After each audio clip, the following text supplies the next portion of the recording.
Capital One has really worked to create amazing access moments for our customers. Anywhere from when we have a live event, there be customer events ahead of that. We will do sound check parties so that only Capital One card holders can get this to, and we can't pull that off without the relationship iHeart has with the artists, with venues to create these really exclusive events, festivals that iHeart puts on, gives Capital One the ability to create those moments. People are passionate about their favorite artists, and so we try to tap into that together. As the #1 audio company, iHeartMedia gives marketers access to all, from national to local, every audience, live conversations, trusted influencers, and the insights and data you need to grow. Not just a media company, iHeartMedia is your access company. If you're a marketer, go to iHeartResults.com.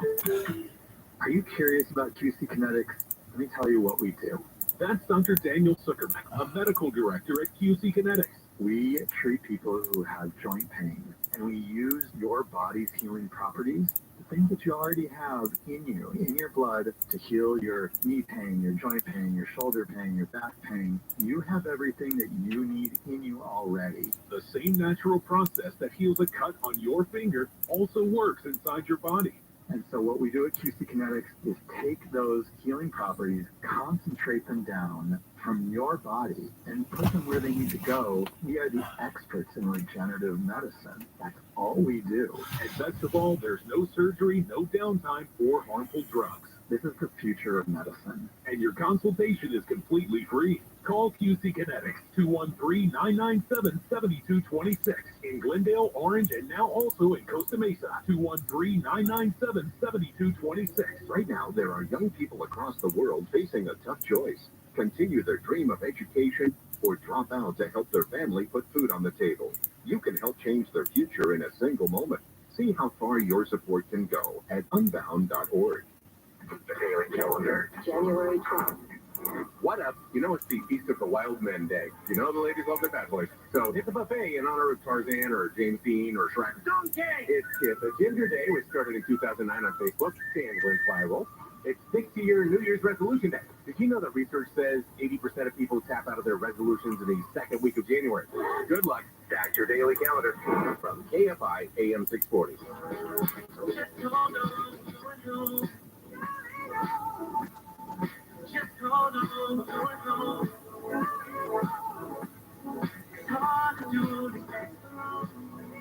It's 5:35 on your wake-up call. Good Friday morning. Thanks for getting your day started with us today. I'm Amy King. Did you hear? It's resolution busting day. That's why I don't even make a resolution.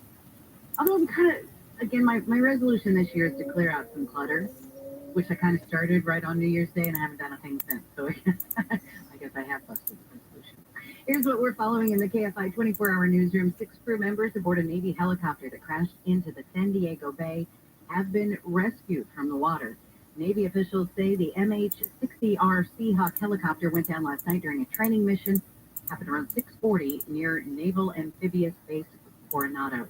President Biden says the U.S. and U.K. strikes against Houthi rebels in Yemen are in direct response to Houthi attacks against ships in the Red Sea. There have been 27 attacks. Biden says the attacks by the U.S. and U.K. were done with the support of Australia, Bahrain, Canada, and the Netherlands. Officials say the attacks hit over a dozen Houthi targets in Yemen, including radar systems and drone storage. A couple of Friends scripts are being auctioned off. The scripts from The One with Ross's Wedding, Part 1 and Part 2, were supposed to have been destroyed after the episodes were filmed in a suburb of London so that the ending wouldn't be leaked. But apparently a studio worker found the scripts in a dumpster, pulled them out, and put them in a drawer. The scripts are expected to be offered up for between $760 and $1,000. Seems like they would go for much, much more than that. Hey, Hertz was all in for the electric cars, but now it's going to sell off a bunch of them. I'll tell you about that.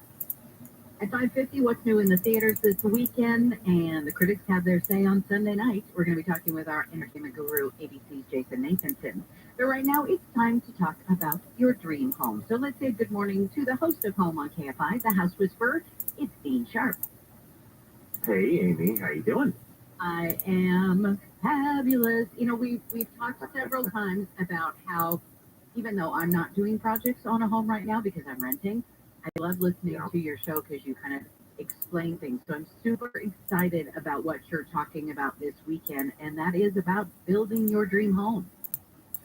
Yeah, even though I got to admit it's not the most exciting facet of building your dream home that we'll be talking about this weekend, but it's super important. And I should just say we're starting something a little different this year. We're going to approach some of our topics a little differently this year.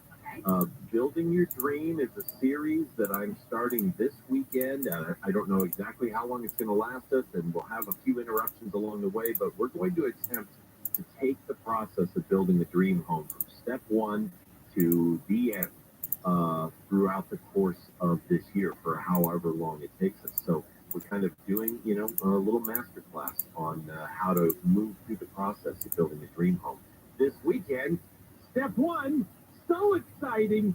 No, fact finding your property profile is basically what it comes down to. And when I throw that out there for, exactly. Well, it's this. Before you play the game, you got to know the rules.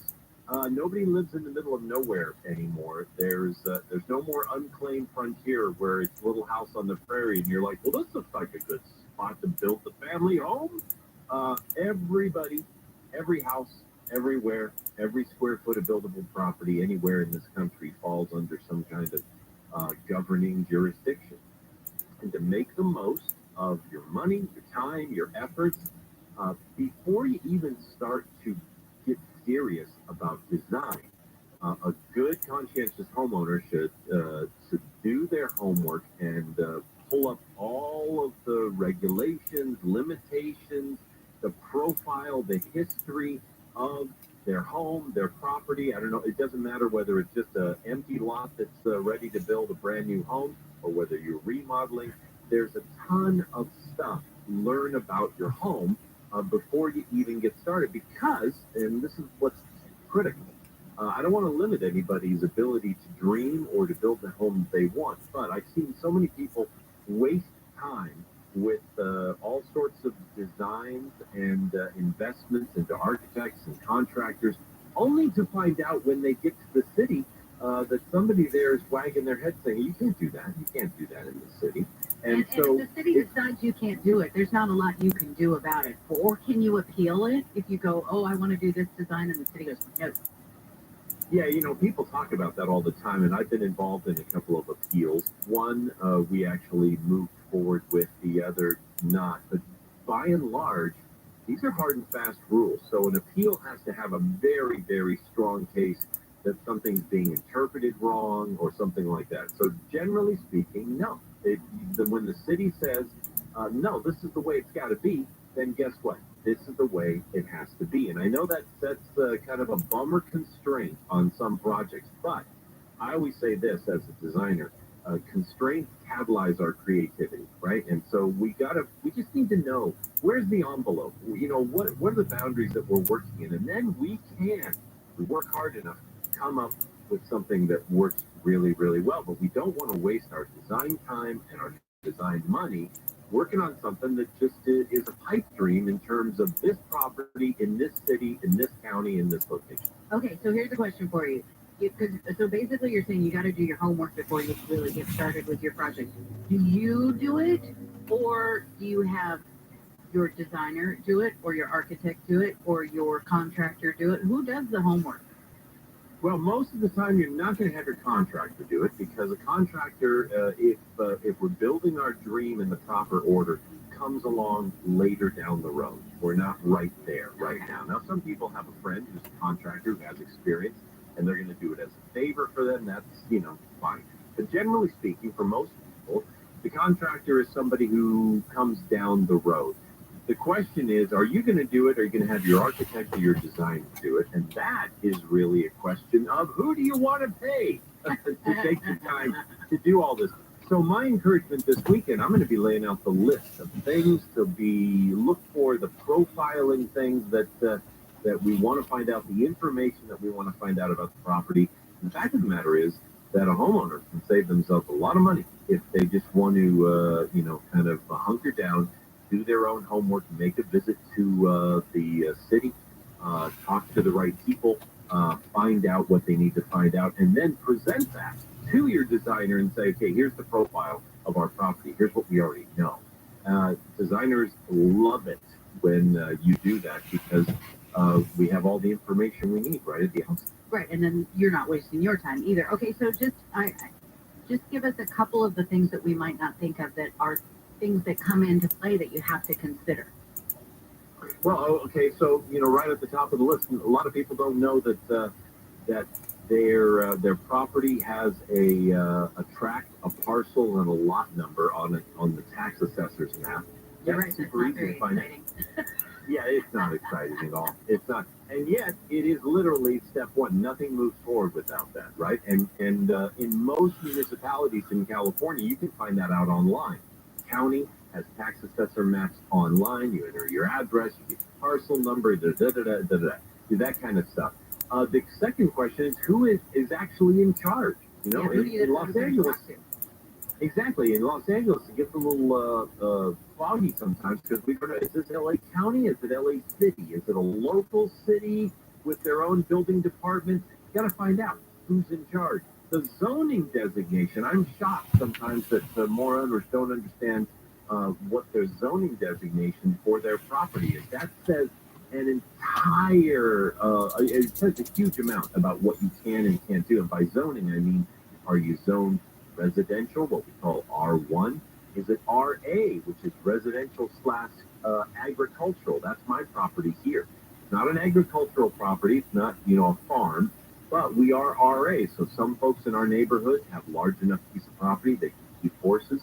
Not me. I don't have the necessary square footage on my property, but I have enough square footage to keep chickens and technically one goat.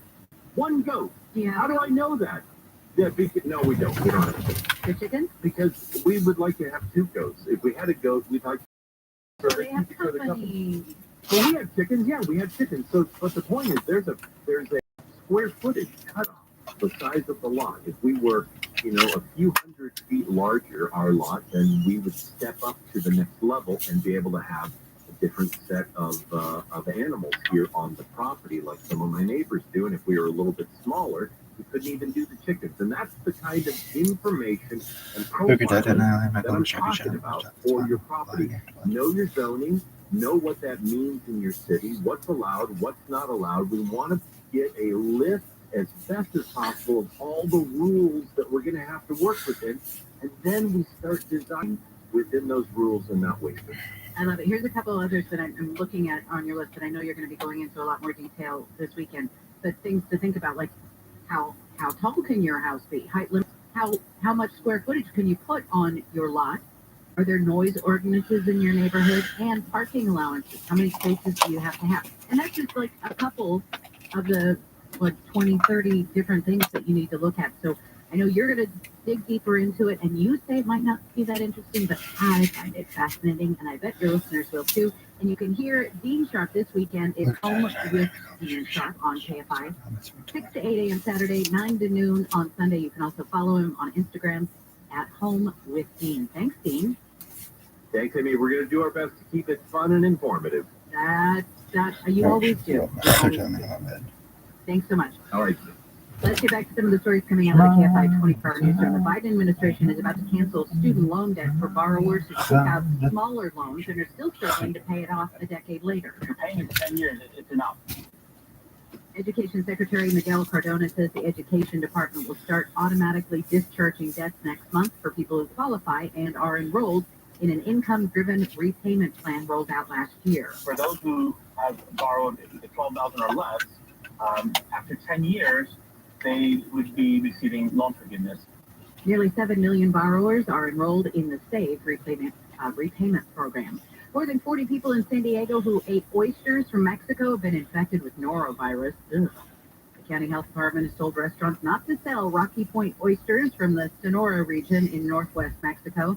The cases have been linked to several restaurants, including the Fish Shop in Pacific Beach, Point Loma, and Encinitas, and the Carlsbad Aqua Farm.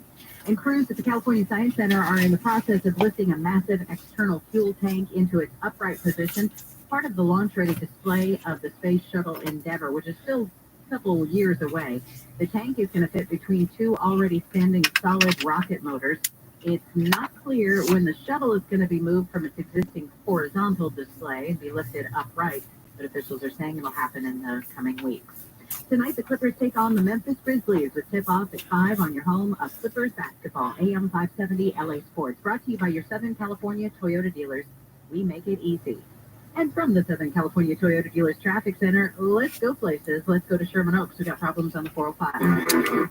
Before you get underway for the drive right now, happening for you northbound side program Boulevard to Victory Boulevard. So tonight, Sherman Oaks getting through Van Nuys, and it is, well, it looks like all lanes are shut down right now for a shooting investigation. Not super clear on the details. We'll pass along more as they come in, but right now I can tell you the 405 northbound pack is tight for you as you're coming out of Sherman Oaks. And the, well, almost full to pass, definitely from before Ventura Boulevard, plan ahead for maybe Van Nuys Boulevard coming off the 101.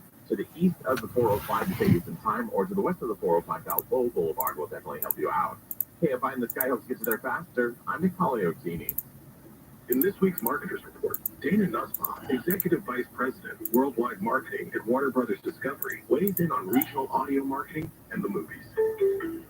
Everything that we are doing is incredibly data-driven. We are getting signals in every single day about how specific audiences are performing. So although we're marketing at a very broad scale, and that does include specific local markets, that's really the beauty of iHeart's network. You're not serving the same message to a consumer in Nashville necessarily that you may be in New York. You have the ability to be very specific and very personalized, but at a tremendous scale. As the #1 audio company, iHeartMedia gives marketers access to all, from national to local, every audience, live conversations, trusted influencers, and the insights and data you need to grow.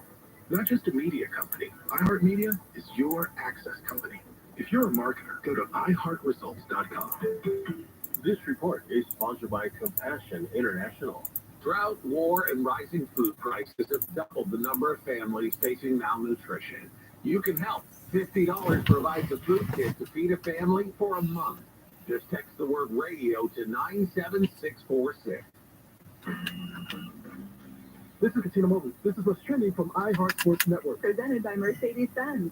The Lakers fell to the Suns in the final game of their homestand. The Clippers will hit the road to face the Grizzlies tonight. UCLA men's basketball suffered a tough loss to Utah. USC will visit Colorado tomorrow. And tomorrow marks the start of the NFL playoffs, but the Rams will not play until Sunday. DraftKings has LA as 3-point underdogs against the Lions. Several teams are interested in Rams defensive coordinator Raheem Morris for their head coaching job. I'm Misty Jordan. From the versatile EQB to the sublime EQS sedan, Mercedes-Benz makes electric extraordinary. The vehicles are all electric. The feeling is all Mercedes. The choice is all yours. Learn more at mbusa.com/EQ. From the creator of Up and Vanished comes a new true crime weekly podcast series. In each episode of Talking to Death, join Payne, Lindsay, and guests as they discuss all things crime, life, mystery, and fun. Are aliens real? Based on everything I've learned, I think that the government knows something. I don't know if aliens are real, but I think there's something out there that they know. Listen to Talking to Death on the iHeartRadio app or wherever you get your podcasts. Odds are you won't die. Companies that actually care about customers and the customer experience can be rare. Bill and Kathleen over at American Vision Windows certainly care about their customers. They got started because they had a bad experience getting new windows. They saw a need for a company that does care and gets it right. And American Vision Windows was born. I've been a customer for 10 years. I'm a repeat customer because of the beauty of the customized windows, the value add to the home, and the truly good people in the company. They're so easy to talk to. And they help you figure out what suits your home. They are home improvement experts. I love the dual-paned energy-efficient windows because they keep in the heat in when it's cold. They keep out the heat come summer. Our windows were the original ones when we moved in, and I shudder to think about how much those would have cost us. Here's the offer on the table right now. Free upgrade to QuadraTherm this month only, plus 0% interest and 0 payments for 12 months, plus that free expert installation. For all the offers, call or see the website for details. American Vision Windows. Unapproved credit. Offer expires 1/21/24. CSLB number 778326. Portions of the following program were pre-recorded. Reproductive leave. It broadens the definition of basically bereavement, if nothing more. A failed adoption is considered eligible for reproductive leave. You know what? We'll handle. I'm going to take a few days off to stoke the spouse. And I need a couple of strip days off. Live 6 to 9 a.m. on KFI. And on demand anytime on the iHeartRadio app. Last night we went to liquor town. I can't remember everything we said, but we said it all. You told me that you wish I was somebody. It's 5:52 on your wake-up call. I'm Amy King. As I often say, where did the hour go? Our time is so short. And if you are just joining us, of course, thank you. But you have missed a lot this morning. And if you want to go back and hear what you missed, we talked to an aviation expert, Jay Ratliff, about what's going on with those MAX 9 jets and how it could be a more systemic problem than just that isolated incident, and kind of what's next. Super interesting. Also, got the latest on the U.S. and the U.K. attacks on the Houthi rebels in Yemen. That's all available at the iHeartRadio app.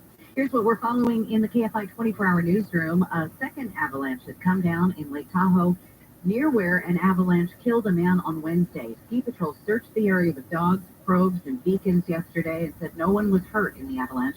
The area is expecting another foot of snow as a new storm moves in. Avalanche danger was in the high category. It's now going to be moderate today. Israel says the war in Gaza is not intended to destroy the Palestinian people.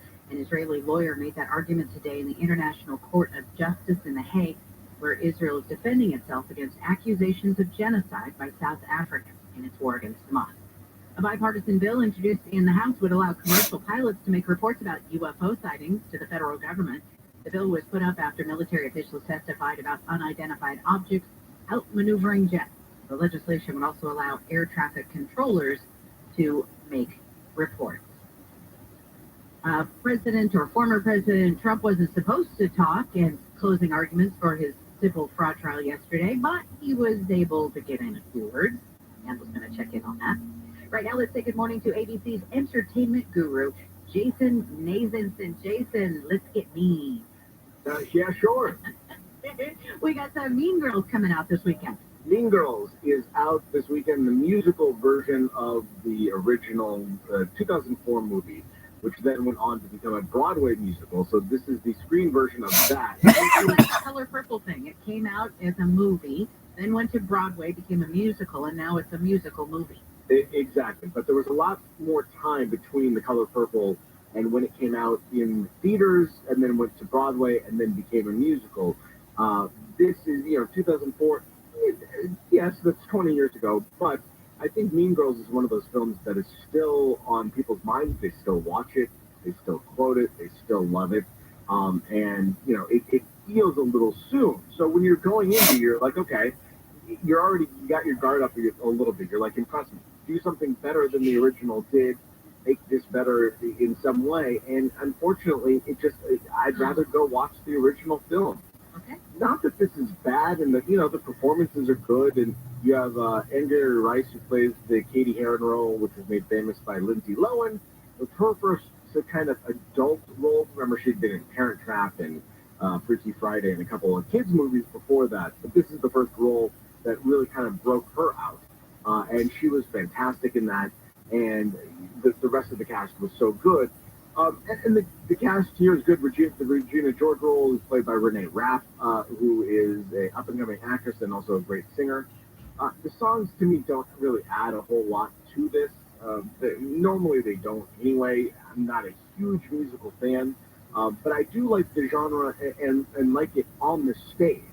That's where I like the musicals better.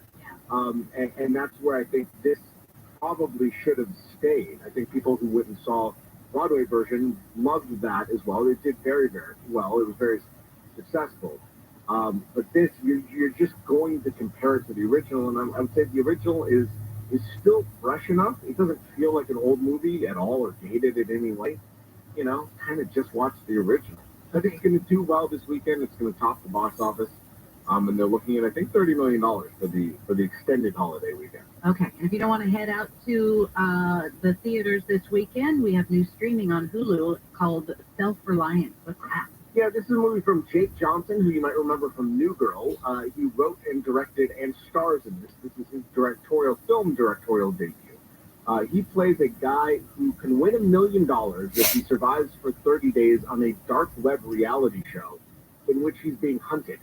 And he figures out a loophole in which that he can, if he's with somebody the whole time, they can't kill him. So he has to be with somebody. He has to find somebody to stay with him the whole time. So it's kind of his quest to find somebody who will stay with him. You know, his family doesn't believe that he's actually telling the truth. And the whole thing, it devolves into, it's a dark comedy, and it devolves into, it gets darker and darker. And the whole time you're wondering, is this real? Is this actually happening? And he plays a lot with that. I like the way that he does play with that. Anna Kendrick also co-stars. Oh, I love Anna. Yeah, and she's great in just about everything. I wanted this to be a little sharper, a little funnier, to make it kind of an instant classic, because I really do love the premise.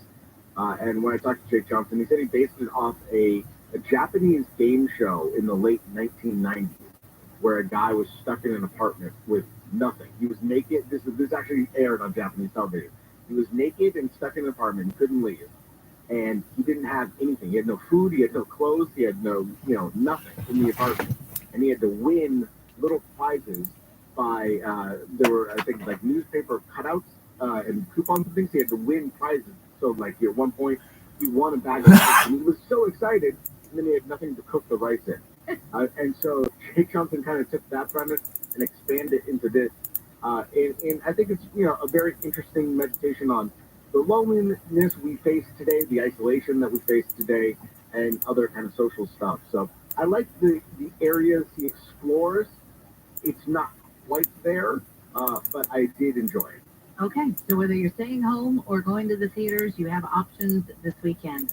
Thank you so much, Jason. Nathan said if you want to follow Jason, go to @ABC News Jason. Have a great weekend. You too. Take care. All right. Here are some of the stories. Let's get back to some of the stories coming out of the KFI 24-hour newsroom. U.S. and British militaries have joined forces in a massive retaliatory strike against Iranian-backed Houthi rebels in Yemen. Retired U.S. Marine Colonel Steve Ganyard says they don't want to just go after individual launchers and drone sites. They want to be able to take out all of the Houthi military capabilities of disrupting commercial shipping in the Red Sea. Ganyard says that's why they took out more than a dozen larger targets where Houthi weapons could be stored in Yemen. The Houthis say at least 5 people were killed. President Biden says the strikes yesterday were to show the U.S. and its allies will not tolerate the group's ceaseless attacks on the Red Sea. Protesters have gathered in front of the White House to condemn the U.S. for its strikes in Yemen. Crowds could be heard last night chanting, "Hands off Yemen now." Some warned there's a real danger of triggering a regional war in the Middle East. Fruit stripe gum has been discontinued. The gum in the colorful pack with the zebra on front, it was one of my favorites as a kid, has been around since 1969. The company that makes it says the decision to sunset the product was not taken lightly and that many factors were considered. What other things do the makers of fruit stripe gum make? Fun dip, gobstoppers, and nerds. This is KFI and KOST HD2 Los Angeles, Orange County. Southland weather from KFI. Chilly this morning with a frost advisory up in the valleys and IE. Sunny skies on the way today. Highs in the low 60s at the beaches, Metro LA and Inland OC. Upper 50s to mid 60s in the valleys and IE. 40s and 50s in the Antelope Valley. Clear and chilly tonight with lows in the 30s and 40s. Sunny tomorrow morning, becoming partly cloudy in the afternoon. Highs in the 50s to low 60s. It's 41 in Diamond Bar, 43 in Newport Beach, 35 in Palmdale, 35 in Calabasas. We lead local, live from the KFI 24-hour newsroom. I'm Amy King. This has been your wake-up call. We have problems continuing in Sherman Oaks on the 405. It's going to be a bit of an improvement, but still got lanes taken right northbound side from Burbank Boulevard to Victory Boulevard. So carpool and 2 left lanes that are shut down. 2 right lanes have reopened for you to get through. But you're seeing a real mess with the drive. And what's going down is a police investigation underway for a possible shooting on the freeway. So 405 northbound going to be a mess for your drive as you're coming through the Polar Path. From over before Ventura Boulevard, southbound side of the 405 going to be a rough go for your drive. Out of North Hills, leading north off as you make way back towards the 101 to help you out this morning. Plan for Balboa Boulevard to the west of the 405 to help get you through a little quicker. Same story for the eastbound side, or rather east of the 405. Try for Van Nuys Boulevard coming off toward the 101. That'll definitely help you out. Westbound side of the 10 Santa Monica Freeway through downtown LA, leaving the 60s, make way through Mid-City toward about La Brea. Slow Still going in stretches for you there. South LA 110 north from as far back as almost Manchester. Still going toward Martin Luther King Jr. Boulevard further northbound on the 110 out of South LA through downtown. Not too bad, leaving the 10 to the 101. KFI in the sky helps get you there faster. I'm Nick Poliottini. Prescriptions require an online consultation with a healthcare provider who will determine if appropriate restrictions apply. See website for details and important safety information. Subscription required. Price varies based on product and subscription plan. Hey guys, did you know there's a generic form of Viagra that works just the same, but is 95% cheaper? And you can get it online? Just go to hims.com/radio. Through Hims, you'll get a free medical consultation, discreet shipping if prescribed, a 100% online process, and trusted generic alternatives to the name brands at up to 95% off. That's right, get generic for Viagra, the same active ingredient as brand name Viagra, but for 95% less. It's the same medication, still prescribed by a licensed medical provider, but with zero copay, no expensive appointments, and no awkward face-to-face conversations. To start your free online visit, you need to go to this exclusive address, hims.com/radio. That's hims.com/radio for your free online visit. hims.com/radio.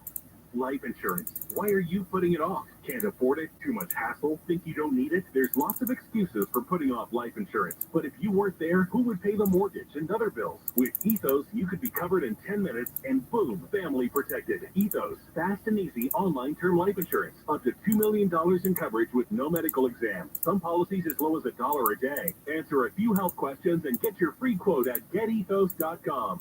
That's getethos.com. Oh, I gotta pay how much? Been to your dealership for car repair lately? You know, half the cars serviced at AMCO don't even need a new transmission. At AMCO, we've been shifting gears for over 50 years, delivering top-notch service and unbeatable expertise. Our expert technicians will give you an honest assessment, and we won't fix what's not broken. So before you say yes to costly repairs elsewhere, get a second opinion at AMCO. That's AA, MCO, transmissions, and a whole lot more. Listen on the free iHeartRadio app for all your music, sports, talk, and podcasts. Free never sounded so good. KFI AM 640.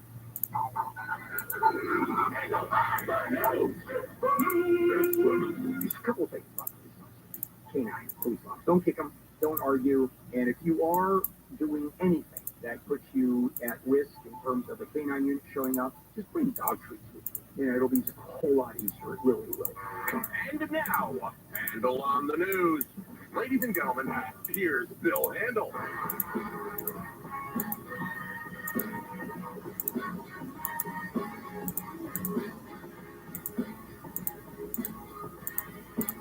Good morning, everybody. Friday, TGEFY Friday. Product of LA County USD. Yeah. Can't wait for that. Yeah. Well, I did wait for that. Actually, good morning, Neil. Just a quick flow. Use your words, buddy. Yeah, no, I know. Words. I know. We're just saying, Neil and I talk a lot prior to the show. Neil and I go back 28 years. So we know all about each other. Neil knows more about me than I do, probably. Yeah, and we're celebrating Pants Optional Friday today. Well, that's how close we are. Yeah, it's true. Okay, let's not go there. Oh, yeah. That's good. In any case, good morning, Amy. Oh, hi. Hi. All right. So, what the hell was I going to talk about? I just forgot. So we knew each other a long time. Yeah, LAUSD? That's it. LAUSD. Nice, Amy. Well played. Yeah, thank you, Amy. And those were the days where you actually got a decent education. I actually came out of LAUSD reading and writing. A little tougher now, to say the least. All right. Where's Ann? Ann's running around there someplace? Yes, she's a busy gal. She's busy. Oh, there he is. Running back. Doing her producer duty. I know. Hello, Ann. Hi, Bill.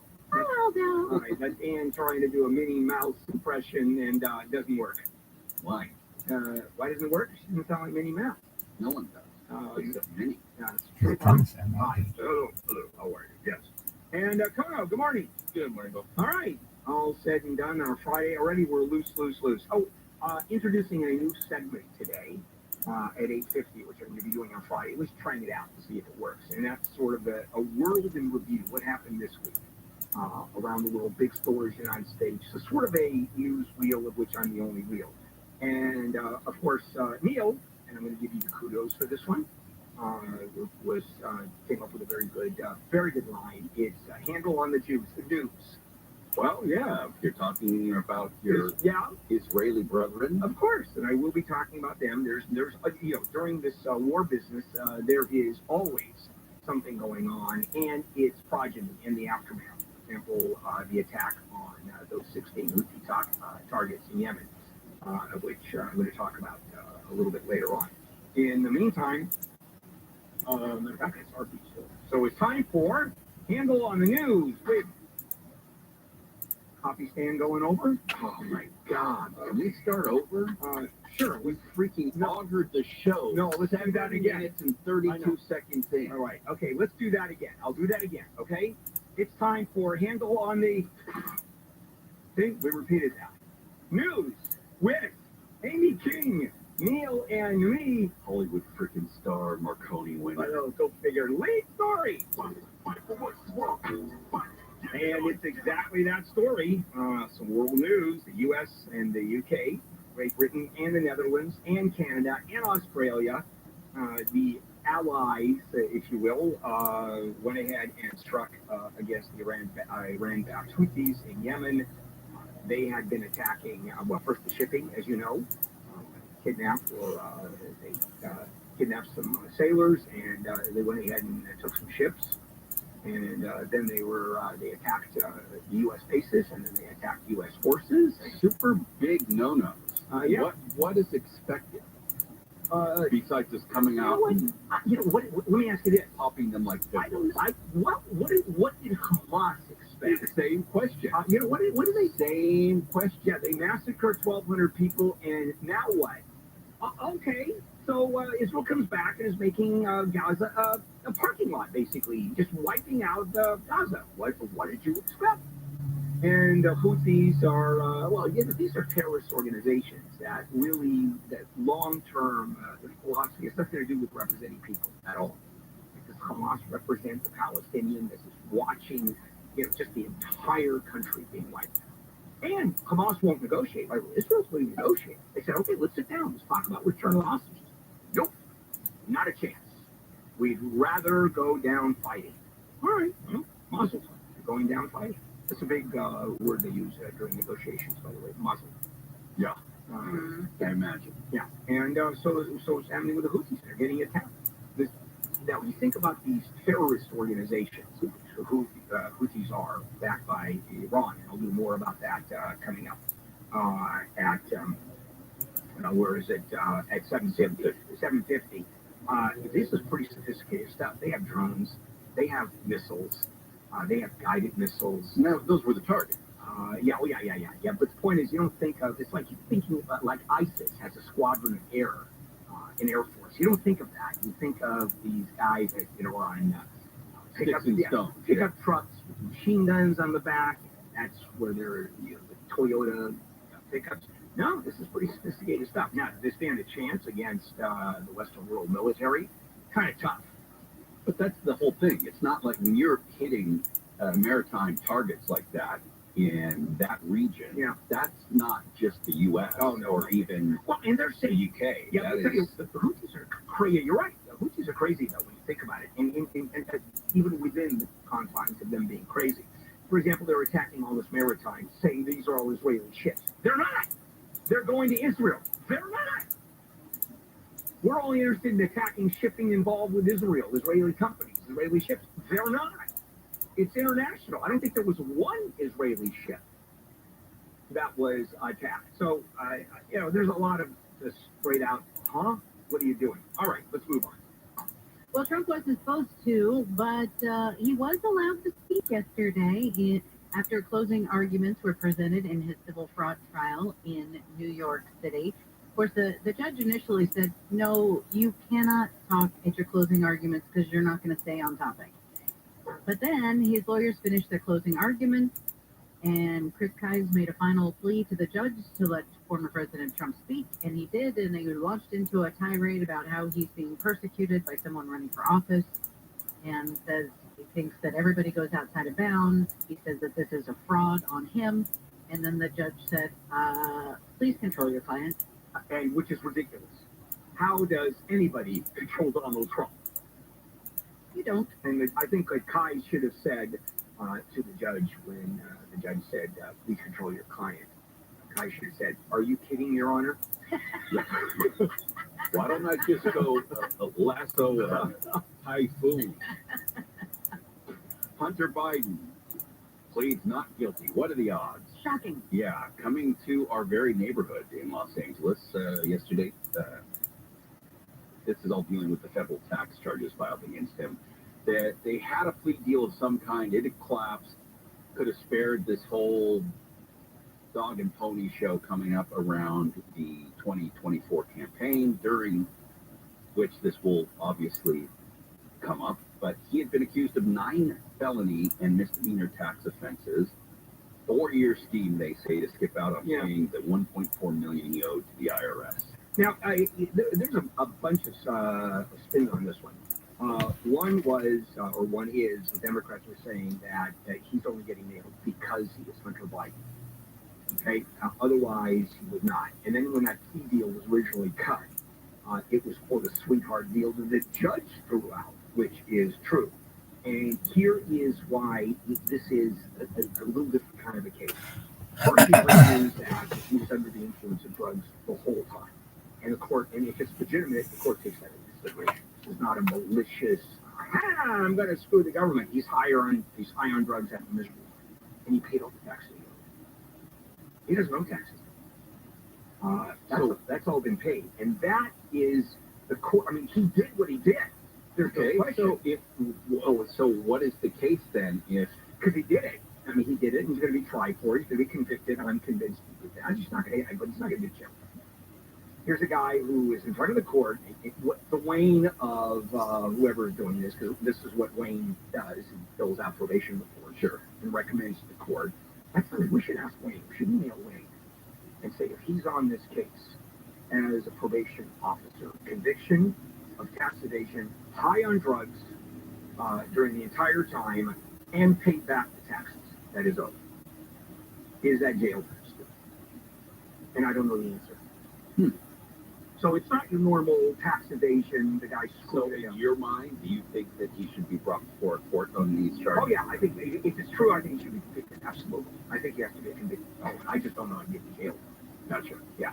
Let's take a break. We'll be back. Let's check in with Amy King live in the KFI 24-hour newsroom. A group of armed robbers has hit at least 4 7-Elevens overnight in LA and Long Beach. Police say 4 men and a woman stole about $3,500 in cigarettes and lottery tickets from a 7-Eleven in Lakewood, then robbed another one on West Adams a short time later.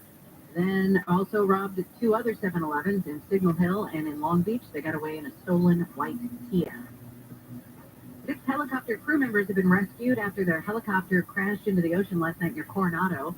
The MH-60R Seahawk helicopter went down during a training mission. No word yet on what caused the crash last night. The central U.S. is getting ready for an Arctic blast. The northern plains could see temperatures 60 degrees below normal tomorrow, with highs below 0 expected through the weekend. By Monday, single digits could reach as far south as Amarillo, Texas, and as far east as Indianapolis. We're going to go out east to the 210 next. I don't know what business you're in, but I'll tell you what I do know is technology is part of it, a way around that. And you can do better. We can all do better. Let me tell you about NetSuite by Oracle. And here's what NetSuite does. NetSuite helps us make more money, make more profit. That's what it's about. First of all, you find out, you get a snapshot of your performance, real time, right there. How am I doing? Okay, decision time. Which way do I go? 37,000 businesses have upgraded their accounting, their finance, their inventory management, and a whole lot more. That's what NetSuite does for the last 25 years. So you'll look at your business, you'll manage risk, be able to forecast, will improve margins, drive down expenses, increase revenue. Those are the tools that NetSuite gives you. Go to the checklist, absolutely free. Download the checklist, NetSuite checklist, see how they can help you. Go to netsuite.com/KFI, NetSuite as in business suites, netsuite.com/KFI. Sunny with highs in the upper 50s to mid-60s, 40s and 50s in the Antelope Valley. This report brought to you by Unbound.com. Got a stall in Arcadia, slowing you down a bit on the 210. And then we go down to the westbound commute right around Baldwin Avenue. The stalled-out figure has the right lane taken away, and that's an internally efficient drive for you on the westbound side. On the 210 coming out of Rorty from about Buena Vista, but overall, 210 westbound going to be taxi delays for you as you come out of Glendora from well before Grand, almost leaving Sunflower. Now, the 10 West San Bernardino freeways and Malton, not looking too bad. A few delays for you as you make your way to Baldwin Park from about Francisco to the 605. Also, 60 westbound. Once you get away from the 57, looks pretty good all the way into downtown LA as you make your way toward the 10. Now, the 10 West Santa Monica freeway coming off of the 60. That'll be still going for you through downtown and Mid-City as you make your way toward the 405 in West LA. KFI and the Sky helps get you there faster. I'm Nicole O'Keefe. Right now, there are young people across the world facing a tough choice. Continue their dream of education or drop out to help their family put food on the table. You can help change their future in a single moment. See how far your support can go at unbound.org. This report is sponsored by personal injury firm Owen Patterson & Owen. When accidents happen, clients soon realize that this is a fight for insurance company dollars. Access to this money is not easy, and all lawyers are not created equal. I'm Susan Owen, managing partner at OPO Law. Let us win for you. 888-OPO-WINS, OPOLaw.com. Everything's better with avocado, and they're on sale now at your local Amazon Fresh grocery store. Get 4 large half avocados for $5 now through January 16th while supplies last. Amazon Fresh has wellness for every wallet. Find a store near you. New Year's resolution number 2. Do more work for my hotel suite at the Rondo. Oh, and hit the marketplace for brunch, too. And now, the top 5 reasons to visit the Rondo. Number 5. The best way to greet the new year is relaxing in one of our luxurious rooms. Get a special rate as low as $99. Number 4. Experience mimosa magic, a pancake paradise, and a Benedict blowout brunch. Weekend at the all-you-can-eat marketplace. 3. Funny guy Marlon Wayans, live January 20th. And the number 2. Winter gift giveaway. Get a thermal lunchbox when you earn 500 points on your rewards card for 16. And the number 1 reason. Big game blitz. The big game. Big prizes. Big fun on big screens in our big ballroom. February 11th. Rondo, the best casino resort in the Southland 2 years in a row. Good times. There are many things to love about winter. Cozy sweaters, celebrations, and family time. But winter can also bring many stresses. Extra expenses, seasonal bugs, and so much family time. If you and your loved ones are feeling stressed or anxious this winter, Cal Hope can help. Check out our free mental health resource at calhope.org today. Hi there, I'm Joel Larsgaard. Join me this Sunday for How to Money. We'll talk all things personal finance and help you learn how to save, invest, and enjoy more of what matters. How to Money with Joel Larsgaard. Sundays at noon on KFI. And on demand anytime on the iHeartRadio app.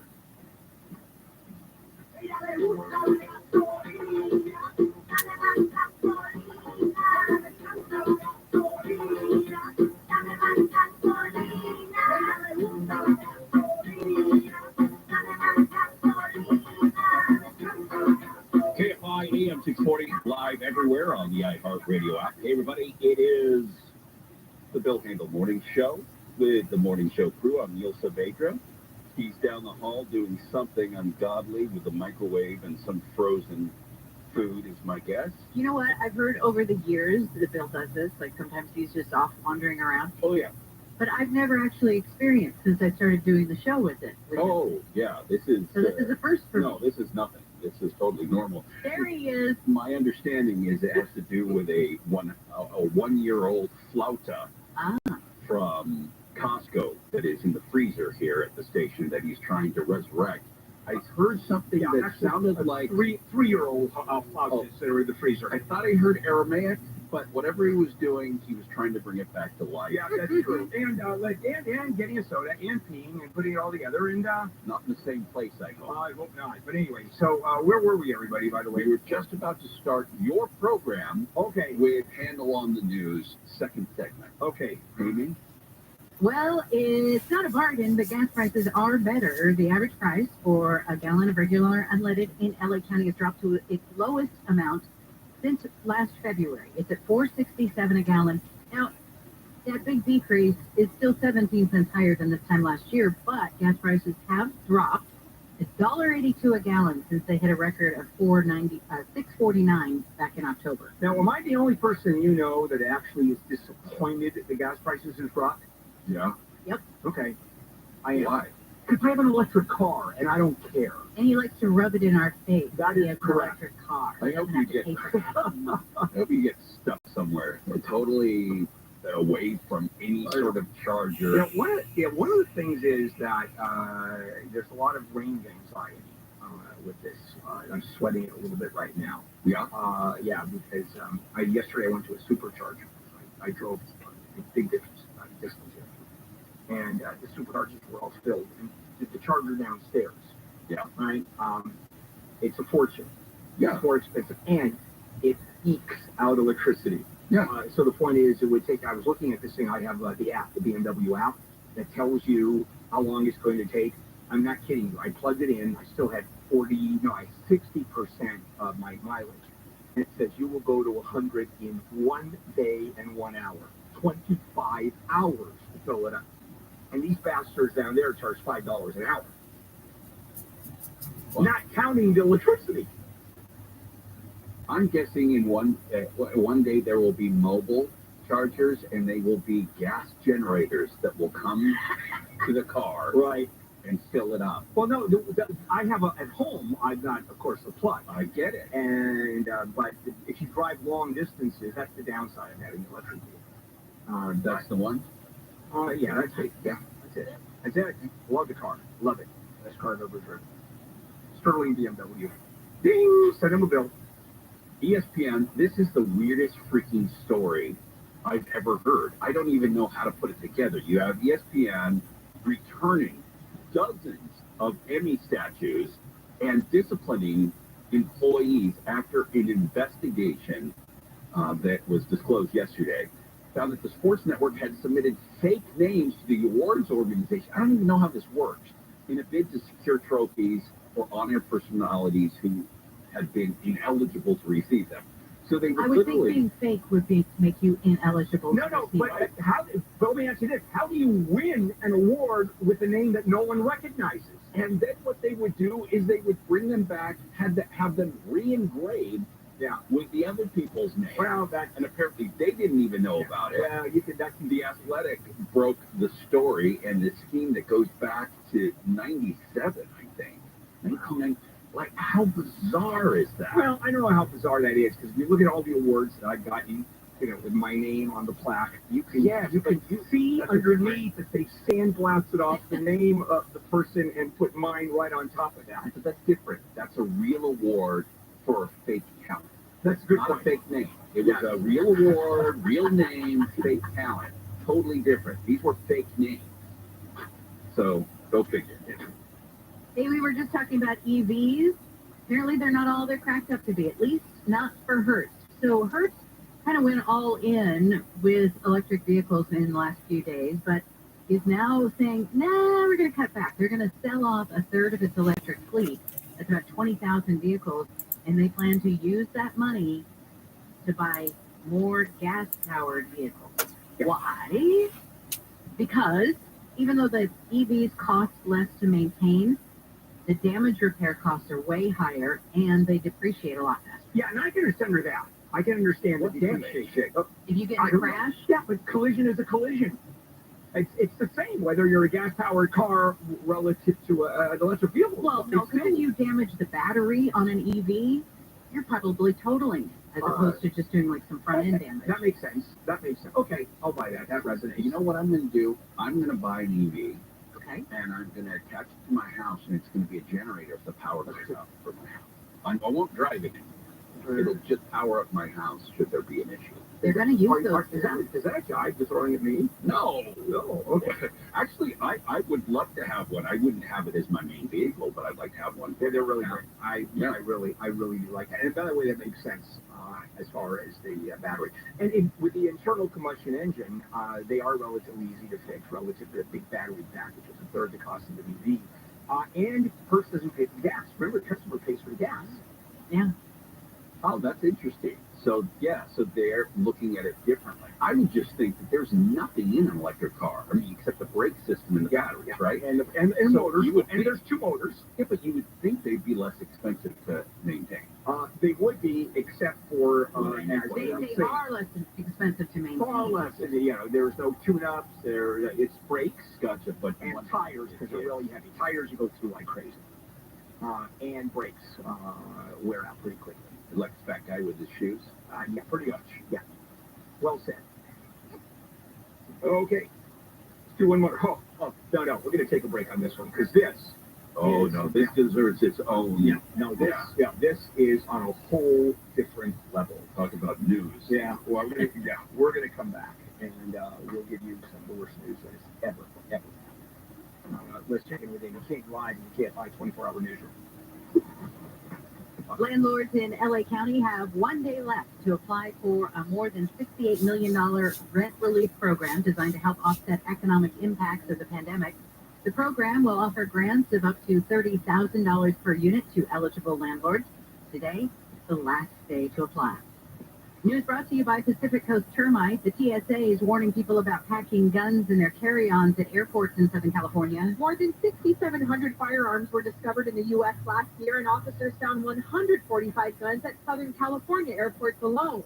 TSA spokeswoman Lori Danker says some people simply forget, but it's not an excuse. Law enforcement will remove the firearm from the X-ray tunnel and the checkpoint. They'll remove the traveler, interview them, and what happens next to the firearm and the travel is up to law enforcement's discretion. She says people with registered guns are allowed to travel with their weapon, but there's a protocol to make sure they're not loaded and properly stored in checked baggage. Chris Adkins, KFI News. U.S. and British militaries have bombed more than a dozen sites used by Iranian-backed Houthi rebels in Yemen as part of a massive retaliatory strike. Officials say missiles and fighter jets targeted logistical hubs, air defense systems, weapon storage, and launching locations yesterday. The Houthis say at least 5 people were killed. President Biden says the strikes were to show the U.S. and its allies will not tolerate the Houthis' ceaseless attacks on the Red Sea. There have been 27 attacks on ships so far. Former President Trump has again criticized the civil fraud case against him in New York. He says it's politically motivated. We've proven this case so conclusively. We've asked for directed verdict many times. They don't have any facts. They don't have any evidence against us. Trump spoke to reporters yesterday after his defense team made its closing arguments and while New York Attorney General Letitia James was making hers. She says the case is about more than personal feelings. This case is about the facts and the law. The judge is considering penalties against the Trump Organization for inflating the value of real estate to get better loans. A ruling is expected by the end of the month. Actor Harrison Ford, best known as Han Solo in Star Wars and, of course, Indiana Jones, will receive a Career Achievement Award at Sunday's 29th Annual Critics' Choice Awards. Ford is nominated for a Critics' Choice Award this year as well for Best Supporting Actor in a Comedy for his work on Apple TV's Shrinking. Over his career, he has starred in 8 movies nominated for Best Movie Academy Awards. He picked up a Best Actor Oscar nomination for Witness in 1985. The Critics' Choice Awards are at 4 o'clock on Sunday at the Barker Hangar in Santa Monica, hosted by Chelsea Handler. We'll check continuing problems on the 405 with the KFI in the Sky next. Tap water is certainly safe, but man, does it taste horrible. So for the last 10 years, I've only recommended LifeSource whole house water filtration.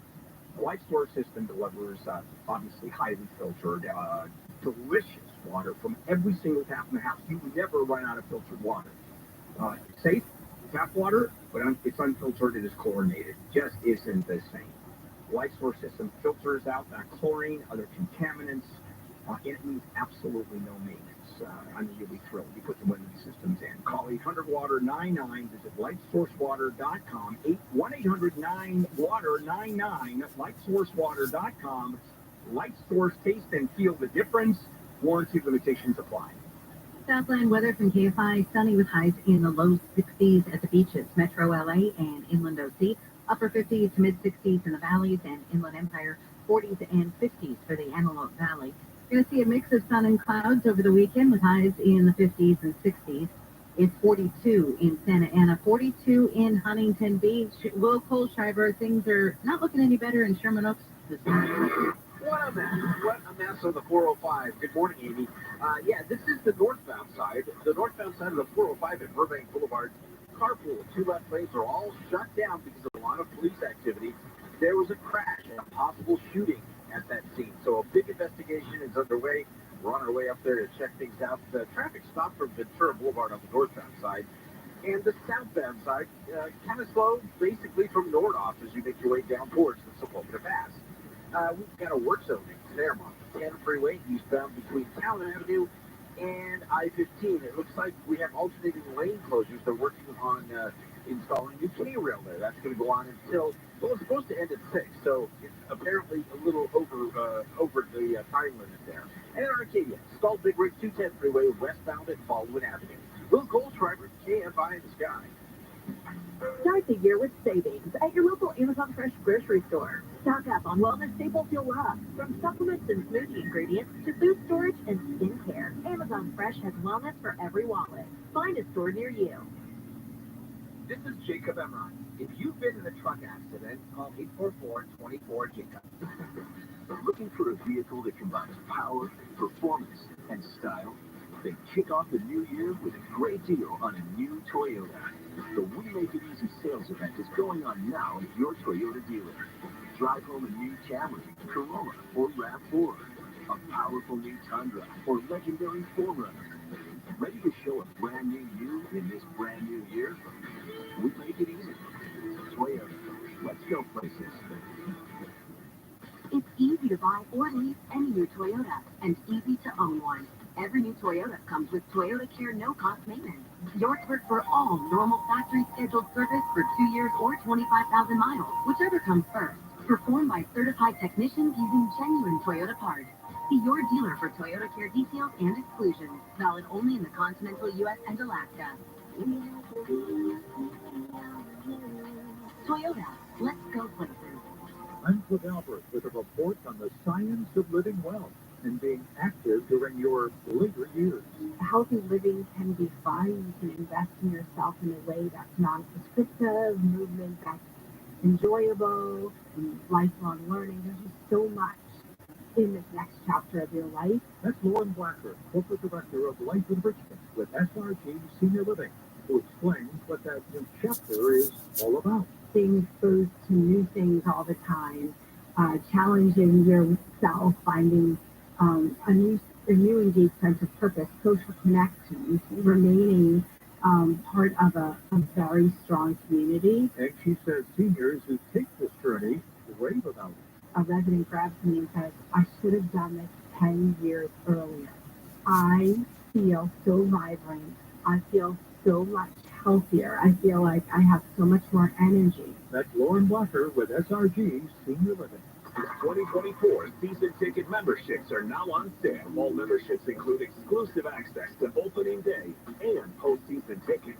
Join the passionate community of fans who share your excitement for Dodger baseball. Visit Dodgers.com/membership. KFI is in your ear. Put it on your screen. Follow us now at KFI AM 640.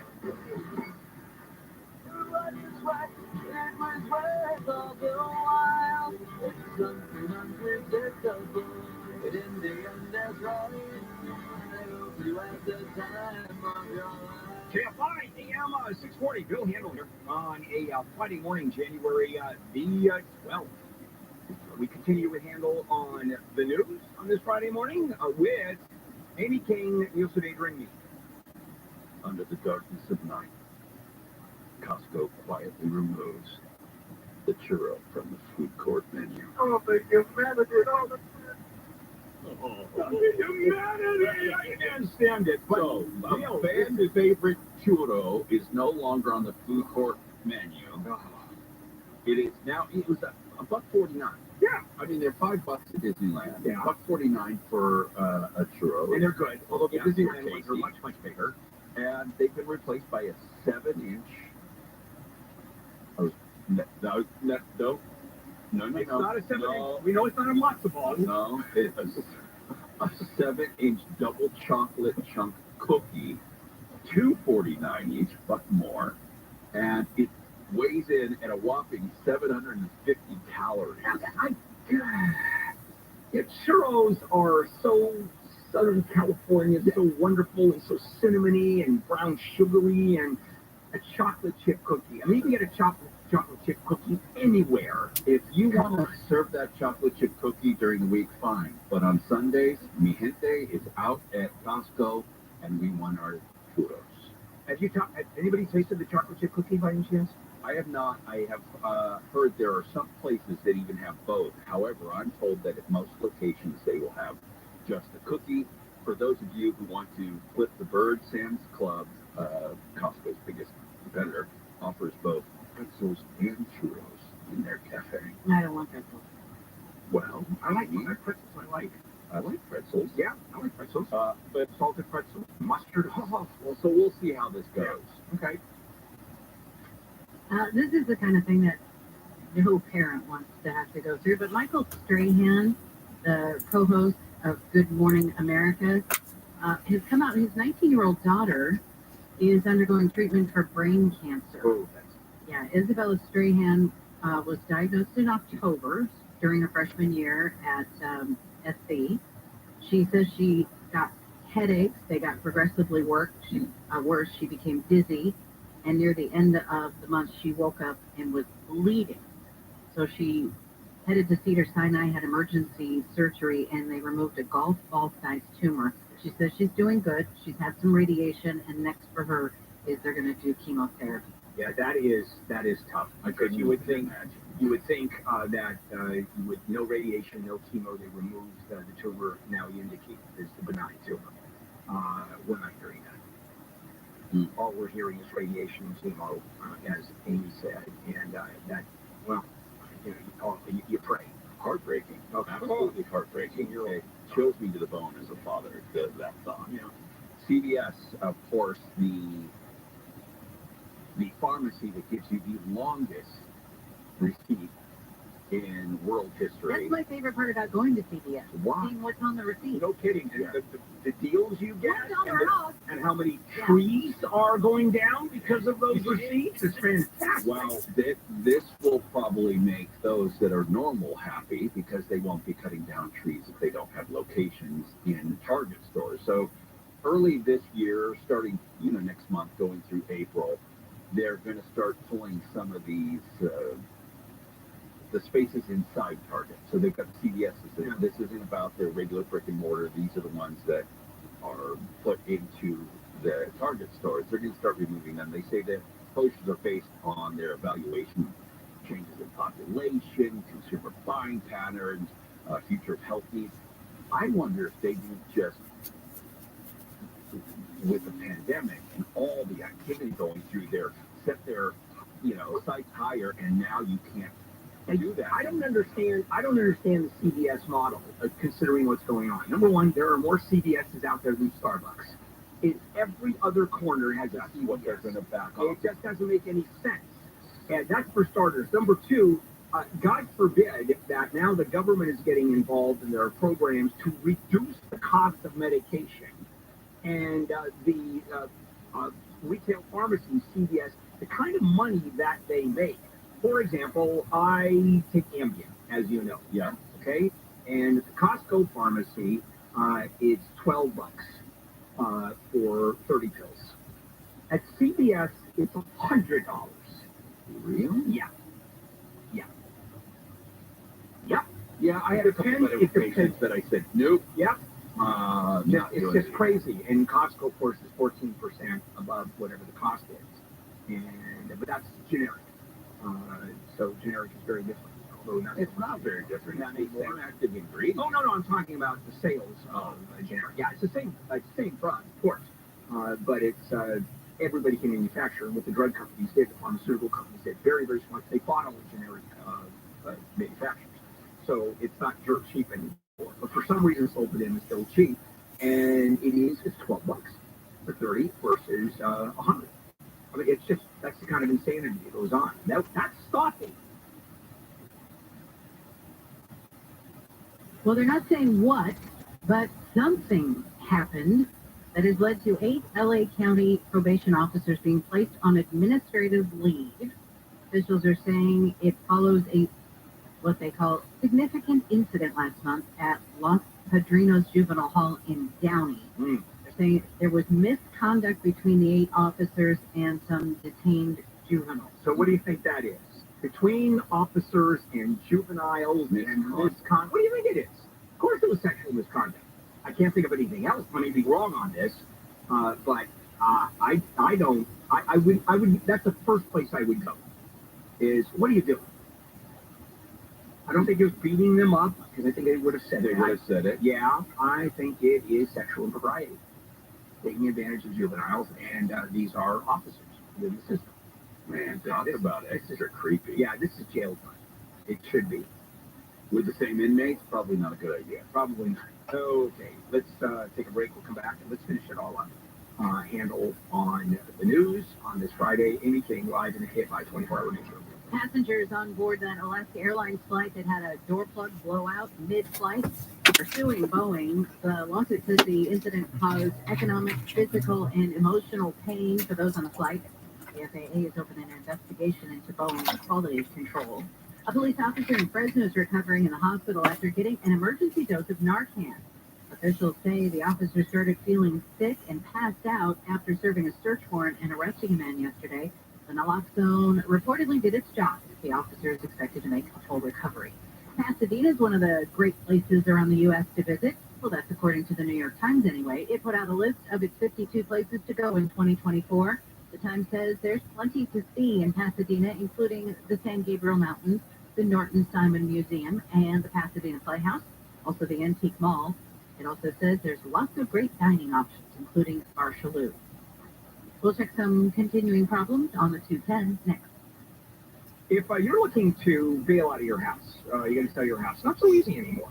Why? Because, well, how many buyers out there can afford the mortgage rates? It's a tough way to go.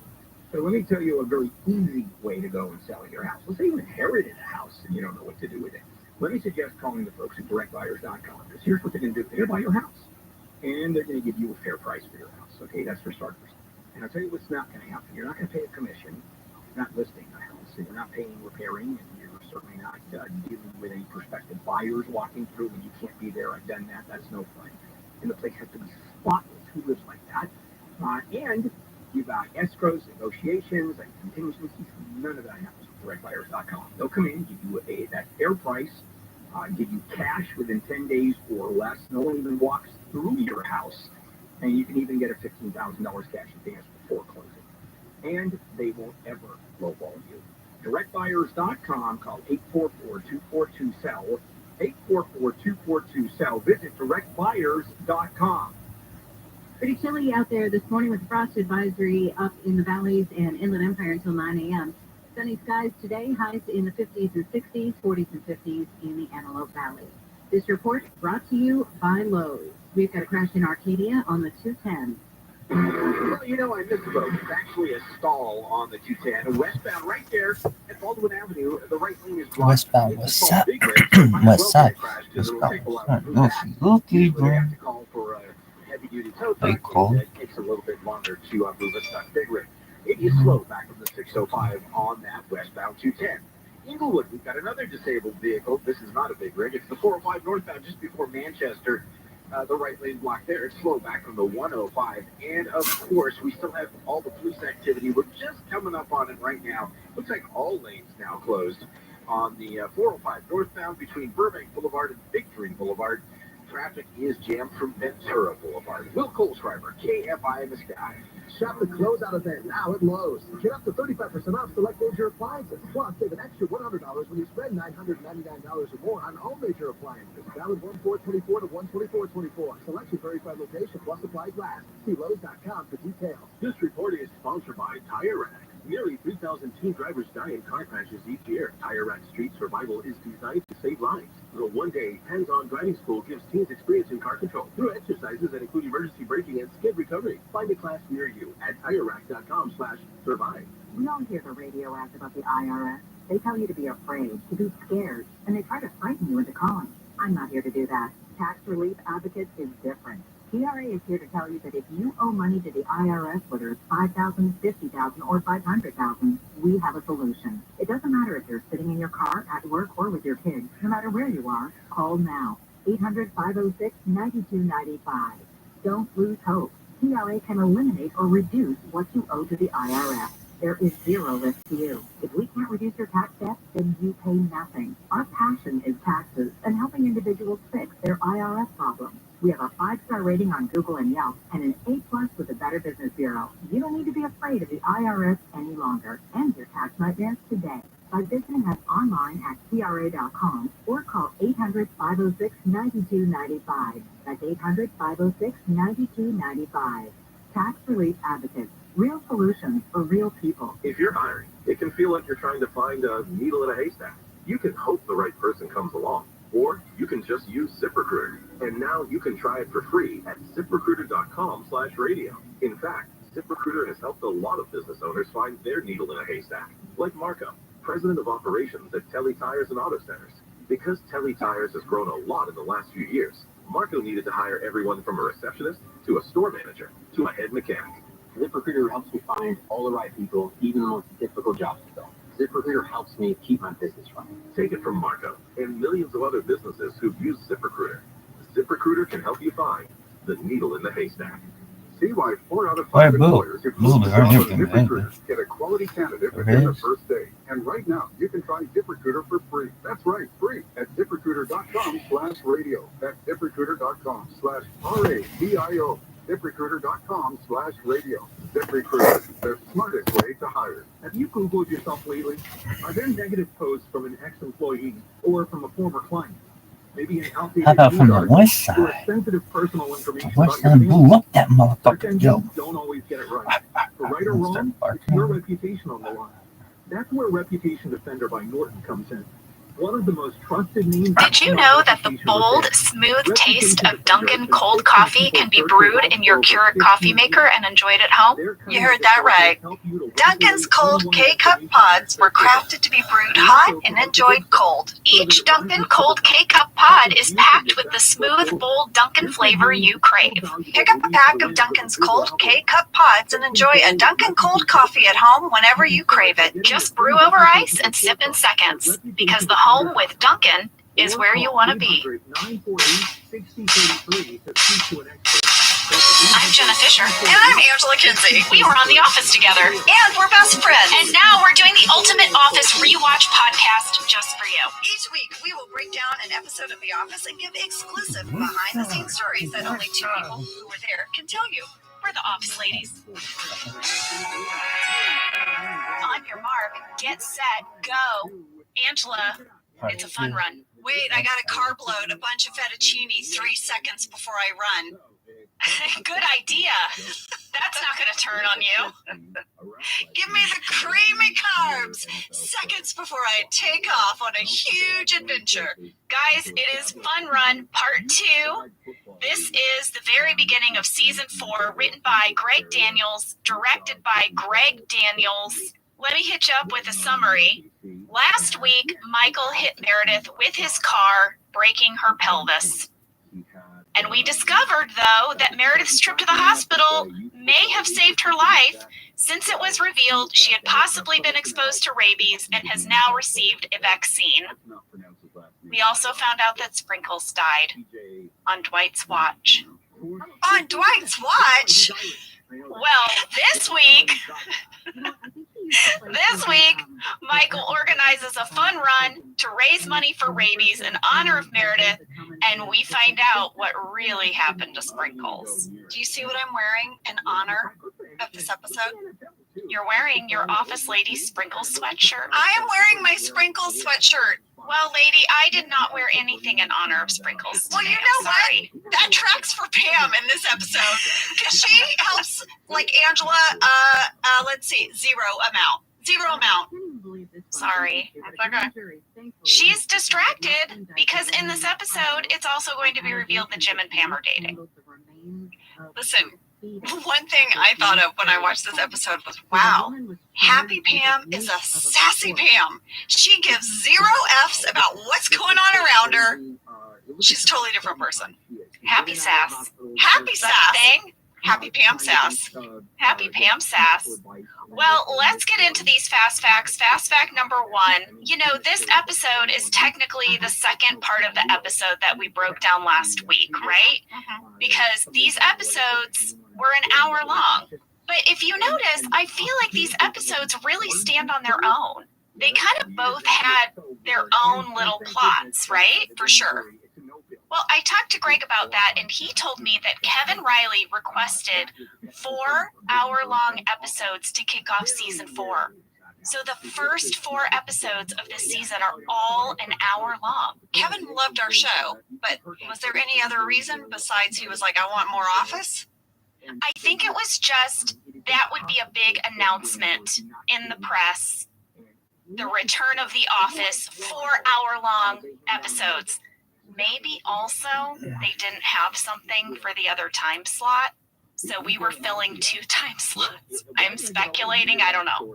I like your speculating face and tone, because my husband does this sometimes when he wants to let the kids down easy. Like, it's like, hey guys, so about those pumpkins that we were gonna get, they exploded from the heat, but yeah. Well, I was excited that we got these big supersized episodes. It meant that for the supporting cast, some of our storylines would definitely stay in, and that was exciting. Yes. Well, Greg also told me that Kevin Riley told him they're only going to run in this hour-long length once at the beginning of the season. Then we're going to have to rerun them later as half hours.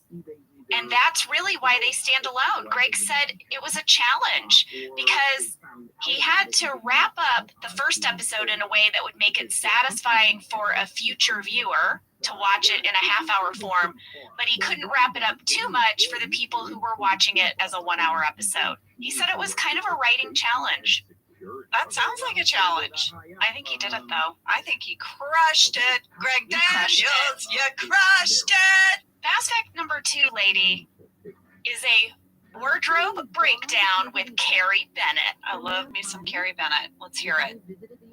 We got so much mail about the wardrobe in this episode, which makes sense because we're seeing everybody out of their office attire, which Carrie said was always a challenge because she had created these office uniforms for people. So anytime we wore our quote-unquote street clothes, she was like, who are these people in their street clothes?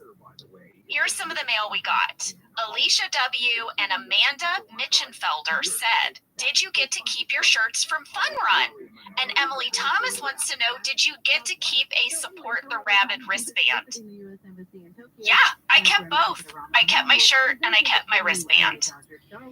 I had my wristband for a long time. It's probably somewhere in my scrapbook bin. My t-shirt I did not keep. Carrie kept it in case we ever needed Angela Martin to wear it again, because we weren't sure how long this mourning process was going to go, you know? Well, we should remind people, Angela, you did not wear one of the famous blue Fun Run t-shirts. You wore a shirt with a picture of sprinkles on it. Yeah. Because people wrote in about this shirt too, Angela. Molly C. and Isaiah Johnson asked, where did Angela's sprinkle shirt come from, and did you get to keep it? You said you did not keep it. I did not keep it, and Carrie made that shirt. She had that shirt made, and also when I had my wardrobe fitting for this, Carrie and I talked, and Angela would not be in shorts. She would not wear shorts, so that's why I have sort of those little crop pants. And then at first, they had kids for me, and I was like, I can't run in kids, and I have to actually run. So yeah, I need an actual sneaker. There you go. There you go. Well, Carrie told me about those blue shirts, the famous blue shirts with all the writing on them. So she designed those. We made them ourselves. She said that she just tried to imagine Michael getting on the phone and ordering those t-shirts with the ridiculously long name and insisting that all the words be on the shirt, which I think is a very funny way to approach that design. I mean, I thought it was perfect. And honestly, while we're talking about the shirt, what the heck kind of budget did they have for this? Not only did they have bracelets and those t-shirts, they had flyers and banners. They had a giant Meredith photo poster and a giant check. What was their budget? I mean, we're going to see when we get to that scene in the conference room that we spend quite a bit of our donation money just throwing the fun run. Carrie also told me that she chose the color blue for the shirts because everybody had to wear it and blue looks good on everyone. She said she always applies the same logic for photo shoots and promo shoots. Blue just looks best. That's right. Well, let's talk about Dwight. Fan question from Ella Lewis. Why isn't Dwight wearing a Fun Run shirt? I feel like he would have been the most likely to support Michael's ideas, yet he's wearing a Schrute Farms shirt instead. I think it makes perfect sense that he would self-advertise. I agree with Ella. I was surprised that Dwight would not just champion Michael the way he does. Carrie told me that she made this shirt. She literally just used a standard stencil and she spray painted it in that parking lot right before we started shooting. But after the episode aired, NBC marketing department got so many requests for that shirt that they called her and asked her for her art files so that they could mass produce it and sell it. And Carrie was like, don't have an art file. Have a spray painting thing that I made in the parking lot. You want to come get my spray paint stencil? Yeah. She was like, okay. All right, well, our final question about the clothing comes from Ian MP and Marina Blank. They're asking, is Michael wearing women's shorts for Fun Run? Oh man, they're definitely some kind of like biker short with like the little windbreaker short over it. Yeah. Carrie says no. They were not women's shorts. She said the thing with Steve was that he's actually really fit. And Angela, you and I know this. He was really into fitness. Well, he got into great shape. We've talked about that for 40-Year-Old Virgin, and then he's just made that part of his lifestyle. And I think in this episode, when he gets in his shorts and his t-shirt, you can see how fit he is. There's no hiding how fit he is. He has like 0% body fat, and it's very clear. Carrie said it was really a challenge to make him look like Michael anytime he was out of his sort of frumpy Michael suit because he just was in such great shape.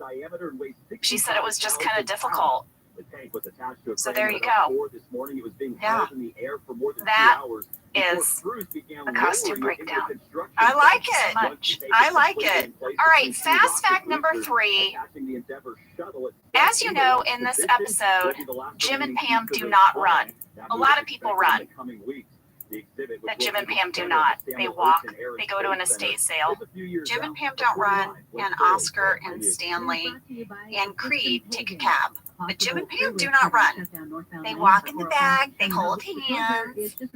Well, there was a reason for this. I know. The reason for this is because in May of 2007, we shot this in August. In May, I fell down a set of stairs in New York City, and I fractured 4 bones in my back, and I was not allowed to run. So the writers had to write a reason for me to only walk through this episode. That was such a scary night. I was with you. I know you were. That was so scary. Yeah, so here's what happened. It was May, and we were in New York, and we were promoting The Office. We were promoting the season finale, and they threw this big party, in quotes, party. It was a work event at this club called Budokan. Yeah, it was our job to kind of hobnob with advertisers and stuff. We were at work, but it was a fancy work. Yes.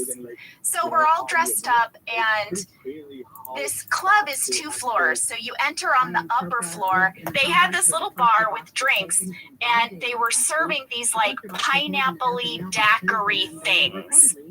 And it was sweet, and I was like, this seems great. So I grabbed one, but then to get to kind of the main part of the event, you had to go down this long set of stairs that were marble. And they were steep, you guys. They had a really deep pitch to them. Yeah, they're still there. This club is still there.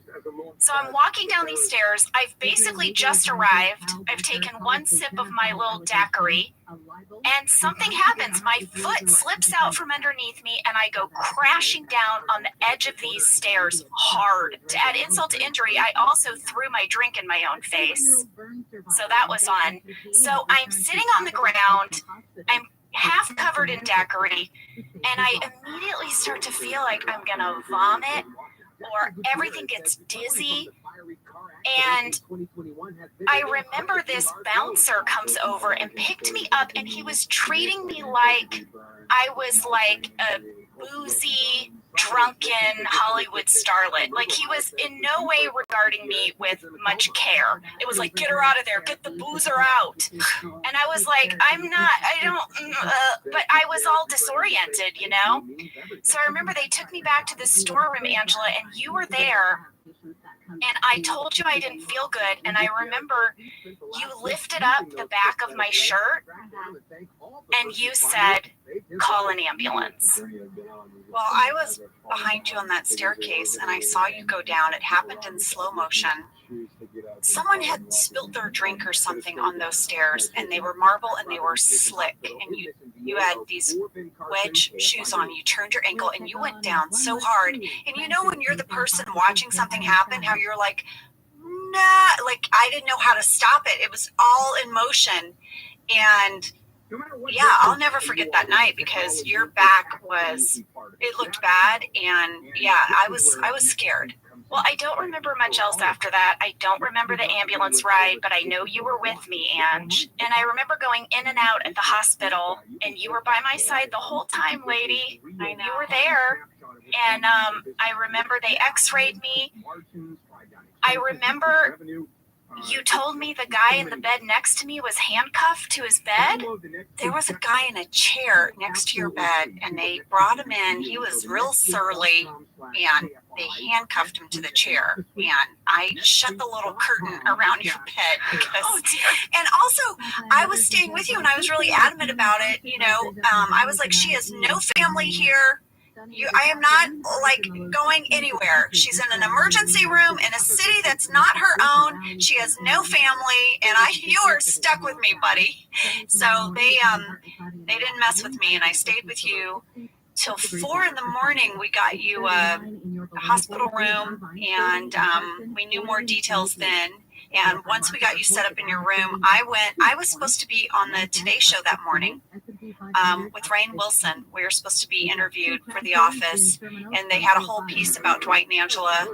And I asked NBC, you know, I was like, I'm supposed to be on the air in an hour, but I'm in a hospital room with my friend. I can't be there. And they said, don't worry, we'll let the Today Show know.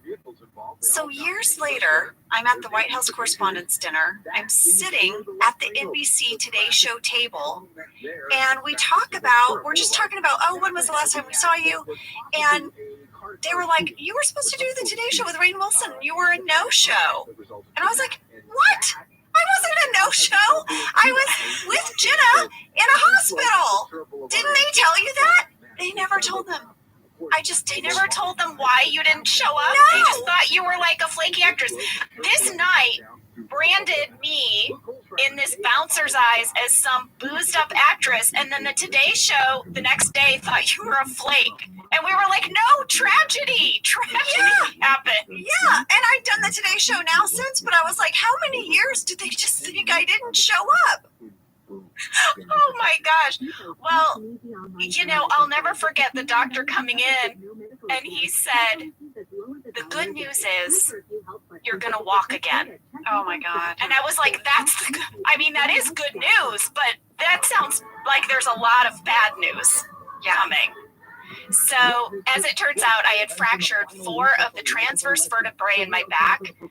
If you're going to have a back injury, I guess this is the best one because they heal on their own, similar to a broken rib, and motion is the best thing for you. So, even though walking and moving was really difficult for me, I was encouraged to do it.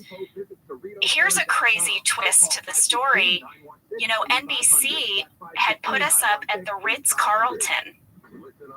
for these 2 days that we were going to do press. They had a deal with the hotel, and the entire cast was put up at the Ritz-Carlton. And remember, lady, we asked for adjoining rooms. And we were so excited. Talk about country mouse come to town. We are at the Ritz facing Central Park, 2 whole nights. We were so excited. Well, I couldn't go home. I couldn't leave. So NBC had to pay for me to live at the Ritz-Carlton for 2 weeks. And guess what? What? For the first week, I was with you the whole time.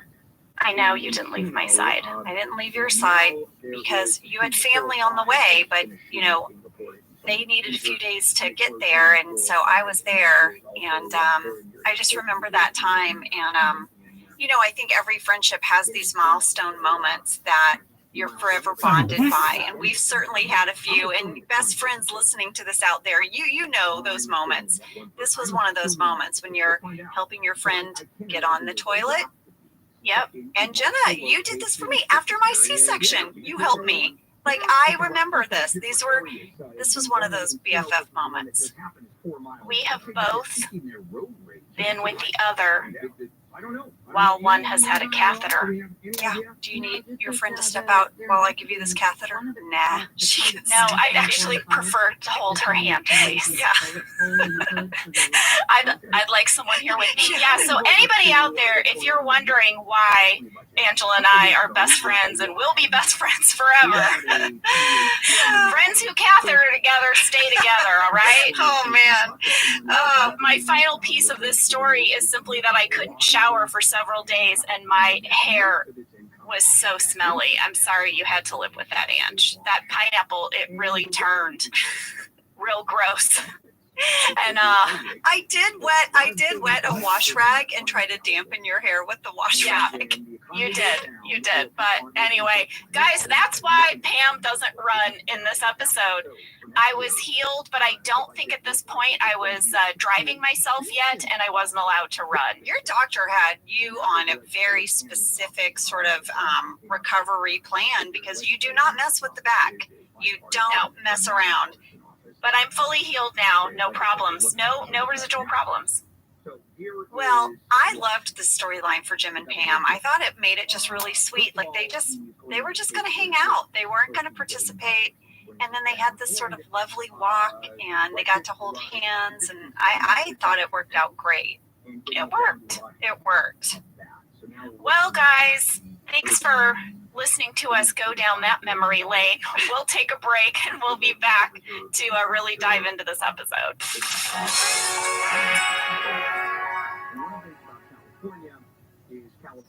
Jenna, you know you and I both love to learn new things. We like to explore new things. And I have to tell you a little something I did over the holidays. What did you do? Well, my daughter was very curious about the classic holiday movies. What are the holiday movies? And there's so many different genres, right, within a holiday movie.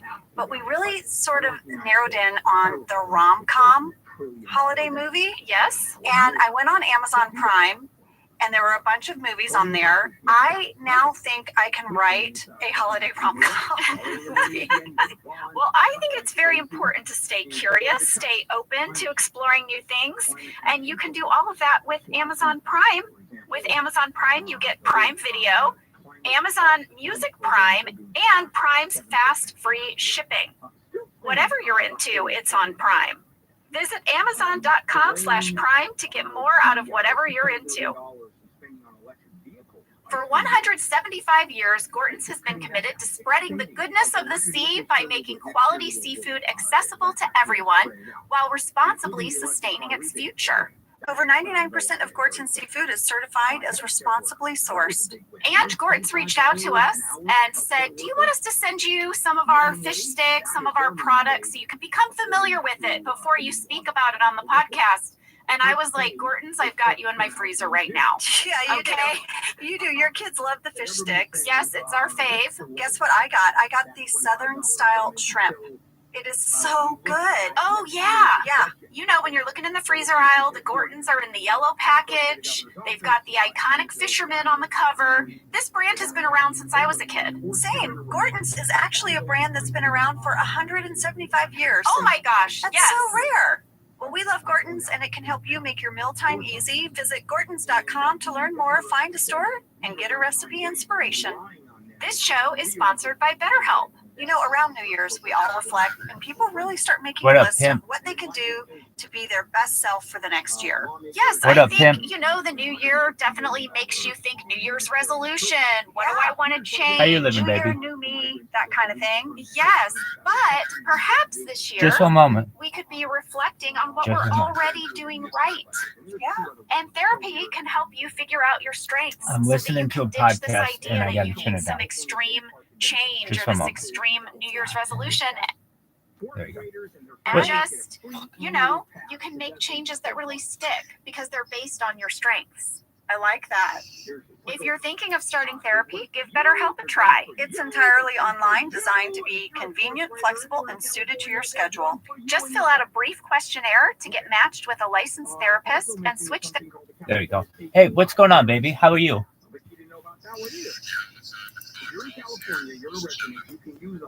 Very well. Where you live? Hell yeah, me too. I live in Irvine, California, just south of Los Angeles. How about you? Tight. I spent spring break at Lake Havasu, the zoo in Lake Havasu, where you go on vacation and leave on probation. Ever been? Hell yeah, ever been to Copper Canyon? Oh, it's wild. Oh, thank you so much. I stream my life 24 hours a day, 7 days a week, 365 days a year for world peace, baby. I don't want world hunger anymore. So how are we going to help with world hunger? We're going to help by using vertical farming, hydroponics, cloud seeding. We're going to help with world thirst by digging of wells, which we've already done in this community. We're going to help with desalinization plants, and we're going to help with smart straws. We talk about anti-gravity, antimatter, life extension technology, human growth hormone, you name it, stem cell research, mind uploading, you name it, ufology, you name it, we discuss it.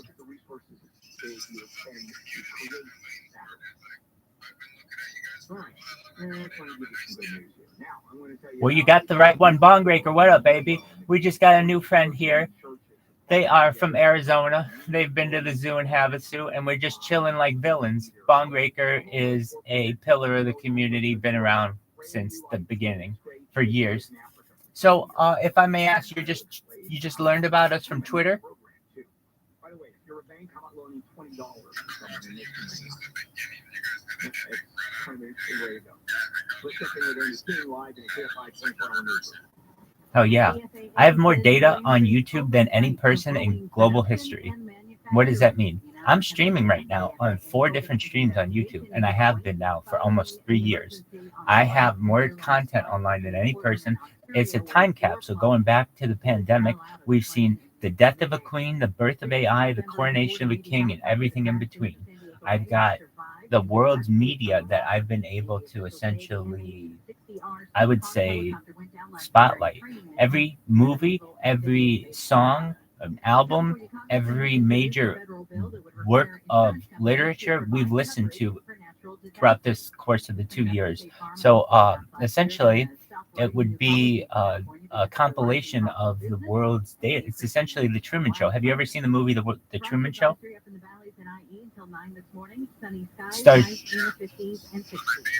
Absolutely. Well, it's just like that. So that means perhaps once this goes viral, which it will eventually, the longer I do it, and I plan on doing it the rest of my life, I'll be the most famous person in world history.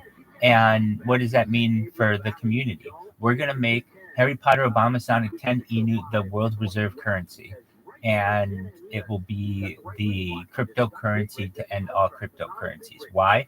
Because it just so happened that our paths randomly, we had this cryptocurrency that was moving through the market, and I was moving through Twitter Spaces. It combined. I got into the Telegram. I've been streaming my life in the Telegram now for more than 6 months, and I've been live on the internet for now years on end. And not only that, I have years of footage on Instagram, on Twitter. Just you look at my videos if you ever do. They're 12 hours long. Every single one of them is 12 hours long. And if you're wondering why, well, some of them are longer, some of them are shorter, but why 12 hours? Because that's the limit that YouTube gives you to be able to watch it in the future. If you go for, I've had videos as long as 244 hours. However, you can't watch all of that in one chunk. YouTube only allows most publishers 12 hours of content per video. Nevertheless, I have more of it than any person in global history. I eat online, I sleep online while streaming, I go to the bathroom while streaming, you name it, I do it. And I look forward to making you a very rich person. Why? This is all being recorded. I already have more data on the internet than any person in global history. And data is Earth's #1 resource. It's more important than air, water, food, you name it, it's more important. Petroleum, gold, silver. That's not me saying it. That's the Economist saying it. And they came out and published that in 2018. I am sitting on a gold mine of data. It really should be called a data mine because data is more important than gold at this point. So I'm excited about it. I'm excited for this to go viral. And you never know when it does. And when I say that, like I'll have some streams that get like 1 person on it, 3 people on it, 4 people, and then 33. Like last night, for some reason, I just randomly had 33 people on a stream. So once people start to find out about it, that literally at any given time, they can connect to someone, they can talk to someone, they can learn about someone. They have someone who's a counselor. By trade, I'm a rabbi. I'm also a certified project management professional. I've launched apps on the App Store and Google Play. I've launched the world's largest car wash app, essentially an Uber for car washing, a car wash that comes to you, available in every major metro in the Sunbelt. And yeah, just have a good time streaming my life online. So it's a pleasure to meet you, Odd. If I may ask, do you know what the Sproto is in addition to the Harry Potter Abomination Canino? It's never too late. And finding your sense of purpose, your why, your life. Oh, definitely. And here's why it's going to be successful. Okay, I can tell you. I didn't come up with, I don't own this coin. I'm not a salesperson. They gave me this stuff. This community gave me this stuff. But they're just nice to me. For the most part. That's how cool this community is. That the way that we met is I've been on Twitter Spaces now for like a year. Every day. I have I started with over 400 Twitter accounts. A lot of them get banned. I still have over 100 Twitter accounts. And I have over 1,000 TikTok accounts. I have more accounts than any person in global history. Literally, like, I'm Mr. Internet. So I'm king of the internet. So I went on Twitter Spaces and what I saw was HPOS 10. And I was like, what the fuck is that? And I learned that it was a cryptocurrency. Anyway, one day I got into what I would do is go into people's Twitter Spaces and run trivia. I like trivia, like facts and information and stuff. So I would go into people's Twitter Spaces, and these things are so boring. All they do is talk about, okay, well, what? I like your NFT. I like your NFT. Oh, okay, I like this cryptocurrency. I like this cryptocurrency. And they don't have anything else about which to talk. And then they have like a 6-hour space. It's like, look, you got to have some content here, or people are just going to come in and out. So I would go into spaces, especially cryptocurrency spaces, introduce myself, tell them about my project, and explain to them that if they'd like, I would host trivia for them. Like, what do you mean host trivia? And I would say, look, I have a random trivia generator.com. I go to that and I ask the room questions, and if you would like to play, we can. But it basically gives you some entertainment during these lulls. Like, okay, so some of these rooms started inviting me in. Then it got really popular where people were like trying to reserve me. And that's how I got into Harry Potter Abomination 10. I was in one of the sessions. I wasn't hosting trivia, but people thought I just had really interesting ideas. And I was talking to them about cryogenics, like freezing. And also I was talking to them about different kinds of batteries. I was talking to them about the hydrogen car, also the americium battery and gravity batteries, like way better than lithium batteries. Within this conversation, one of the people from Harry Potter Abomination 10 was like, whoa, you are a wild man. Meaning like you're impressive. We want you to join our community. do you have Telegram? And I just downloaded it. This was like 8 months ago or 7 months ago or so. I was like, yeah, I do. They're like, here's that invite. Please join us. I think you're really interesting. So the next day comes around and I start hosting trivia in their community, in the Harry Potter Obama Sonic 10 Inu community. And I learned, having posted trivia amongst all of the different cryptocurrency communities, that this one, believe it or not, while it is a joke, meaning the name Harry Potter Obama Sonic 10 Inu is a joke, it was the smartest community. They did better in trivia than anyone. And I have this documented. It's documented better than any, perhaps, event has ever been documented in history of mankind. I mean, right now I'm live on 10 different streams that are being archived on. And so with that being said, I realized this is a special community and they're very smart. So then after about a month of being in the Telegram, there was another community that really liked me, and they started sponsoring me. A cryptocurrency started sponsoring me with some pajamas. And at that time, I was just like, okay, sure. And so I started doing augmented reality videos for this cryptocurrency, just out of my own, goodwill. And they ended up posting them for 50 days in a row. I did it for them. And after like 40 days of Harry Potter Obama Sonic 10 Inu Sing, they said, look, we want to send you some stuff. We want you to rep our stuff. You're doing a really good job of it. I was like, sure, whatever you want to send me. So they sent me comforters. They've sent me all kinds of pillows. I have too many pillows to show you. I've got blankets in addition to comforters. So I am swagged out, as they say. And I don't get paid to do this. I just do it out of the goodness of my heart. I think it's a really interesting project. Additionally, I think the people are really nice in it. And so I'll get random people in here throughout the day who come in and say hello. Some people sleep alongside me. A lot of people want to just pick my mind on stuff. Sometimes people don't have a good day and they just want to talk it out. So that's basically what I do here. It's a pleasure to meet you, ODD.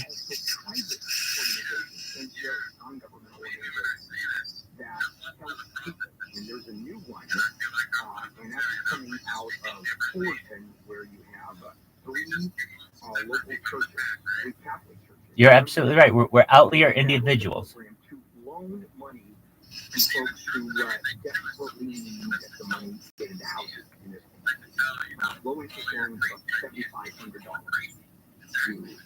It's not governmental. You're right. It's all private donation, which is fine. The CIA has said that their disinformation campaign will be complete when every fact that the American public knows is false. And you have to see through that. Plato, in Plato's Republic, he talks about the allegory of the cave. And this is a description of Socrates describing a cave. Essentially, it's like a movie theater with everyone facing the wall.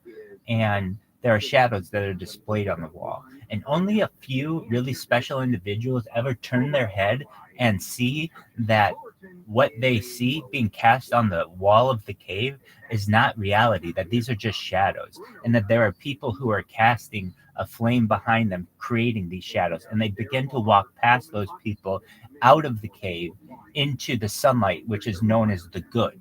And so those people in society are known as philosopher kings. And I consider myself a philosopher king, or at least someone who longs to be one. And I think you may have the same type of aspirations. Couldn't make the rent, they've been evicted, and then now they need a place and they're working again. Where do you come up with first, last, and security?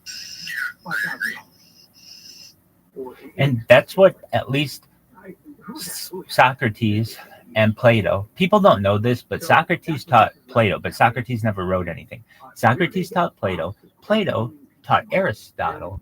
Aristotle taught Alexander the Great. People don't know that was like there were like 4 generations of really historic individuals who were involved in that time. So essentially, people don't talk about this, they don't recognize it, but this is what's going on in society, and you can see that now with the media. It's in the same way thousands of years ago it was being described through allegory of a cave. Today we can do the same and just say it's the media.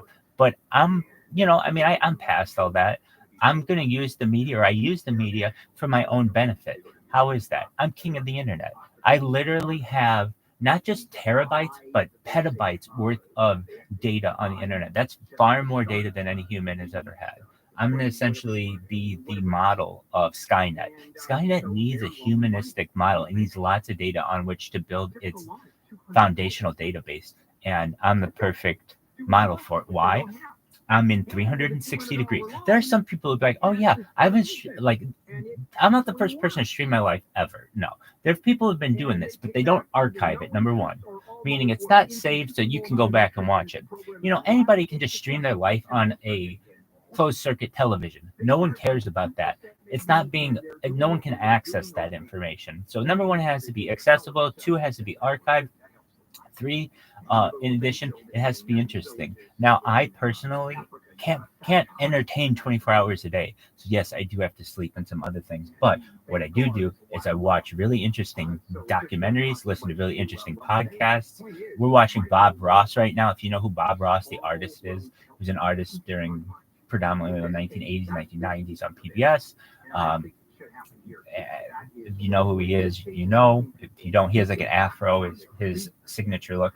Anyway, I love art, but in addition, I love science. So I do my best to be a well-rounded individual, and that's what Plato Socrates through Plato says is what we should all do, is to achieve the good. And what is the good? It's knowledge of the good. It's just knowledge, being knowledgeable. And I'm sure as you get older and you get wiser, you realize that the more that you learn, the less you realize you know.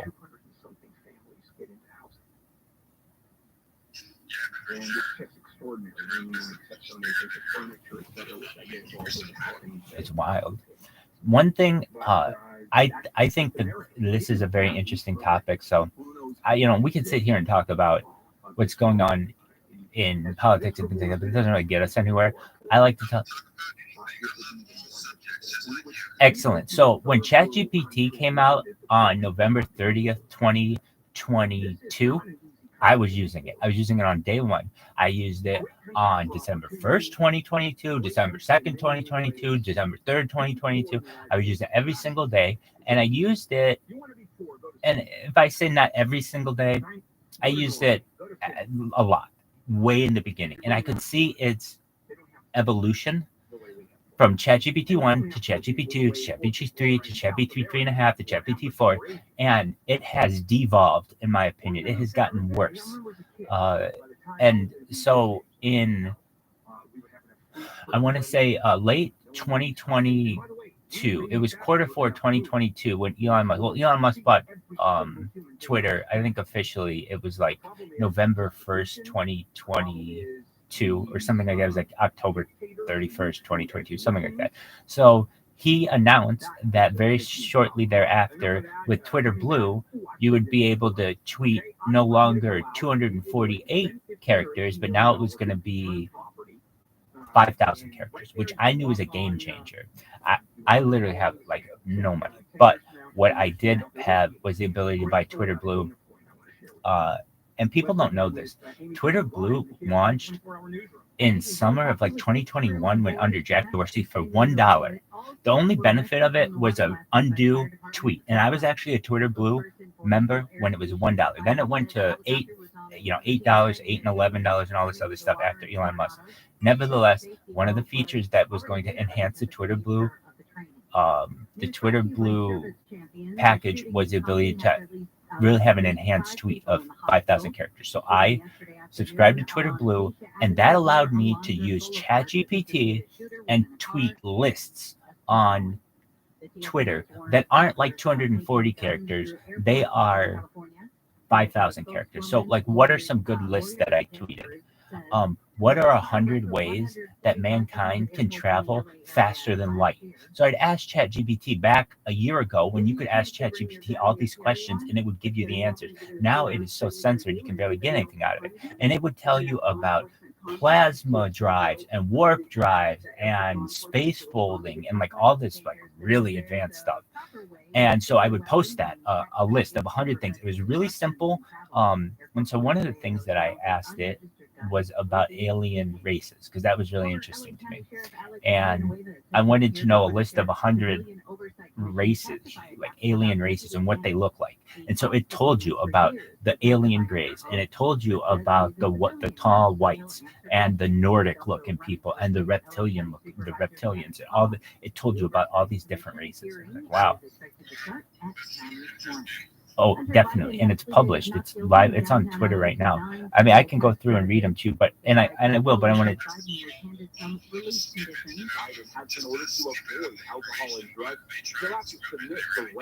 You're absolutely right, and so we know that they have different types of species, and so I was really interested in something called the Galactic Federation. Like, if you were to ask me right now, Rabbi Rothschild, what is the thing that is of most interest to you? Well, I would say going viral, number one, and certainly world peace. But really, the things that like are on the far reaches of my knowledge are like the Galactic Federation. Who on Earth, who isn't an alien abductee or whatever, knows anything about that? And they don't. But it's really interesting to me. And it's like in sci-fi novels and things like that. But apparently, here's what ChatGPT knows about it. There is a galactic federation, basically a United Nations of the planetary level, at the planetary level instead of the international level, it'd be interplanetary, and then even it gets into intersolar systems level and intergalaxies, where there is they have alliances that kind of like we have, or we're supposed to have with NATO, but basically they're non-aggression pacts, where if one of the planets gets invaded by someone, they all go to war. And this has created some type of peace at the planetary level. The Earth is not quite there. Earth is seeded. If you know anything about the Bob Lazar story, he's been on Joe Rogan, but he's been consistent now for 30 years. His story about more than 30 years about his work at Area S4, being an engineer at Area 51. And what he said during his briefing at EG&G was that human DNA has been altered at least 64 times, that we are essentially a seeded species, and that every single day there are some type of abductions and perhaps genetic mutations that are being done by third-party species, and so our evolution basically has not been natural. That's what he says, and that is what I know to be true. What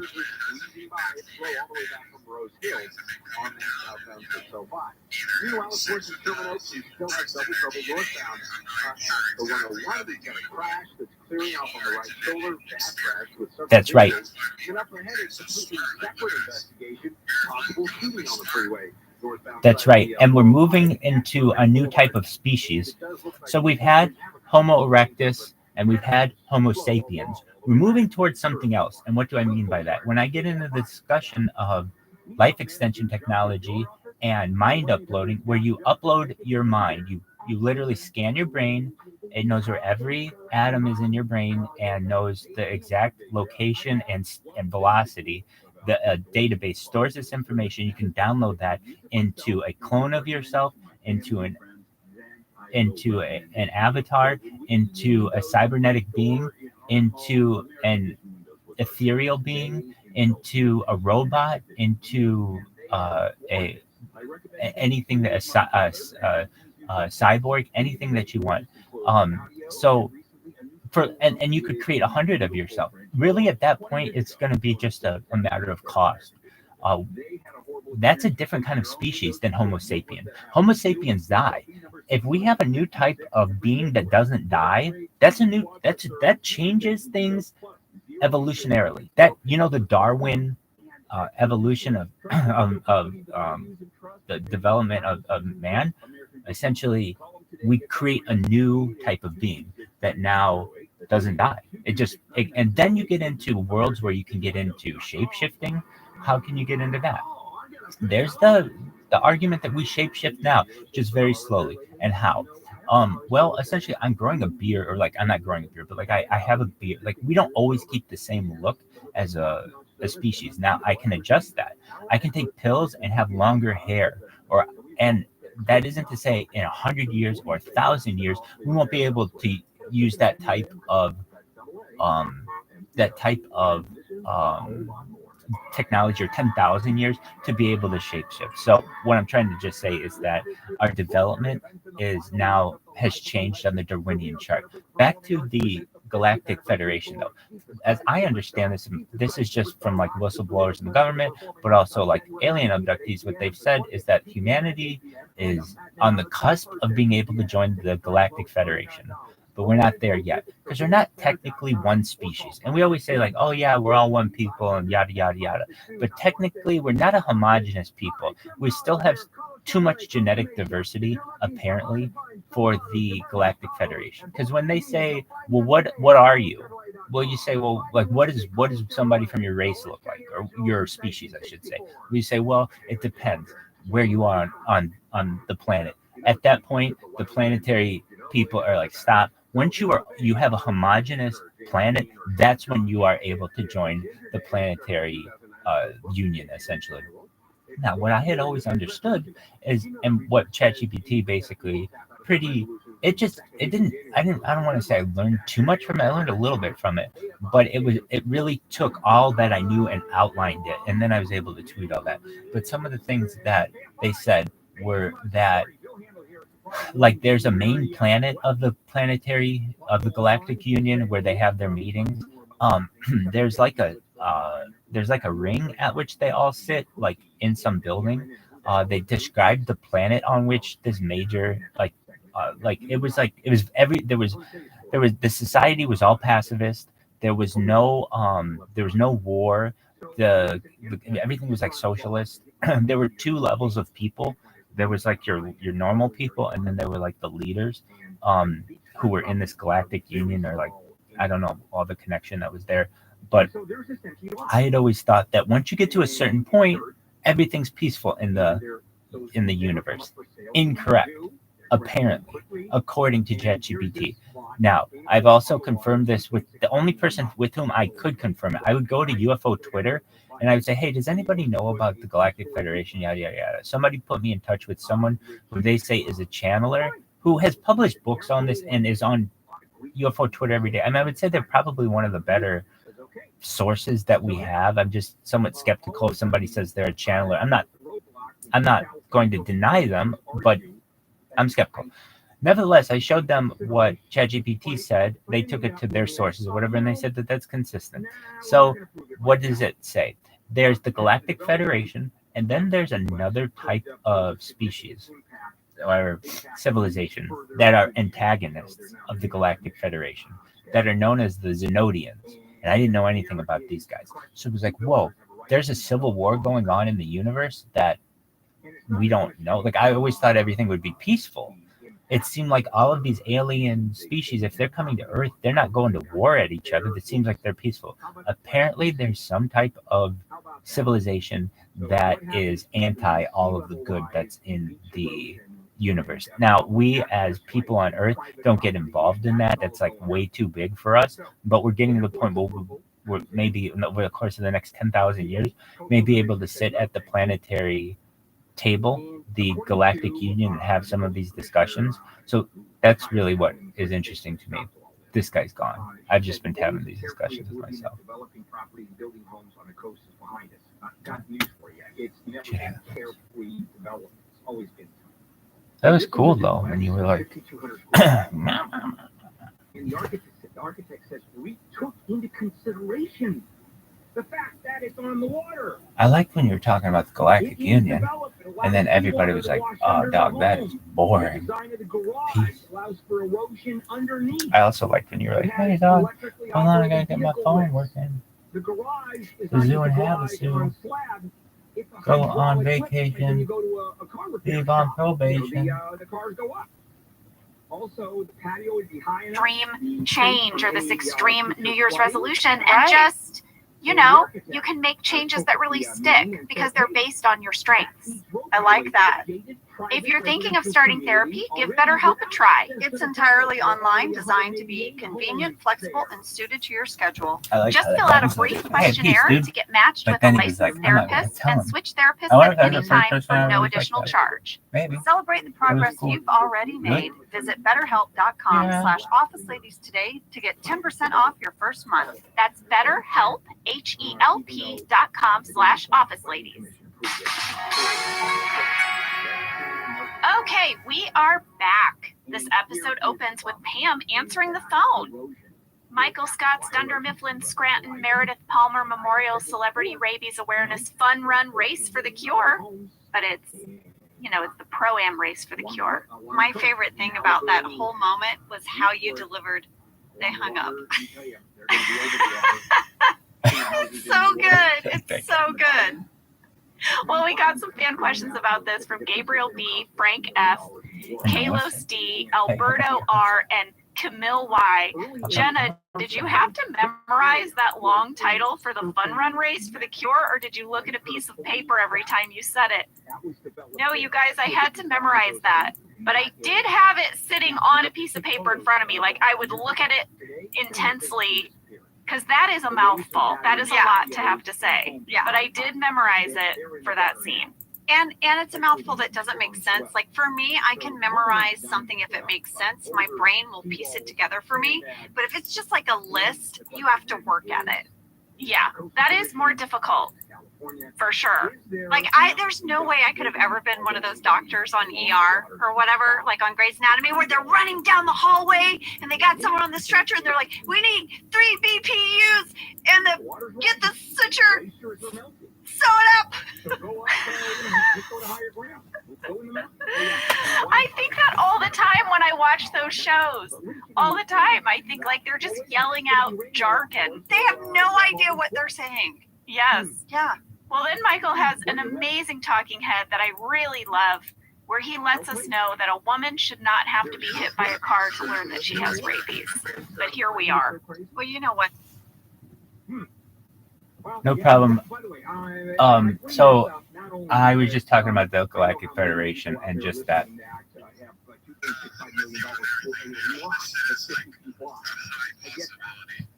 Oh, for sure. Anyway, so that's what I do.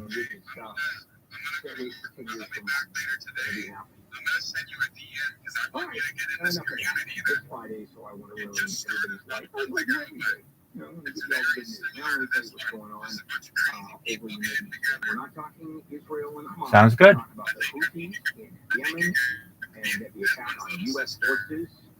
Sounds good. Send it to me. I'll join. It was a pleasure. It was a pleasure to meet you. Best wishes with work. Take care, baby.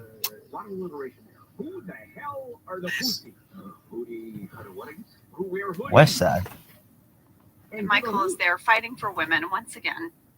Yes, exactly. Well, then we go out into the bullpen. We're panning around. People are, I guess, on the phones, kind of phone banking, trying to get donations for this cause.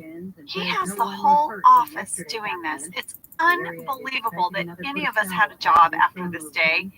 And I love that he walked up and said, "Hi, Stankley."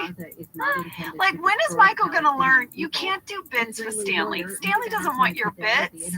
He doesn't. Stanley is a bit-free person. Yeah, don't bring your bits to Stanley. Well, Phyllis is hard at work on the rabies quilt. She holds it up. How many quilts does this company make? I mean, I felt like this was a callback to the depression quilt from Safety Training.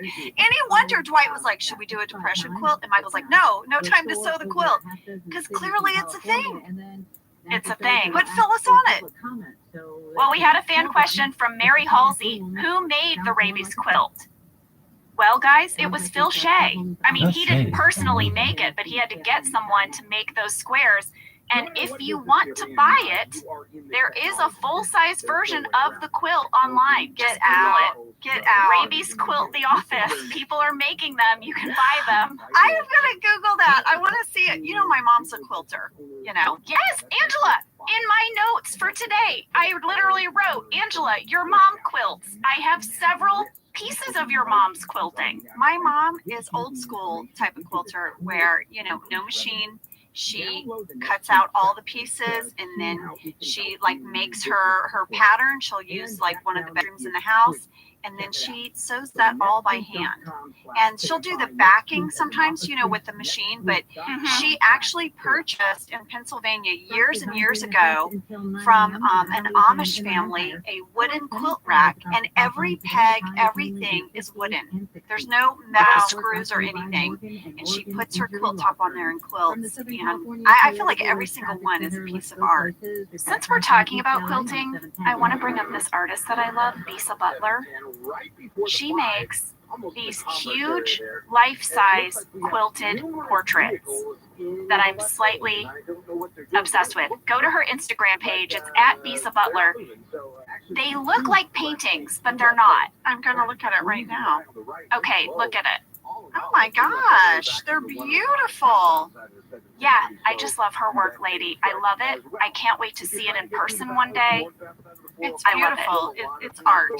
It's gorgeous. And she was featured in the New York Times as well. She had this, I mean, she's all over the place. She's a big deal. But check it out. Bisa Butler on Instagram. Well, you know, we're about to move on to an Andy talking head here about nipple chafing. But did you notice Andy is now sitting at Karen's desk? I did. And also, we didn't mention this last week, but when Karen cleared out, did she take the company phone and the computer? Like, everything was gone. Everything. It was all gone. Yeah, well, we had a fan question about Andy's nipple chafing from Lindsay L, who said, who came up with the nipple chafing idea? Was it based off of a personal experience? Oh, he did he? Well, Greg told me that this was an idea from Justin Spitzer, so I asked him about it, and he said, yes, this was his idea, and that he had once handed out waters and blankets to runners who were finishing the Chicago Marathon, and he could not believe how many men were crossing the finish line with blotches of blood on their shirts over their nipples from nipple chafing. He said it shocked him and haunted him, and he had been obsessed with it ever since, and he was finally able to write it into an episode. Well, so I think this was very healing for him. It's a real able to take this experience and turn it into art. Well, it's a real thing, and of course I looked it up. Jenna, it's also called jogger's nipple. Oh, I had no idea it was such a thing, and it's more common in the winter because nipples are erect. And but there's many ways to prevent it, and one of them is sort of like covering them like this. And there are all kinds of companies that make these. And now there's nipple covers for women, like when you don't want your nipples to show in clothing. You know, we've had wardrobe fittings where sometimes we're like, oh, we might need to put something there. There's a whole other industry for men. And you know, I love a good name, Jenna, for businesses. I love it. So we've got a few that I found were Nip Ease, Mr. Nip, Nip Strips. Excellent. I'll join it, my man. Well, I imagine, I guess, because men have hairier chests. Like, what I noticed when Ed was, like, covering his nipples was... Well, I'll tell you this right now. I really can't afford it, so that's what you have to do. I can tell you that right now. When I can, I will buy it, but I can't right now. If I'm a man, I don't know. Mr. Nip, was that one of them? Mr. Nip and Nip Strips, Nippies. Maybe the Nip Solid, Strips. man. I'll just even join just to be a part of it. I appreciate it. Thank you. Like that tape and cotton ball. Take care, my man. We'll talk. He said it was really uncomfortable. This was not a comfortable episode for him. I don't doubt it. What up, baby? I don't doubt it. Well, lady, now Andy is going to tell Angela how very sorry he is that her cat passed away. This might be leading her maybe toward Andy. Yeah, you know, there's a deleted scene where Dwight and Angela are exchanging instant messages, and Dwight's trying to make amends, and Angela's not having it. She's getting fed up, and she looks over her shoulder towards Dwight, and Andy is directly behind him, and he thinks Angela is looking at him. Oh, so I think they're planting little seeds here. Well, now you have a talking head, Angela, where you are crying. and you're talking about how Sprinkles was your best friend, and you're sharing pictures of Sprinkles because you're including one from the last Halloween, where you're just a couple of kittens out on the town. Well, lady, we got some mail about this. Yes, about photos. Yes, from Kate Sieber, Mandy Pascal, and Anne Marie Morrison. Did you have to do a photo shoot, or did they just Photoshop a cat into your arms? I did a little bit of both. So if you'll notice a few of the photos, like in particular, there's the picnic blanket one. I'm laying on a picnic blanket. There's a bowl of grapes, and I'm holding the cat. If you notice, I am wearing my outfit from Beach Games.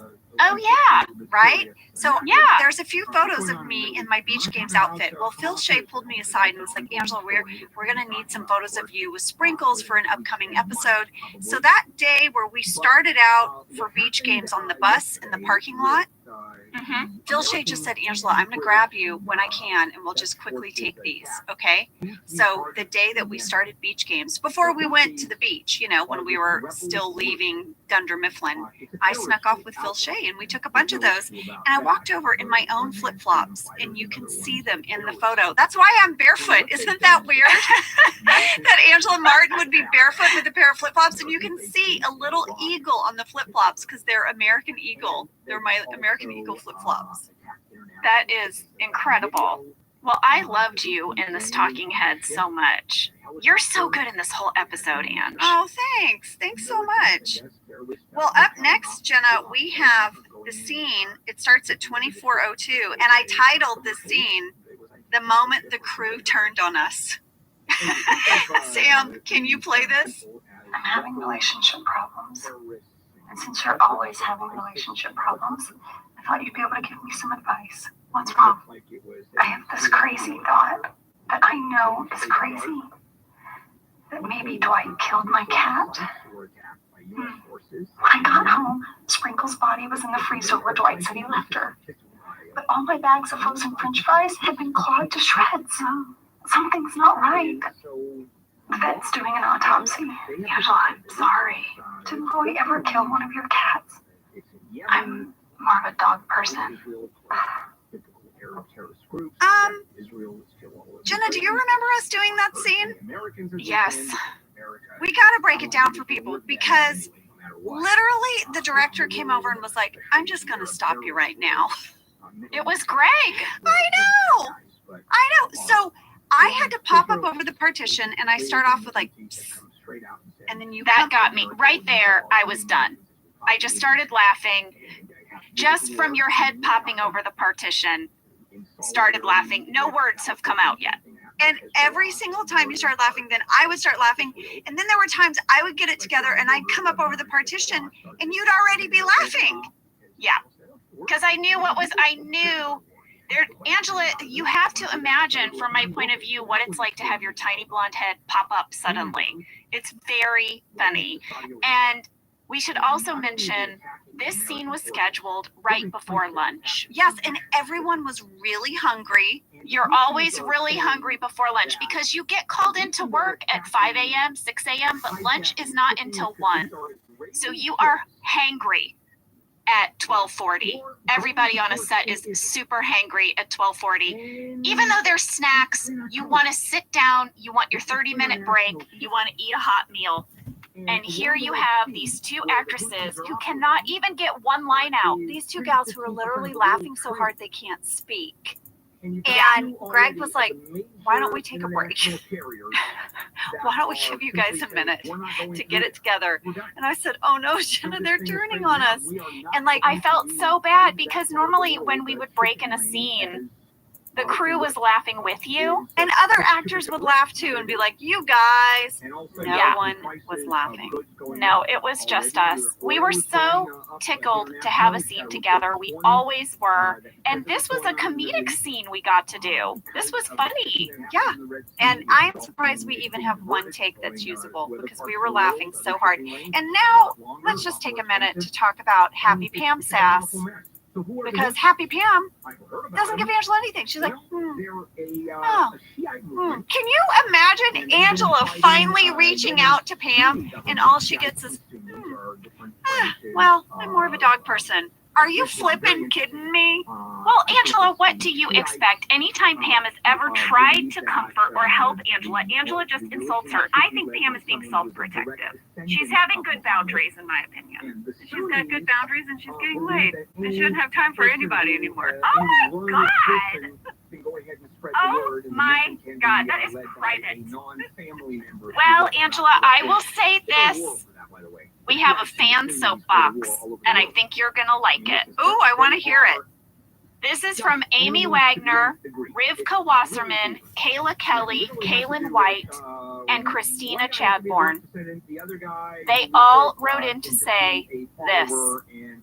I hate to break it to you, but Pam is actually responsible for the death of Sprinkles and the breakup of Dwangela. Pam guilts Angela into seeing Meredith at lunch instead of taking care of Sprinkles, which is why Angela has to ask Dwight to do it and why Sprinkles ends up dead. Oh my gosh. Ladies, I had never put that together. You are right. Pam killed Sprinkles. Well, that's going a little far. Pam killed Sprinkles. Oh my gosh, you are so mad at Pam right now. Pam is just happy. Why when Pam gets happy does everyone turn on her? That's something I've noticed, by the way. When Pam becomes assertive, there in particular are a bunch of men on Twitter who tweet about how they don't like Pam sassy. Nobody likes assertive Pam. Well, everyone, you're going to have to live with it. I don't give a crap about assertive Pam, sassy Pam, guilt trip Pam. I don't give a shit Pam that I have issue with. Well, I thought you'd like that fan soapbox. I very much like it, ladies. Thank you. I feel seen.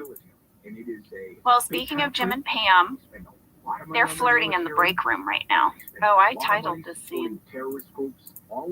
Ready? What is it? Part 2 of our country song. Ain't no more heartbreak in the break room, baby. Oh, yes. Yes. Happy times in the break room, everyone. Happy times. Well, the camera crew breaks the fourth wall and they bring Jim and Pam into the conference room and show them footage of them kissing and driving away. This is huge. Why is the documentary crew getting involved? Remember, they left Andy floating in a lake, but they pulled Jim and Pam aside to show them this footage. They didn't say, Meredith, get out of the way. I don't think they saw Meredith. They were focused on Michael. I don't think the documentary crew could have stopped that accident. You know?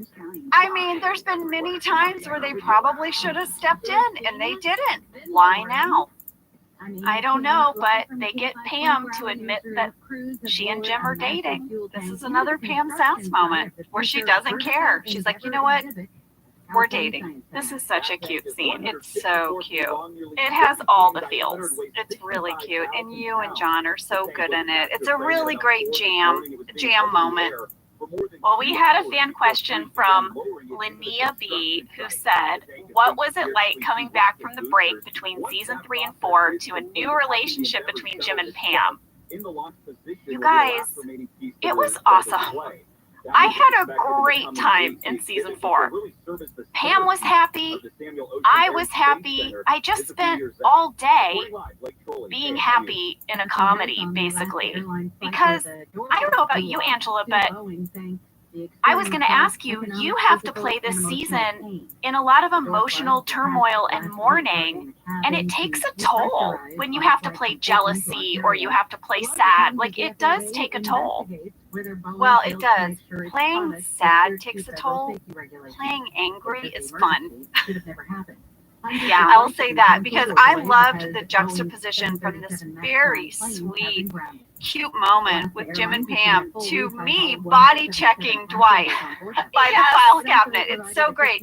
And that whole scene that I have with Rain over by accounting where I'm backing my chair into him, we had such a great time with that. That was so much fun.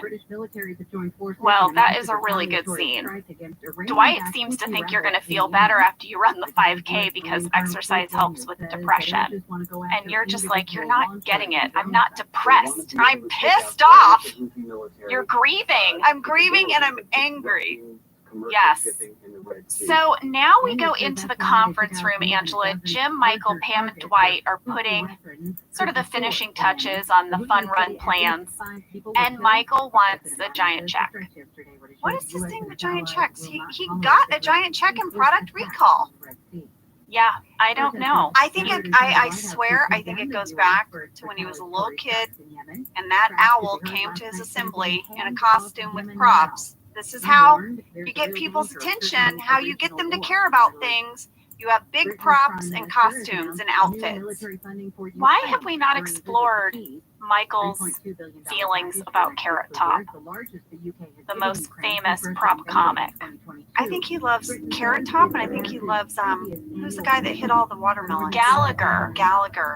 Yeah, I think you're right. Well, here's what he wants. He wants a giant check, even though it will eat up 25% of their funds. He wants a rabies doctor to present the check. Yeah. Jim suggests maybe they hire a nurse, like by the hour, like you would for a party. Michael's like, sounds great. Dwight suggests they just donate the money to Meredith's son's college fund.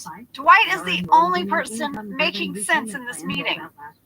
Yes, surprisingly, Dwight has the best idea. Jim and Pam are just egging Michael on. But Michael's like, have you seen that kid? He's not going to college. Exactly. Well, I think we should take a break here, Jenna, and when we come back, we might need to talk about a dangling participle. It's an accidental flashing. He did say come in. I agree. Yes. All right, we'll be back.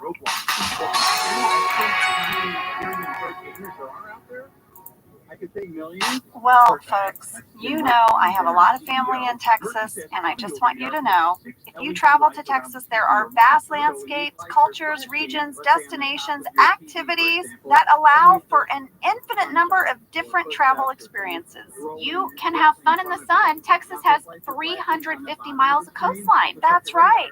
Or if you like more of a rugged vacation, there are campgrounds, hiking trails, state parks, and the food. Can we talk about the food? Tex-Mex and barbecue. There's live music, art museums, cowboy experiences. Come on.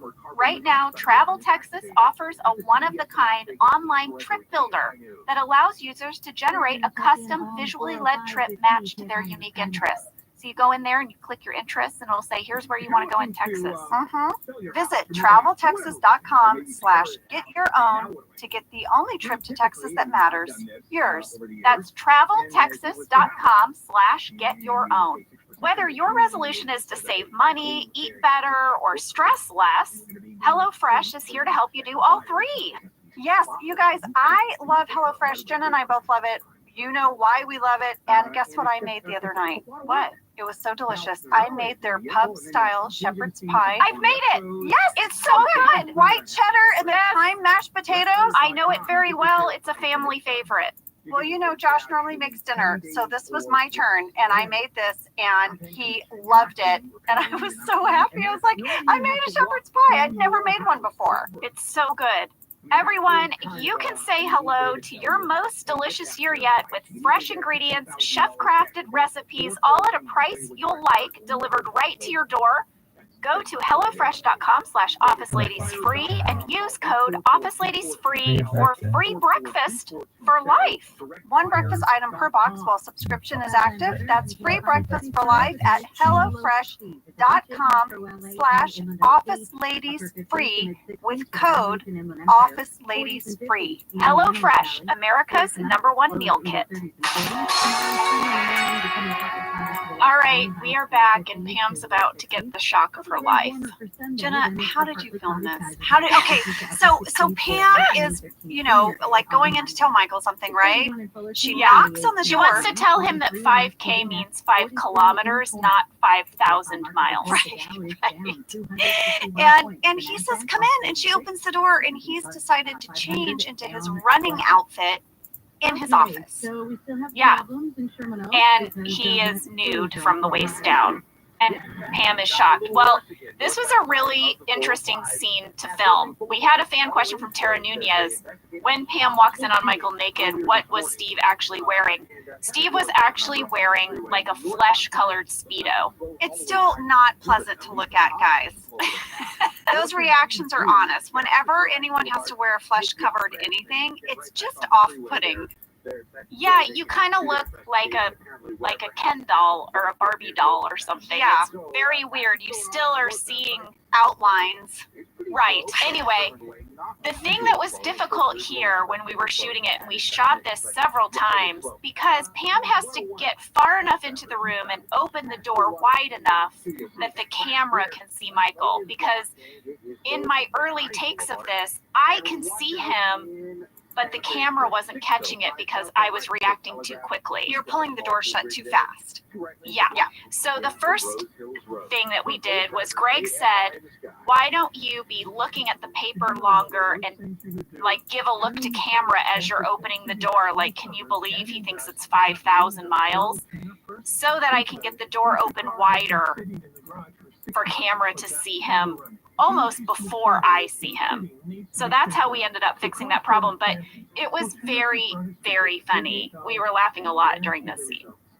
Lady, after this aired, a friend of mine and I were talking about this episode, and I'll never forget it because I heard a term I'd never heard before in my life. And they said this is a thing sometimes guys will do. I don't know where they do it, but it's called shirt cocking. Oh. And it's a thing, okay? And if you look it up, it says it's a shirt cocking is a verb, and it's when a man wears a t-shirt but goes naked from the waist down. Oh, listen to this. This practice is a natural outgrowth of Burning Man events, which value radical self-expression, but are held in clothing optional environments. Oh. Mm-hmm. I've never been to Burning Man. Well, neither have I, but apparently this happens there, guys. Well, I've never been shirt cocked either. I've never been shirt cocked, but beware, it happens. It's a thing. I guess it's a thing in the desert, guys, where people get together to have radical experiences. Well, Michael shirt cocks Pam, and Pam tells Jim that the incident is now burned into her brain. Back in the break room, Jim and Pam don't hang out at front reception anymore. They just go to the break room to hang out and have their little conversation. Yeah, happiness in the break room. The break room is a great place now. Well, Michael knocks on the break room door and enters. He's trying to teach Pam how to properly enter a room. Oh, can I come in? Yeah. Yeah. And Pam is like, you said come in. You said come in. Well, Pam has a major Pam sass moment. She says, I didn't see where it started, but I saw where it ended. Wow. I couldn't believe that line. Wow, Pam is really just saying anything on her mind now. You're really, See? You're right. Yeah. She's looking up celebrity porn on the computer. She's sassing Angela. She's sassing Michael. She's not going to run in your stupid fun run. It's true. Let's get to the fun run, lady. Let's do it. We're in the parking lot. Jan is checking people in. Creed registers. He's very disappointed there's no prize money. We find out, by the way, that Creed's birthday is November 1st, and he's going to be 82. I know. That's so ridiculous. That was so ridiculous. Jan tells Pam to stay away from her man. Heard she was peeping in on him. I know. Oh, that was so fun to do. I love doing that scene with Melora where she's just putting Pam in her place, and Pam is like, but you know, guys, Jan is no longer our boss. Yeah. She holds no authority over us. She is just there as Michael's girlfriend. Well, I have to tell you something. So all of this is happening while you have this scene between Pam and Jan going on. There is a scene between Bob, Vance, Phyllis, and Angela. So in the background where Toby is stretching, Angela's standing there, and Phyllis and Bob walk up, and Bob points to her shirt and says, "Oh, is that the cat?" And he turns to Phyllis and says, "Is that the one that Meredith?" And Phyllis quickly cuts him off and goes, "No, no, no." And then Angela spits on Bob. What? And storms off. What is happening in that scene? Did Meredith do something to one of your other cats? I have so many questions. What has Meredith done to one of her cats? It certainly might explain why Angela really does not like Meredith. But man, Angela is, talk about angry. She spits at Bob. Wow. Yeah. Well, now Michael welcomes everyone, and he gives a speech where he sort of warns everybody of the dangers of rabies. In the background, then, Daryl is feeding a peanut to a squirrel. That is such a random funny joke. That's a very Simpsons-esque joke, if you ask me. I loved it. And I love Michael was like, "Stop it." He's like, "But he's so happy." Well, then we have Elizabeth the stripper is back. Jackie DeBotton. She walks in this little nurse's outfit to present Michael with the giant check made out to Science. Just Science, yeah. $340 to Science. Just a piece of cardboard that costs $200 for nothing. And when Michael sees Elizabeth in her outfit, he's like, "Oh my gosh, you went back for your degree." Yeah. Amazing. Well, I have a little wardrobe tidbit. I think I know your tidbit. Oh, really? Go. No, it's not like right. that. Carrie told me that this nurse's outfit was custom made. And if you notice, she had to make it a red circle with a white cross in the middle. And this is because the Red Cross does not like their symbol to be used for fictional content. So she could not have a red cross in a white circle. She had to invert it. Yes, lady. Well, do you know that is the same costume that Angela Martin wore in season 7? They saved that costume. Season 7, the Halloween episode, where we have a costume contest. I wore that outfit. What? Yep. I wore that outfit, the exact same one, and it was a little too big for me, so I had to wear a little lace tank top underneath it. And you know, we'll get to season 7, but they gave me the chicken cutlets to make everything a little bigger.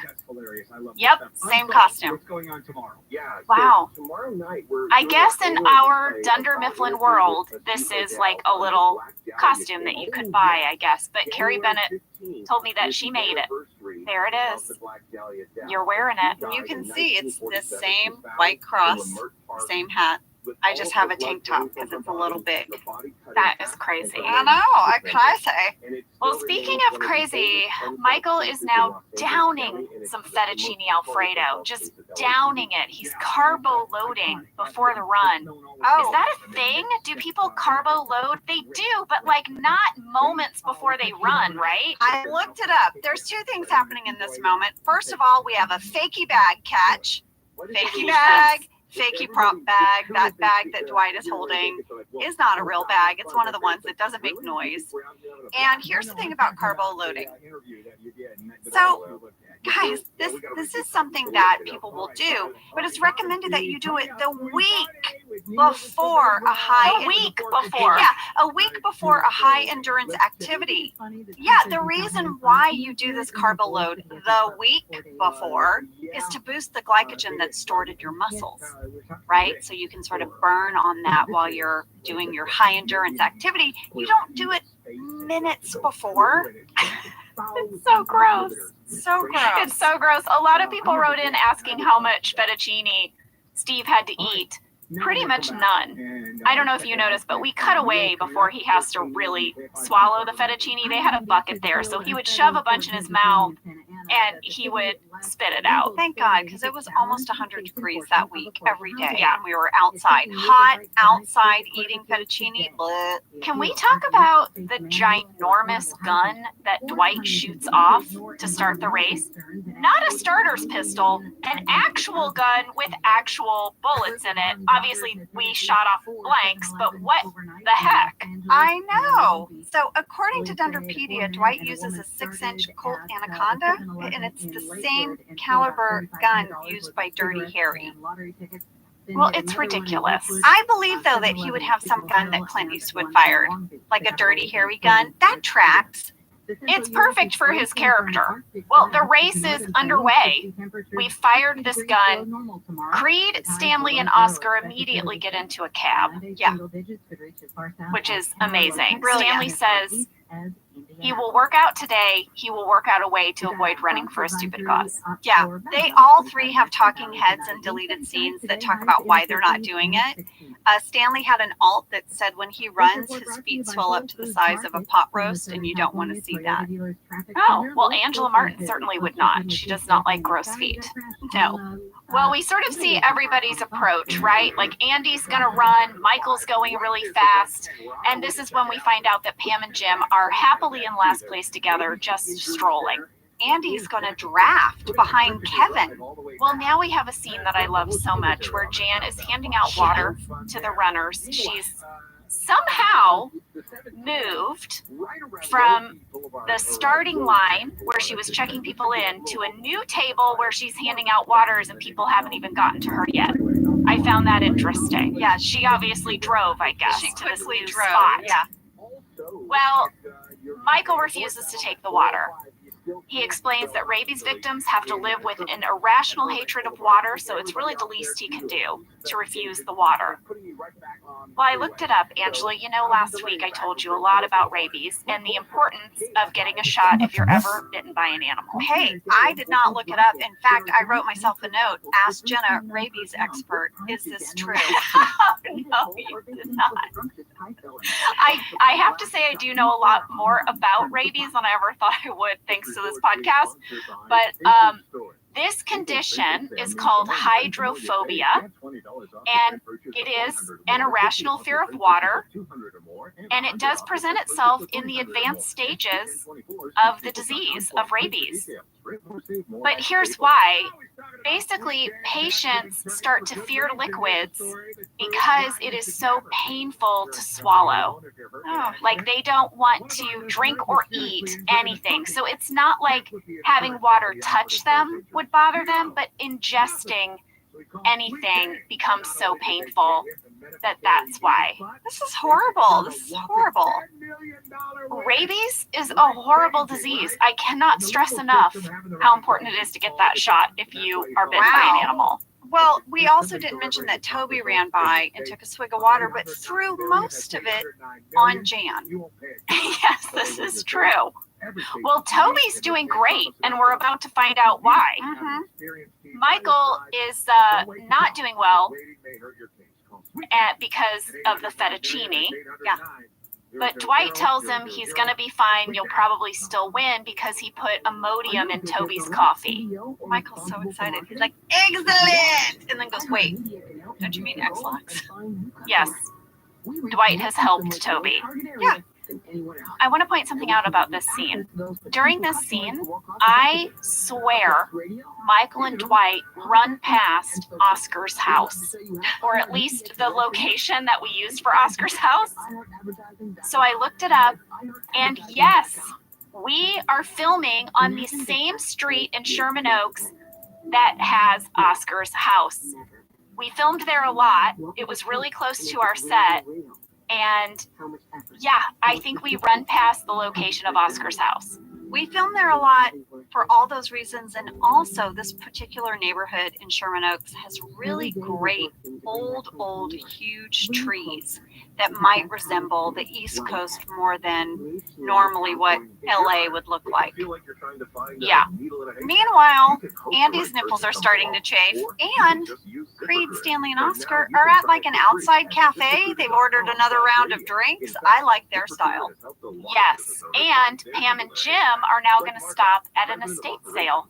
I love estate sales. My mom, this makes me think of my mom. Whenever we went anywhere, any kind of road trip, if we saw a sign that said yard sale, garage sale, estate sale, my mom would literally pull off the road.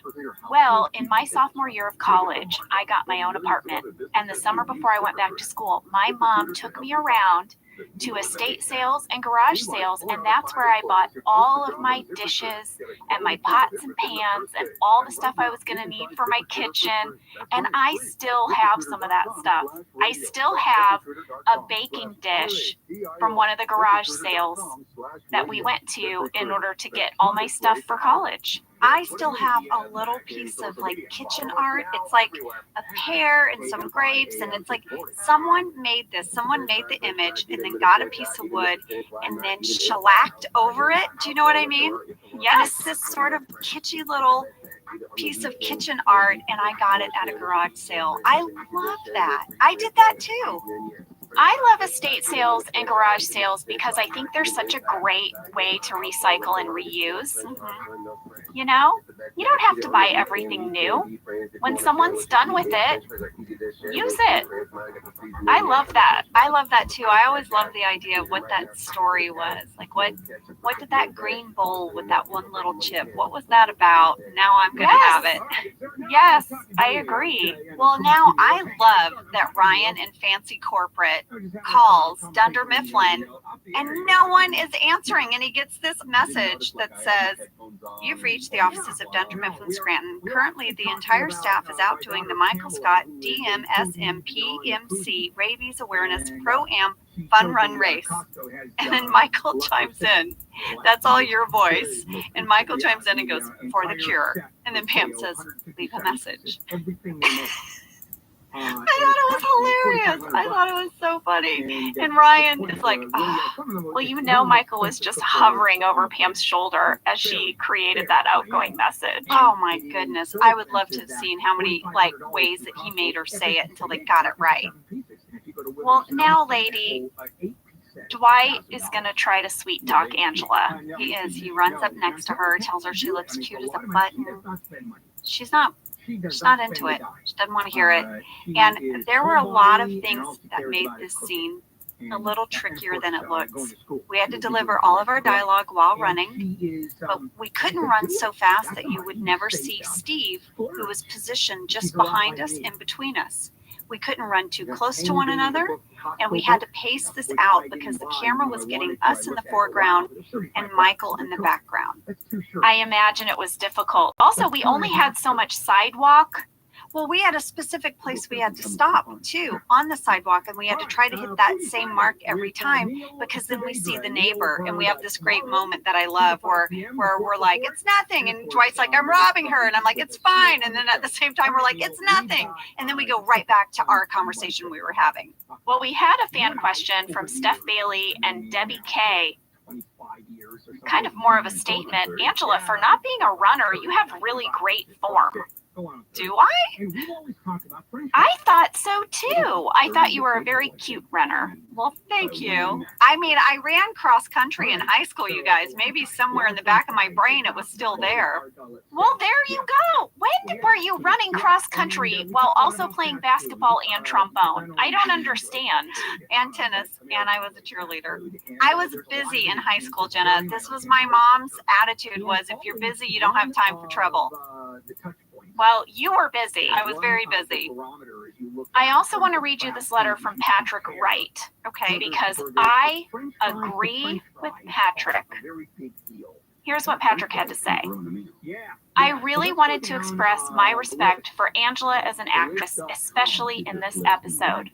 She is a mixture of tragically funny and also just heartbreaking. She gives such a fabulous, nuanced performance throughout this entire episode.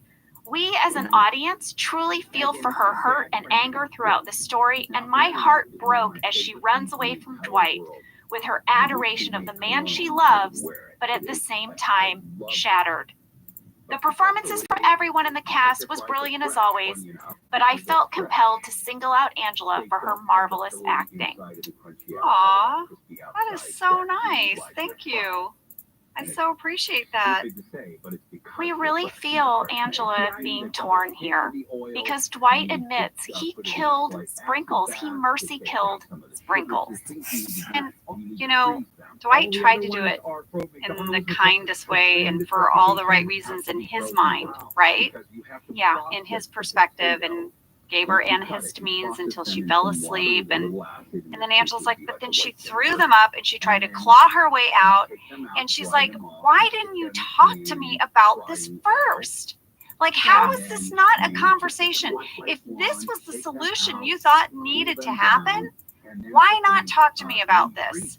And there are sad moments to the scene, and then there's these moments where obviously there's a joke written, but I have to say it really earnestly, like the cat heaven is a beautiful place, but you don't get there if you're euthanized, you know? Yeah. But one of the notes Greg gave me was, as you run away, you know, Dwight's like reaching out for you, and I say, you don't understand. And I kind of start to cry as I run away. And he said, you know, what Dwight isn't getting is that this is unforgivable for you. Yeah, and you love this man, but he has severed this bond. You don't think you can be with him anymore. But Dwight doesn't know that yet, but you know it. Well, I've had this happen in relationships where you're dating and you're so in love, and the relationship is just all promise and optimism. And then something happens and the person reacts or acts in such a way that you realize there is a fundamental difference of values. Yeah, and she knows it, and she knows she can't see him the same way. And it will take a very, very, very long time, as we know, for her to forgive him. Yeah. Well, guess what? Jim and Pam bought a lamp, just the base of a lamp. Yeah, it was $8, and now Jim gets to carry it. It's an odd choice, this green lamp. Where the hell is the rallies and checkers? It looks like two octopus tentacles are holding hands or something. I don't know what's happening with it. How does Jim feel about Pam's taste, if this is the lamp she wanted to buy? Is he concerned about moving in together one day? Maybe sharing a house? This lamp is not great. But also, Michael is really struggling. Phyllis and Bob pass him up. I mean, he's laying on the ground. His lips are all white. He doesn't look good. He doesn't look like he's going to make it. In the meantime, Toby wins the race. Yeah, and I thought it was so perfect that Kelly is at the finish line, like on her phone. Like, yes. And he's like, where are we? And she's like, we're about 5 kilometers from the office. And Toby's like, why didn't Michael make it a circle? No, he couldn't have made it easy. He made it a straight line.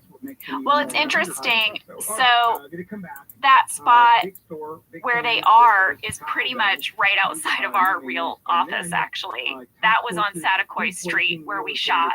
So we actually were very, very close. Like we just walked back to set at the end. Yeah. So we actually did end very close to our office.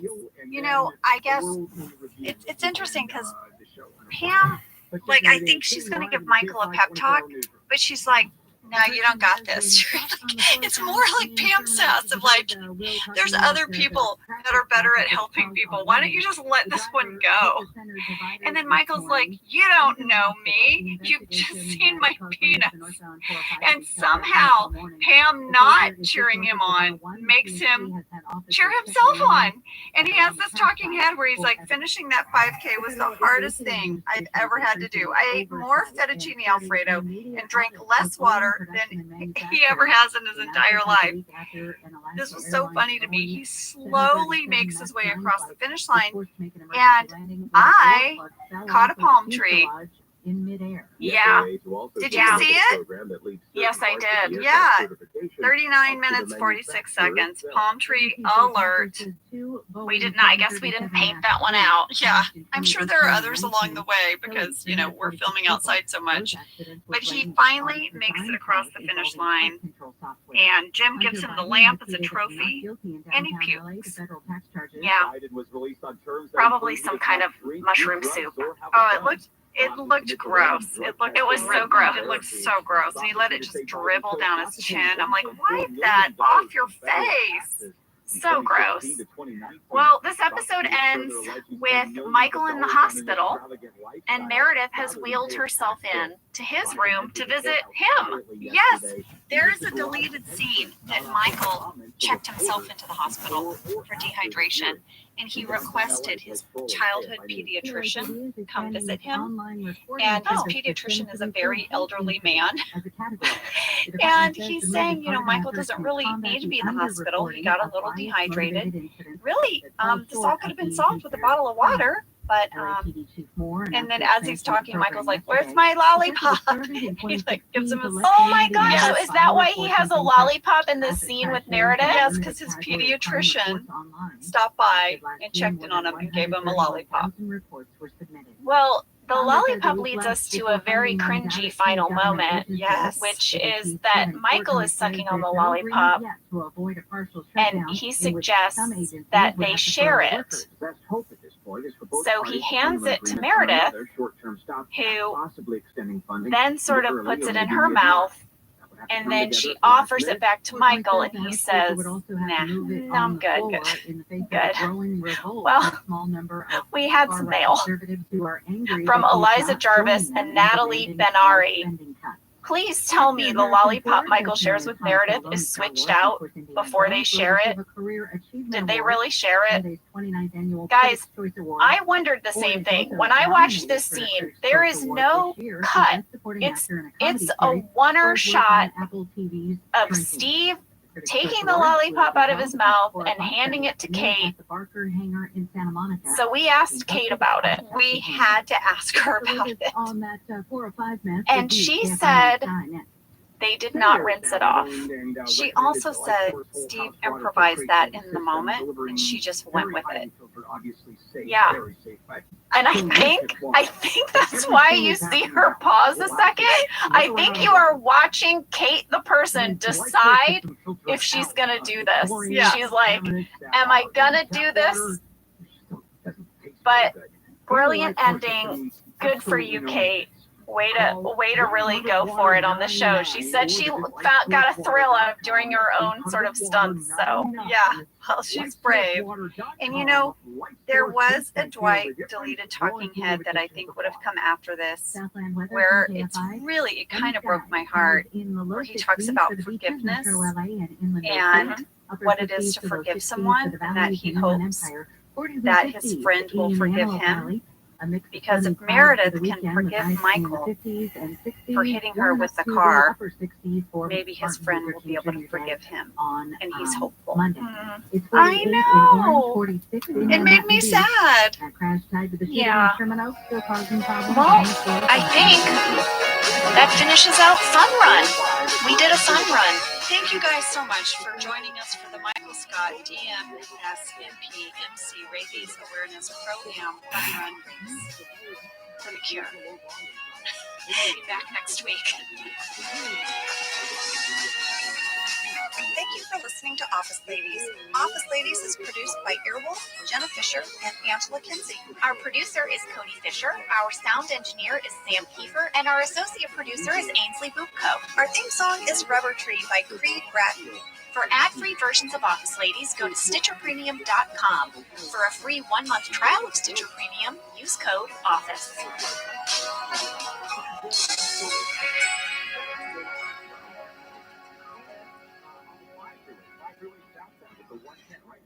Dodger Stadium. Crash there involving a few vehicles.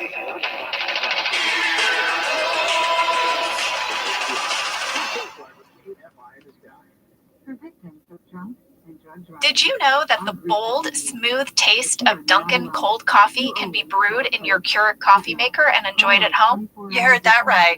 Dunkin's cold K-Cup pods were crafted to be brewed hot and enjoyed cold. Each Dunkin' cold K-Cup pod is packed with the smooth, bold Dunkin' flavor you crave. Pick up a pack of Dunkin's cold K-Cup pods and enjoy a Dunkin' cold coffee at home whenever you crave it. Just brew over ice and sip in seconds, because the home with Dunkin' is where you want to be. Uline started in the family basement. I'm Jenna Fisher. And I'm Angela Kinsey. We were on The Office together. And we're best friends. And now we're doing the Ultimate Office Rewatch podcast just for you. Each week, we will break down an episode of The Office and give exclusive behind-the-scenes stories that only two people who were there can tell you. We're the Office ladies. Hello, Pam Sass. I'm wearing my Pam Sass shirt, and I'm loving it. It is so stinking cute. I can't wait to get mine. They're really cute, and they're a conversation starter because I parked in the parking lot here at Airwolf, and as I was walking in, a guy, by the way, it was 10:50 a.m., a guy had a cocktail in his hand and said, what party are you going to? Okay. I was like, he was in fluorescent yellow shorts with a white t-shirt, and I was like, I'm what? Is it because of my Pam Sass shirt? You think I'm going to a party? I'm pretty sure it had absolutely nothing to do with your shirt. That you could have been dressed in literally anything. This is 100% about him and his shorts and his cocktail before 11. Yeah. Well, he's doing it. All right. Today is Dunder Mifflin Infinity Part 1. This is Season 4, Episode 3. This is another one of our 1-hour shows that was meant to kick off Season 4. We're dividing it into 2 parts.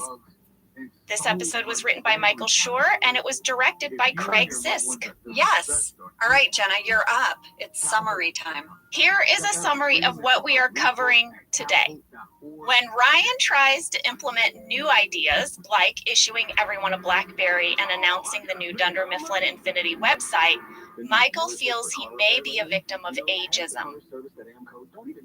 Jim and Pam's relationship goes public, and they are now forced to face the scrutiny of the entire staff.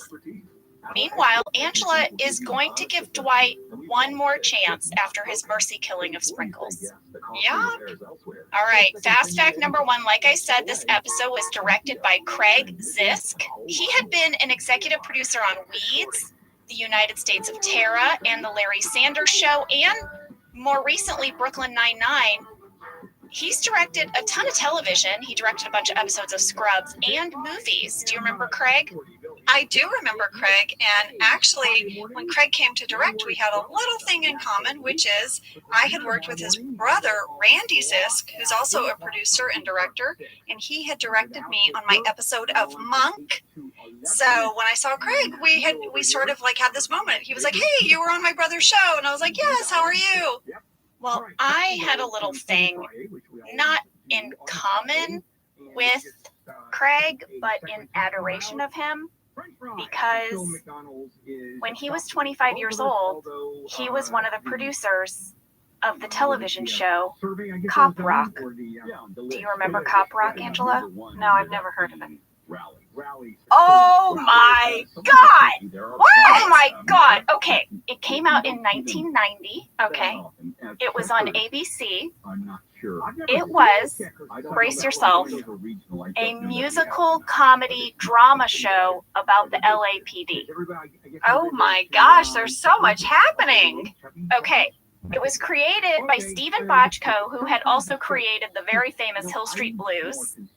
And basically, Angela, it was a cop show. Like, maybe imagine Law and Order if all of a sudden in the middle of the episode they break into song.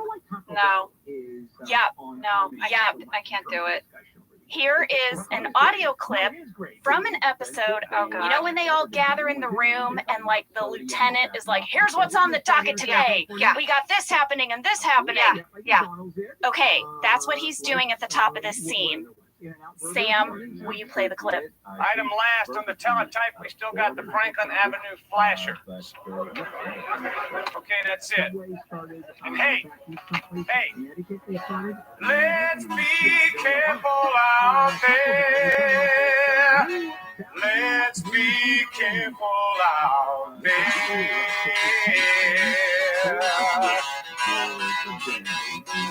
We had a 187 at the 7-Eleven on the corner of 4th and Main.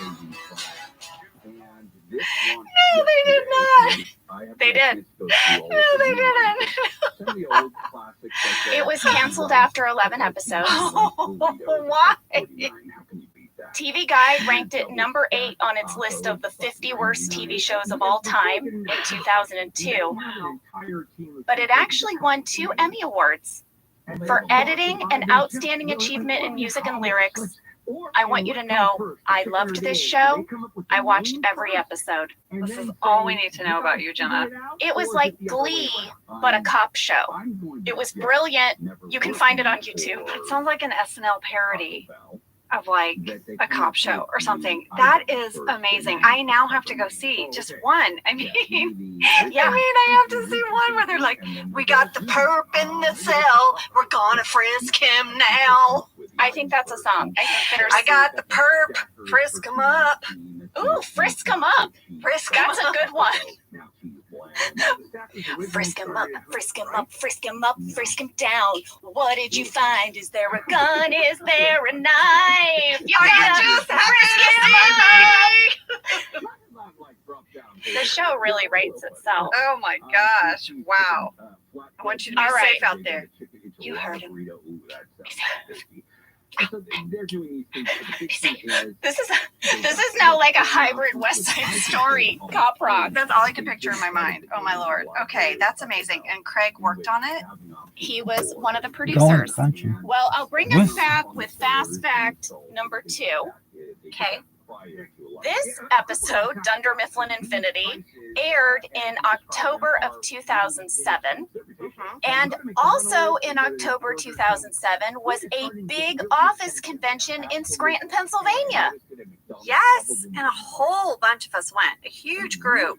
I mean, it was like Greg went and Mike Schur and Jen Salata, a bunch of the writers and the cast. I think the whole entire cast was there, except for you and Steve, right? And John. Everyone else went, like the whole shebang. I was not allowed to go because remember I shared last week about how I broke my back. Yeah. And I was not cleared for plane travel at this time. I was super sad you weren't there. I found some emails where we traded emails. You're like, please tell everyone I said hi. But it was a absolute blast. Scranton was so much fun. Scranton, everyone there was great. And then me and Craig and Brian went on the Today Show with Al Roker. Al Roker came to Scranton and we did the Today Show from there with him, and it was just a blast. I was so jealous. That looked like so much fun. You guys did like a whole Q&A panel and like a meet and greet, right? And we did like a concert. Like there was a concert and a bunch of people from the office performed, like Craig and Melora, like everyone got up on stage. It was so much fun. But you know, lady, this was something you and I both share because I was able to go to this convention, but then at the end of the show, there was another one, like a big rap party convention. And it was my daughter's birthday, so you went to that one. So I found all these emails, Jenna, where we sort of bookend this experience for each other because I went to one and you got to go to the other. Yeah, I remember that. I was so glad I got to go to that one at the end of the show because I couldn't like leave the experience of the office having never visited Scranton. I just remember I was really jealous that you got to go, and I was bummed that I had to stay home. But you know. Well, you know, we've never gotten to go together, and that's on my bucket list. When this podcast is done, I want you and I to go to Scranton. That's on my wish list. I want you and I to go to Scranton and just anonymously sign up for the office tour. Oh my God! Just show up and be like, take us on the tour. Yes, to all the spots. I want to do it. Well, listen. There was something else going on during this time. I don't know if you remember, but we were on the cover of Entertainment Weekly magazine. We were? It came out October 5th, which was the day after this episode aired. And there were a few sets of couples. Steve and Melora, as Jan and Michael, were on one cover. And then Angela and Dwight were on one. And Jim and Pam. And then Ryan and Kelly. So you could pick which issue had the cover, but then we were all on the inside in this big group photo. I remember doing that photo shoot. I know. It was so fun. It was such a cool day, and I couldn't believe it. Like, I'd always, picked up Entertainment Weekly. I loved television. It was like my dream to be on TV, and then to all of a sudden be on the cover and be in it with you guys. I couldn't even believe it. I have one framed. Well, this is what was happening at this time, which was that the show was truly blowing up, and we were on covers of magazines, and it was so surreal. Early on, I tried to save every single mention of us or the show from any publication because it just felt so fleeting. And then at this time, it became impossible. It was just constant, and we were really out in the zeitgeist. Is that the right word? Yeah, no, the show was just really catching on. I'll tell you what, between my mom and my grandmother and my cousin Carol and my Aunt Brenda, I think I have everything we were ever mentioned in, because they saved everything and they would send it to me.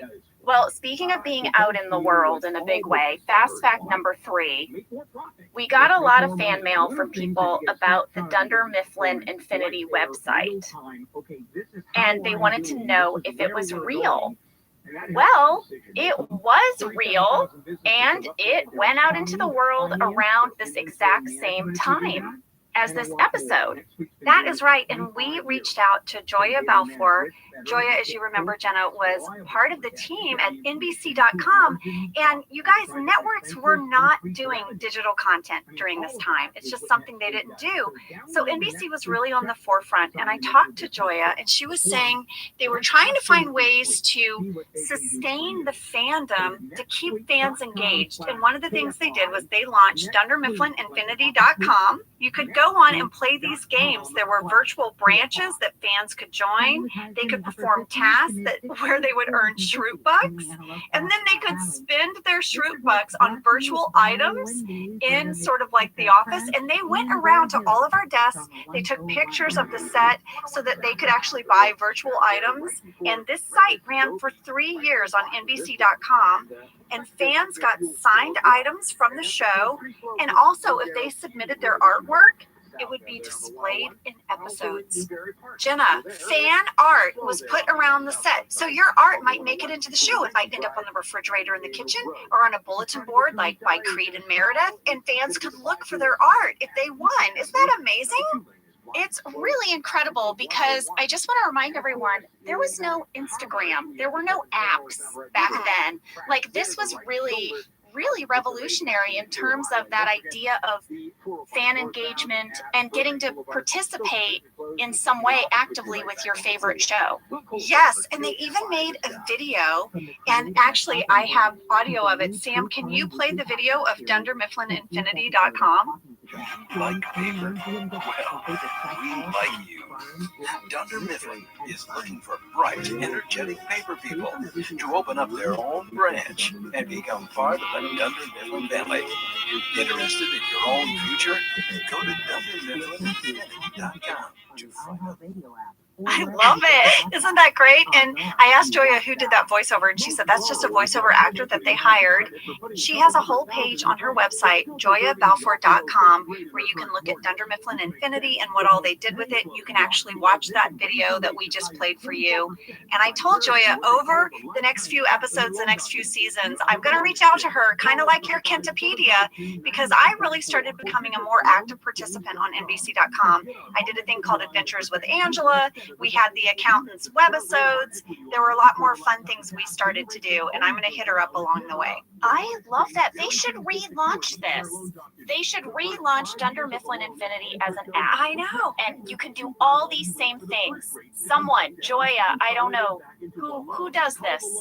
Peacock, get on it. Peacock, are you listening? Do this. Yeah. Well, lady, listen, I think we should take a break. Those were incredible fast facts. We are killing it today and giving us compliments. But let's take a break and then we'll come back and get into this episode. Okay, great, because I've got more details, lady.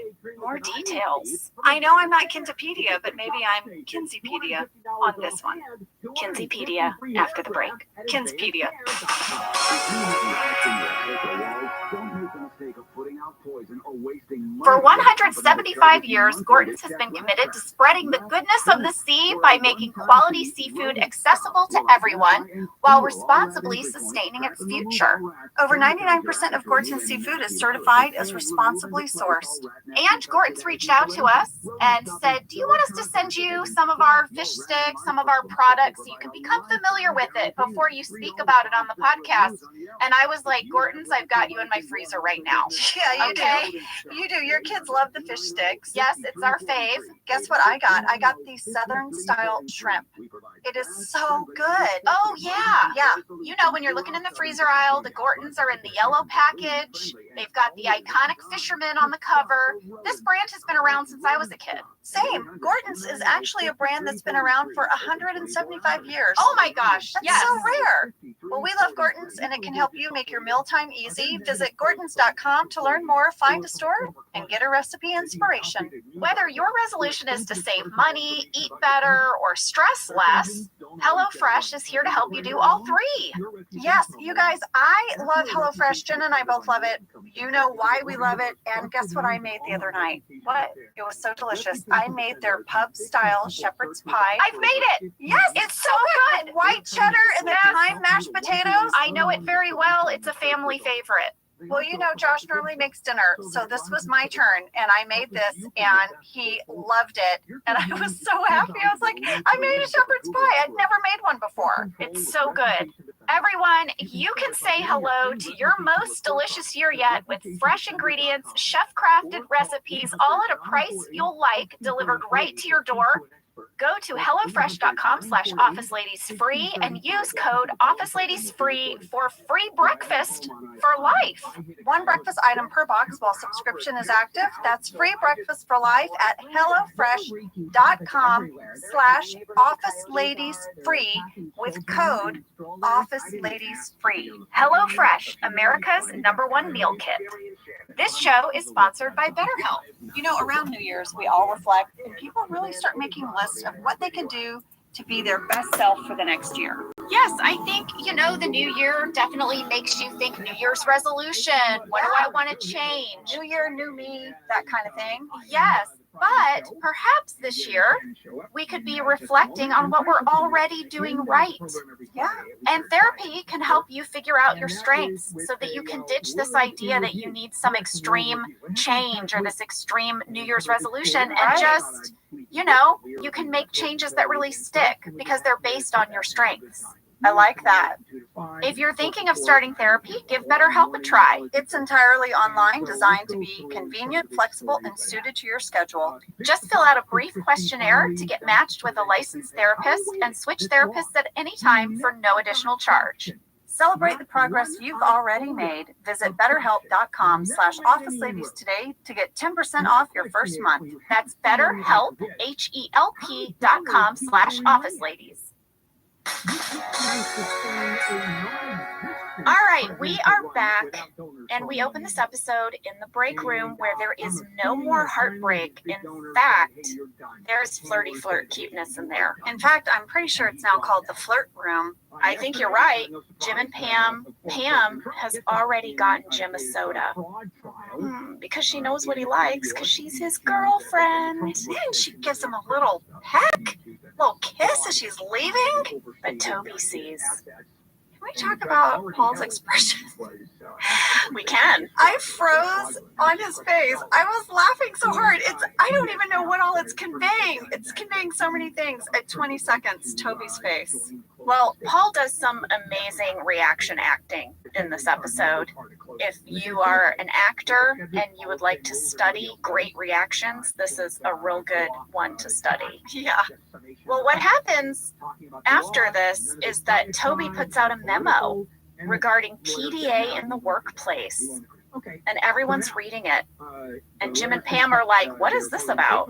Toby is so passive aggressive. He really is. He clearly has issue, but he's going to put out a memo? Come on, Toby. Well, Michael thinks that the memo is about that night that he and Jan did some stuff in his office. But I mean, he says almost everyone was gone for the day. This is ridiculous, Toby.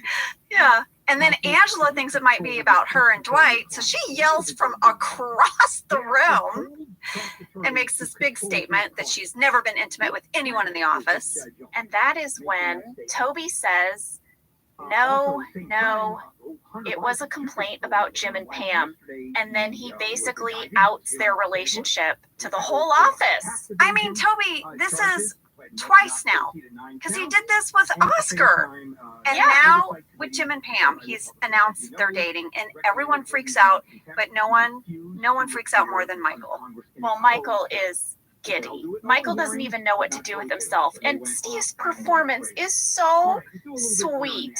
He is so genuinely excited that Jim and Pam are together. He makes them hold hands, and he makes a big declaration. This day will go down in infamy. He makes you guys hold hands, and then he really bear hugs Jim, and then he goes to hug you, but your phone starts ringing, and Pam's like, oh, like rescued by my phone, and he's like, no, Pam, let it ring. Let the bells of Dunder Mifflin chime out your love.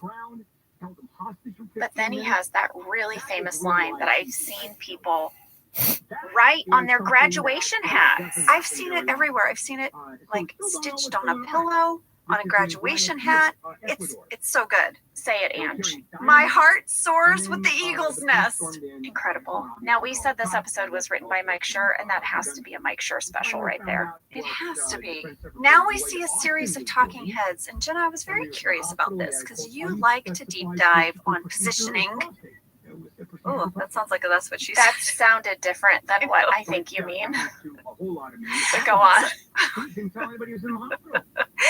As it was coming out of my mouth, I knew it was wrong. Ah, that's what she said. That's what she said. So Dwight's talking head, he's like, I don't see it.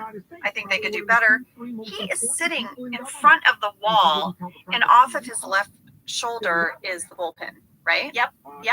Then it cuts to me, and I say, I'm not surprised. Pam is the office mattress, which is such a great line.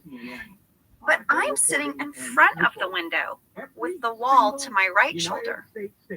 Yeah, there's more wall and more window depending on whose talking head it is. It's not always the exact same shot. I noticed that too. And then it cuts to Andy, and he's framed the exact same way that Dwight was. And I realize I'm becoming one of the fans of the show where I'm like, is there something there? But I'm like, this is an interesting love triangle that's about to play out, and this is a little bit of a Dwight, Angela, Andy sandwich. I don't think you are reading into it. I noticed the same thing. I feel like they purposely didn't set all the shots the same, and they also differentiated Angela from the two men. Yeah, that can't be an accident. It can't be. All right, well, now we're going to get into the episode, right? We have our opening credits, and the first scene is the party planning committee. They're setting up for Ryan's return. Phyllis and Angela are hanging a banner that says, welcome back, Ryan. 3 minutes, 28 seconds, skin alert. What's a skin alert?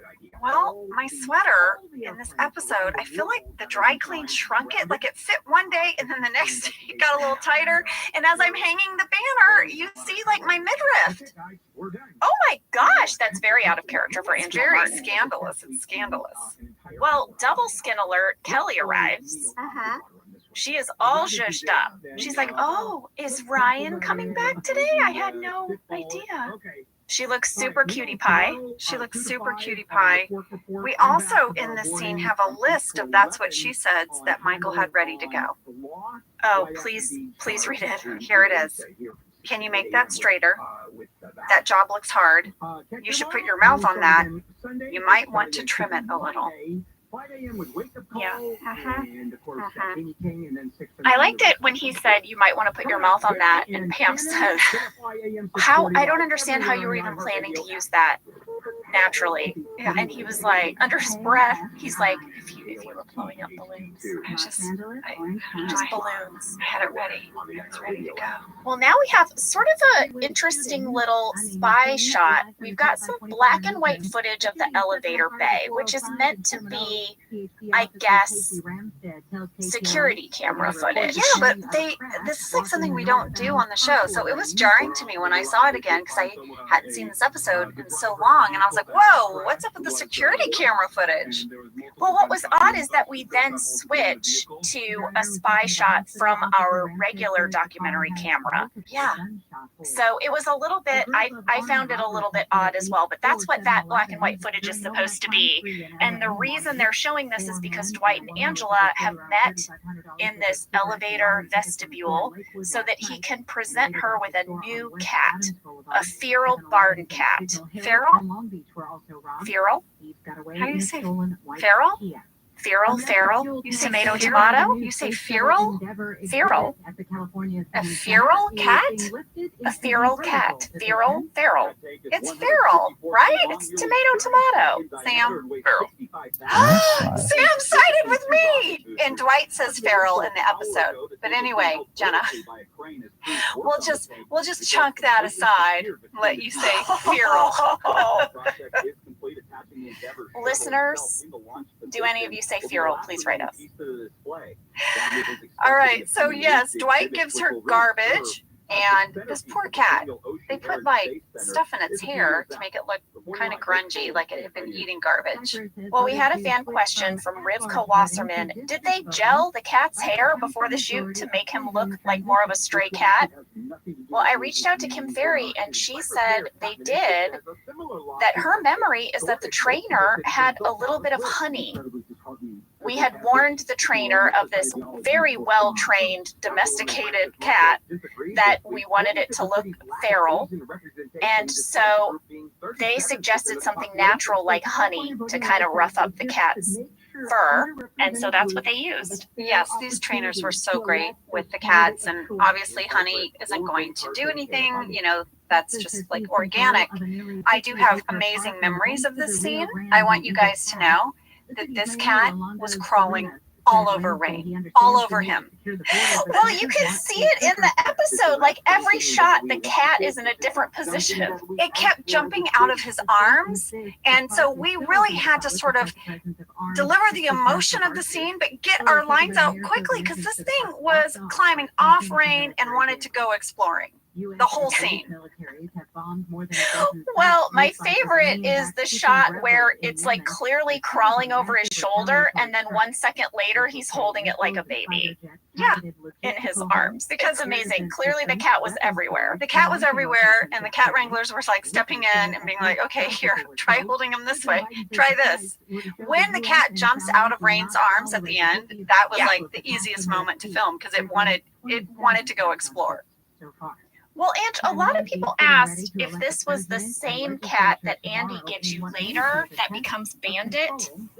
I mean, I wouldn't think it was meant to be the same cat. Like, I think what they're thinking is, oh, Dwight lets this cat go, and then years later, Andy finds it again and calls it Bandit. Well, that would be hilarious, but that was never conveyed to us in the script. It's just that Andy wants to give Angela a cat. What I found interesting about that, and obviously we're going to get to that episode, is that Angela accepts the cat from Andy, right? Yeah, but does not accept the cat from Dwight. And does it right in front of Dwight to sort of, you know, just really drive the point home that he's not her fella anymore.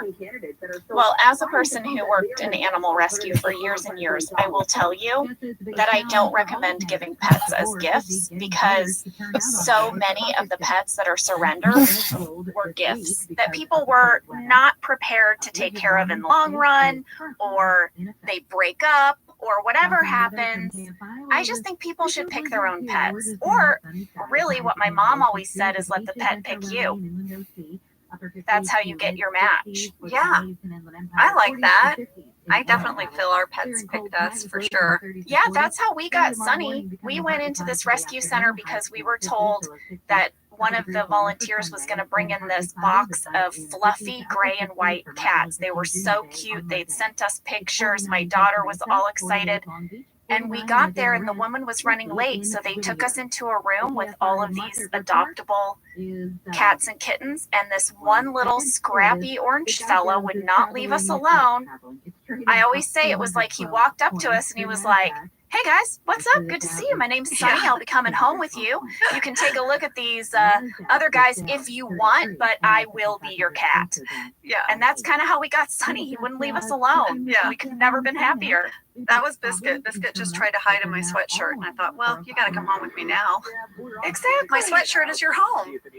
Well, listen, switching gears back to the show. Yeah, don't get us started on our rescue pets. It'll be a huge tangent.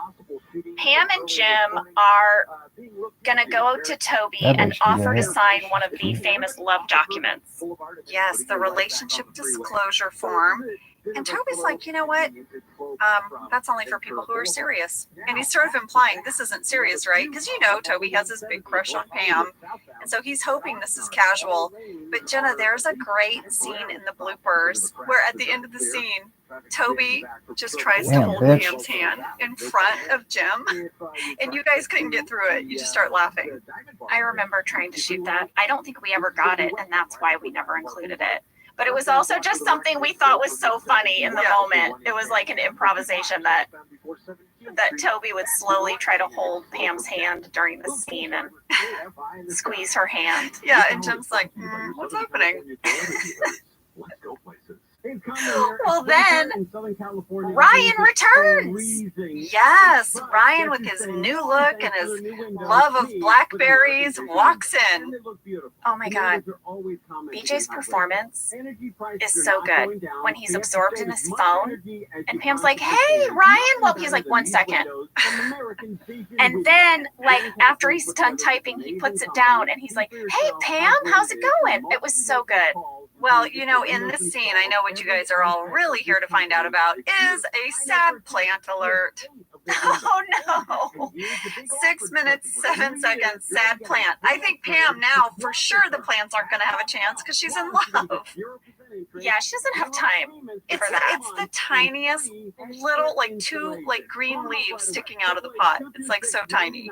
Well, the thing that I remember about this scene, Angela, is when the character of Kevin runs up to Ryan and like ruffles his hair. He gives him a noogie. He like puts him in a headlock and gives him a noogie. Those guys could not get through that moment. Every time it would make BJ laugh. BJ thought it was so funny and he would break. And I remember we couldn't get through it. And Brian too. I loved it when he's like fire guy and then Andy comes over and he's like fire guy and Brian is Kevin's like, you weren't here for that. No. And then Andy says, here for what? Yeah. So good. It's so good. Well, we had a fan question from Lauren C. She wanted to know about Ryan's new look. You know, he's got the facial stubble. He's slicked his hair back. He's wearing a fancy suit. Lauren wants to know, was BJ told to grow facial hair for this season where he's the boss, or did he just personally decide to grow some? Well, I texted BJ about this. He said this look was definitely not a personal choice. He said he thinks it was a pitch by Gene and Lee. At first, the pitch was a goatee, but Greg said no. He said it was too on the nose. Yeah, goatee was too much. The whole look was very kind of like Gordon Gekko, you know, the movie Wall Street. It was like, you know, Ryan thinks he's the king of New York now. Yes. BJ said that he always just kind of rolled with pitches like this. And then he said, case in point, the upcoming blonde hair. Oh, yeah. Yeah. Ryan's going to go through a few looks before this whole thing is over. Well, Ryan in this scene, though, really puts Michael in his place. And everyone, he's like, hey, you know what? Enough. This is inappropriate, and it stops right now. And the whole bullpen, it's like, you could hear a pin drop. We're like, oh, my God. And then Michael has this fantastic talking head. I just loved it so much. He's like, yeah, maybe he spoke to me like that, but there was a twinkle in his eye.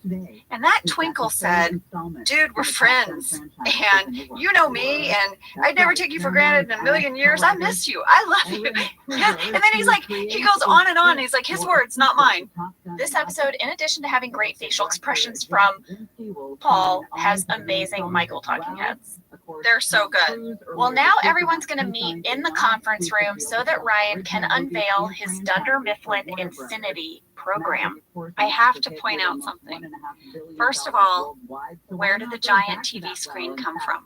It's not in there when the party planning committee is setting up. Secondly, you might notice there's no more banner on the wall because there's a deleted scene where as they all come in, on the banner, Kelly has written, she's scratched out Ryan, and it says, "Welcome back, asshole." And Michael runs up to it and quickly rips it down so Ryan won't see it. That is amazing. Well, in this scene, Michael announces two pretty big things. Number one, all essential personnel will be receiving an Office BlackBerry phone. And second, we are soon to be launching the Dunder Mifflin Infinity website that is going to streamline ordering. It's going to streamline efficiency. These are his two big announcements. Yeah, he says the company is going to get younger and sleeker. And this starts a Creed storyline that is so fantastic. Creed played this so well. His reaction to the words younger, sleeker, he starts looking around. And then he goes up to Ryan at the end. He's like, "When's this new website launch?" And then he's like, "Cool beans." Like he's trying to be hip or something. Well, he runs into Michael's office after the meeting and he's like, "You realize what this means, right? You, me, Sammy, Phyllis, the chick you hit with your car, we're all goners." Who is Sammy? Who is Sammy? Who does Creed think Sammy is? I don't know. Did he mean Stanley? Probably. Also, he has sat across from Meredith for years and couldn't think of her name. See, this is what happens. It's incredible. It's just great. Well, he calls my character Andrea, the office bitch. So Sammy is probably Stanley. So now we have a very cute scene back in the flirt room. The flirt room, break room. Jim and Pam are eating lunch together, and Jim's like, "I can't believe I, didn't tell you this. This is gonna blow your mind." And he tells Pam that Dwight and Angela are dating. And Pam's like, "Yeah, I already knew that. It's been like a long time. Since before your barbecue," she says. Yeah. And then I love this. This next moment is just titled Phyllis Sass. Phyllis walks in and says, "Sorry, I didn't know you guys were in here." And Jim says, "Oh, we're just sitting here." And Phyllis goes, "Couldn't see your hands." What? What is she implying? First of all, she knew they were in there. Okay, so she knew they were in there. She went to find Pam to tell her this information. Secondly, couldn't see your hands. Well, and then John does this awesome move with his hands where he shows them to camera like they're so clearly right here. I loved that moment. That was a Krasinski special right there. No, it was perfect. And then Phyllis with a smile, Sass with a smile, is like, I'm glad you guys are dating, but Pam, when we get a new client, you have to just send it to, the first available salesperson, not whoever you're sleeping with that week. That week! That week! It's like Phyllis and Angela both are in cahoots this episode because Pam is the office mattress. Well, Angela, I'm calling this a fan sass catch from Sneha G. She points out the major Phyllis sass as well, but she added this. According to Phyllis, Pam is in charge of assigning clients to salesmen randomly. Well, according to my husband, who's in a similar kind of office, this is a lot of power given to one person. That is not how the customers are typically assigned to salespeople. The assignment is based on the client's zip code or county to ensure that there is always a clear rule regarding this assignment. Well, I have to say, after college, before I moved to Los Angeles, I was the only receptionist / administrative assistant at a small marine audio company in Missouri. Marine audio. They made water-resistant, waterproof stereo systems for boats. Thank you. I needed clarity. Thank you. You're welcome. Okay. Whenever we got a cold call, for marine audio, right? I would just transfer them randomly to an available sales associate. It was kind of my call. Wow. Yeah. It didn't come up very often, but every once in a while we would get a cold call. Pam's job has this weird hierarchy. First of all, she has to ask Angela for petty cash. And then she has these sad plants and this candy that Angela expects her to put out. But now we find out she passes on clients to the sales department. Yeah, and she's Michael's secretary. It's very layered. You know, I based a lot of my Pam stuff off of this job that I had at this marine audio place. It was about the same number of people as Dunder Mifflin. There was a warehouse where we shipped all the orders, and I was literally Pam. I made the coffee in the morning. I answered the phones. I did everyone's administrative work. Did you date anyone there? I did not. Smart. Who's the adult in the Yeah, room? I did not date anyone at Marine Audio. Where's Okay. the fee change going to be? Well, now we have a Jim talking head, and he says that is why we waited so long to tell people. Did you notice Jim is facing the bullpen with his back to the outside? No, because his future's in the bullpen. his future is Pam, and she's out there. Yeah. He now has a future at Dunder Mifflin. Yes, in his heart. It's very interesting. I know. I want to go back 1 second. Okay. Just 1 second. I have been wondering for several episodes now, out loud, when did Jim and Pam tell one another about their shared knowledge of Dwight and Angela? And it is finally revealed in this episode. It's right now at work. What? Do we believe this? This took forever.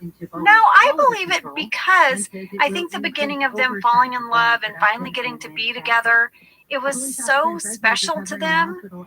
I mean, I just feel like they were really absorbed with one another. And now they're at the point, they've been dating a few months where they're like, oh, by the way, did you know? You know what I mean? I think they're at that place. I think they were sort of in that fog of love for a few weeks. I buy it. The one with Ross's wedding part 1 and 2. You do not buy it, but you're sassy. Were filmed in a suburb of London, so the ending would I think it would have been the first thing I would have said on our first dinner date. I don't think so. Hey, by the way, I don't think after years of loving this guy, the first time you're alone with him, he's like, wait, I'll kiss you in a second. First, we need to talk about Dwight. You're probably right. All right. Well, now Michael and Ryan are in Michael's office. Ryan is so busy typing on his BlackBerry. Do you remember at this time, Rain and I both had BlackBerries in real life, and we were Ryan?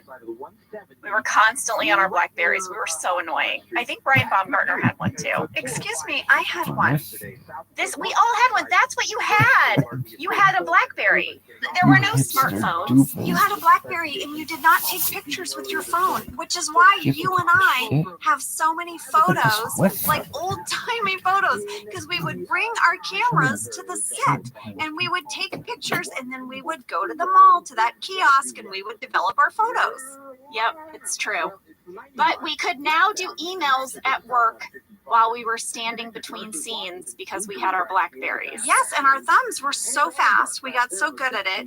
And I was a holdout. I did not get the iPhone till way late because I was so attached to my BlackBerry.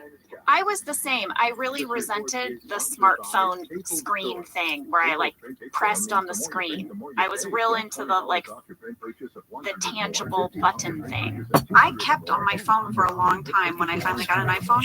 You know how you can choose the sound so it goes click, click, click, click, click, click, click. Yeah, because I was attached to the sound. Well, Michael in this scene wants to make sure that they're on the same page. It's business as usual. And Ryan is like, no, it's the opposite of business as usual. We're literally throwing out the old playbook. We're starting over. We want a younger, faster company. Which leads us into just an incredible talking head by Michael. Just incredible. Yeah.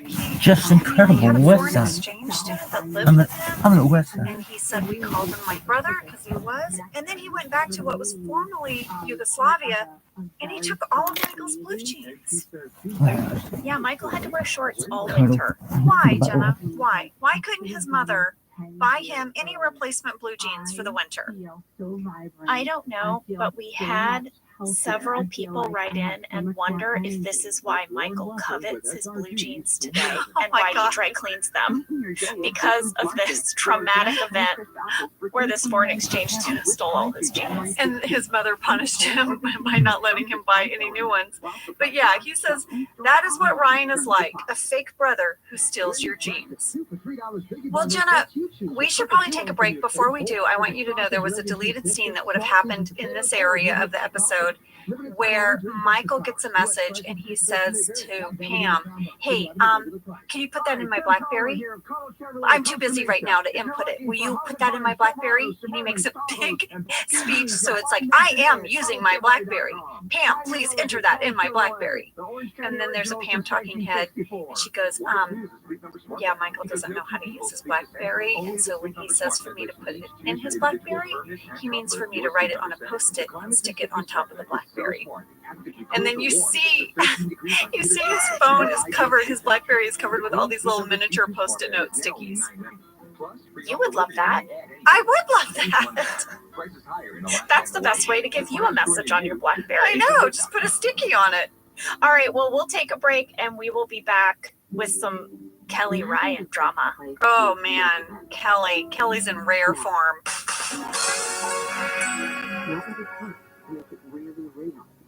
Let's talk a little bit about hydration in the new year, particularly about Liquid IV. Angela, you turned me on to this, and I'm going to have to give you props. Oh, thanks. It's pretty great. You told me that you use this when you travel to stay better hydrated, and I started doing the same thing. You know, whenever we go on a road trip, it's like I don't want to drink too much water because then I'll have to pee, and then I find myself so dehydrated. So I use this.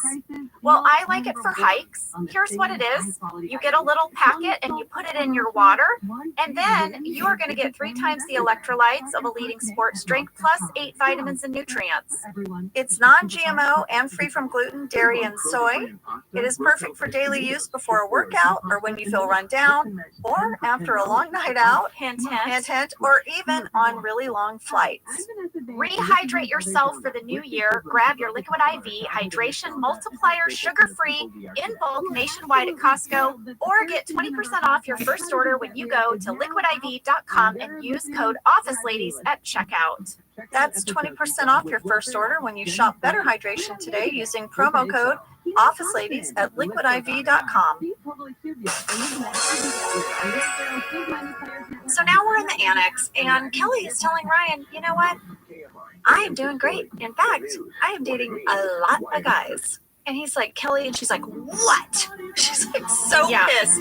And of course, Toby is listening to the whole conversation. Well, then Kelly says she's pregnant.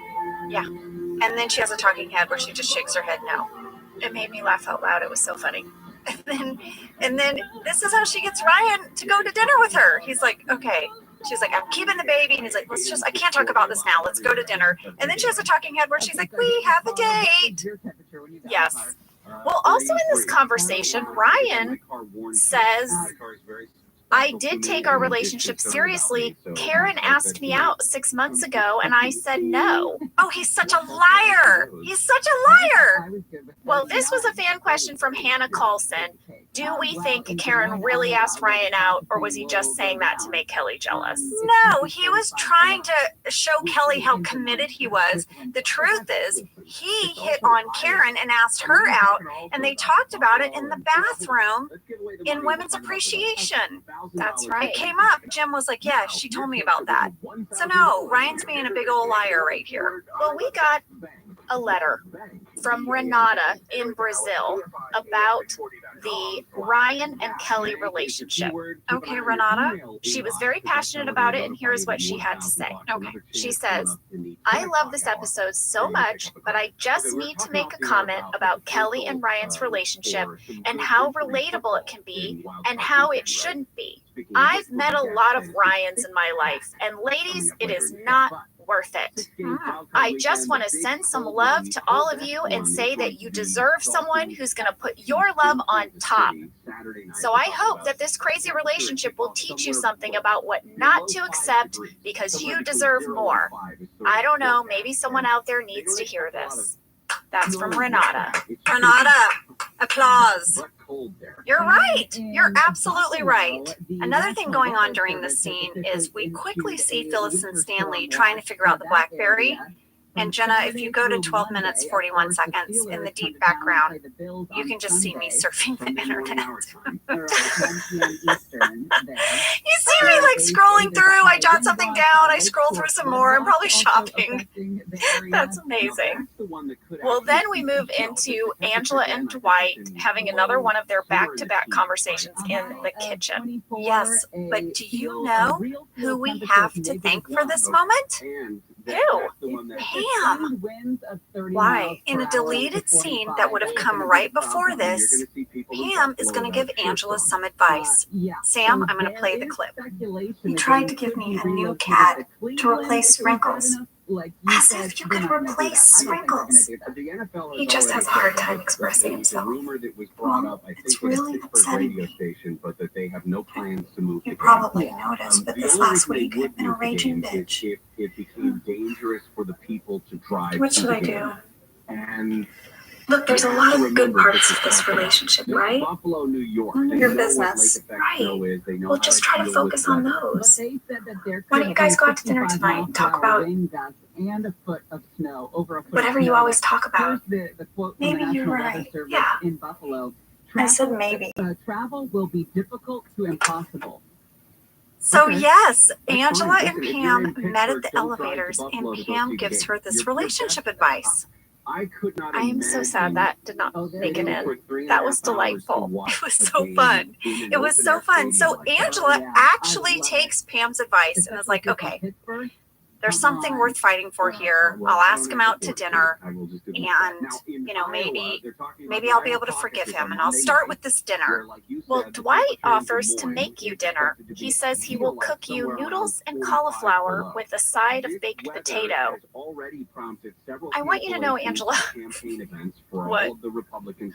For whatever reason, this caused me to Google noodles and cauliflower. I just saw it as like, she loves her starches and she's a vegetarian. What'd you find? Noodles and cauliflower is a very popular vegetarian dish. Oh, the New York Times cooking page had a recipe that looks so good. I think I'm gonna make it. Ooh, send it to me. Guys, Google noodles and cauliflower. Okay. It's a bonanza. It's fantastic. I can't wait. Oh my Lord, who knew? Well, now we have what I think is such a deliciously tacky scene. It is a tacky off, if you will, between Jan and Ryan. It's so good. He's like, well, we should probably talk about the elephant in the room. I got your job. And she's like, didn't get my job, not my salary, but you'll get there. And it's super tacky. And then Ryan says, Scranton suits you. And Jan says, best decision I ever made. Ryan says, you were let go. And then Jan goes, and she looks maniacal. She says, you know what? Love the beard. Keep it forever. And scratches his beard. And that makes him super insecure about his beard. I thought it was amazing. Love the beard. Keep it forever. Well, did you notice what she's wearing in this scene? It's a velour jumpsuit, right? A juicy couture velour jumpsuit, which were all the rage at this time. Yeah, they said juicy across the butt. Do you remember that?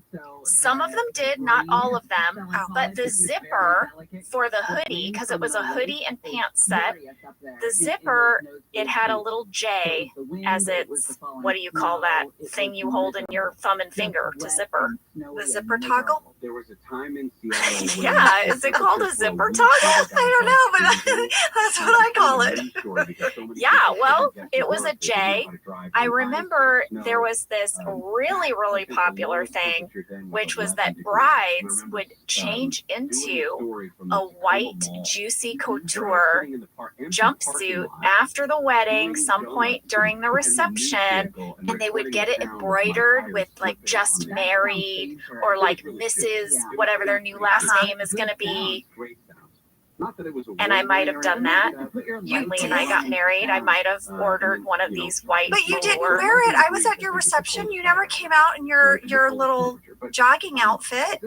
Well, Angela, there was like an after party for the reception for everyone who stayed at the hotel. You left at a certain point. I left because early. You weren't were super annoyed with me a little bit, but I was? I don't remember being annoyed. Well, you just said, and you can't leave yet. And I was like, Jenna, because I had a toddler. I was like, it doesn't matter what time I go to bed. She's going to wake up at the same time. Were you there for the miniature burgers and fries? Because those came out at midnight, and I think that might have been why I wanted you to stay. There were also miniature shakes, because you know I like miniature foods. I know you do. No, I like it when you take a regular burger and you just shrink it on down to baby size. I know. Little fries, little fry containers, a little shake with a tiny straw. I left around 10:30, and you were like, What? You left at 10:30? I had a young Nothing kid. had happened yet. I had a young kid. I had to get home. I had a sitter. I had a sitter who I said I'd be home by 11. And you said to me, you're like, Angela, we're going to watch the sun come up. And I don't know if you know this about yourself, but every once in a while, you're determined to party until sunrise. It's yes, and I've done it a handful of times. And it's always the best time. I don't do it too much. I keep it as like a special treat. Yeah. My wedding night was one of them, and around 2:30 in the morning, I changed into my white velour, juicy couture, custom embroidered, just married Mrs. Kirk jumpsuit. Well, that's so cute. I want to see a picture of that. I did get a cute little jacket that I wore at the end of my wedding as I left that said Mrs. Snyder on the back. I remember that. Yeah. Okay, so I didn't know that was a thing, and I didn't even know you did it. Oh my God. Well, now you know. Now I know. I'll show you pictures. Yeah, I want to see. Well, now Jan and Michael are having lunch, and Jan is going to explain ageism to Michael, which is just wonderful. It's so good. And there is a deleted scene that they cut to where Michael says to Dwight, I need you to find out everything you can about something for me. Ready? It's called ageism. Write it down. And he's like, I don't know what it is. I need to find all the details. I don't know if Jan is just pranking me or if it's a real thing, but I need you to find it all out. I need you to do it in an hour. Well, Michael has this great line where he's like, wait, are you saying that old people have the same rights as young people? And Jan's like, yes, yeah. So fan catch from Sadie S. in this scene. Hi, Jenna and Angela. I'm Sadie. I'm 14 and I love The Office and your podcast. Thank you, Sadie. At 15 minutes, 10 seconds, when Michael is having lunch with Jan, it looks like Michael has a personal homemade salad dressing. It is on his desk in a jar with his face on it, a picture of a salad, and it says, Great Scott. Just like the production company of Threat Level Midnight. She said, I couldn't stop laughing when I noticed this. Who thought to make this prop? Oh, Sadie, you and I are on the same page. I have a post-it note. 15 minutes, 10 seconds. I put salad dressing. I think it's a callback from the Fun Run episode. But wasn't that a deleted scene? Yes. So, guys, there's a deleted scene, and it's so good. It's in Fun Run. Michael has this talking head where he's talking about his charity for rabies, and he says, look, it's struggling. And he says, what do I look like, Paul Newman? And then he goes, actually, that's not a bad example because people have told me I look like Paul Newman. You know, it's the eyes and the face. And he said, also, I make my own salad dressing. He mixes Newman's Ranch with Newman's Italian and sells it at a flea market for a loss. He could make a profit on it if he changed one of the ingredients to Wishbone, but he won't do it. That is incredible. So I think that is his mixture of Newman's Ranch and Newman's Italian. Well, what I like to think is that, you know, once something has been established on the show, we like to track it. They're eating a salad, so of course they're going to put his salad dressing out. I bet when we filmed this episode, we didn't yet know that that was going to be cut out from Fun Run because they were still in post-production on it. And that's why this salad dressing remains. Yeah, that's right. I totally believe that. And you guys, as they continue talking and eating their salad, I want you to know at 15 minutes, 50 seconds, I think Steve, as an actor, makes a very bold choice. The broccoli, he eats a piece of broccoli. I mean, you can't talk after that. It's a good thing the scene ended. That would have taken a long time to chew. And I feel like I see a moment, not Michael Scott. I see Steve Carell go, oh crap, I just put this piece of broccoli in my mouth. I think you're right. I do too. I think you see a moment of regret. Well, now Angela, someone enters the office with jet black hair. We don't know who because the camera is tracking him behind his head through the office. And it is revealed to be Creed. He wants you to know he's only 30. I mean, well, in November he'll be 30. He'll be 30. Yeah, in November. We got a lot of fan questions about this. Charlia G, Catherine Otto, Kelly Hendricks, Andrea V, and Julie Brown all asked, did Creed really dye his hair for this episode? Well, we texted Creed. We did. We had a delightful text thread with him yesterday. It was so funny. I know. Well, he said that it was a vegetable dye that washed out completely, no problem. But he suggested that we tell you all that it was a permanent dye that caused all of his hair to fall out, so that he could possibly use this as evidence to sue Kim Ferry, who would then countersue him for libel. And I was like, you're turning our podcast into a courtroom thriller. I think Creed yesterday was really tickled because he had a whole text thread with us where he went on and on about his different ideas of like a better story of how they dyed his hair. Yes, he was having a good time texting us. But the truth was, it was just a washout vegetable dye. Sorry, Creed. And of course, we find out in this conference room scene that Creed used all the ink from the printer. Yeah, he put the printer ink. There is a deleted scene, Jenna, where he has a mirror and he's filling in the spots he missed with a black Sharpie. Oh my God, I know. Oh my goodness. Well, we might have to start a different text thread with him about that black Sharpie scene because I need to know more. By the way, we not only had a text thread with Creed yesterday, just the three of us, we also had a lot of activity on our group office text thread. We were all texting each other up a storm. Yes, and I had a separate text thread with just the accountants going. Oh my gosh. We were text happy as a cast yesterday. I guess we were. Well, like Angela said, everyone is gathered in the conference room. Ryan enters to do his BlackBerry tutorial, but Michael tells Ryan, I'm sorry, this is still my office. Have a seat. I could not believe that Ryan entertained this. I couldn't believe it. Yeah, I mean, as soon as he saw the pictures on the wall, he was like, oh, Michael, here we go. Here we go. It's the lady from Titanic. The Where's the Beef lady. Yeah, and then the picture from Big where they're dancing on the keyboard. Yes, and then the last one is Ben Kingsley. Yeah. And this is when Pam is like, why did you reuse the old photos? And Michael says, because the ink ran out of the printer. Yeah, and Creed kind of is like, there's like,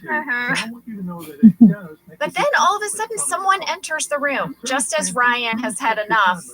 In walks Robert Dunder, one of the founders of Dunder Mifflin. How fantastic was that scene with him? It was so good. Oh man, I rewatched it like a few times because he's so perfect. His delivery is spot on.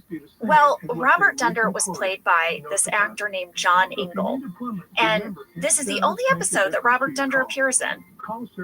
But John Ingle starred on General Hospital. He played Patriarch Edward Quartermain.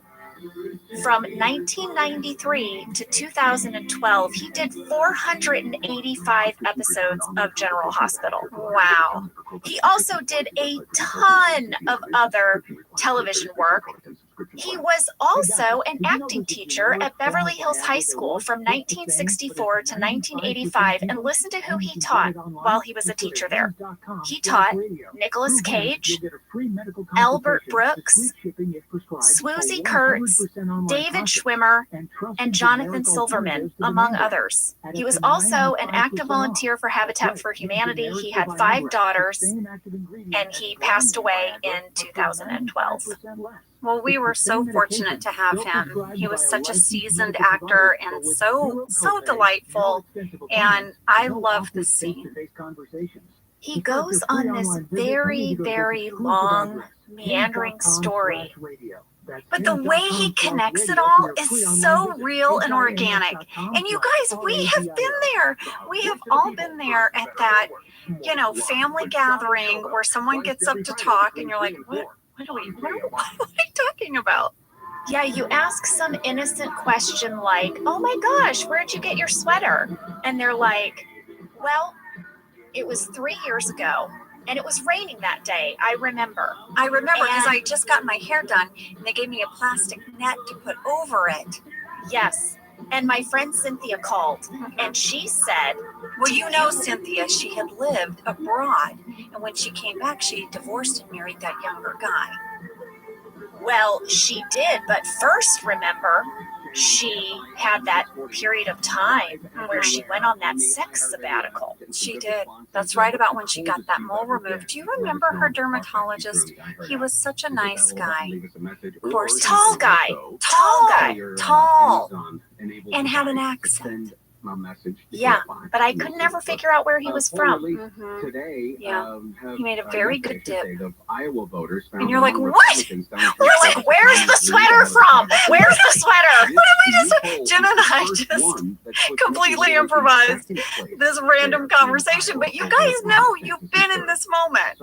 Yeah, that was Robert Dunder. And so Michael throws him out. Wait, can we also, sorry, this is hopping around. Can we also talk about how Michael introduces Robert to everyone? Please. He says, who is this worthless bag of bones? That's his introduction to the founder of the company. Well, we also had a fan question query from Aaron Kearney, who says, Robert Dunder mentions Robert Mifflin's wife and her husband, Jerry Trupiano, a South Jersey guy who was tall. My question is, was this a reference to Jerry Trupiano, the longtime Red Sox broadcaster? I thought it might be because so many of the cast members and writers were Boston area folks. Well, I believe it to be true because Mike Schur, who wrote this episode, is a huge baseball fan. Yeah. And I 100% think that's true. I think that's a good catch. Yeah. LA County Probation Department has placed good catch. Yeah, he snuck in a baseball player in there. Well, as everyone is leaving the conference room, Ryan tells Michael, this day was a wash. Michael needs to embrace the new technology as the way of the future. He really needs to get behind this new way of doing things. And Michael's like, no, you know what? I'm going to prove you wrong, that the old way is the best way. I'm going to prove you wrong. We don't know what that's going to be, but Michael says that. And Jenna, there is a deleted scene. I have to tell you, there's another department that's very stressed out about this because Ryan has a moment with the accountants where he shows them the new program they're going to use online for all of the accounting of Dunder Mifflin. And it's basically going to make them obsolete. Wow. That is called. So people are freaking out about this new technology that Dunder Mifflin is going to be using. Well, we're going to get more of Michael's reaction to all of this in the next episode. We end this episode, though, with Angela and Dwight's dinner date.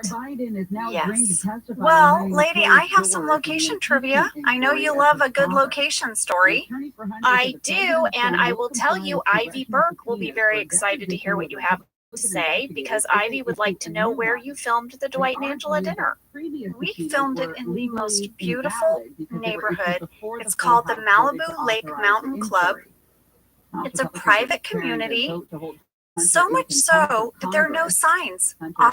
Only testified. Wow. Yeah, it's like they don't want to be found. It's really, really beautiful. This neighborhood was created in 1924. It was just like a valley, and they made a lake, a man-made lake, and the members really wanted to keep it a secret, so they removed the highway signs that gave directions to the lake, hoping to hide it from tourists. In 1936, they built a clubhouse with a ballroom and a large patio, and it had a speakeasy poker room and a mural of the original members, and only members can use the lake and the swimming pool and the tennis court, so it's this little private community. Ronald Reagan was the honorary mayor, and technically, that's the first political office he ever held. Wow. Now, let me ask you a question. Did you film at this location? Because this lake is going to feature prominently in the next episode. Ding, ding, ding, ding, ding. Okay, so we had this location for one day. Dwight and Angela filmed their dinner date in the lodge at Malibu Lake, their restaurant. And then we will see what happens to Michael and Dwight with the lake in the next episode. But that was all the same day. We filmed our scene at night. So Jenna, I had a late call time. Oh, there was this huge moon. And after we did the scene, I walked out on this floating dock and just watched the moon for a minute. And it was just like, one of those magical nights on set where you're like, this feels so cool, because it's really a beautiful little area. And Steve Carell has made their official website. Ready for this? It says, just a few of the famous faces that have shot here: Charlie Chaplin, W.C. Fields, Diane Lane, Lloyd Bridges, Lucille Ball, Steve Carell, Betty Davis, Henry Fonda. It goes on, but Steve Carell made the list. I love that. I know, right? Really fun. But this scene between Rain and I just loved doing it. We took the scene apart because Dwight is hoping that it's one thing. Angela's trying for it to be a reconciliation. And then she just can't do it. Yeah. And they wanted me to be able to show that emotion in my face, that I was trying. And then I just couldn't get past it. I couldn't get past it. And it's got a couplet of dialogue that I love. It's when Angela says, I heard a joke today. And Dwight says, oh, that's funny. And Angela says, yes, it was. Okay. No, it's fine. Yeah. I just need to know where the battleground is. Well, this scene is just beautiful. It's beautiful for all the reasons you said. It's funny, but then it breaks your heart because your performance, Angela, we really see your character's heart breaking in this moment. And it's just real. Like, you aren't playing it for comedy. It's just real. And these are the moments of The Office that I'm so proud of as a television comedy, that we took these moments to get really real. A driver has been shot. Thanks, lady. Thanks. I really enjoyed this storyline. I loved Dwight and Angela being together, and I loved when they were at odds. It was equally fun to play.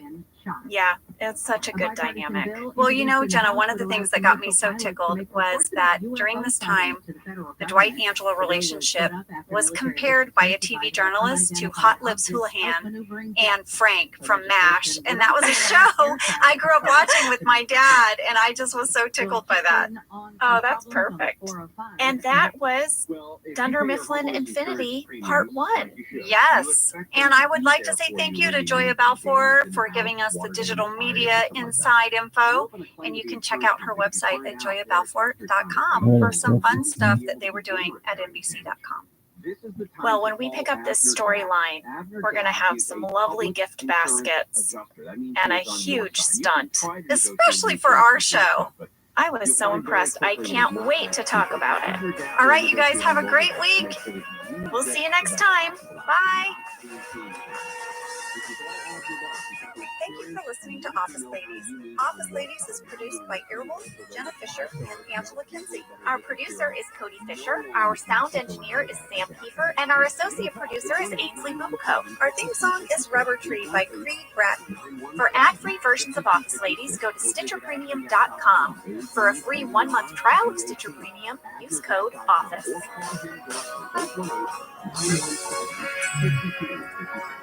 Are they fucking? Right. Mid-60s, except in the Antelope Valley, pretty chilly, 40s and 50s for highs there. This report brought to you by Positive TRILLIONAIRE. Programs continue in next section on the corner. Parkway. It's still the pre-rent lane shut down. As we still on the 4 Hi, you guys. Hello. Hello. We are on our winter break, but we wanted to pop on and wish you guys a happy holidays. Yes, happy holidays, everybody. And Jenna, I have a little bit of a Christmas craft brag. Are you saying brag or bag? Do you have a Christmas craft bag or no? Okay, first of all, listen, maybe I should have picked a better choice of words. It's kind of hard to say. A Christmas crafting brag. I have something to brag about in the crafting world that is Christmas. Oh, begin brag. Please begin brag. My Christmas craft brag. I made a wreath for my front door. Of course you did.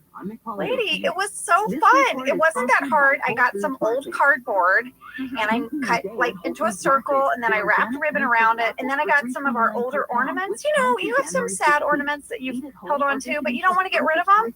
Well, I glued them all in a circle and I made a wreath. It kind of looks like a third grader did it, but you know what? The kids love it. And I hung it on front door. That is adorable. Thank you. You know my secret wish is to have a really mediocre crafting show. Like anyone who's like, I can't do that. Martha Stewart, you're crazy. I'm going to go over to crappy crafting with Kinsey. I imagine you, like, you've got your glass of rosé and your glue gun.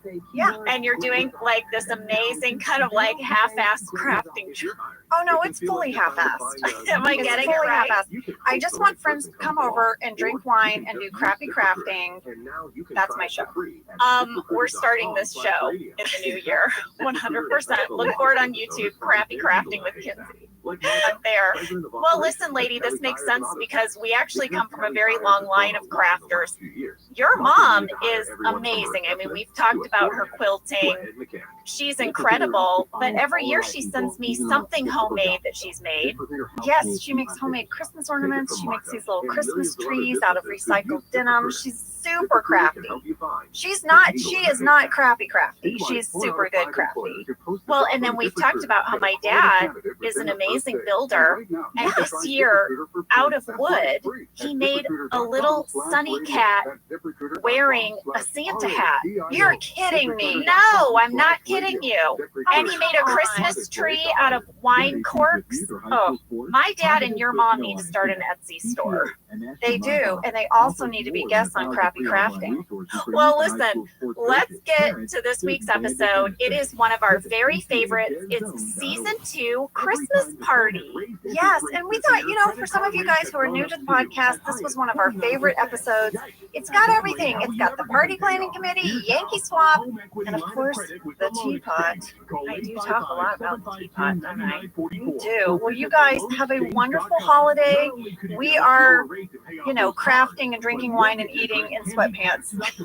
That's right. And we will see you in the new year. But let's get to it. Christmas party. Let's do it. I'm Jenna Fisher. And I'm Angela Kinsey. We were on The Office together. And we're best friends. And now we're doing the Ultimate Office Rewatch podcast just for you. Each week, we will break down an episode of The Office and give exclusive behind-the-scenes stories that only 2 people who were there can tell you. We're the Office ladies. Hi, everyone. Ho, ho, ho. This is a big episode. It's the Christmas episode. It's the Christmas episode. The very first Christmas episode of The Office. Season 2, episode 10. You know, it's not, we call it the Christmas episode. Yeah, we do. Or Christmas episode, but it is technically called Christmas Party. What? Yeah, that's the name of this episode. I know, Christmas Party.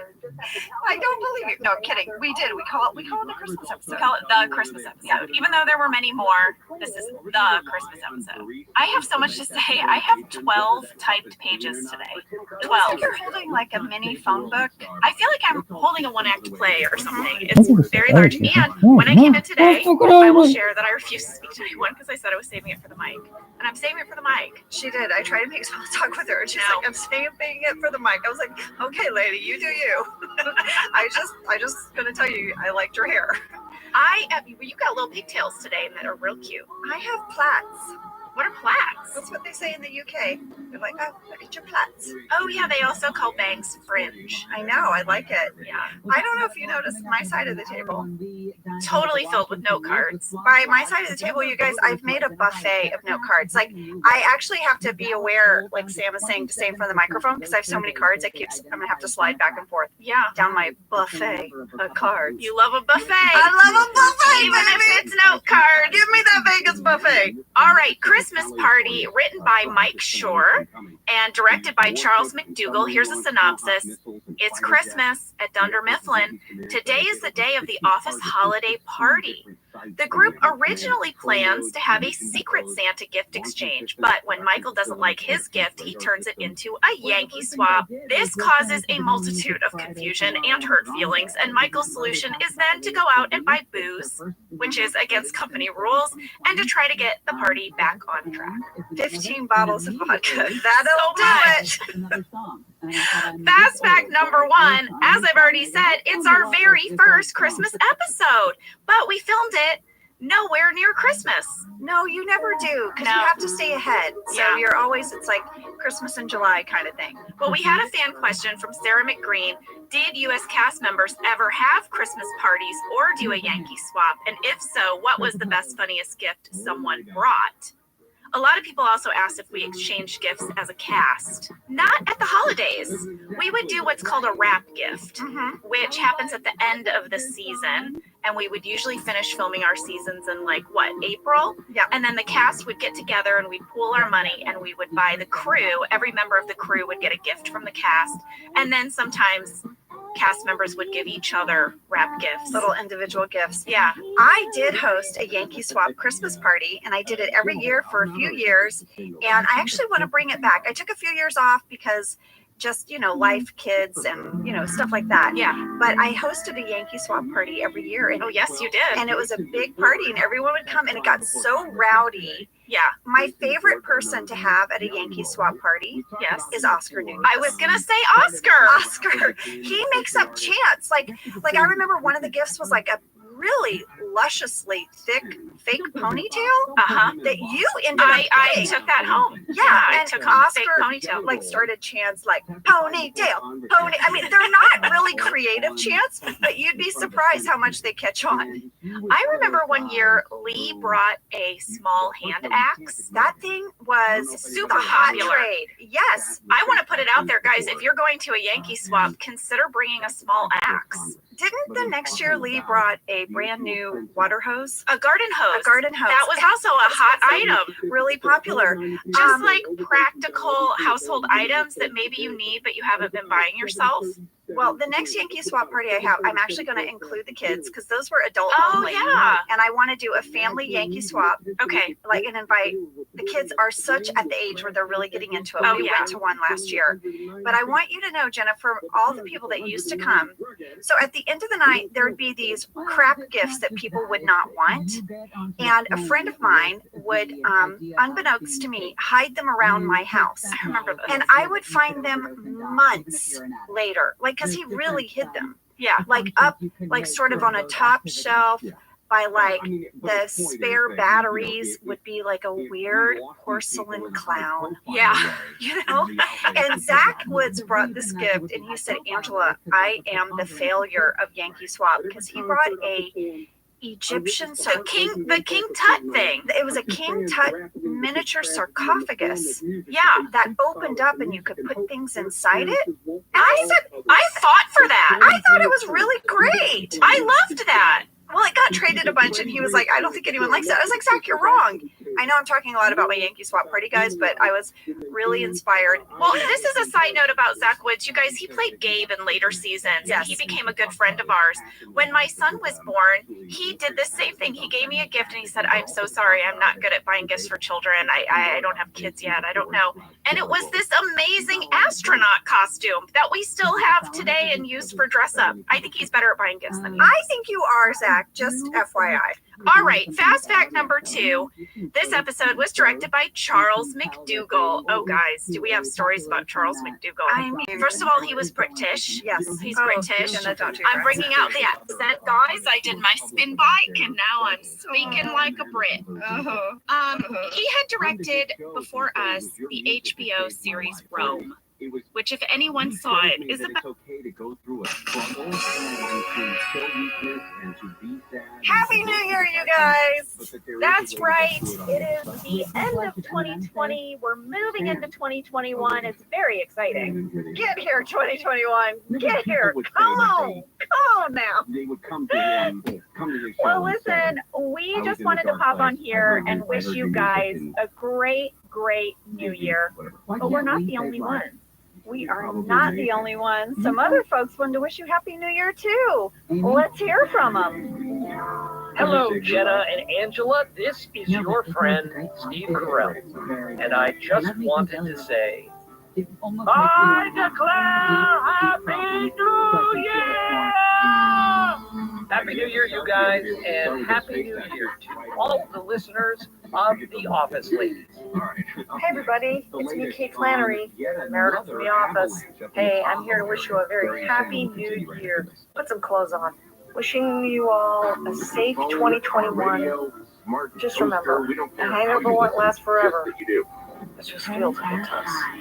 This is Oscar, wishing The Office Ladies and all their wonderful listeners a Happy New Year.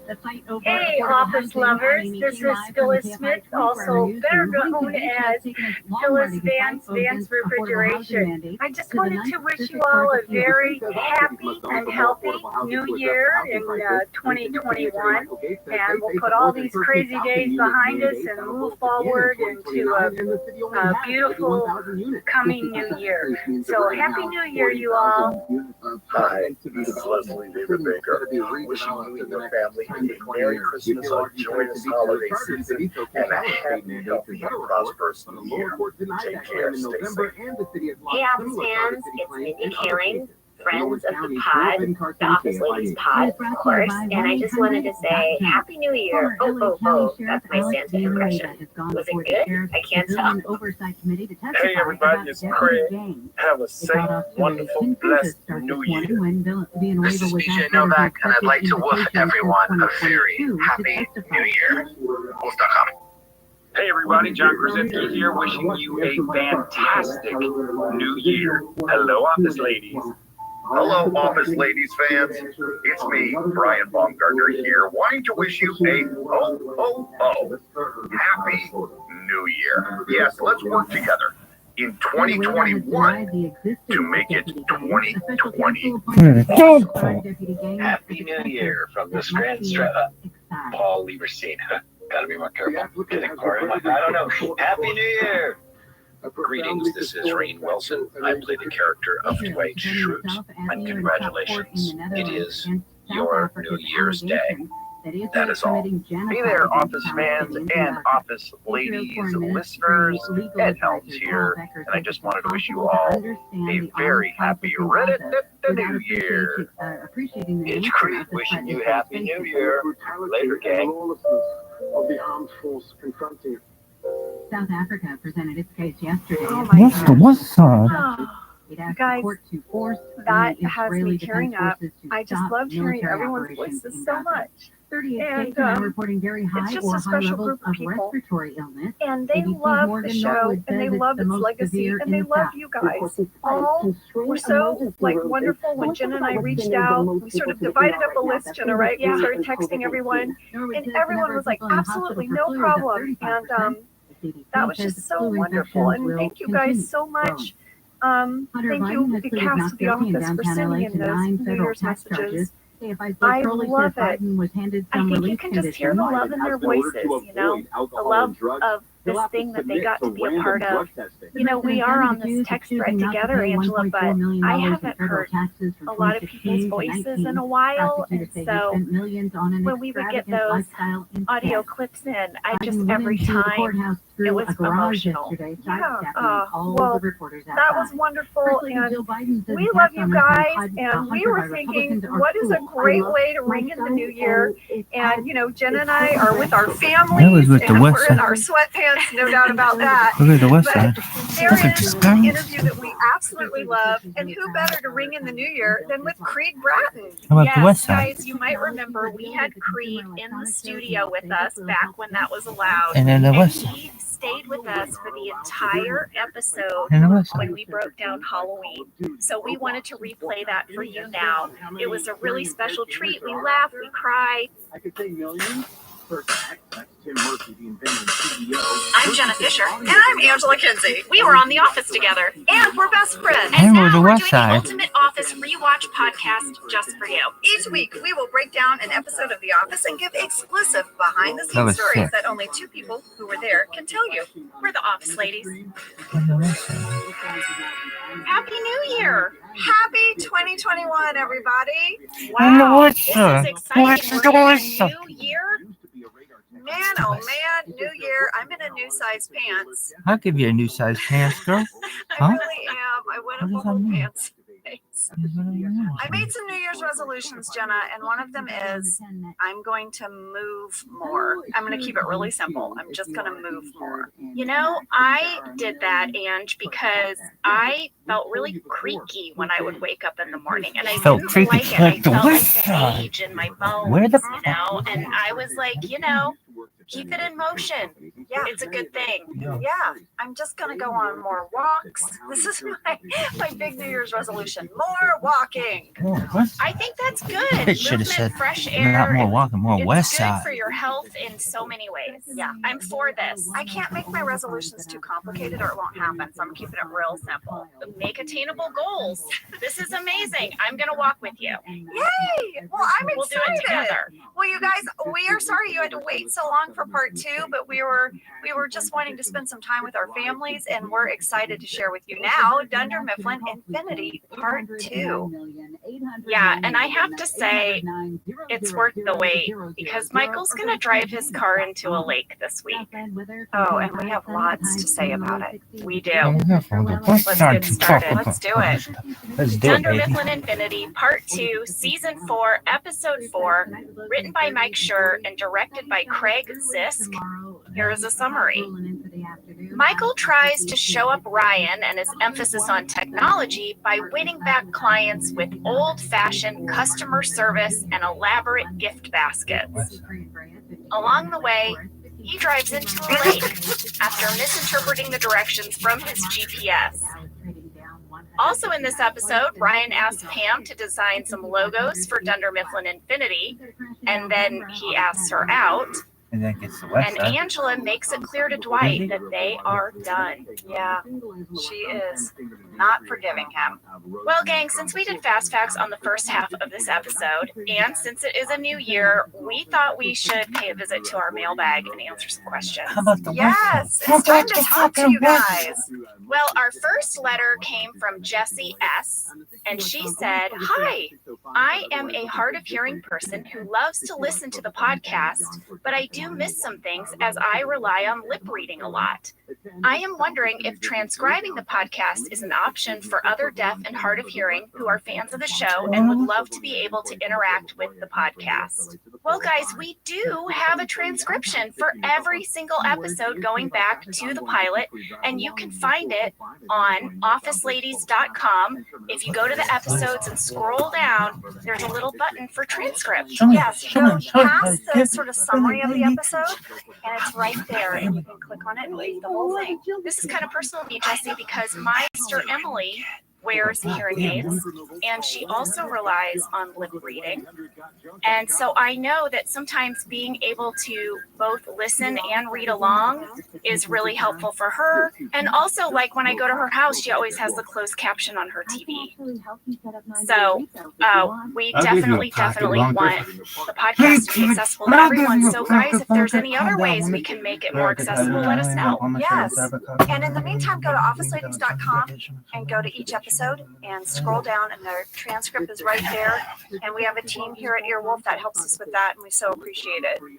All right, well, our next question, Jenna, comes from Julie Weiss, and she says, I have a question about kissing the other actors.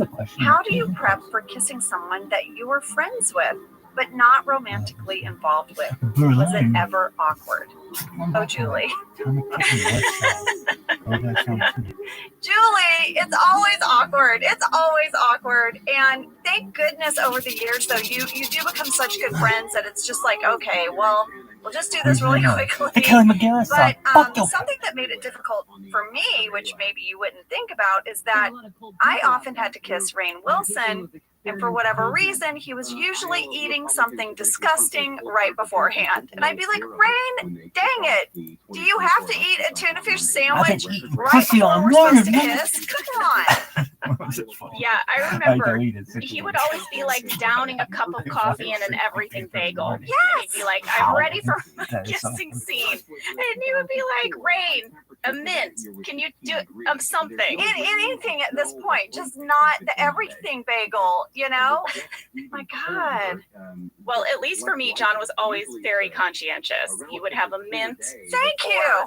Some gum. A mint. Rainn Wilson, a mint. We were very breath aware. Rainn, not so much. Also, Julie, we didn't do the big open mouth stuff that maybe you see in movies and whatnot. This was like television. Comedy kissing is very different than like a dramatic movie make out. You know, it's your lips are kind of just together. You know, you kind of fake it. Fakey kiss, fakey bag. Well, our next question comes from Jessica Willis. I've always been curious, how much ADR did you have to typically do for your episodes?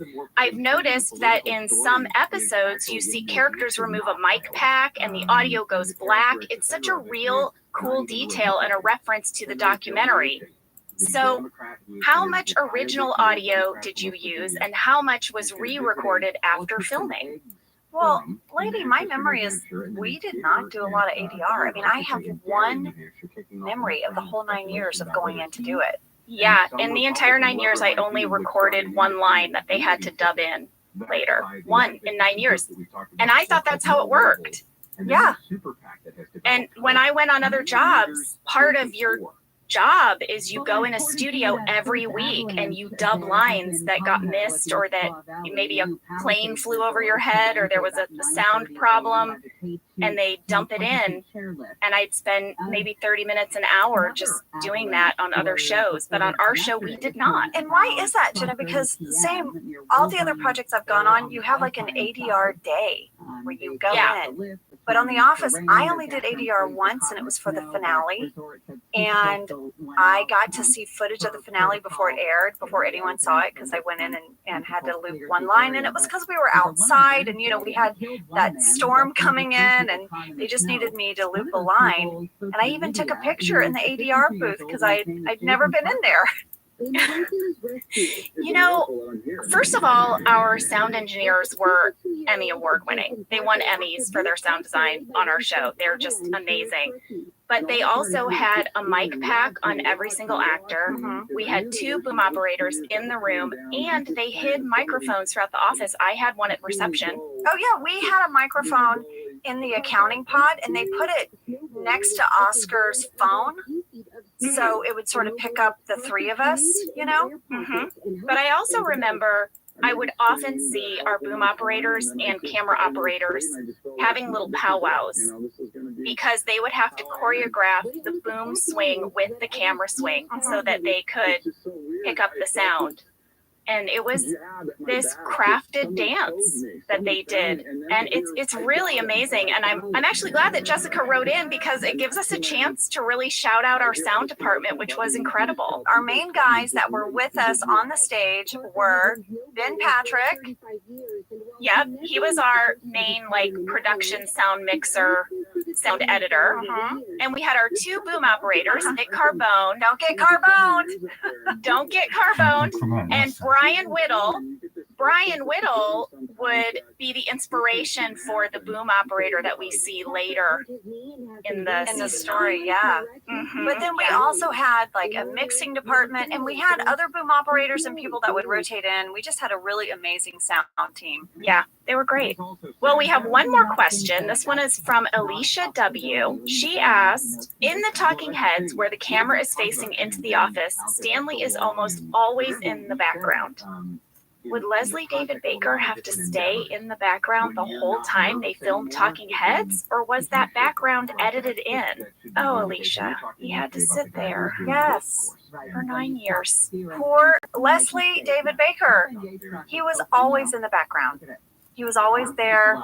You could see him at his desk, and he was such a trooper. When people had talking heads, when we had a long day of them, he'd sit there. Yep. And sometimes Phyllis would have to sit there, and sometimes Creed as well. Yes. And early on, they would have people there designated to cross. Like you might see someone like cross to the kitchen or cross back. We abandoned that after a couple of seasons. I think if you look at early season Talking Heads, you see crosses in the background, and then at a certain point, people were like, I'm thinking no. I think I'm not going to go to the kitchen and back to get a cup of coffee for 2 hours. Yeah, I don't. Also, I think they were a little distracting, because I know I did a cross one time, and they had me cross really close to the conference room, that cabinet that was there, and then they're like, no, and then they had me cross way in the back. But I think ultimately they were just like, okay, no crossing. Well, also, if you wanted to improv, it would throw off the timing of the cross. Yeah. And so you would, when you went into editing, it did not work for crosses.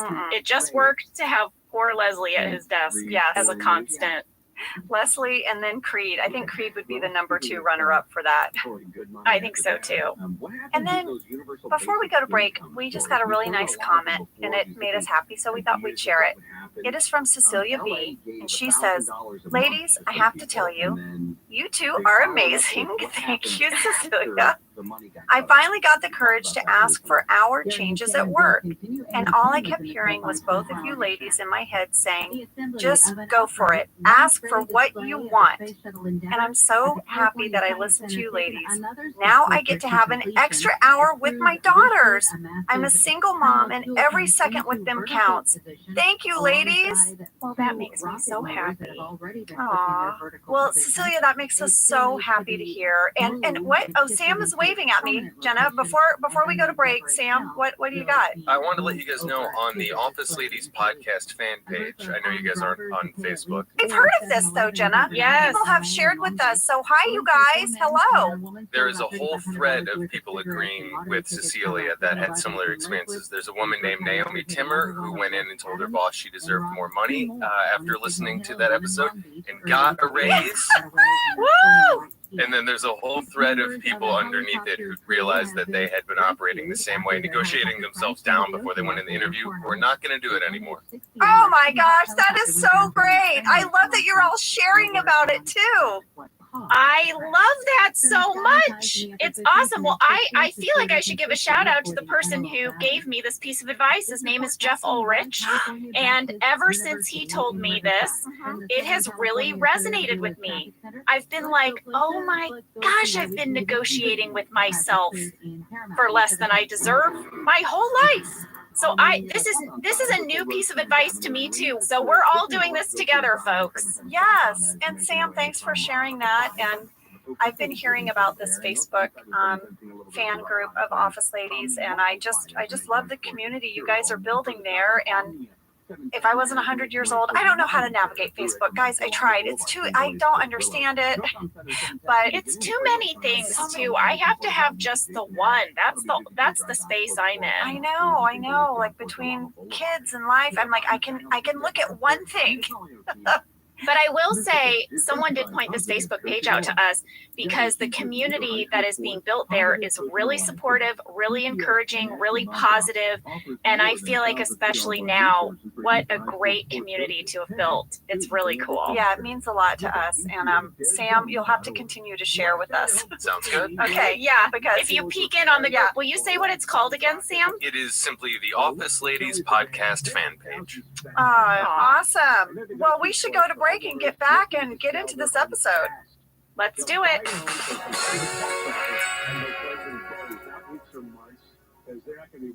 Whether your resolution is to save money, eat better, or stress less, HelloFresh is here to help you do all three.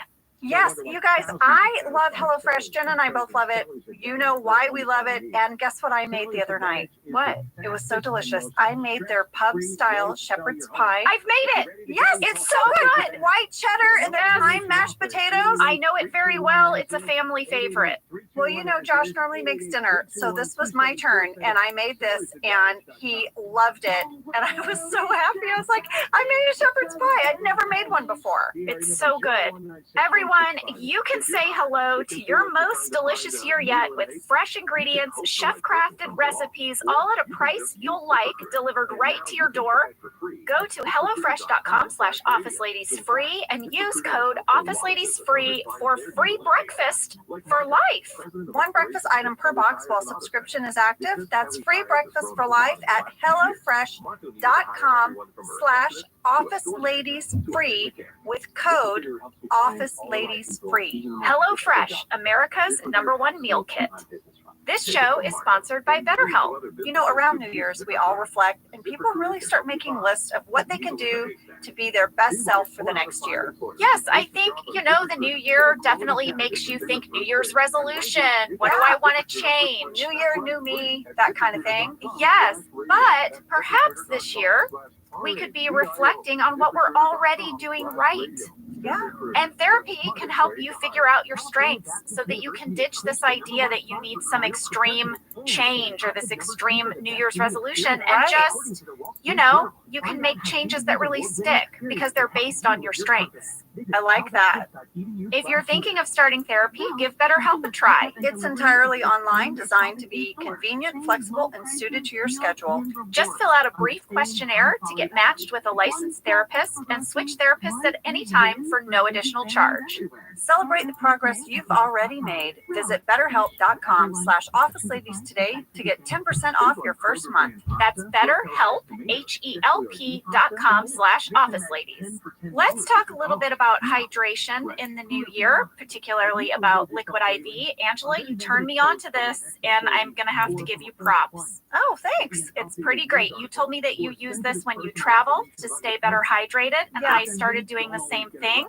Whenever we go on a road trip, it's like I don't want to drink too much water because then I'll have to pee, and then I find myself so dehydrated. So I use this. Well, I like it for hikes. Here's what it is. You get a little packet and you put it in your water, and then you are going to get 3 times the electrolytes of a leading sports drink plus 8 vitamins and nutrients. It's non-GMO and free from gluten, dairy, and soy. It is perfect for daily use before a workout or when you feel run down or after a long night out, hint, hint, or even on really long flights. Rehydrate yourself for the new year. Grab your Liquid IV Hydration Multiplier sugar-free in bulk nationwide at Costco, or get 20% off your first order when you go to liquidiv.com and use code OfficeLadies at checkout. That's 20% off your first order when you shop Better Hydration today using promo code OfficeLadies at liquidiv.com. All right, now we're in Dunder Mifflin Infinity Part 2. It starts with a scene in the conference room, right? Michael is showing them all the gift baskets, but Jenna, there was a deleted scene that would have started this part of the episode. What was it? I loved it. I found it fascinating, and it's an alt. They ultimately end up providing this information with Dwight later, but there was a scene with Michael by himself, and it's the start of his day, and he's driving into work. He's doing one of those driving talking heads that Michael does, right? Oh, well, the last time he did that, it was very dangerous. I know. He hit an employee. He did. So it's the same thing. He's driving into work, and he's sort of showing off his rental car. It looks like a Ford Taurus. I say Ford, I think Taurus. I don't know, guys. Correct me if I'm wrong on that. But we learn the whole backstory, why he's not driving the Sebring. Michael said he had to get a rental car because his Sebring is in the body shop because Meredith left a big dent in the hood. And then he said, but listen, this rental has navigation, and Michael calls it his invisible driving companion. Aww. And he goes, but, you know, listen, it is really amazing, and it's like a computerized map in your car. And he goes on to say that he loves its voice, that he finds it so soothing. It's like taking a warm bath. And while he's saying how much he loves the voice, Jan calls. And this is what we hear. Sam, will you play that? Hold on. It is my lady love. Hello? Where the f*** are my grape nuts? I just want to know, did you eat my grape nuts? No, I hate those. Grow up, Michael. I love... Not a morning person. Oh, no. Yeah. And then after that, he sits in the car in silence and he just hits the navigation button, so it just keeps talking to him. You have arrived. You have. It's like he just needs something soothing. Oh, lady. Oh, wow. Wow. Just a window into his life with Jan, and maybe a little bit of the reason why he trusts the navigation so much, because it's just this soothing, invisible driving companion. Yeah, I get that. So yes, this episode actually does start with the conference room. Jenna, did you see the spread on that table? It was incredible. I remember it from shooting. They had excellent little snacks and treats. Excellent. In fact, Michael says that he got the finest gourmet items that Scranton has to offer. How much did this all cost? I love every time you ask that question. You are personally fascinated by how Michael funds all of his extracurriculars, and it's such a good question to ask. This is where Angela Martin, the accountant character, bleeds into your real personality. It is, because let me tell you, those baskets were not cheap. Look at those I love baskets. My husband says my nickname should be Baskets. I have a basket problem. If I see a basket, I'm going to buy it, and I'm telling you, those baskets are primo baskets. Angela, I know that you recently did a huge clean out of your garage. I did. Will you share with us how many baskets were in the garage? 37. Below zero. Yeah, 37. In how many did you keep? Ice cream freezer. 12. I picked my 12 favorite. And let me tell you, it was hard for me to let go. I donated them to a church in our neighborhood that does outreach. And I was very, very happy that they got my baskets. But it was hard to say goodbye. I felt like when you were leaving me messages about this, I was really proud of you for this progress. Thank you. With your basket issue. Thank you. Yeah. That's not counting how many baskets I have inside the house. That I'm using though. Like I have a basket, Jenna, by the fireplace that I roll up and I put blankets in.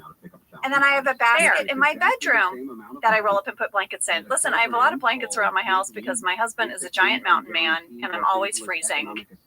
He runs hot. I have baskets of blankets stashed all around. Okay. That is the title of your autobiography, Baskets of Blankets by Angela Kinsey. With a side of donuts and a glass of wine. It's a very long title. 1 million copies already sold. Yep. All right.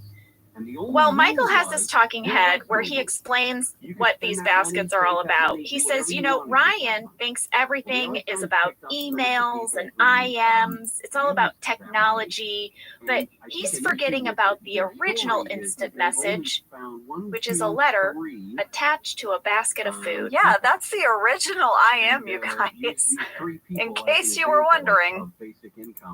Well, I guess speaking of the cost of these baskets, Dwight is going to turn in receipts for the cost of these gift baskets to Angela, who is very, very icy toward him. Yeah.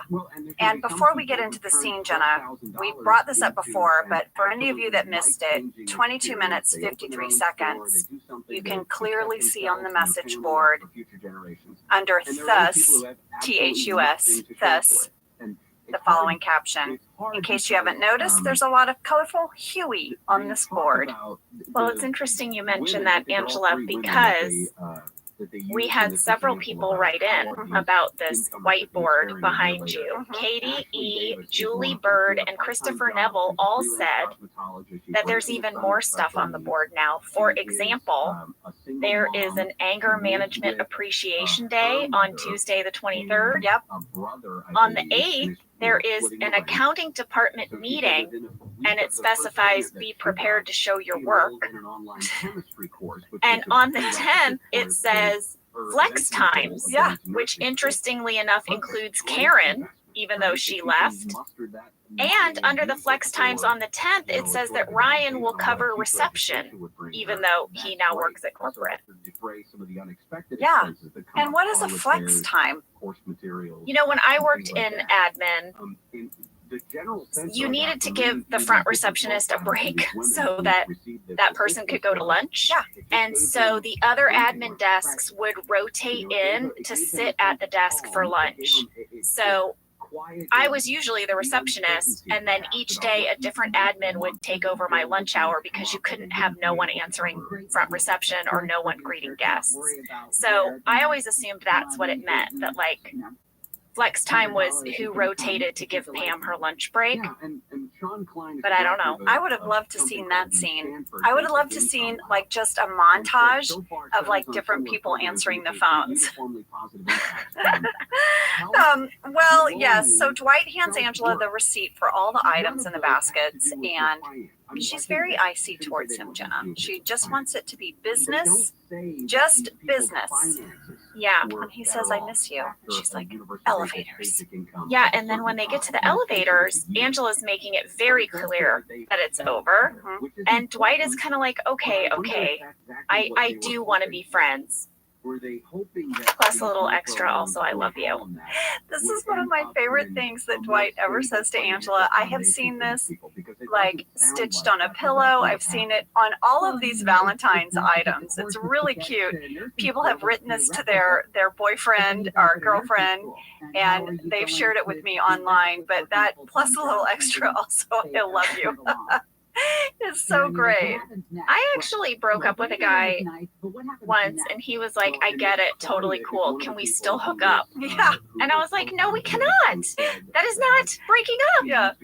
And he seemed genuinely confused about it, which makes me laugh because we're now going into the scene with Ryan and Kelly in the break room. What a mess, these two. Yeah. Ryan and Kelly are arguing. And Ryan is like, you lied about being pregnant. You lied. You don't understand why that's a big deal. And Mindy as Kelly is so good in this. She's like, oh, why? She's like, he's like, we will never get back together. And she's like, why not? Why not? Did you know that one of the wine It's so good. stores It's really good. owns was Well, now Pam and Jim are at front reception, and they're being super flirty. Yeah, they're flirting. He's saying, oh, is the magic gone now that we're public? And then Pam's being sort of sassy but flirty at the same time. Well, this is their new way of flirting, which is to pretend that they don't like each other or that they're breaking up. So they do this little bit, and this is a little window into how they still have their sense of humor, even though they're together. Don't worry, everybody, the magic is not lost. Yeah, the magic isn't lost.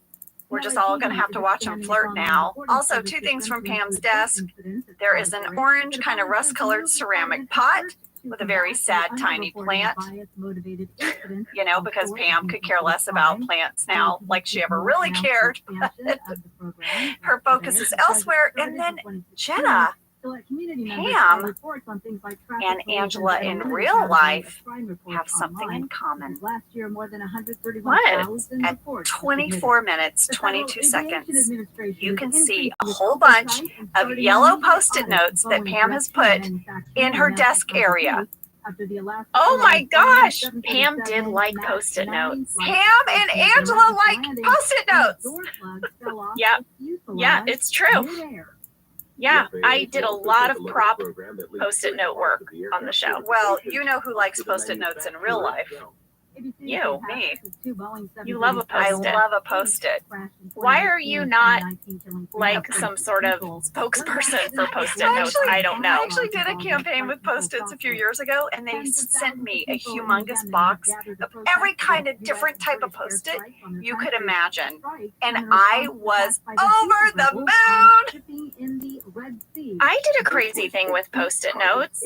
It was early in the run of the office. Wired magazine wanted me to do like a nude cover. Yeah, but I wasn't nude.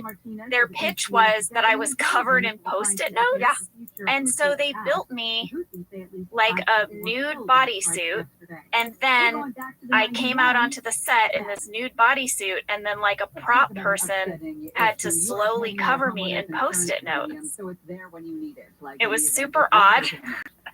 And I was like, I guess this is what you do when your TV show is a hit and they ask you to do the cover of a magazine.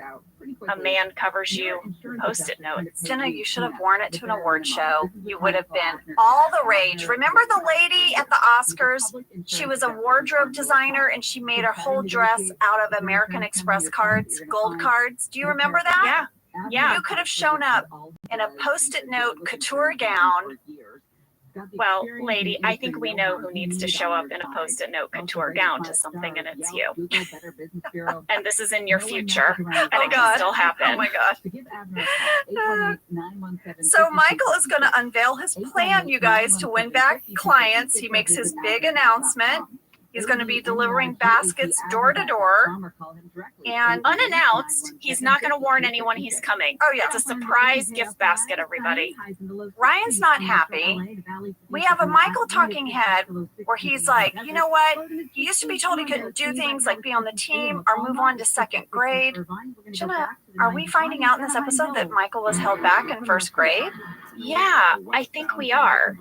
I think we're learning maybe he was held back more than once, it sort of sounds Yeah, like. because then he's like, I eventually went on to 2nd grade and I was the biggest in the class. Eventually? Again, what happened in Michael's childhood?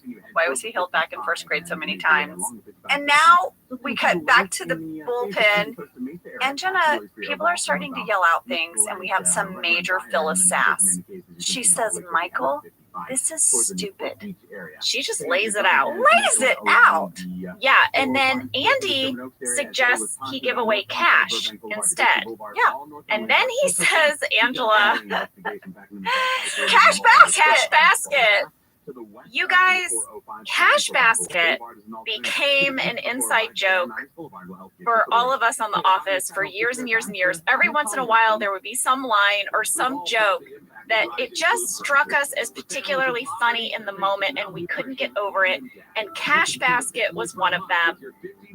I think if my memory serves, Angela, there was a take where Ed was maybe late to saying Cash Basket, and so it came out like this, Cash Basket. And that made John Krasinski lose it. Well, I think it was the very first take, and a few things happened. We hadn't really heard him say it full out, right? Yep. So it kind of took all of us off guard. And John was like right there next to him when Ed was like, Cash Basket. And we just lost it. But John he really lost it. I watched really closely because I was surprised they had a reaction shot of John at all in this scene, because my memory of doing this scene was that John was on the floor in tears laughing the entire time because he couldn't get past cash basket. Well, I did notice though, because I was looking as well, he kind of is swiveling his chair around, but he glances back towards Andy, and that is just John looking at Ed. That is not Jim looking at Andy. He just has this look of like, man, like this guy is killing me today. Well, after I watched this episode, it really made me want to go to our office text thread and just text cash basket. Oh, we should. Well, Michael is just like, forget it, guys. I am going. I'm going to do this. And then Dwight begs him, can I please go with you? I need this. And at 26 minutes, 41 seconds, Angela Martin is looking over the partition. She has a really great eye roll. But guys, look how high my head is over that partition. It's not realistic at all. Really and truly, that partition came up to my forehead. And I would have to stand on my tippy toes to get my eyeballs over it to talk to Jenna. I was standing on the biggest apple box. It made me laugh. When I saw it, I'm like, who is this tall person pretending to be me? And I took a picture, Jenna. I'm going to show you. That is amazing. Yes. There is no way that is you standing there because your chin never cleared the partition. I know. Naturally. No, there's no way. Well, I really like this Michael talking head that comes up, Angela, where he says, I'd like to see a website deliver baskets of food. I know. As if it's like a novelty. Hi, that's like half of Christmas is just sending people baskets. I send everyone in my family a whole thing of mixed nuts. I love nuts. They're a big hit. A basket of mixed nuts? Yes, all kinds of mixed nuts. For sure. And guys, there's many flavors. There's the Cajun nuts, there's pecans, or the caramelized ones. Just saying, Michael, people are doing it. Well, Michael is going to bring Dwight with him, and they're going to deliver these gift baskets. And they are in the car now. They're on their way. Here's one question I have, Ange. Yeah. These gift baskets are very, very large. Where are they? Where are they? Are they going back and forth to Dunder Mifflin? It looks like there's one in the back seat. Well, there's a camera operator in the back seat, clearly, filming them. Yeah. It seems like there's only room for one more, but we're going to see them deliver a few. Where are they coming from? Can one fit in the trunk? I don't know. I wondered where the basket. How big is the trunk of a Ford Taurus?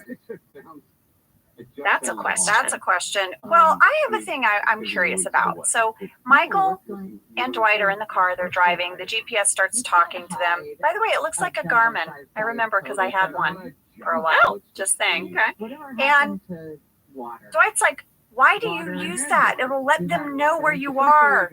Michael's like, what are you talking about? And he's like, the government, spy satellites, private detectives, ex-girlfriends. And then he starts to cry. And Michael has no reaction. Wouldn't you be like, why are you crying? What is happening? Yeah, Dudes, probably. Dudes not like... Dudes out there, if your friend cries, are you not like, what's up? Are you just like, I'm gonna ignore it, maybe he'll stop? Like, what is that? Is that a dude bro thing? I don't know. Well, we had a fan question about this scene.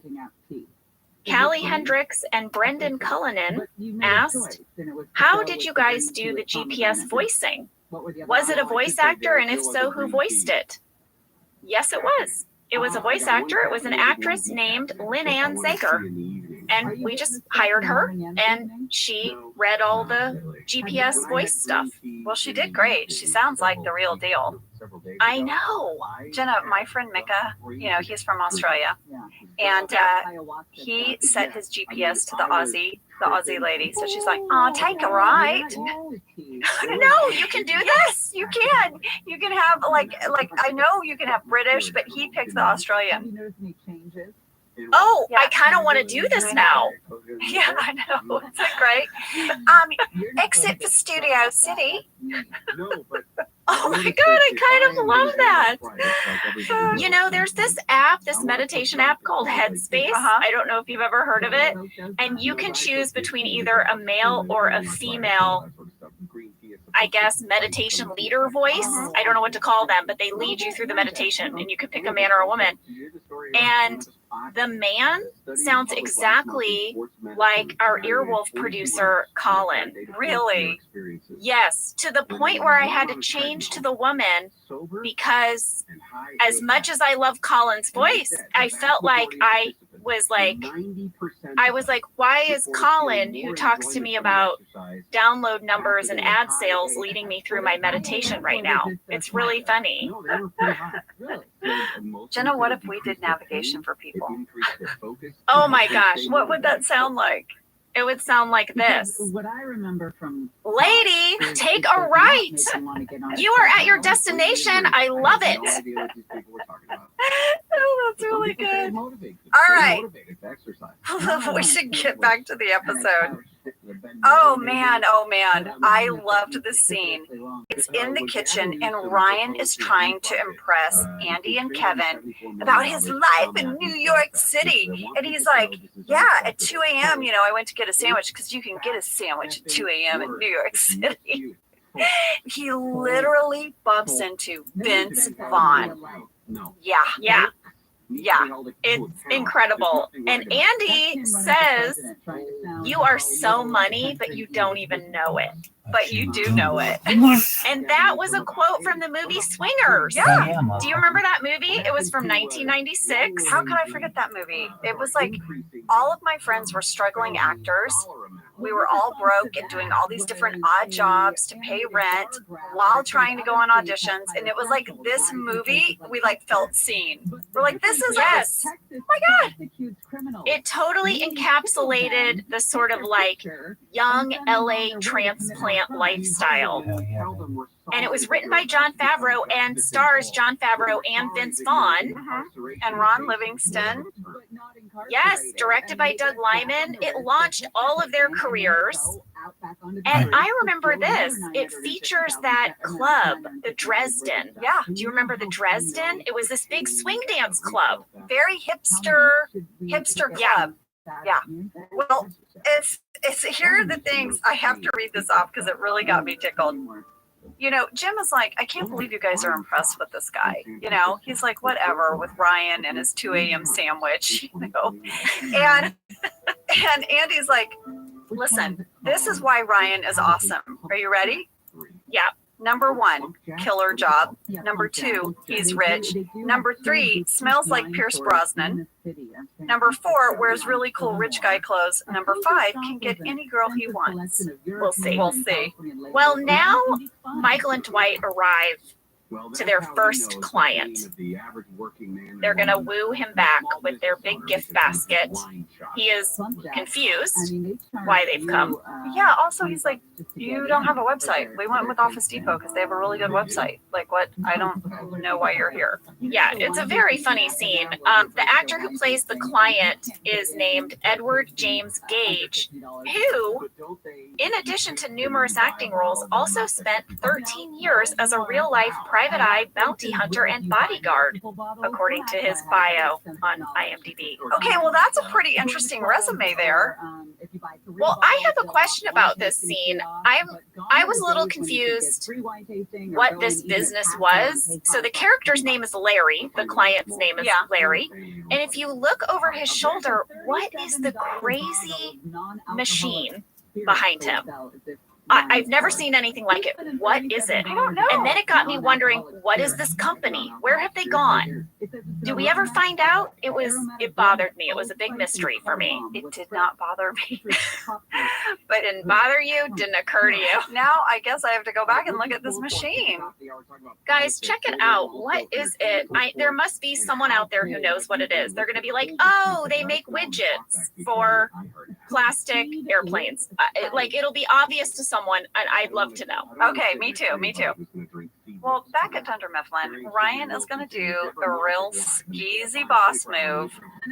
He's going to go up to Pam and be like, hey, do you want to do some mock-ups of the new, Dunder Mifflin Infinity graphic? And she's really excited. Her and Jim do an air high five. And then you have a very adorable talking head, Jenna. I literally wrote, she's adorable. Aw, Well, thanks. you're just like, yeah, I'm gonna do some mock-ups, maybe a splash frame. It's really cute. But you're excited. Well, Michael is going to deliver his second basket now. Second basket. Yeah, exactly. And this is where Michael is so great. I have to say, Michael's argument that the personal touch means something, he walks in, he asks about the client's 11-year-old daughter, Emily. He remembered her name. He remembered she had a nut allergy. I mean, yeah, impressive and genuine. Yeah. But then he has that line that breaks your heart. Oh, I know. I know what you're going to say. Yeah, he says, well, I have a few of my own I want someday. Talking about kids. Yeah. Michael. Well, the client's name is Aaron Grandy. He is a partner in this law firm, and he was played by Kevin Dorff. Kevin Dorff has had recurring roles on Brooklyn Nine-Nine and Arrested Development, but most recently he played Bill O'Reilly in the movie Bombshell, and I loved that movie. I haven't seen it. Is it Bombshell? Is it a war movie? Is it like Bomb? No, lady, it's not a war movie. It's a little bit of a war movie because there are a couple of women who take on a movement, I guess you could say. It's this amazing film. It's basically centers around Megyn Kelly and Gretchen Carlson and their time at Fox News. They're news anchors. News anchors at Fox News, or were, and Kevin Dorff plays Bill O'Reilly in this movie. Oh, wow. It's so good, Angela, and the makeup department on this film won an Academy Award, and the transformation that they do to make people look like the real people, like Charlize Theron plays Megyn Kelly, she really looks like her. Like, it freaked me out. I once shared a train with Megyn Kelly. I didn't speak to her, but I sat right across from her on a train from New York to Washington, D.C. And so I've seen her in real life as well. And I'm telling you, what this makeup department did was, I've never seen anything like it. But also the movie is amazing. Okay, well, Jenna, I'll add Bombshell to my queue. Please do, and we'll discuss after. Okay. And how cool that Kevin has a part in it. I know. I also want to say in this scene, though, the background acting behind the glass doors over the client's shoulder. Yeah. You get a glimpse at the law firm. It is hustle and bustle in there. There is so much going on. I mean, the background work is phenomenal. They're moving and they're making it. They're making it. Yeah. Well, Michael's really trying hard. He wants this client back. He says, we want you back. And Dwight starts getting a little weird because he's just thinking about Angela, and he goes, we had our chance and we killed it. And you just have this feeling that this is not going to go well for them. Yeah. Well, it's definitely not going to go well because the big moment is about to happen. I think we should take a break. I like how you're setting this up, though. The big moment is about to happen. It's a big moment. It was a big stunt. Hey, it's not every day you drive a car into a lake, guys, and we're going to tell you all about it after this break. You'll see me. I guess, I don't know. You ever see me normally when I'm down? Karen's like, hey, dude, go for it. All right, are you done? All right, we're back. Jenna and I are really excited because we have fun stuff to share with you about this car going into the lake. So here's the scene. Dwight says they have one more client. It's Elmhurst Country Club. I looked it up, Jenna. Elmhurst Country Club is in Moscow, Pennsylvania. Oh, in Lackawanna County. Okay. So they're following the GPS, and it's telling them to take a right. And Dwight is like, Michael, I think it means bear right? And Michael's like, no, it's telling me to take a hard right. And Dwight's like, no, Michael, that's the lake. It's Lake Scranton. And Michael's like, no, it's the GPS is telling me. And he drives into the lake, right into the lake. If you guys have a concert on West Side Lover. Well, we got a lot of mail about this scene. David B., Rachel K., Rob Holland, Thomas O'Brien, and many others all asked, please tell us everything you can about the scene where Steve and Rain drive into the lake. Did they really drive a car into the lake? Was there a camera operator in the back seat? Great, Janet. Yes, folks, let's break it down, but yes to all of that. Well, I started by reaching out to Steve. Never been. And he said, yes, they really drove a real car into a real lake. He said they did the stunt twice all the way through, and that Randall, our camera operator, was in the back seat. So, of course, Angela and I had to reach out to Randall. Oh, what did he say? Well, first of all, do you know where he was when I reached out to him? Listen, knowing Randall, I mean, was he on horseback somewhere? The guy is an adventure guy. Was he skydiving? Where was he? He was just finishing up a river rafting trip in Idaho on a freezing cold lake. Of course. Of course. Yes. But because Randall is awesome, he still broke down the whole stunt for me, which is completely fascinating. From Idaho. From on his drive home from Idaho, from the freezing cold lake. When I first reached out to him, he literally said, I'm just getting out of a lake, which was ironic. Perfect. But I'll call you on my drive home. I was like, all right, amazing, great. All right, so he says, first off, they did not actually drive the car into the lake. They put the car on a system that pulled it into the lake and stopped it at a certain depth. So there was a rig to make it look like they were driving into a lake. So it was on some type of track pulley thing? Yes. Okay. And he said they did this because they needed to control how much water flooded into the car. Makes sense. Yeah. Yes. He said the car actually didn't even have an engine. They had to take it out. It didn't have a gas tank. It didn't have any oil. All of that was removed to submerge it in water. I found that interesting. Yeah.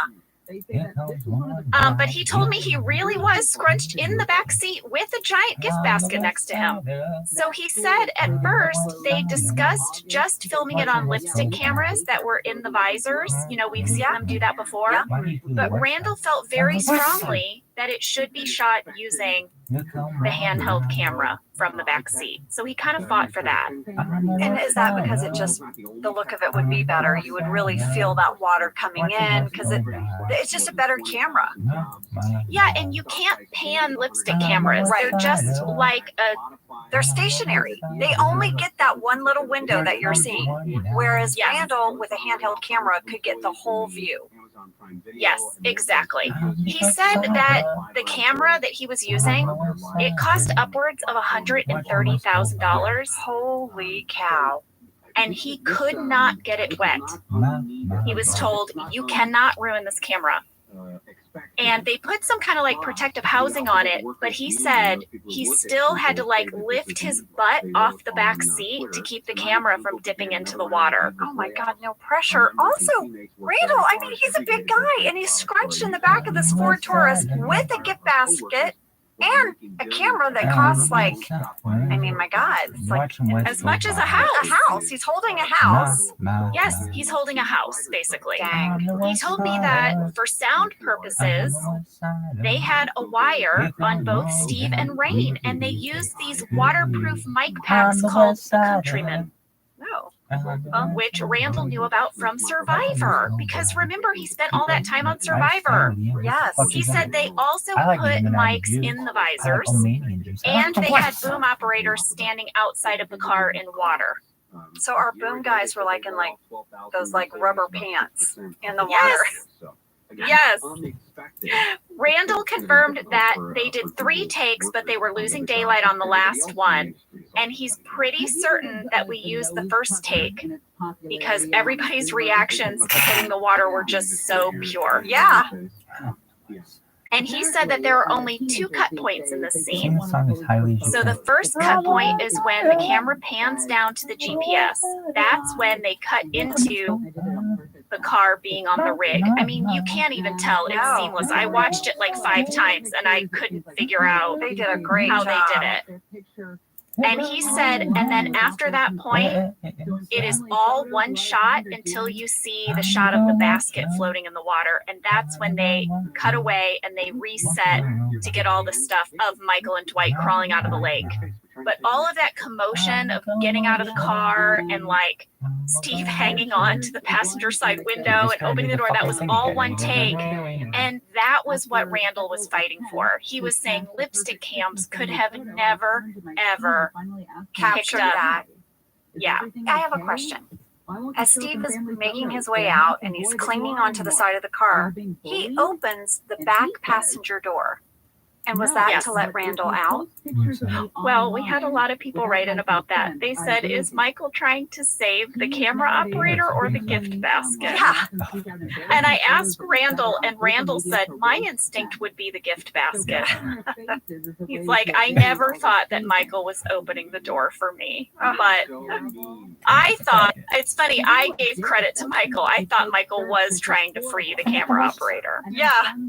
Well, at 35 minutes, 17 seconds, there is a absolutely perfect shot of our camera operator's shadow across the lake. I saw that too. I was surprised I didn't see boom mic shadows. I was looking for boom shadows and I didn't see them. I was impressed. But yes, the camera operator shadow is there. That was so cool. Well, Jenna, I reached out to Rain because I was like, Rain, what was it like driving into the lake? I texted him and he sent us an audio clip. Sam, can you play it? Hi, office ladies. It's me, Rain. Angela called and asked me if I had any memories about driving into the lake. And my main fear wasn't like drowning or the car or anything like that. It was kind of like, this water is not the cleanest, and there's all these houses all over the place, and I just knew it was pretty sewagey, and I was just really afraid of like an eye infection or something like that. It was like kind of eerily warm, the water. It was not cold at all. But it was super fun. I mean, I love a chance to do a stunt. I was really excited to be a part of it. And how often do you get to kind of drive your car into a lake? It was just fantastic, so much fun to shoot. And I wish I had more specifics, but it was just one of those kind of days where you're kind of like, wow, this is what I do for a living today. Playing a fictional weirdo and driving my car into a lake, and with Steve Carell, I mean, it was pretty great. Okay. I love that Rain's biggest concern was getting pink eye. Yeah, I don't want to get a sty today, guys. Not today. I would have had so many concerns doing this stunt. It did kind of gross me out that he said the water was oddly warm. And you have to remember, we filmed this at Malibu Lake, and that is a man-made lake. So there isn't like anything flowing into it. You know, it is probably a little stagnant. I have to point something out. When the tow truck pulls the car out, Jenna, the passenger door is shut, but Michael opened it. Oh, yeah. And then the other thing I was thinking about was, did Michael and Dwight just happen to have their windows down? Because they climb out through their windows. I'm like, were they driving around with their windows down? So there are little moments like that were just sort of like, I was like, huh, okay, guys. Well, when I was emailing with Steve about this scene, Angela, he reminded me that we got a lot of pushback after this episode aired because of this moment. He said people kind of thought it was a little over the top, that it was unrealistic that someone would follow their GPS into a lake. Yeah, people were like, no way, that would never happen. I just did that just to be. But he told me that the writers based this on a series of real life incidents of people following their GPS into perilous situations. So I reached out to Greg and he said this was a pitch by Jen Salata. So of course I had to follow this trail. I reached out to Jen. What did Jen say? She said during the hiatus before season 4, she went home to visit her parents in Maryland, and she was sitting in the back seat of their brand new minivan. She specified it was a Honda Odyssey minivan. She picked up the owner's manual and was reading about the minivan's GPS system. She said that on the very first page of the manual, there was a warning that said, do not drive your car into any bodies of water, even if GPS tells you to. And Jen was like, what? Who would do that? You know, Honda had to put that in there because someone had done it. Yes. And she was like, wait a second. You know who would do that? Michael Scott would do that. Yes, he would. So she said before she pitched it, because she was a little worried it was too crazy of an idea, she researched this phenomenon, and she said there were so many cases of people doing things like driving their cars off of a cliff or into water because their GPS told them to. She said usually it was a case where, like, maybe there was a bridge somewhere and it had been taken down and the GPS didn't know and it told you to drive across a bridge that didn't exist. But anyway, she brought it into the room and she pitched it and she showed all of her evidence for why this could really happen. And it made it into the episode. Well, it's fantastic. And you guys, she is right, because I Googled it as well. There are so many stories online of people driving their cars into things because the GPS told them to. Here, of all of them that I read, and there were so many, I couldn't read them all. Here are two examples, just to show you, okay? Okay. In 2009, Robert Jones was using his navigation in West Yorkshire, England, and the road began to steepen and narrow, but it kept telling him to keep going. It kept insisting the path was the road, he later explained, so he trusted it. Jones only realized how wrong he was when his car bumped up against a thin wire fence just inches from a 100-foot drop. The car was taking him on the edge. Like the edge, there was no road. He managed to get out safely, but the car remained balanced on the edge. It took a recovery team 9 hours to haul the car away. Oh my God. So this wasn't a road. It just was slowly, like it was like a road that like narrowed into this, hill. It was like a cliffside. Yes. And then here's this. In 2011, 3 women were visiting Bellevue, Washington. And they were out after midnight and they were unable to find their hotel, so they asked GPS, right? That seems like a normal thing to do. GPS rerouted them and took them on what they thought was a road that would lead them to the highway. Instead, their SUV ended up sinking into deep water. The road turned out to be a boat launch. Yes, and the water was a lake. All 3 managed to get out safely, but by the time the tow truck arrived, the SUV was completely submerged. Quote from and this is the local fireman in Bellevue, Washington, was quoted as saying this: "We've seen sitcom parodies of something like this, but to actually see it is surprising." Oh, I'm sure they were referring to our show. I think so. When Lee and I were first dating, we went to France. This was our first big trip together as a couple. Oh, that sounds so fun. Yes, and we drove through the French countryside and we rented a car, but the GPS was in French. We weren't thinking. Well, we've discussed, Angela, that I know a little bit of French. You know a handful of French. So I say to Lee, I'll translate it. This sounds like your first fight as a couple about to happen. Honey, I'll translate the navigation in a foreign country where you're driving and you've never driven here before. Well, the problem was that it would take me a second to realize what the directions were. And so there was this one turn where it would be like, tournez à droite. And I would be like, turn right. But I was behind and we missed the turn. Yeah. So Lee did this huge circle around to get us back to this spot. And the person would be like, tournez à droite. And I'd be like, right, it's turn right. And we missed that turn like 4 times because of my lag in translating properly. But it was more than she wasn't just saying that. She was like lots of French and names of streets, and somewhere embedded in there would be like tournez à droite. And I'd be like, I think right. I feel like if it was you and I in the car and I'm driving and you're doing that, I'd be like, the real Southerner in me would come out like, did she say à droite or not? Am I doing à droite? Well, you know Lee, Angela, and he is the most level person on the planet. This man, guys, he is so well-tempered. He's so good-natured, like unshakable. Well, after the 4th time of me missing tournez à droite, he just goes, well, what the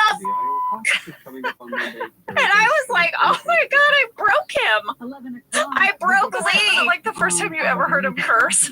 Yes, he was just, I was like, oh my God. Does he still love me after France? But actually, we laughed so hard about it for that very reason. Yeah, I was like, oh my God, I broke you in France. We laughed. Well, you didn't break them. The navigation lady broke them. Oh my gosh. Guys, if you ever travel to a foreign country and you're thinking you'll just rely on your GPS, you have to request the language. Listen, I won't take us down that road, but Josh and I had a fight in Scotland where he had to be driving on the other side of the road trying to do and now for a roundabout. It was like, I can't. Anyway, roundabouts are so great, though. They really are so smart. We should have roundabouts in this country. They are wonderful inventions. They're overwhelming at first because they are very foreign to us as American drivers, but truly they are a wonderful way to control the flow of traffic. I feel myself needing to deep dive on the history of roundabouts. Deep dive, it probably goes back to the Romans or something, but doing a roundabout, driving on the opposite side of the road and exiting the opposite way that you've never exited is a recipe for maybe one of your first big fights in a car. Just saying. Well, my pet peeve in America is that when we do have roundabouts, we put stop signs in them, which is not the point of a roundabout. Well, that's not how you do it. We're doing it wrong. Okay, well, guys, they do get out of the lake. They're soaking wet. And their big takeaway from this moment, the thing that they feel determined to do, is to walk back to the previous client's office and reclaim their gift basket. Michael says they're going to take a stand. Also, Dwight's phone works. His flip phone. Yeah, old tech alert. What I didn't understand about this was why they couldn't just take a cab. They have to walk. Yeah, I don't know because Dwight's phone does work. But Michael's like, no, we're walking. Well, back at the office, Ryan is reviewing some of Pam's sketches for the new Dunder Mifflin Infinity logo, which, by the way, I thought were great. Yeah, she did a great job. But that's not what really Ryan was there to talk about. No, he wasn't really getting her sketches. He just wants to take her out to dinner, and he's trying to be sneaky. Yeah. Well, she turns him down, and this is when she informs him that she is dating Jim. He's like, no way. Yeah. Ryan cannot get over the fact that both Karen and Pam have dated Jim and not him. Yeah. Well, Michael and Dwight make it back to this law firm. I loved this scene so much. I watched it 3 times. It's so good. I mean, they walk in and they look horrible. They've been in a lake and they've walked in wet clothes. Yep. And I mean, Michael seems unhinged. Steve's performance is so good here. It is rooted in so much truth and hurt and anger, disappointment. It is so good. He demands their gift basket back. When the guy finally brings the gift basket out, Michael notices that something is missing. The turtles. The turtles. He loses his shiitake. Poor Aaron. Aaron never saw this moment coming. He's like, yeah, he loses his mind over these turtles. And Aaron is like, I ate them. They were mine. This gift basket was mine for a minute, so I ate things from it. But Dwight is like, we'll bill you for it. Oh my gosh. It's incredible stuff. They just did that thing where they might have had a chance of getting him back, and then they just burned it to the ground. Yeah. Yeah. Well, they come back to the office, they storm in. Michael proclaims that this office will no longer be using any new technology of any kind because he drove his car into a lake. An effing lake. Well, that's Oscar is like, you did what? And he is like, I drove my car into an effing lake. And they bleep it out. And this was rare. We did not do a lot of bleeping on our show, but every once in a while, man, it's just funnier this way. It's just funnier this way. Yeah. He also wants everybody to know that unlike technology, gift baskets never endangered anybody's lives. And he basically declares himself triumphant. Yes, he does. And there's a very big Angela Martin eye roll at 40 minutes, 43 seconds as Michael declares himself the winner. But he doesn't just declare himself the winner. This is what he says. To Ryan, his new boss, he says, game, set, match. Point, Scott. Game over. End of game. And then he tries one more, but he can't think of it. So then he just walks into his office. And that guy. Yeah, they think It's so good. It is so good. Michael ends it all with a final talking head, and we see all of us eating from the gift basket in the conference room. I remember shooting that scene. Remember? Yeah, we shot the scene earlier where we were looking at all the things, and I remembered I can't wait until we do the scene where I get to eat all this. I was not in the conference room. Angela's having none of it. Yeah, it's too bad because there were some good stuff. I know. I remember you guys were actually excited in real life to open up those packages. And then ultimately we end the episode with Orion talking head. He's still gloating about his new schmancy life.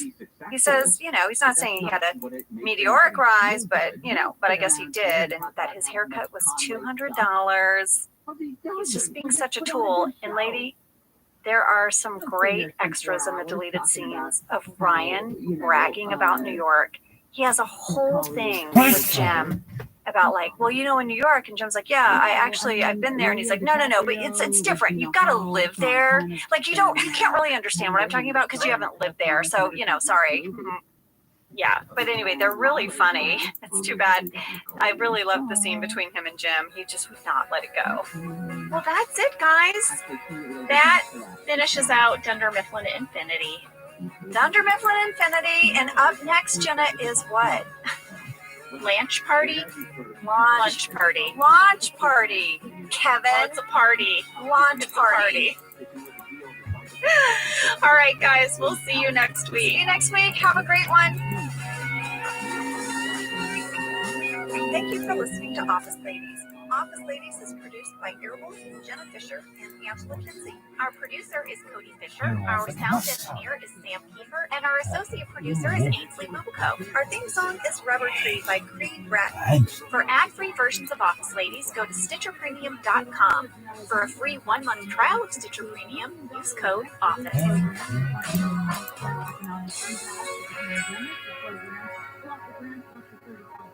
per unit to eligible landlords. Israel is telling an international court that the war in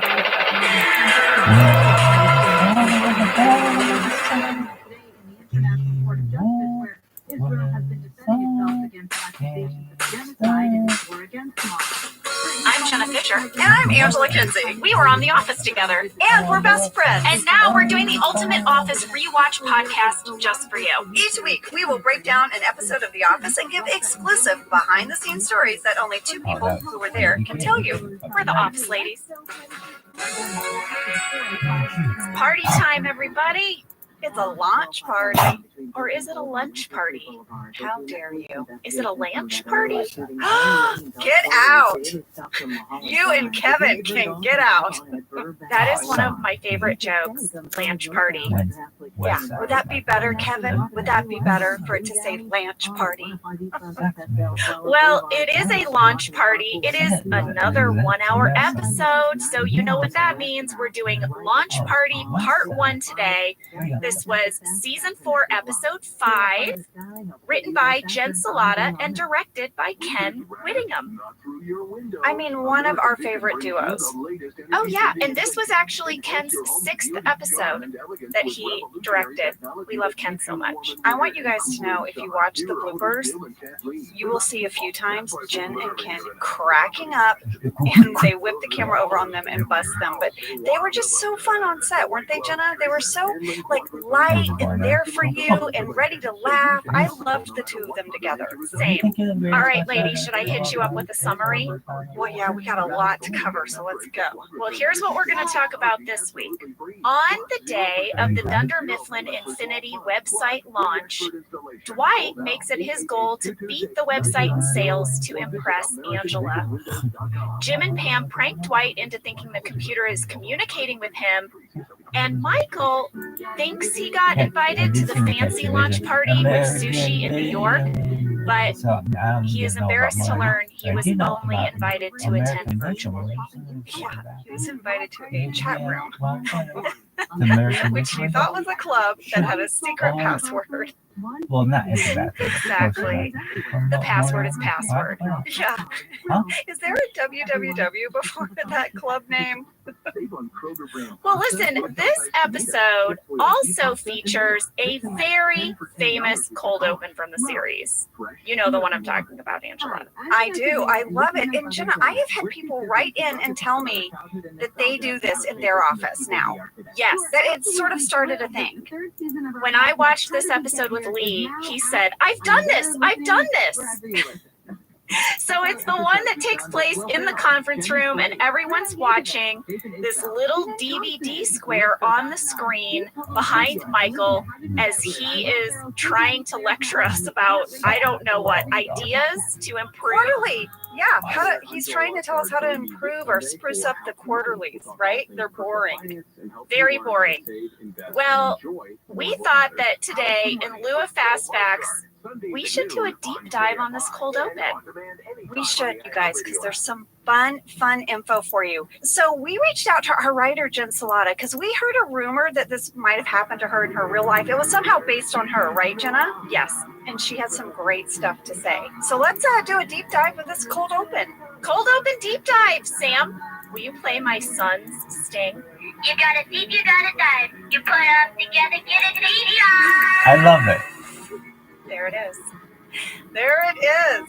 All right, so like we said, Michael's having a meeting, and behind him is this TV screen. And you don't really know what's going on at first because it just keeps panning around to everyone in the conference room, and we are oddly riveted by what Michael is saying. Yeah, and what he's saying is so boring. Like he's saying, I want to make suggestions to spruce up these quarterly reports. He's saying things like, what if in a bad quarter, there's a storm cloud? Or in a good quarter, there's fireworks? Or a race car? And then we all go, ugh. And he goes, not a race car, it doesn't have to be a race car. So then we go to this Jim talking head, and he explains what's going on. He says that they are all wanting to see if this little DVD cube on the TV screen will hit perfectly in the corner. And he says he doesn't think it can happen, and that Pam claims she saw it once when she was alone in the conference room. And then, Jenna, it cuts to your talking head, and you're so cute in this. You're like, I did see it. Did you say I didn't see it? It's very cute. It seems like we get to see a little joke between Jim and Pam. Yes, so then the boring meeting continues, and then finally it happens. The little cube goes in the square, and everybody cheers, and Michael thinks that it is because he has said something brilliant. Yeah, his whole Where's Waldo thing was a big hit, and he's so happy. Michael's like, hey, some days you just got it. Yeah, some days you're just on fire. Yeah, well, I remember shooting this, Angela. It was so much fun, but it was also like something we had to choreograph. Do you remember? I do. And guys, it is true that this cold open was based on a real life experience of Jen Salata in the writer's room. And it was the inspiration for her writing this little cold open. We asked her about it, and here's what she had to say. So the inspiration for the cold open, where the DVD logo bounces around the TV screen and everybody's transfixed, was definitely the writer's room. I was obsessed with it. We would all watch the little DVD logo, and I remember that I saw it once hit perfectly in the corner, that the edge of the logo lined up with the edge of the TV, and it just felt so good. And I remember there was at least one non-believer in the room, and it would hit like kind of close to the corner, and they'd say, that was it, that must be what you remember, it's not going to hit perfectly in the corner. And so I was transfixed with the logo and watching it a lot of the time, and maybe not paying attention as much as I should have to the task at hand. So that is where the inspiration for it came from. So basically, Jen was Pam. Yes, Jen was Pam and no one believed her and she was adamant about it and she wanted everyone else to see it go in the corner to like affirm her. This is what I love about Jen. If you guys have noticed, you've been listening to our podcast, her episodes are so personal to her life experience. Yeah.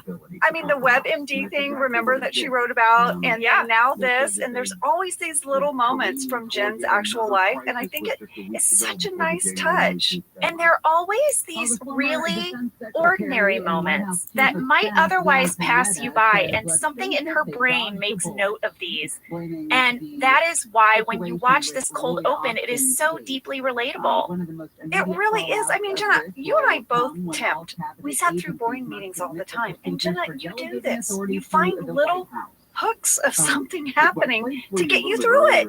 And it's like sometimes nothing you even like speak about with your other coworkers. You just all like lock onto something.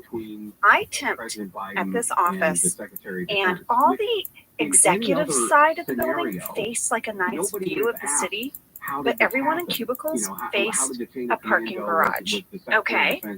Okay, this parking garage became our entertainment. Like every day, be like, what's happening in the parking garage? And they'd be like, oh, you remember Blue Zippy Guy? You know Blue Zippy Guy. He always zips around in that blue Toyota. Oh yeah, Blue Zippy Guy got a new car. What? No. Yeah. And then one day, oh my gosh, it was like it ate up our whole day. There was a couple that would meet in the parking lot at lunch. Lady, I shit you not. It was like their meetup place. And They were fucking pull up in two cars and they'd be like, oh, they're here. And then they would get in one car and they would talk. Sometimes they would kiss. Nothing more than just like a smooch or two. But we became so invested in the parking lot couple. They were having an affair. That must be an affair. Why would you meet up in a parking garage and in two separate cars and then get into one car and like smooch and stuff? If you're not like sneaking around, that is not normal. I guess you're right. Unless it's like their lunch break or something. I don't know. That's what I around lunch and sometimes they would eat lunch together. So I thought, well, maybe they're a couple. And the rim job extravaganza. I don't know. But also maybe it was tawdry. I don't know. But one day they got in a fight. Oh, we didn't know what it was about. We saw like sort of like hand, like that, you know, you can tell body energy in the car. And then he got out and slammed the door. And kind of like leaned back on the back. I'm telling you, this is all we could think about. We couldn't think about any of the like work we were supposed to be doing. We're like, oh, he is pissed. Have you seen? He's leaning up on the back of the car. Have you seen him? Oh, there goes Blue Zippy Guy. What do you do? That couple, that parking garage was your DVD square. Yes.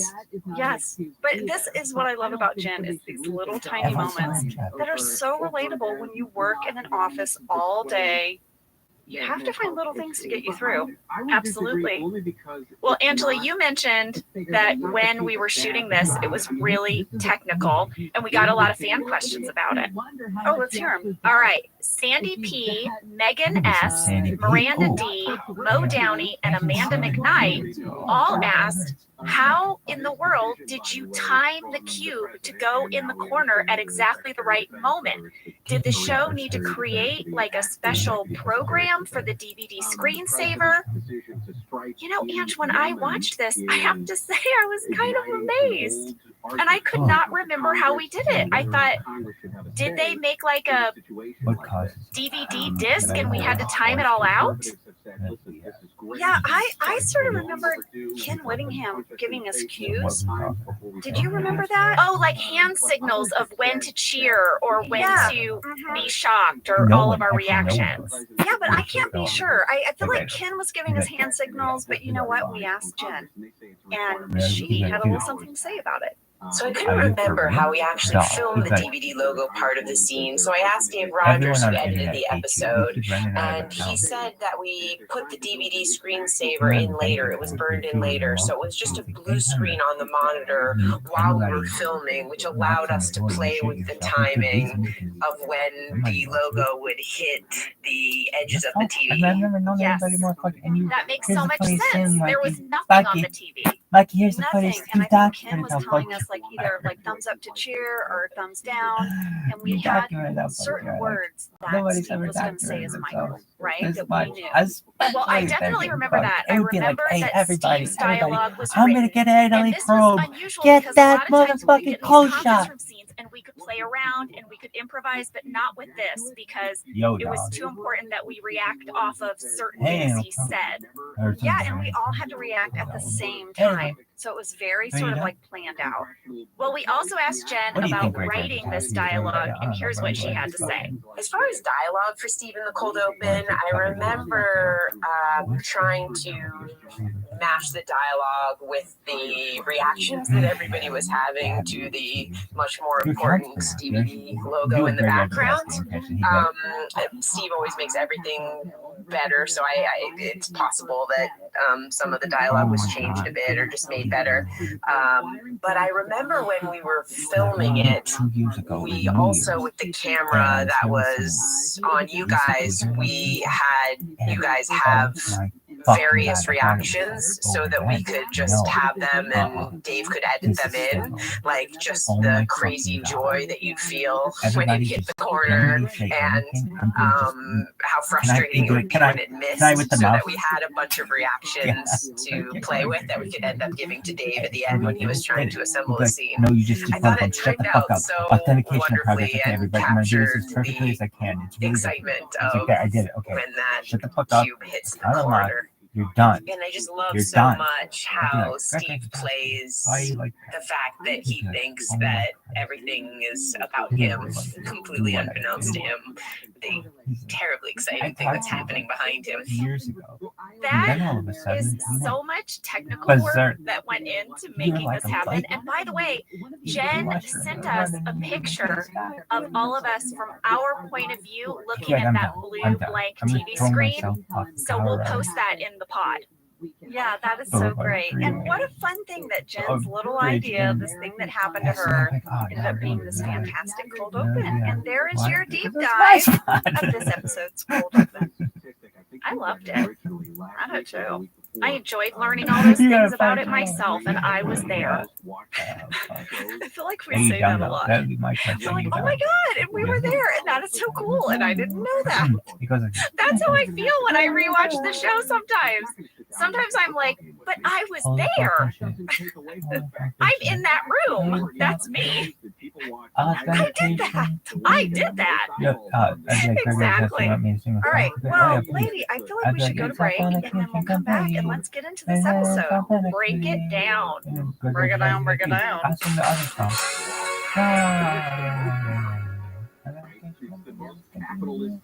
Whether your resolution is to save money, eat better, or stress less, HelloFresh is here to help you do all three. Yes, you guys, I love HelloFresh. Jen and I both love it. You know why we love it. And guess what I made the other night? What? It was so delicious. I made their pub-style shepherd's pie. I've made it. Yes, it's so good. White cheddar and then I'm mashed potatoes. I know it very well. It's a family favorite. Well, you know, Josh normally makes dinner, so this was my turn, and I made this, and he loved it, and I was so happy. I was like, I made a shepherd's pie. I'd never made one before. It's so good. Everyone, you can say hello to your most delicious year yet with fresh ingredients, chef-crafted recipes, all at a price you'll like, delivered right to your door. Go to HelloFresh.com/OfficeLadiesFree and use code OfficeLadiesFree for free breakfast for life. One breakfast item per box while subscription is active. That's free breakfast for life at HelloFresh.com/OfficeLadiesFree with code OfficeLadiesFree. HelloFresh, America's #1 meal kit. This show is sponsored by BetterHelp. You know, around New Year's, we all reflect. People really start making lists of what they can do to be their best self for the next year. Yes, I think, the new year definitely makes you think New Year's resolution. What do I want to change? New year, new me, that kind of thing. Yes, but perhaps this year we could be reflecting on what we're already doing right. Yeah. And therapy can help you figure out your strengths so that you can ditch this idea that you need some extreme change or this extreme New Year's resolution and just, you can make changes that really stick because they're based on your strengths. I like that. If you're thinking Anyway. of starting Are therapy, you give done? BetterHelp a try. It's entirely online, designed to be convenient, flexible, and you on suited to there. your schedule. Just fill out a brief questionnaire to get matched with a licensed therapist and switch therapists at any time for no additional charge. Celebrate the progress you've already made. Visit betterhelp.com/officeladies today to get 10% off your first month. That's BetterHelp, HELP.com/officeladies. Let's talk a little bit about hydration in the new year, particularly about liquid IV. Angela, you turned me on to this, and I'm going to have to give you props. Oh, thanks. It's pretty great. You told me that you use this when you travel to stay better hydrated, and I started doing the same thing. You know, whenever we go on a road trip, it's like I don't want to drink too much water because then I'll have to pee. And then I find myself so dehydrated. So I use this. Well, I like it for hikes. Here's what it is. You get a little packet and you put it in your water, and then you are going to get 3 times the electrolytes of a leading sports drink plus 8 vitamins and nutrients. It's non-GMO and free from gluten, dairy, and soy. It is perfect for daily use before a workout or when you feel run down or after a long night out, Hint, hint. or even on really long flights. Rehydrate yourself for the new year. Grab your Liquid IV Hydration Multiplier sugar-free in bulk nationwide at Costco, or get 20% off your first order when you go to liquidiv.com and use code OfficeLadies at checkout. That's 20% off your first order when you shop Better Hydration today using promo code OfficeLadies at liquidiv.com. Okay, we are back for a launch party. And Jenna, before we get into this, I just want you to know something. I think I might have found your soulmate. Now look, I know you're happily married. And Lee, I apologize, but there's something Jenna needs to know. Jenna, Paul Reiser, star of NBC's sitcom Mad About You, might be your soulmate. Why are you saying this? He did an interview with the AV Club recently where he said, and I quote, "Well, I just won't watch Game of Thrones." Oh, wait, it gets better. He says, "It doesn't come up that often. Nobody's lobbying for me to watch it, but there are certain things that I have learned that I just am not interested in. No matter how many times you tell me it's good, I can't." Are you ready? Then he goes on to say, like last year, I went on Jimmy Fallon with Helen Hunt. And I didn't mean for this to be public, but, you know, they asked, "What are you doing for Christmas?" And Helen said, "I'm going to go home and watch the new Star Wars movie." And Jimmy said, "What about you?" And I said, "Here's the truth." Oh, no. I've never seen one. And the audience gasped like I had said I strangled a puppy. He said, "I've seen pieces. I know what they look like, but it's not for me. I'm not degrading it. They're clearly very good. I'm going to skip it." Oh, lady, my God, soulmate. Okay, I am forming a dinner party for myself. I'm going to bring Paul Reiser, and then I got to bring Jon Favreau because I just watched him make some sourdough from scratch. He was like, "Jon Favreau is doing The Mandalorian. He clearly loves Star Wars. This is a horrible dinner party.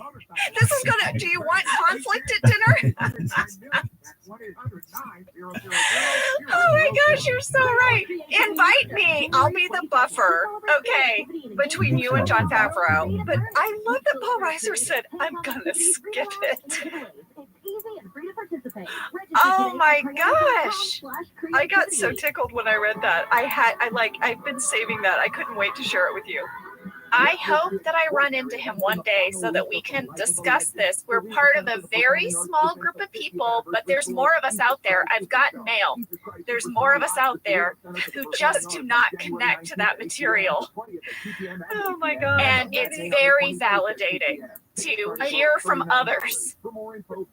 I just bought myself a shirt with Baby Yoda on it. See, I think Baby Yoda is very cute. I just maybe don't want to watch a whole show about it. But I'll hang the ornament on my tree in a hot second, you know? Well, Baby Yoda got a name, and everyone's a buzz about it, but I know you don't care. Well, what is it? Grogu. Grogu. Grogu? Grogu is his name. Okay, Paul Reiser, I'm going to skip it. That's a, you know what? That was some serious PR energy. I'm going to skip it. What's PR? Paul Reiser energy. You had the look. I just love that he ends it with, I'm going to skip it. It's so beautiful. Perfect. Well, maybe we should get into this episode. Okay, I just wanted you to know that I found your soulmate. Anyway, let's get to the episode. You guys, this episode starts with a fantastic scene. Kate Flannery and John Krasinski crushed this. I was laughing so hard. It's all so good. John's tiny little moments are amazing. So Meredith kind of is like being flirty with Jim. She's like, hey, thanks for visiting me at the hospital. And he's like, well, we all came to see you. And she's like, yeah. And then she wants him to sign her cast. And she pulls up her skirt and leans her pelvis into him. Yeah. And Jim is like, okay. No one else has signed it. No one. She doesn't ask anybody else to sign it. I know. She wanted one signature, and she wanted it where she could see it when she gets home. Oh, Lord. I have a question. Okay. We got a lot of fan questions about this scene, but I'm going to start with my question. Do you get a cast on your pelvis when you break your pelvis? Is that even a thing? Should I have looked it up? I guess we should have looked it up. I didn't think to question it, but now that you mention it, it looks like cast undies. How do you sit in that? How do you go to the bathroom? I had a lot of questions. Okay. Do we need a real-time deep dive on pelvic casts? I'm looking it up right now. Do you get a cast? This is what I'm typing in. On your pelvis. Oh, God, what's going to come up? You know, I'll tell you what, Angela, I have a lot of weird searches because of this podcast.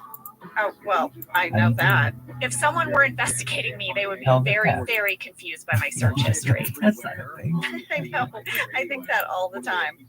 Okay, so this doctor says it's like a rib. You can't cast ribs. We don't cast pelvic fractures, according to Dr. Rothberg. Is that correct, Internet? That's what Dr. Rothberg says. Well, Cody is messaging us that she's seeing the same thing, that you cannot cast a pelvis. This was similar to my back fracture. You can't cast it. It's like a rib break. All right, well, moving on to our fan questions on this one then. Okay. Hannah Baumgartner, Megan Robinson, Miriam Humphrey, Miranda Dunham, Allison Ellis, and many others said, first of all, how many casts did they make for Meredith? And did John Krasinski sign his real name on this cast? Because it really looks like he wrote John Krasinski instead of Jim Halpert. And Charmaine Marshall asked, did anyone keep Meredith's cast? Oh, we know the answers to all of that. We reached out to Kate Flannery, the wearer of the cast undies. And here's what she had to say. Kate Flannery here to clear up any mystery around Meredith's pelvis cast. First question, did they have more than one cast? Yes, I actually had to come in especially, and we did about 8 casts. I literally had to lie down on my back wearing a pair of tighty whities over my clothes, and then they did these like cast strips that they got wet with like plaster Paris, and they built the front of it. So I had an elastic waistband, and I had to pull it off before it got too hard. That's what she said. And I remember doing a MySpace post about it because I had a blog as Meredith, and I wrote a whole thing that said Meredith gets plastered. It just writes itself, doesn't it? I do remember doing multiple takes, although we did get it on the first one, except for the fact that John accidentally signed his real name instead of Jim Halpert. And that is the one that I kept. I still have my pelvis cast. I made a coffee table out of it. No, I don't know what to do with it. It's in my closet right now, but should I hang it on the wall? I don't know what to do. It's so good. Maybe it should be a coffee table. Maybe a lucite box, like an art piece in the shrine that is the office in my house. Anyway, I hope I answered your questions. Bye. I vote for lucite box. I would so want that as a coffee table. I mean, it's a conversation starter. It really is. Well, you know, when Kate stopped by our little Zoom chat, she showed us, she held up the cast, And there it is. She's got it, and John signed it. And if you're rewatching the episode at 2 minutes, 42 seconds, you can see John's signature plain as day. Well, I love knowing that that was the first take and that they used it anyway. They nailed it on the first take. Their performance was so good that when they got in the editing room, they were like, we don't care that he signed John Krasinski. We need this performance. It's too good. Yeah, I also think that was the first time, because in rehearsal, Kate would not have lifted her skirt or any of that, right? Yeah. So that was the first time John as Jim had to see all of it, and his reactions were so honest of like, oh God, she's lifting her skirt. Here we go. Well, we got another fan question, Angela, from Caitlin Oliver, who noticed Meredith is wearing a purplish eyeshadow. Oh yeah, she looks kind of cute today. Is this because she's back in the office, or did she dress up specifically for Jim because she planned on hitting on him? Oh, I love to think she dressed up for Jim, but I noticed that too. Her makeup had a little bit of a zhuzh to it. Yeah, I noticed it as well. I like Caitlin's theory. I do too. Well, Caitlin, you'd probably love to know that at 2 minutes, 55 seconds, there is a fabulous shot of the plant at front reception. Tell me more. Well, there's a stripy pot. Stripy pot is back. Multicolored stripy pot. I remember it. So we are recycling pots. And this is a big leafy plant. We'll see how long it lasts. I need to reach out to, I don't know who it would be, someone on Michael Gallenberg's team. I need to reach out to him and get more information on the plants. Who specifically, some person on our crew was in charge of those plants each week. I need to know more. Yeah, I would love that. Oh my God, you know how happy I'd be to do a deep dive on Pam's plants? Get out. All right, this is my new mission. We're on it. We're on it. Well, also, I want to put something on your radar for this episode. We're going to track it. We're going to track the short jokes, Jenna. There's so many. I was texting with Jen Salata last night about it. What up with the short jokes? We'll get to it. So, all right, Pam hands Michael a press release. It's a big day in this office, okay? Michael announces that he's going to New York to attend the party with all the important people. Yep, the non-important people are going to be at these satellite parties. And now we also find out that Dunder Mifflin Infinity, the website, will be launching. Yes. And there is a moment when Michael says, hey, I'm going to the fancy party. So if any of you guys have any good stories for me, that I can talk about at the party, let me know. There is a shot of Creed. The camera zooms in and Creed's nodding like, yes, at like 3 minutes, 21 seconds. Yep. Jenna, this would have cut to a deleted scene where Creed goes in and pitches stories to Michael. No. Are you serious? Yes, I am serious. And he talks about like a guy with a bird and then someone jumps in the river. And Michael's like, this is a great story. And Creed's like, oh, no. You can never tell this. Oh, no. But Creed had some fun stuff in this episode that's in the deleted scene. Oh, that's so good. I know. And then we have this great talking head by Michael where he says Dunder Mifflin Infinity is the brainchild of his brainchild, Ryan. So therefore, this whole idea, Jenna, is Michael's grandchild. It is. And he's so proud of it. He's so proud of it. Yeah. If you really think about it. Yeah. If you had to live on a as West Michael is Suburbs, continuing to share with the group, he mentions that Dunder Mifflin is expecting record high sales. And that they are anticipating that the website will become the new best salesman at the company. Well, that really bumps Dwight. Yeah, Dwight does not want to be beaten by a website. So Dwight is going to challenge the website to a sales competition. And he's like trying to impress Angela. She's like, it's a waste of time. Oh, shorty joke number one. Angela's like, it's a waste of time. Michael says, what's that pipsqueak? There it is, number one. Mm-hmm. So Jen Salata was saying she doesn't think she wrote any of these high jokes. And I told her that Steve used to love, as Michael, to like comment on my size. Yeah. And I know, in fact, the next one we're going to talk about was improvised. But yes, I also loved in this scene, Jenna, that as Michael's reading the memo, Kelly's like, did Ryan mention if he's in a relationship? Yes. Is that in the memo? Does the memo say anything about if he's in a relationship. The corporate memo. Yeah. Well, we had a fan question about this scene from Chris Martins and Wyatt Hensley. They said, Dwight has a beard. Is that Rain's real facial hair? And how long was the break between episodes for him to grow this facial hair? They also want to know, is the unshaven facial hair supposed to show how distraught Dwight is without Angela? Well, I can tell you that the stubble was totally thought out. It was a plot point that Dwight is really distraught from his breakup, and he's kind of let himself go. And there was a talking head that would have supported this. There's a talking head at the beginning of the day. Dwight comes in, and Jim kind of takes a double take at him, and he's like, "What's up with the stubble?" And he's like, "Friday you left nothing, Monday you have stubble." So now we know this episode's on a Monday, right? But Dwight just looks at him and goes, "I'm a man, Jim." And he's like, "Okay, all right, buddy." And then Dwight has a whole talking head, and he says, "Yeah, I stopped shaving because my girlfriend broke up with me." And he talks about how he's in pain. And it's comedic, but basically he's saying, "My girlfriend broke up with me, and it sucks." Yeah. So it was scripted that he would have this facial stubble, but that part got cut out. So that sort of leaves you wondering.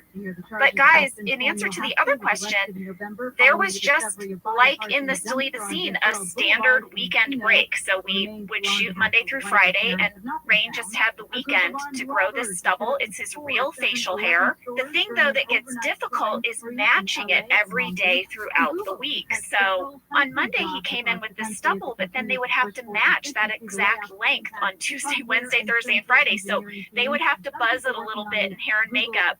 But listen, guys, I have worked with men who have to shave twice a day when they're shooting because our shoot days are so long.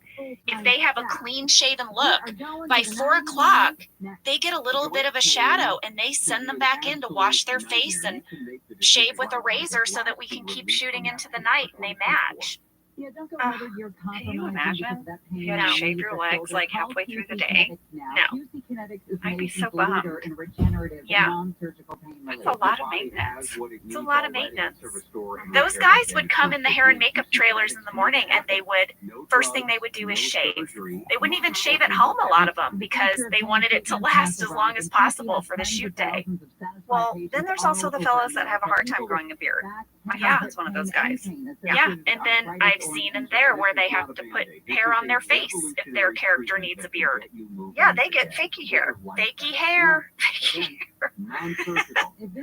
Well, moving on, back in the episode, Pam has this talking head where she's going to explain this tension between Dwight and Angela. She says Dwight mercy killed Angela's cat, and it's caused a lot of unpleasantness. Angela has been in this real foul mood. She has. He put her cat in the freezer. I'm not blaming her. I would be in a foul mood. By the way, this is setting up the runner between you and Phyllis in this episode. That is one of my favorite of all time. You know what I noticed in this talking head is that Pam has on that unicorn necklace again.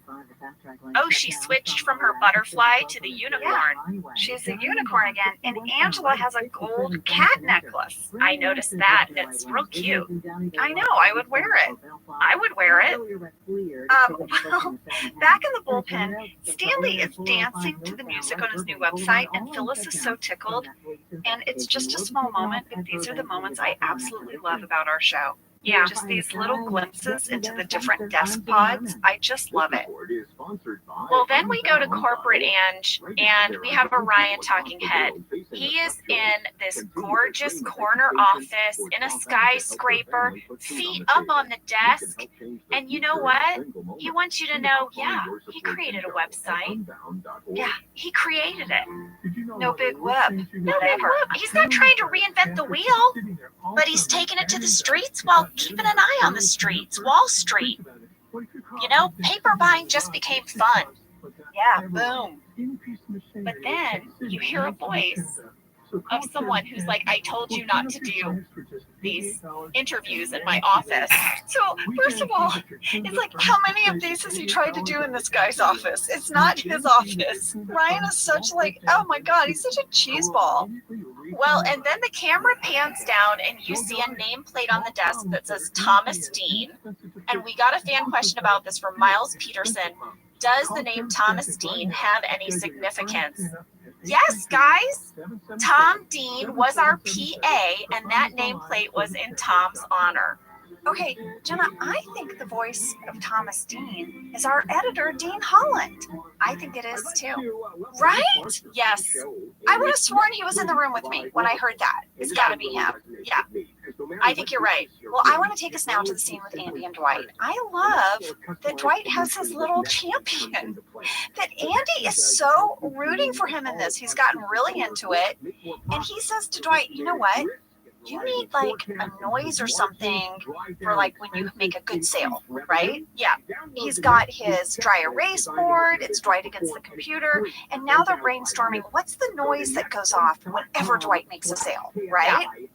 We think we need a noise. Yeah. Here's Andy's suggestion. He could say, kudos. Job well done. A chime, a bell. And Jim is peppering in these little smart-ass comments. He's saying, how about zippity-doo-dah? A gong? And Dwight's like, ignore him. Here's what we're going to do. Here are the keys to my car. Go out under a whole bunch of pelts. Amazing. There's a bear horn. Get that. And he does. Yeah, he does. Andy is going to blow a bear horn every time Dwight makes a sale. Well, now we go to a scene that I've been waiting for. Angela and Phyllis, they're unrolling a banner for the launch party. But Phyllis has printed a banner that says lunch party. Angela is furious. She is so pissed off. She actually looks at Phyllis and says, what is wrong with you? Oh, Angela is in rare form. She's in rare form, and there was a deleted scene that might give us a window. Okay, about this. First of all, we know the breakup, right? She's still mad about Sprinkles. She's ticked off. Well, there's another layer to it. There's a talking head where she says, tonight, my party will be broadcast out to 5 other states, which means it will be compared to Denise Stim's party in Buffalo. Oh my God. There is a party planning committee rival. Denise Stims in Buffalo? Yeah. And Angela hates her. And they get their parties compared. What is the backstory between Angela and Denise? Oh, it goes on from there. She throws major shade at her. She's like, Denise, you know what? We can all defrost hors d'oeuvres in a microwave. All right, that's what she does every party. And also, Denise, you're not fooling anyone with those curls. We know you get a perm, okay? Like, it goes, oh my God, Denise Stims. So she's got her breakup. She has our cat in the freezer. Phyllis cannot handle one simple task, and her party will be compared to Denise Stims. So Angela is not having it. The stakes are high for Angela. Yeah. Well, this cuts to a Phyllis talking head where she explains that basically she's going to keep her cool and she is going to try out some new tactics for dealing with Angela. She has printed out all of this advice on how to deal with difficult people.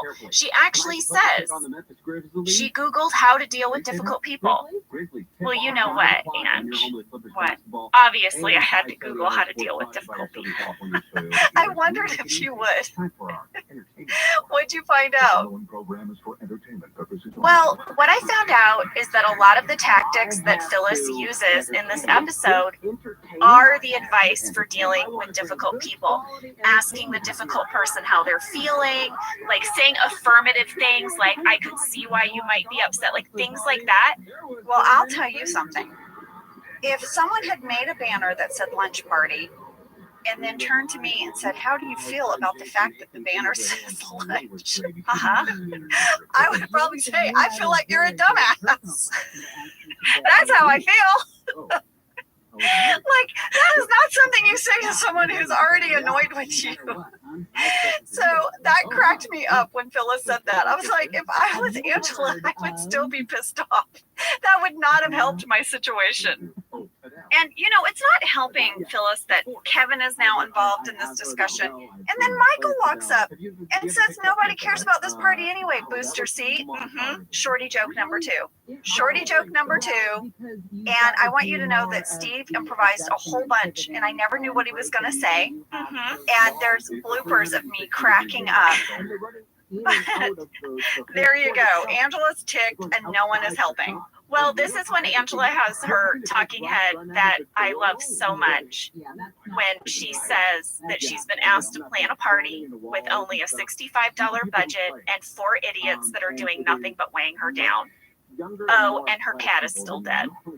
Yeah, and the entire world will see it, including Denise Stims. Yeah. Well, listen, I think we should take a break, because when we come back, Dwight is going to fuel up for his big competition against the computer. He's got to. He's got to refuel. Yeah, big day. All right, we'll see you in a sec. Mean Girls, you didn't like this musical version. All right, we are back, and like we said, Dwight is fueling up. Literally, he's squeezing some kind of power protein gunk in his mouth. Yeah, it's a power gel. Of course I had to look it up, Jenna. Oh, it's called power gel? Well, their power gels are energy gels, right? Okay, yep. And I looked them up. Here's what they are. They're like a liquid carbohydrate, and they're used by endurance athletes to fuel their training. Like when you see guys running marathons, or, you know, the triathletes, or these people who do the whole like Tour de France, you know? Yep. And they're squeezing these little tubes of things in their mouth. That's what this is. But it's for high endurance athletes to like replenish everything that's been depleted from the running and cycling. Jenna, there's so much online about these. Oh my gosh. There are multiple YouTube videos about how to eat one, when to eat them. Are you supposed to eat them before doing the endurance activity, while doing it, or after? While doing it, like when you get depleted, you know? Okay, and talk about your random history in your search engine. Yeah, Jenna, I was watching a video of these 2 guys cycling in England who were talking about their energy gels. I'm like, what am I doing watching these 2 guys in England? Oh my God. Also, there's a ton of like options for you if you want energy gels. And I found one that I really feel like Dwight inspired. What is it? It's called Beat Elite. No! Yes! Beat Elite Energy Gel. You know, this is what Michael needed during Fun Run.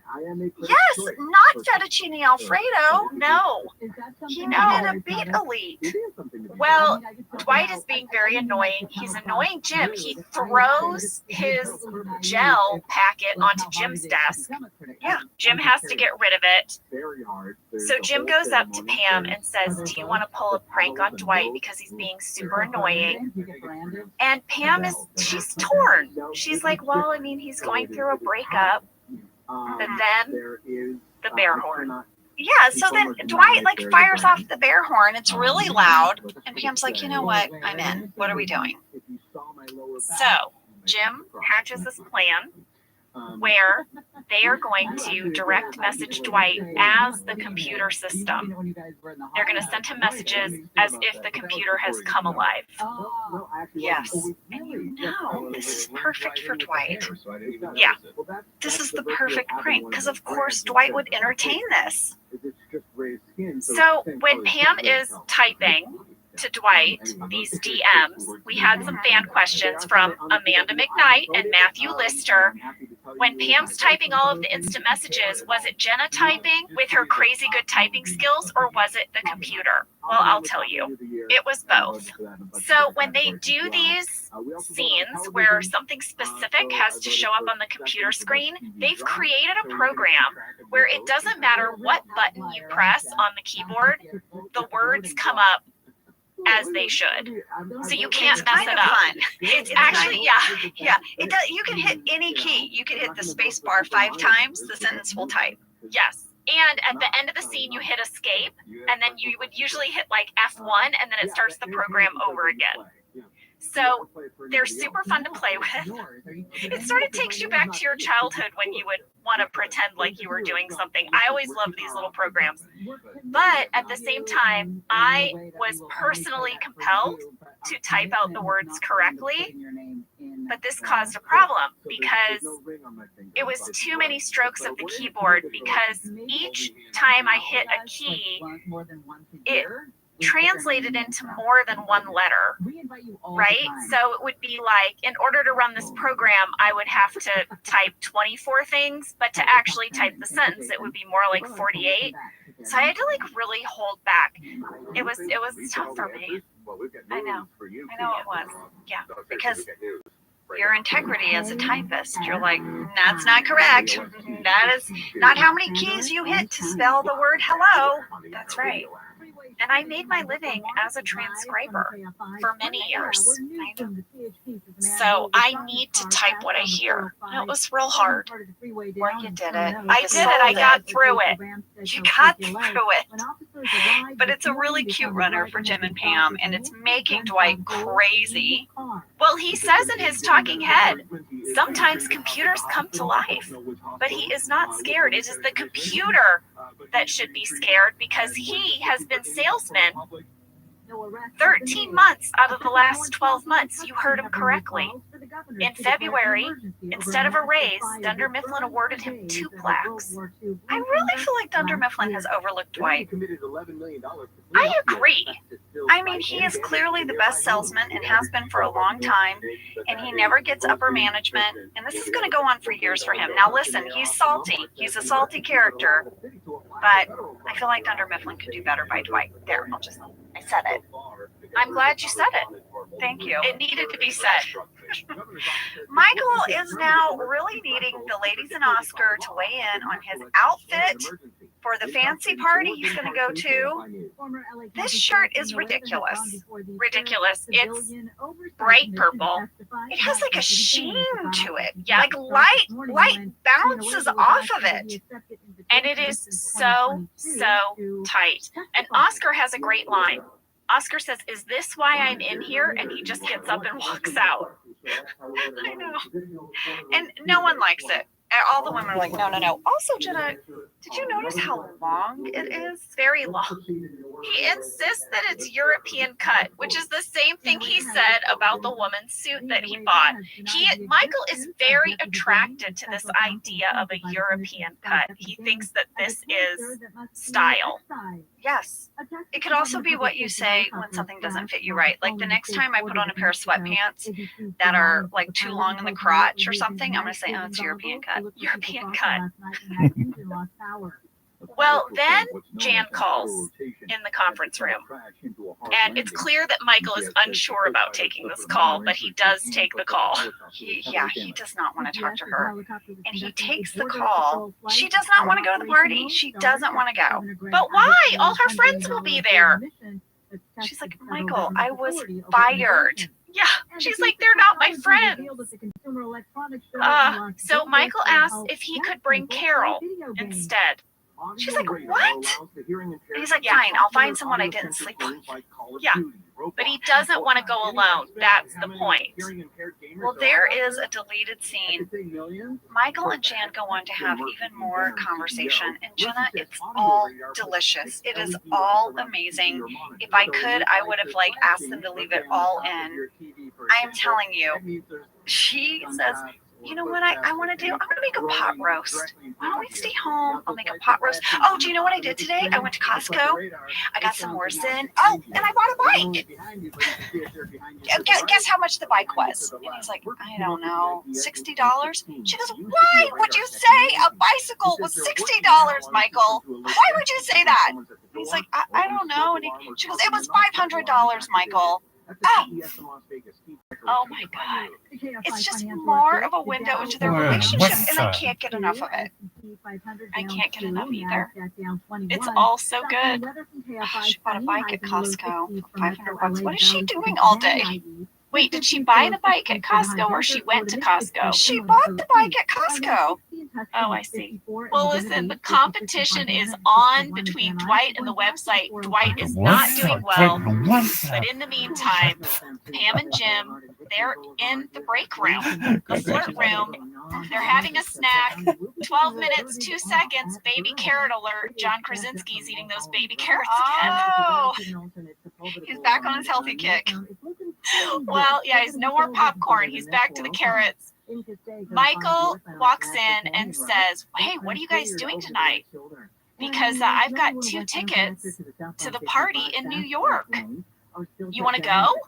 And they're like, you know what? Why not? They're like, sure, work together. Let's do it. But then he says, all right, great, but you're going to have to duke it out. Just let me know who wins. And that's when Pam realizes, oh, one of the tickets is for Michael. And then she says, as soon as he leaves the room, not it. Smart. Yeah, smart. So Jim is going to go to this fancy sushi New York launch party with Michael. I bet he's so excited. Now Dwight is on the phone and he's yelling at a client for ordering through the website rather than through him. And Jim and the computer both insist that Dwight seems worried, right? Yep. It's like the computer is like heckling Dwight. He's kind of trolling him. And Dwight writes a very long message at 1301 in binary. And I looked it up on the internet. I looked it up as well. Okay, what did you find? Well, Pam says that Dwight said, why don't you 011 1111 011 011? Yeah. I ended up on Reddit. So did I. Wow. Oh boy. Yeah. And someone said that in the way that Pam reads it, it means nothing. Right. But if you add back the zeros that I guess would normally be there in binary code, that it spells F-O, like yes. F off. Why don't you F off? Did you read the same thing? I read the same thing. There was a lot about the 2 ASCII codes in binary. It's like, yeah, a little detailed. But according to that Reddit thread that I think we both read, hi Reddit thread folks, Dwight's telling the computer to F off. There you go. Well, now Angela is very angry about some spoons. This is one of my favorite scenes I ever did with Phyllis for the whole run of the show. I was texting with Jen. I was like, Jen, I love this scene so much. And she said it was one of her favorite things to write, this whole exchange. And I want you to know we could not stop laughing. Well, I know that, Angela, because you can't see me, but I sat at reception the entire time you were filming this scene. Yes. And we were cracking up. It was so funny. And it's in the bloopers. And at one point, I was finally holding it together. And then Jen Salata, who's sitting on the sofa by reception, starts laughing. Yeah. And I was like, Jen. And so if you watch the bloopers, you will hear Jen laughing. I'll tell you the line that got you guys every time. I remember it so clearly. It was when Phyllis says the word tone. She couldn't get through that word. Couldn't say tone. She couldn't say tone without laughing. And then I started anticipating her little mouth saying tune. And then I couldn't keep it together. Sam, will you play this scene? It's at 13 minutes, 32 seconds. I asked for assorted cutlery and I got back spoons. These are worthless. I want to understand what you're saying, but it's difficult for me when you use that tone. Phyllis, these are spoons. Spoons have rounded tops and are used to scoop things. What we need are forks, which have prongs or tiny spears on top. And we need knives, which have blades. Do you understand me now? I have to say, you can't see it when you listen to that clip, but one of my favorite moments is the hand gesture you make when you say blades. You do this little sky thing with your hand. You're like, blades. We did a few takes, and in one take I did forks like this, like I did like prongs with my fingers, but that looked too weird. So then I thought I'll only do one hand gesture and I'll save it for the knife. So good. And my cheerleaders out there, you know that, you know blades, candlesticks. Come on. Wait, that's actually a hand gesture in cheerleading for a blade? That's blade. Okay. Yeah, candlesticks. Candlestick is a fist. Why did these need special names? I don't know. It was cheerleading camp, and who even knows if it's universal? Maybe it was just my cheerleading camp. Are there any more? I'm dying to know. Well, you know, jazz hands. Jazz hands, I get. That's a whole thing. I mean, you have to like put all your fingers out and kind of like flutter your hands. I mean, that makes sense to me. And then this is candlesticks. Candlesticks is fists. And the blades. Blades is just your palms up. Yeah, like what I did in the scene. Yeah. All right. Okay. So like when you're doing cheerleading camp and you're choreographing your cheer, in your head, are you thinking like blade, blade, jazz hands, candlesticks, blade, blade? Yes. And you're like, ready. Okay. Blade. Candlestick. Candlestick. Okay. Blade. Got it. We're doing this and no one can see us. No one can see us, but I am enjoying it immensely. Okay. Okay. This is another thing Angela did in high school, everyone, also a cheerleader, in addition to all of the musical instruments and sports that she played. Well, I was the mascot for football. And the mascot! I was the mascot for football, and then I cheered for basketball. No, but I told you my mom's theory is keep them busy, they stay out of trouble. Yeah, and also nothing good happens after midnight. Nothing good happens after midnight. Well, listen, Daryl is about to deliver some paper to Kelly. And there's some flirty flirt that happens in that annex. Well, Dwight is so furious that Kelly ordered off the website. He's like, do you know what this means? And he's yelling at her, and Daryl's like, step off. Well, listen, she explains. It's really cute. You take the paper and you put it in a little shopping basket, and it makes a cute little sound. But I mean, just knowing that you have a lot of this is all Kelly could ever hope for. Yeah. Online shopping. Like she has arrived. But Daryl comes to her defense, like you said. And suddenly she's not missing Ryan so much, is she? There's a little moment here. Yeah. Mm-hmm. So now we're going to move into some sabotage. Did you say sandwich?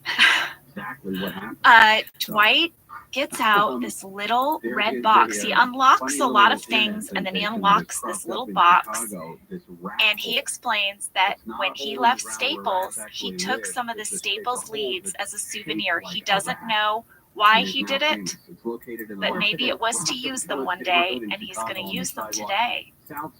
Yeah, he has got to beat the computer. In his mind, if he beats the computer, he wins Angela back. I think that's where his rationale is. Yes, exactly. And it's working. Yeah, calls up and they're like, how did you get this number? And he's like, it's not important, but do you want to save money on paper? And they clearly say yes, because he starts logging all of these sales, and it's a very big deal. It's a big, big deal. And while this is happening, Michael and Jim are getting ready to leave for the party. Michael sort of does this sing-songy and tells everyone that he'll be back tomorrow, you know, the way he does his little sing-talky thing. Yep.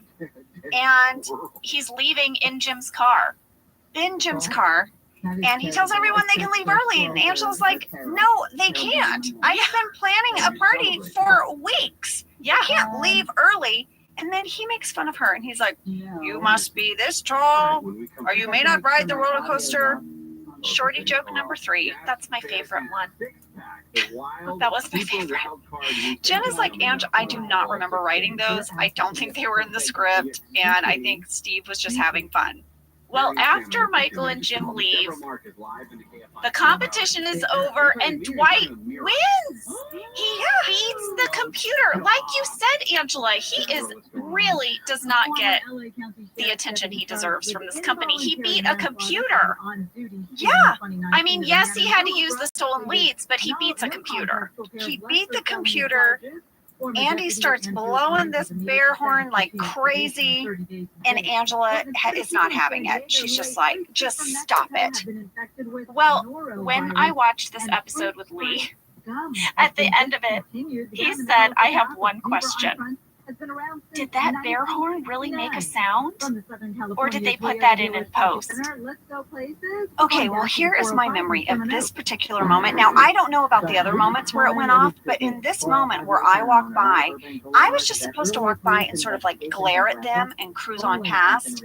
And that whole thing where I'm like, give me that, give it. That was all improvised because Andy, well, Ed as Andy, is just kind of having fun with that thing. He's like, he's doing a dance, and so I had to grab at it a few times to get it. So I just sort of improvised all of that, and I can tell you he was really shooting it off in that moment. I told Lee my memory is that they gave Ed a bear horn, and Ed had a great time with it. I remember it going off constantly. This reminded me of when they gave Rain the keyboard in the Dundies. Yes. Do not give these guys things that make sounds. No props that make noises. They cannot stop using them. It was really funny. So yeah, I was just supposed to walk by and just kind of grab it and give him a look, and that's like me legitimately trying to grab it out of Ed's hand. Like, give it here. Well, now we cut to the car where Michael and Jim are driving to New York City, and I noted something in this scene. Was it when Michael blew a kiss to Pennsylvania? Well, he blew a kiss, one for him and one for Jan. I know, I thought it was the cutest thing. My kids, whenever we leave a city, say goodbye to the city. They driving. Yeah, we wave goodbye. Like if we're driving to the beach or up to the mountains, we're like, goodbye, Los Angeles. Goodbye, beach. And to me, it was this very sweet, childlike moment of Michael. Well, I'll say the moment that struck me in the car was when Michael says to Jim, you should come over for dinner on Friday night. Oh, girl. I was like, ding, ding, ding, it's coming. Dinner party is coming. And also that deleted scene you talked about where Michael and Jan were on the phone, and she's like, we should make a roast this Friday. All of these things. I feel like that's planting a scene for her osobuco. Is that how you say it? Osobuco. Her 5 hour. Yeah. With no snacks out. Who does that? Who doesn't offer a cheese plate? We'll discuss later. Get there. Yeah, well, we will have a lot of discussion about it. But I felt like this planted the seed, this idea that Michael was going to want Jim and Pam to come over for dinner. Michael has also purchased a gift for Ryan. He wanted to get Ryan Oh, the Places You'll Go by Dr. Seuss, but it wasn't available, so he got green eggs and ham. It's kind of the same thing, he says. And what is Ryan going to think when he opens this? And it's green eggs and ham. I don't know. Also, Oh, the Places You Will Go is such a personal message to someone. And again, Michael doesn't have this kind of relationship with Ryan, but is convinced he does. Yeah, and also, hasn't Ryan already gone to the places he'll go? Well, there's that. I don't know. Well, finally on this drive, Jim asks Michael for the exact address of the party, and Michael says it's at a bar called Chat Room, and there's a password to get in. And Jim's like, Michael, you were invited to the satellite party. That's our party. Well, first, he just pulls the car over. Yeah, as soon as he hears this, he's like, I don't even need to hear anymore. He just starts slowing the car down, and he's going to do a U-E. He's like, Michael. Yeah. And Michael is on the phone to Ryan. He's like, what do you mean? I'm already in the city. Part of the city. I'm in the city. How could you do this? He's so upset. He feels so rejected. Yeah. And he throws the book out the window. Yeah. He's not going to give that book to Ryan anymore. And now Michael is going to have to go back and celebrate this launch with the rest of the folks in the conference room. the losers at the satellite party. This is my brother Jonah. We're two siblings who love to talk And about Dwight is convinced that winning and beating the computer, that Angela's going to be impressed. It's going to be the thing that turns the tide. She's going to want him back. And she is not impressed. In fact, she's annoyed by it. And she has a talking head where she's like, how do you tell someone it's over? You send them a notarized letter, right? But what if your ex is your notary? Yeah, it's really perplexing. And she makes a big to-do of going up to front reception and telling Pam that she would very much like to date a man. And if Pam could please set her up. And she says it loud enough for Dwight to hear. And then Dwight is just, he's just brokenhearted, and Pam sees it. And so in this way that we have these little moments with Pam and Dwight, Pam sends him a little direct message as the computer, congratulating him on his win and telling him that he is the superior being. But it doesn't help much. It doesn't. Dwight's heartbroken. Yeah. It's heartbroken, and that is the first part of Launch Party, Part 1. Yes. Next week, we're going to see Angela's party in the conference room, and Michael is going to take the pizza delivery guy hostage. Michael's going to be Michael. Michael's going to be in rare form. And Andy is going to make a play for Angela. Yeah. Good stuff next week. There's one runner in deleted scenes before we go I wanted to tell you about, Jenna, because I think you really should watch it. You would get a kick out of it. You personally, Jenna Fisher, love the character Toby. Yeah. Love Toby. And there is a Toby runner where he is taking an online driver's school course or something. And there's a series of scenes where we find out that Toby is a horrible driver. This is such a random runner. I know. It's not related to anything else. And Oscar has a great talking head talking about what it's like riding in a car with Toby. Anyway, apparently Toby is a horrible driver, and it just was so delightful. It made me laugh. They probably created that for Paul so that he didn't have to be in any of the main scenes. They created a reason that his character was off doing something independently so he could actually be in the writer's room. They would do that a lot. Yeah, so he was, through this whole episode, Toby is taking this online driver's school course. And we find out what a crappy driver he is. I love it. Well, guys, that was Launch Party Part 1. We'll be back next week with Part 2. Yeah, look out, Denise Stims. Look out. I don't think that Angela's going to win this one. I'm sorry. I don't know. I hate to tell you, Buffalo's going to show you up. All right, we'll see you next week. Bye, you guys. Thank you for listening to Office Ladies. Office Ladies is produced by Earwolf, Jenna Fisher, and Angela Kinsey. Our producer is Cody Fisher. Our sound engineer is Sam Kiefer. And our associate producer is Ainsley Bubico. Our theme song is Rubber Tree by Creed Bratton. For ad-free versions of Office Ladies, go to StitcherPremium.com. For a free 1-month trial of Stitcher Premium, use code OFFICE.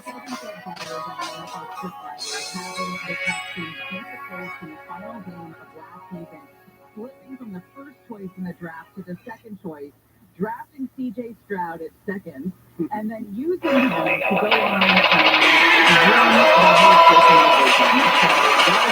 I love that story. And beat the Colts in the end of the season this year. Yes, but it comes to an end tomorrow. I believe in the Joe Flacco. I'm Jenna Fisher. And I'm Angela Kinsey. We were on The Office together. And we're best friends. And now we're doing the Ultimate Office Rewatch podcast just for you. Each week, we will break down an episode of The Office and give exclusive behind-the-scenes stories that only two people who were there can tell you. We're the Office Ladies. Hey, gang. Hey, everybody. We are here this week to finish talking about Launch Party. It's Launch Party Part 2. And it is a launch party of the Dunder Mifflin Infinity website. It's a big deal. Jinx! Buy me a Coke. It's season 4, episode 6, written by Jen Salata and directed by Ken Whittingham. Here is a summary. Do it. This week, Michael returns to Scranton after realizing he was not invited to the big New York launch party for Dunder Mifflin Infinity, but instead he has to celebrate via webcam. So he decides to ramp up the launch party in Scranton, and he gives Angela a very long list of demands. Then he orders pizza. But when the pizza delivery guy refuses to honor Michael's half-off coupon, he holds him hostage in the conference room. Meanwhile, Andy tries to woo Angela to the dismay of Dwight. Does he? He's relentless and a little charming. And a little charming and a little douchey. We'll get there. All right. Fast fact number 1. We have a big guest star alert.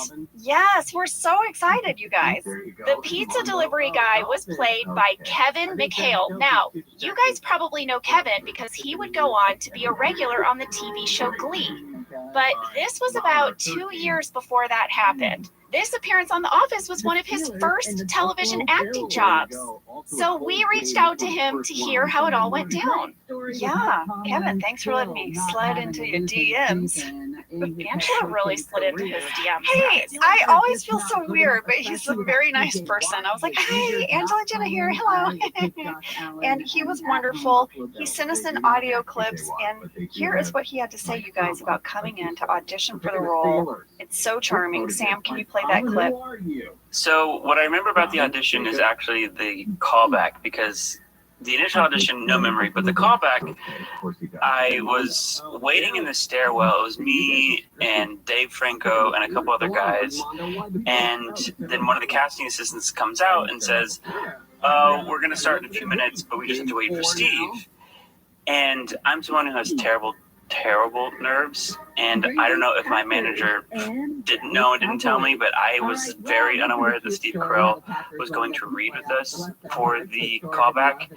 And I went in, I sat there and tried with all my might just to get the words out. And at some point, Steve Carell chuckled, looked at the casting director, and they chuckled, and I was like, oh my God, I made him laugh. And that was it. If I didn't get the job, I was happy enough just with that I made he and Allison Jones laugh.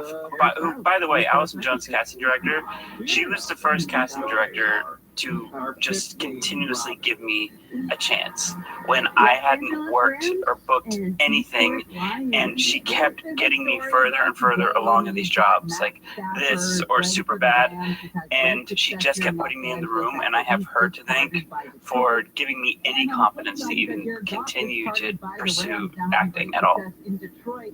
That's Allison Jones. Yeah, and then also Steve, just so gracious, coming there for those callbacks and being there in the scene with him like that. I mean, I just loved that story. But I see why they asked Steve to pop in on this audition, because the pizza delivery guy, it's all him and Steve and Rain. And Steve was a big star. And the last thing you want to do is hire someone and bring them to set, and then they freeze up because they're now performing not with a casting associate, but with this big star. So he did it. He made it through, and he got the job. Yeah, I like when he said I was just concentrating on getting the words out.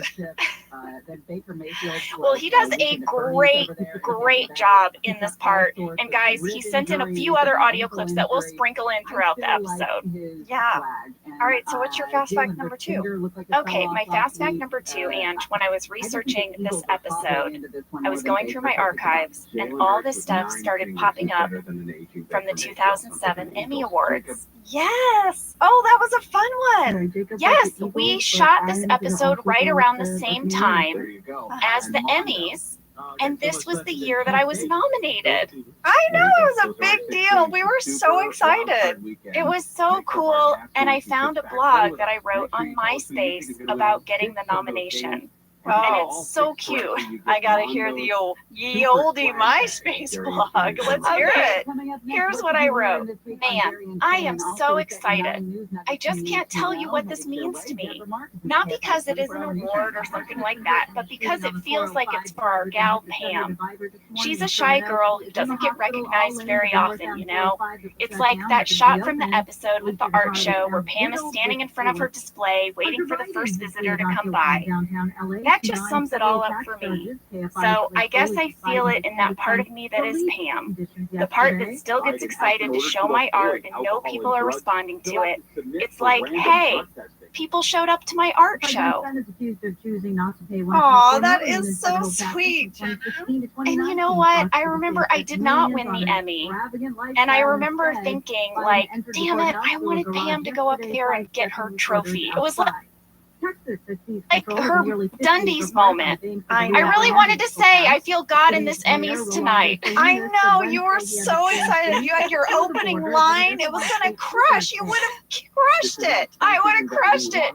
But lady, you were my +1. I know. I was about to say, I remember this year because you had a really hot date. It was me. We got to go together and it was a blast. But it was also, if you remember, Angela, it was in the round. I will never forget it. It was so bizarre.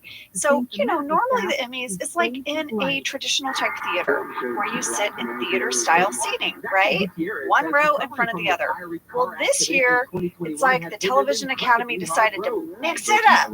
And they put the seats in a circle and the stage in the middle, a big circle. So it was like theater in the round. And Jenna, I remember where we were seated. Oh, I knew the minute we took our seats, I wasn't going to win. Oh, honey. We were in the back of the circle, so we faced everyone's butt all night. All night, we just saw real fancy people's asses. That's what we saw. And we kept thinking, at some point, are they going to turn around and face our section? No, never once. The entire thing was performed as if there were not people sitting behind the speaker. It was so bizarre. And, you know, sometimes someone who would win would like sort of glance over their shoulder like, hey guys, how are you back there? And we would get so excited. We're like, we're good, hi. But yeah, it just was an evening of fancy TV butts. That's what. Yeah, it was very funny. But something else I noticed when I was seeing all these photos pop up from this time, Angela, was that my back was still not healed at the time. And there were a lot of restrictions on what I was allowed to wear and not wear. I couldn't wear anything that was too tight on my rib cage, too tight on my waist, and I could not wear high heels. So I have all these pictures of us on different red carpets, going to the various, you know, pre-events and things where I'm wearing these baggy dresses and like bejeweled flip-flops. Yes, and I mean, I just felt like in that moment you were like family for me because my sisters love a bejeweled flip-flop. They love it. Yeah, I wore bejeweled flip-flops to the 2007 Emmy Awards. And you got to look at people's butts. There you go. It's a special time. I was really bummed you didn't win though, and I have no poker face. It's like when Steve didn't win year after year. You know, it's a good thing the camera's not on me or whips away fast because it's all across my face. It's what the fuck? You know, they really missed an opportunity for some good television by not having the camera on you every time one of us lost. Oh yeah, that's the before the day of like the memes. My face would have been me. For sure. For sure. All right, lady. Well, I'm going to move us on to fast fact number 3 because I've got a great big surprise for you. I know you've been a little braggy about this in text to me leading up. She's like, just wait for fast fact number 3. I'm like, okay, what is it? I got the deep dive on Pam's plants. Shut up! Shut up! I know everything about Pam's plants and who's responsible for them. Oh my gosh, I have to tell you, I was texting with Jen Salata last night, and Jen texted me, she said, Ange, I didn't even know that Pam had a plant at front reception until I started listening to your podcast. I need to know all of this. What? Tell me. All right. I reached out to our set designer, Michael Gallenberg. Yes. Who told me it was Steve Ducherer. Steve, the lead set dresser, yes, who was in charge of Pam's plants. I had a feeling it would be him because he sort of like set that whole area every day. Yes. Well, I called Steve. You did? Angela, yes, we had the best conversation. So I remembered Steve mainly as the guy who was always having to deal with our computers. Yes, he would come, and also like if our lamps went out, or just sort of like all the things on our desk that needed attention. Yeah. Well, I told Steve that because he said, Jenna, do you remember me? And I said, yes, Steve, my memory of you is that you were always crouching under my desk dealing with my computer.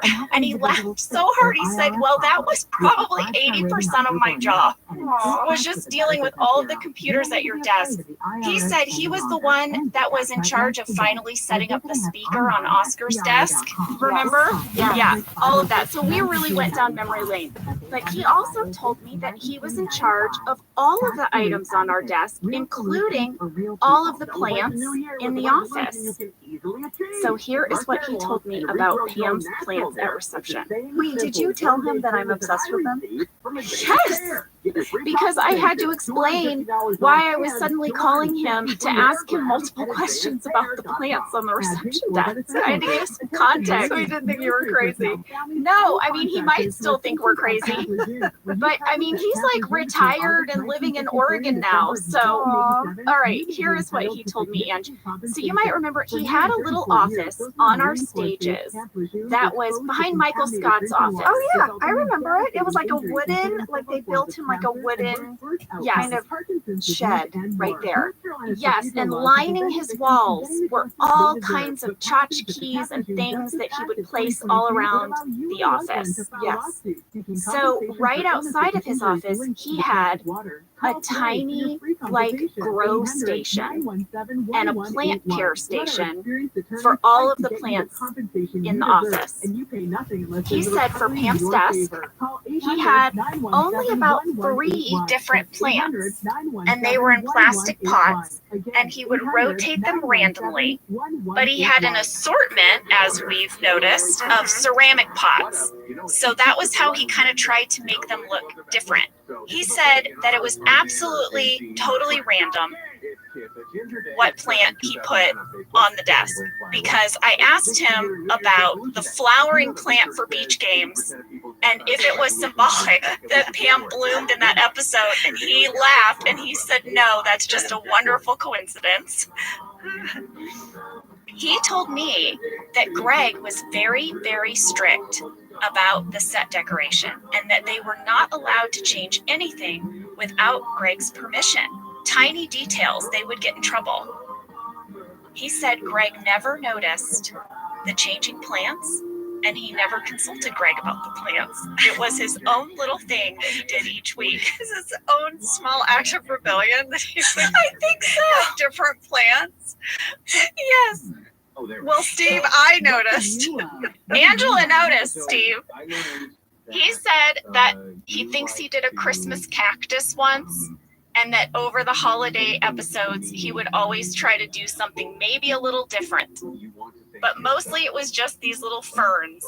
I will be looking for that Christmas cactus. Oh, me too. I got so excited. I was like, oh, I don't think we've seen that yet. We haven't seen Christmas cactus. Everybody look out for Christmas cactus. I'm going to have to go back to the Christmas episodes, but I do not remember a cactus. Well, here's the other thing he told me, Angela. He would have to water all those plants, and if we ever went on a week-long hiatus, he would take all the plants off the set, and he would put them under grow lights, and Tom Melby would come and water them on our breaks. I believe that, Tom Melby. I believe that. That's so sweet. I remember, Steve, he would walk over to accounting and water the plant that was on the file cabinets between accounting and reception, and we would chit-chat. Well, here's the other thing he told me. What? Not plant related.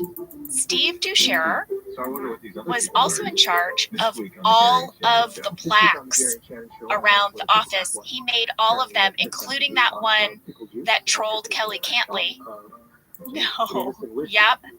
He was also in charge of the whiteboard by accounting, and he said he was the one who wrote that Steve was robbed after the Emmys that one year. Oh, I love it. Steve, look at you. You're like over there mixing up plants. You're writing secret messages on the message board. Yes. He told me that this job was just his favorite, and it was wonderful. And we just talked about what a special thing we had. And he retired when the show ended. He was like, I don't think it's going to get better. And he retired. Yeah, you're not wrong. You're not wrong. We've worked on other shows and we've had good experiences and things, but I have to say, it'd be pretty amazing to be able to just ride off in the sunset after a show like The Office, because it was that special. Well, lady, you know you got me that Morgan Gassel watercolor of the Beasley's Botanicals for Christmas, everybody. Angela got me this. I could not be more excited. This is Jenna's Christmas present from me. I got her, Morgan, you're so talented. You painted all of Pam's plants, and Morgan gave me the original. She also gave me a painting of all of Angela Martin's weird blouses. Yes, I've seen that. Yes, and Jenna, and a coffee mug of Pam's Botanicals. Amazing. Amazing. Well, I sent a print of Beasley's Botanicals to Steve as a thank you. Oh, that is so sweet. I thought the man in charge should have a print as well. Yes. Oh, I love that. He also sent me a photo of himself in his office on stage. And now that I've told you, I can send it to you. And guys, he said we can put it up on Office Ladies Pod as well. Oh, we will. And we'll put up some of Morgan's stuff so you can see in our stories. And this was wonderful. I loved it. And guys, if you want to get one, go over to Society 6, it's the number 6, and search for Beasley's Botanicals. And it'll pop up and you can get one yourself. Well, let's take a break, and then when we come back, we will really get into this episode. Michael is not going to react well to the pizza delivery. Oh, no. It's not going to be good.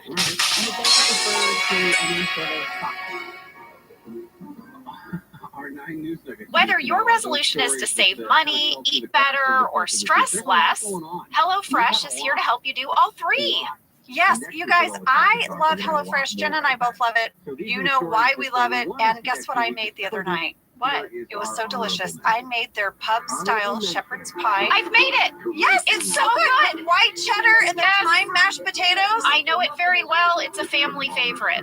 Well, you know, Josh normally makes dinner, so this was my turn, and I made this, and he loved it, and I was so happy. I was like, I made a shepherd's pie. I'd never made one before. It's so good. Everyone, you can say hello to your most delicious year yet with fresh ingredients, chef-crafted recipes, all at a price you'll like, delivered right to your door. Go to HelloFresh.com/OfficeLadiesFree and use code OfficeLadiesFree for free breakfast for life. One breakfast item per box while subscription is active. That's free breakfast for life at HelloFresh.com/OfficeLadiesFree with code OfficeLadiesFree. HelloFresh, America's #1 meal kit. This show is sponsored by BetterHelp. You know, around New Year's, we all reflect, and people really start making lists of what they can do to be their best self for the next year. Yes, I think, the new year definitely makes you think New Year's resolution. What do I want to change? New year, new me, that kind of thing. Yes, but perhaps this year we could be reflecting on what we're already doing right. Yeah. And therapy can help you figure out your strengths so that you can ditch this idea that you need some extreme change or this extreme New Year's resolution and just, you can make changes that really stick because they're based on your strengths. I like that. If you're thinking of starting therapy, give BetterHelp a try. It's entirely online, designed to be convenient, flexible, and suited to your schedule. Just fill out a brief questionnaire to get matched with a licensed therapist and switch therapists at any time for no additional charge. Celebrate the progress you've already made. Visit BetterHelp.com/OfficeLadies today to get 10% off your first month. That's BetterHelp, HELP.com/OfficeLadies.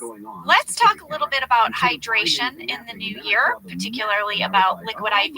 Angela, you turned me on to this, and I'm going to have to give you props. Oh, thanks. It's pretty great. You told me that you use this when you travel to stay better hydrated, and I started doing the same thing. You know, whenever we go on a road trip, it's like I don't want to drink too much water because then I'll have to pee, and then I'll find myself so dehydrated. So I use this. Well, I like it for hikes. Here's what it is. You get a little packet and you put it in your water. What up, what's and up, then you guys? are going to get 3 times the electrolytes of a leading sports drink plus 8 vitamins and nutrients.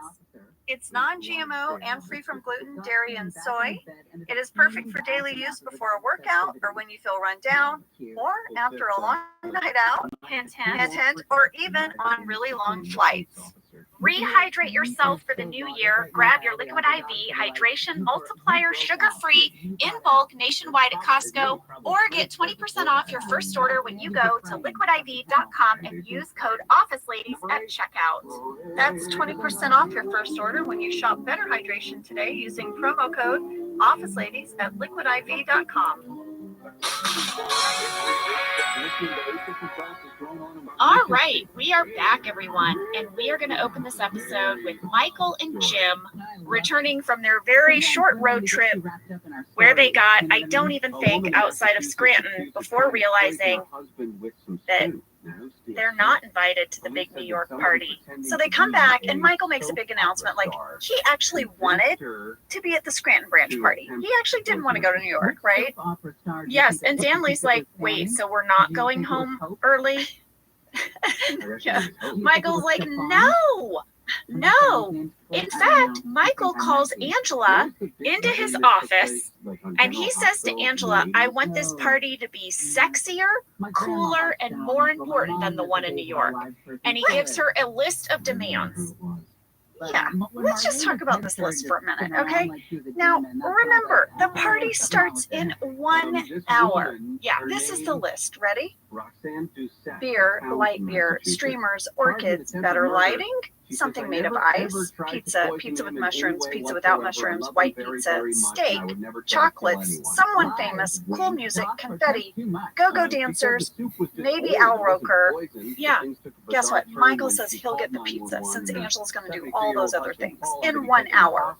Yeah, I mean, he wants the people in New York to be jealous that they got Al Roker to attend in Scranton. How is that so hard to understand, Angela? I don't know. Just go get some go-go dancers and some steak. Possibly change the whole lighting scheme of the office. That'd be great. Thanks. But he tells Angela if anyone can do it, it's you. But actually, if there is someone who could do it better, could you let him know? What was it like for you to do that scene with Steve? Were you improvising any of the things on that list as you were reading them off, or was that pretty much scripted? No, that was pretty much scripted, and it was really fun because Steve has to interrupt me, and I just loved doing scenes with him.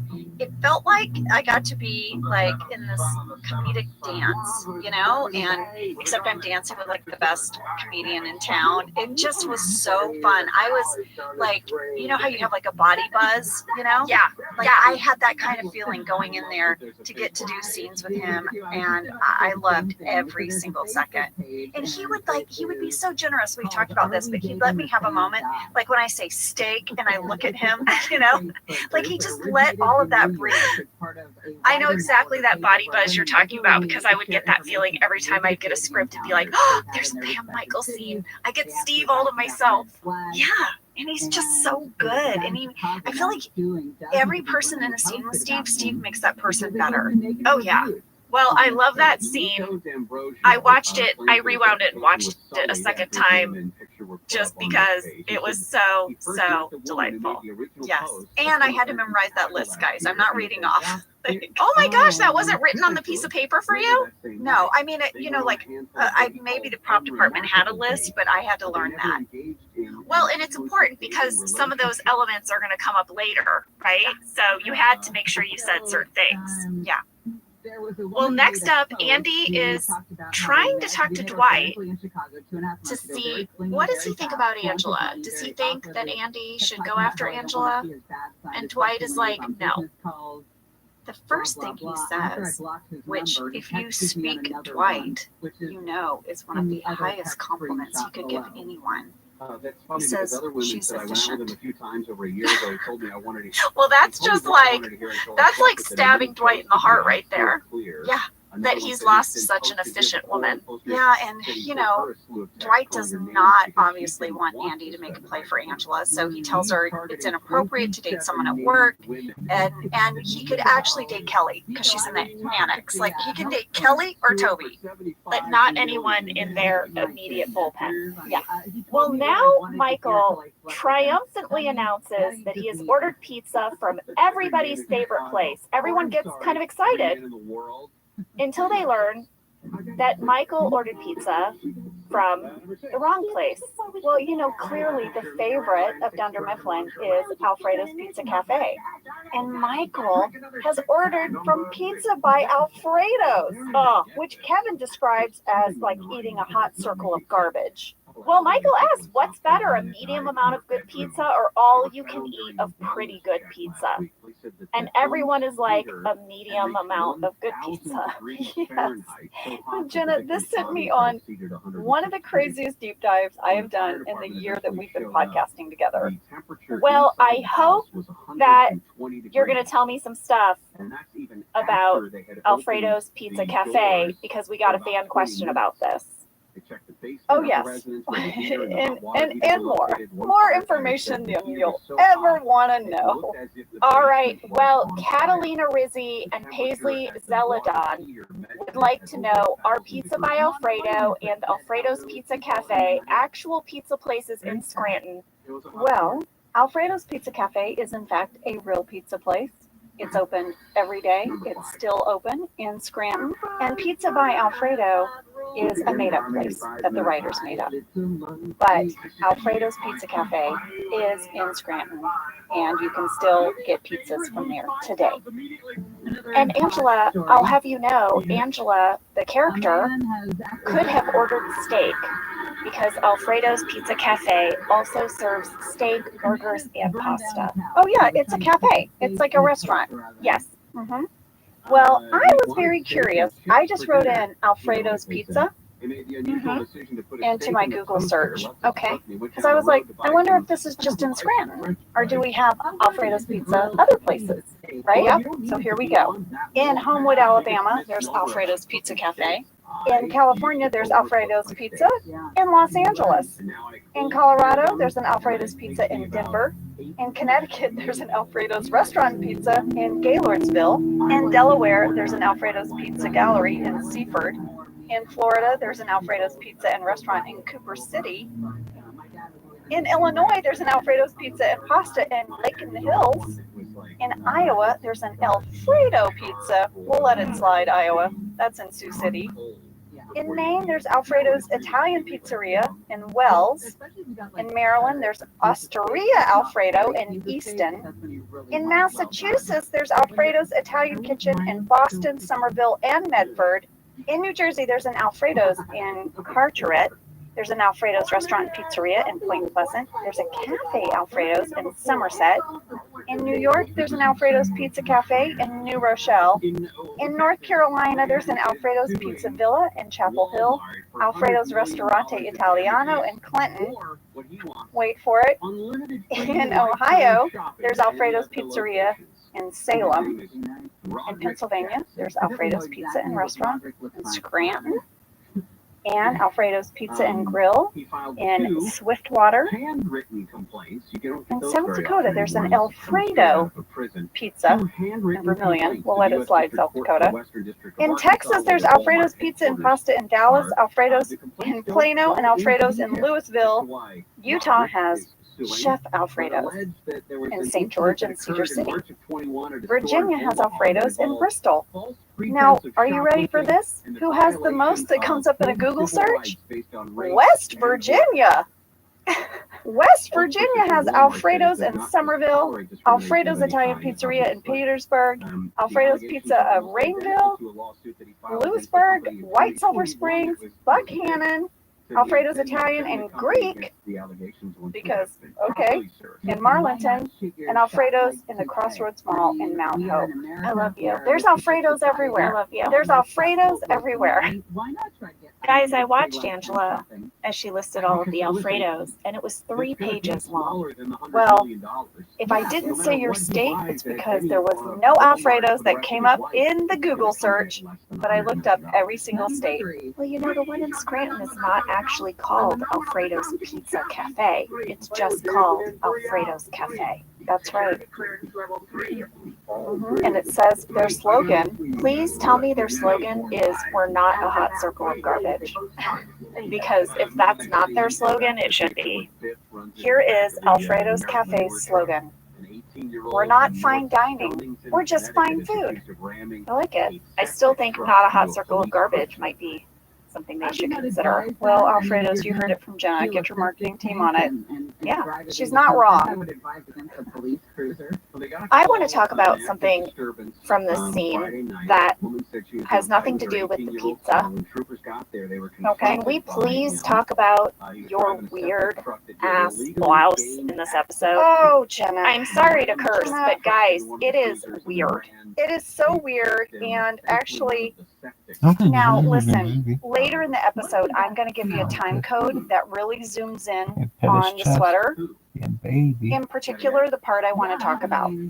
But just know it's called the elbow poof. All right. Well, I'll wait till we get to the appropriate time code. I can wait.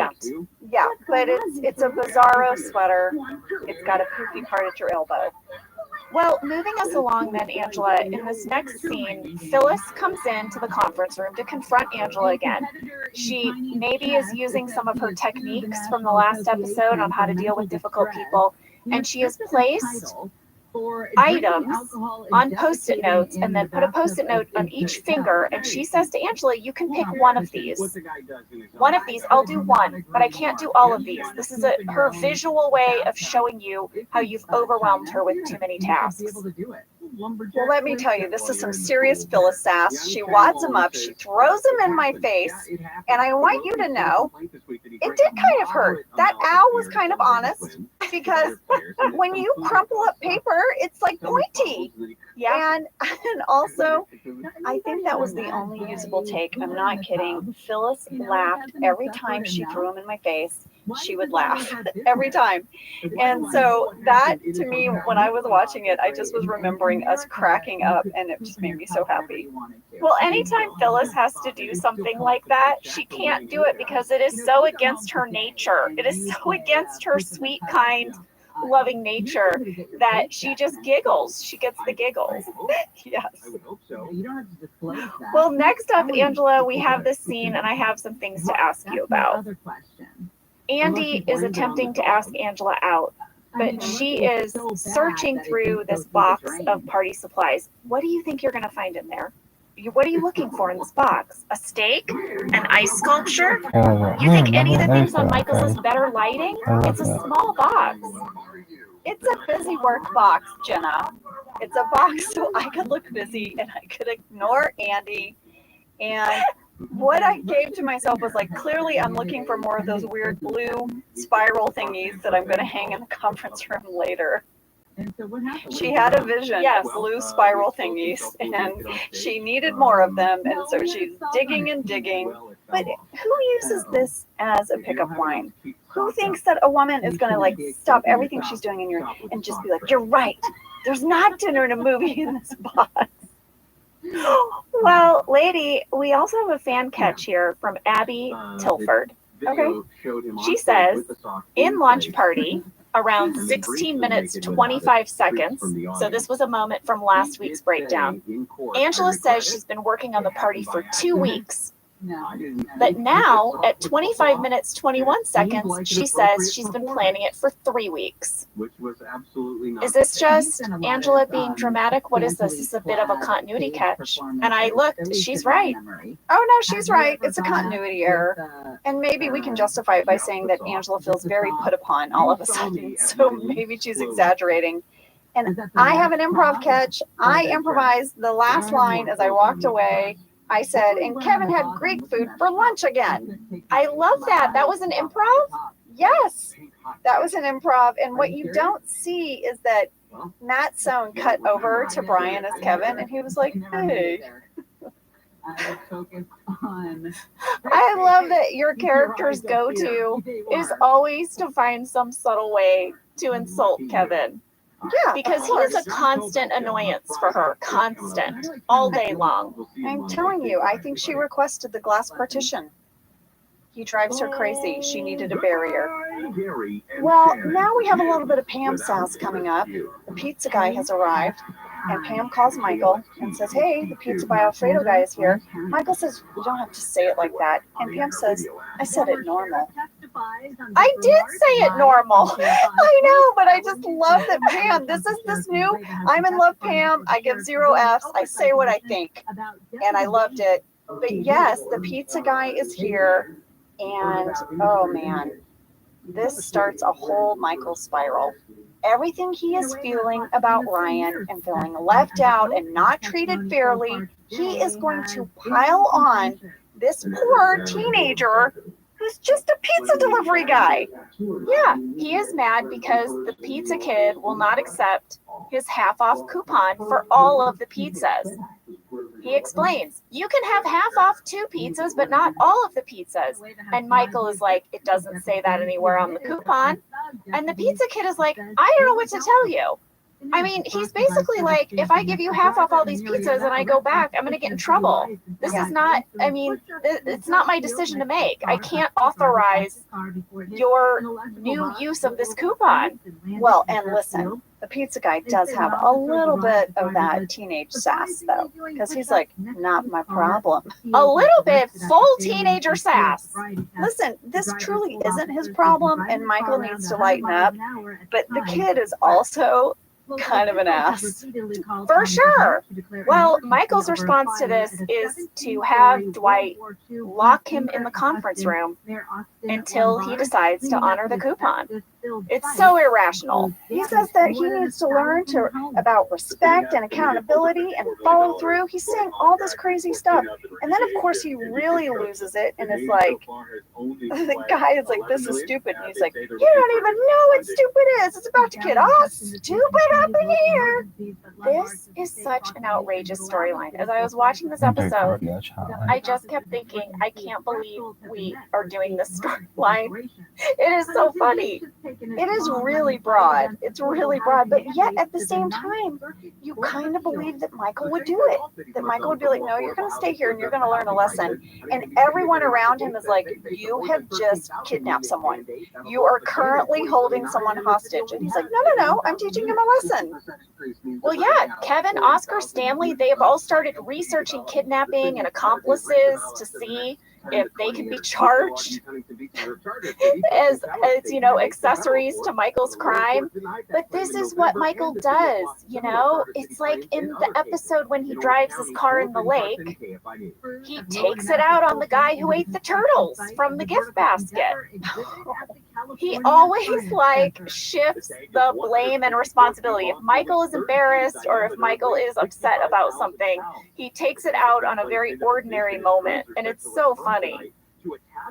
And we've all sort of been there, right? We've all had that displaced anger. Like, I'll never forget one time my dad had ordered this new barbecue grill, and Jenna, this guy in my hometown makes them, you know, like a smoker, and he's a welder, and he made my dad this smoker.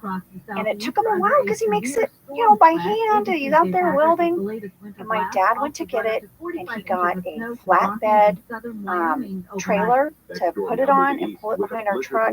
He was so excited. We'd waited so long, and he's driving down the driveway with it, and he didn't like factor in like the overhang of the carport and dented in the new smoker. Oh no, yeah.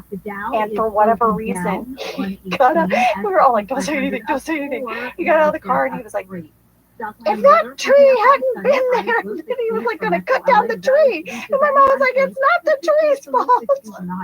Leave the tree out of it. You know, but we've all had these moments where we're so like upset and irrationally, we're like, that's it. It's the tree. Oh my gosh. Well, speaking of tree, that happened to me this year, Angela. We were all set to get our Christmas tree. Yeah. On this one day, we were going to set up the Christmas tree. And I can't remember what happened. It was like something, and it was the night before. And I said to Lee, I said, so we're getting up early in the morning. We're going to go get our tree. We're going to decorate the tree tomorrow. And he said very casually, well, I don't know. I mean, tomorrow or another day. And I was like, what? It's going to be tomorrow at 9 a.m.? And I was like a mess. I was like screaming and yelling. And he sat there, and then he looked at me and he said, babe, is it really about the tree or is something else going on? Yeah. And then I was like, oh yeah. It was that the tree was the one Christmas tradition that I knew we could do in a pandemic. I could still put a tree in my house and I could decorate it and we could drink hot chocolate. I couldn't do any of the other gatherings or parties or seeing of people or seeing my family. All of my gift exchanges turned into Zoom exchanges. And I had been holding on to this tradition of putting on Christmas music and decorating our tree. And the idea that we might not do it on that Saturday, but maybe we do it Sunday, I was like, I had a real big reaction. Yeah. So guess what? We got our tree that next day at 9 a.m. Well, we went ahead and got it because Lee was like, we clearly need to get this woman a tree. Well, my dad cut down a few limbs off that tree. Oh no, to clear the driveway, he said, even though we all know it's because he didn't measure and he pulled into the carport and he dented in the top of it. So we've all been Michael. We've all been Michael, you guys, and yeah, and it's going to get worse before it gets better.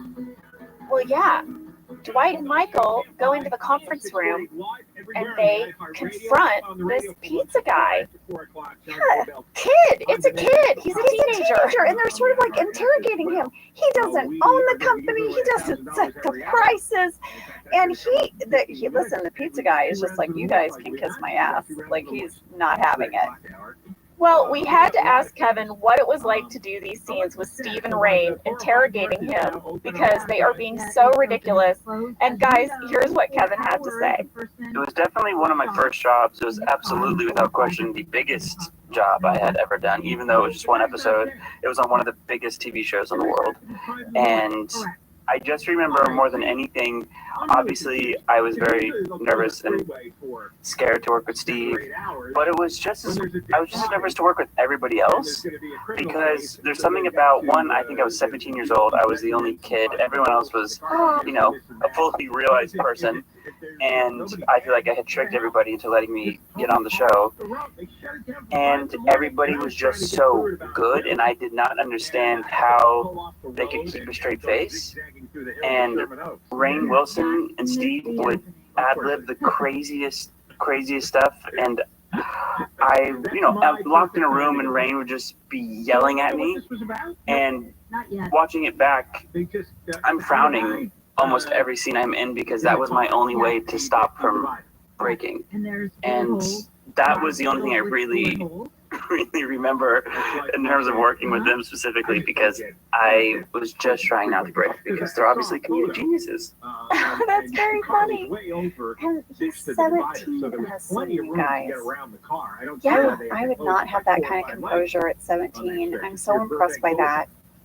No, I mean, I was 30 years old when I got my job as Pam on The Office. I couldn't imagine if I had been 17 years old and paired with someone like Steve Carell and Rainn Wilson in those scenes. I couldn't have done it. I know. Same. Well, now, Angela interrupts sort of Dwight's interrogation. She comes in very matter-of-factly and says, I have to hang these.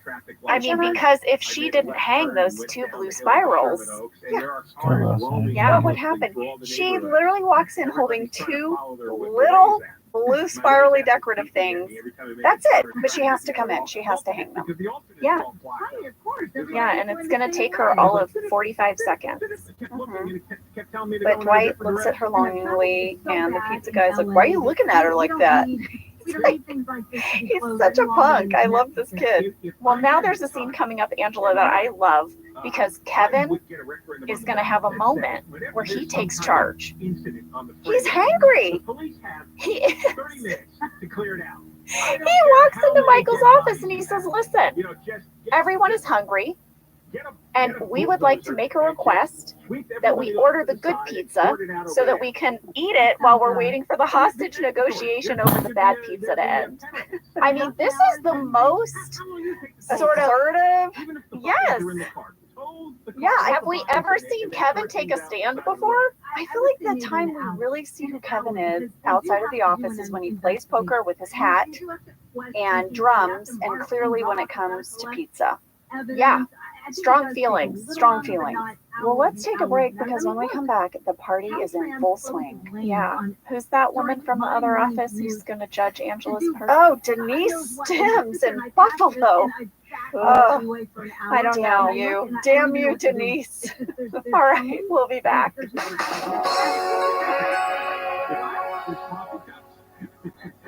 I see lots of coffee cups.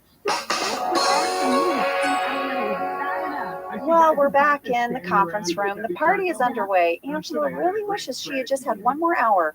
One more hour to hang more blue thingies. Yeah, and possibly get, some dancers or something.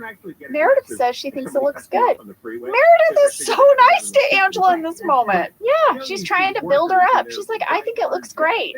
And Angela just is like, that describes a lot. I don't know what she says. Angela says, well, that's why you're never in charge of these things. So snarky. So sassy and snarky. Yeah, so uncalled for. This is why no one is nice to Angela, by the way. You have given me grief. Why doesn't Pam help Angela? Why isn't Pam nicer to Angela? Because anytime anyone tries to be nice to Angela, Angela sasses them. Well, isn't Angela just having her moment here? Her moment of cutting down the tree branches? She is upset and she's going to take it out on Meredith. But then Andy's got a surprise. Andy walks in. Rolls in, I should say, this humongous ice sculpture. And you guys, it was huge in real life. In real life, it was enormous. I don't know if it really does it justice, like on TV watching it. It was so big. It was two swans kissing in the shape of a heart. Yeah. I remember they had a bunch of them, and they had them in this big walk-in freezer on these carts, and they would have to wheel them in because they would sit there then in the background for a while, and they'd have to change them out. Yes. So Phil Shea had to place an order for multiple swan heart giant ice sculptures. And you have to know that there was probably a meeting between Phil and Greg where there was a flip book of all the different ice sculptures he could order. Yes, this is the one they settled on. 100%. Well, I texted Jen Salata and I was like, Jen, what was the backstory of this ice sculpture? Like Andy says he stole it. Was there any backstory that we didn't get to see? And Jen said her idea was that Andy went into a wedding reception and stole this. You may want to keep that in mind. That he stole it from a wedding reception. Isn't that hilarious? That explains the heart-shaped swans kissing for sure. Yeah. But I thought that was a really funny little detail. Well, listen, the virtual part of this party is about to begin. I have to say it was so crazy in this new world of Zooms and, virtual meetings that we're in right now to see this multiple webcam party. Yeah, because back then this would have been just very cutting edge, and now it's all we do. It's the only way I see you. We're doing this right now, closet to closet. That's right. Well, Pam tells Michael that Ryan is going to introduce him in a few minutes, and when that happens, they're going to cut to our conference room, and all Michael has to do is smile and wave. Yeah, and Michael's like, yeah. Yeah, you know it's not going to go well. Well, in the meantime, Jim very charmingly invites Pam up on the roof. He said he's going to grab pizzas, tells her to grab some napkins and plates and stuff. And they go up on the roof and they have a rooftop dinner date. Yeah. Well, this is a callback to the client episode when Pam and Jim sneak up to the roof after they've read Threat Level Midnight, and they share some grilled cheese sandwiches. Now they're going to go up and they're going to share some pizza. And they're also going to talk about when they knew that they liked the other person, right? Because now they're dating. Now they're not these star-crossed lovers. Now they're actually a couple. And I thought that was kind of interesting to find out for sure. Pam was there first. We find that out in the scene. Yes, but then there's other episodes where Jim talks about Pam's first day. What? It's in complete conflict. Ah, yeah. Well, here in this scene, Jim says, "Do you remember what you said to me on my first day of work, just before you walked me over to my desk?" So clearly, it's like Pam is showing him around. I know, but I'm telling you, there's another episode where Jim says, "I remember when Pam first came into the office." Oh, continuity error. That's a big one. That's a big story point. I like the idea personally that Pam worked there first. It makes sense to me. And I love this moment when Pam goes, "Yeah, I said to you, enjoy this moment because you're never going to go back to this time before you met your destiny twice." And then Pam says that she knew that she liked Jim when he warned her that her mixed berry yogurt that she was about to eat was expired. And you know what? I get it. Me too. I get it because he had so just observed her, seen her, knew her. It just is such a window into how much attention he paid to her. Well, listen, when Lee and I first started dating, there was this moment where I had moved into a new place and I wanted a grill. Speaking of grills, you were talking about your dad getting his big grill, yeah. So I got this grill and it needed to be assembled. And I was a little bit like, oh, but I guess I've been talking to Lee all about how excited I was to barbecue because it reminds me of home. My dad grilled a lot, you know, and he taught me how to grill.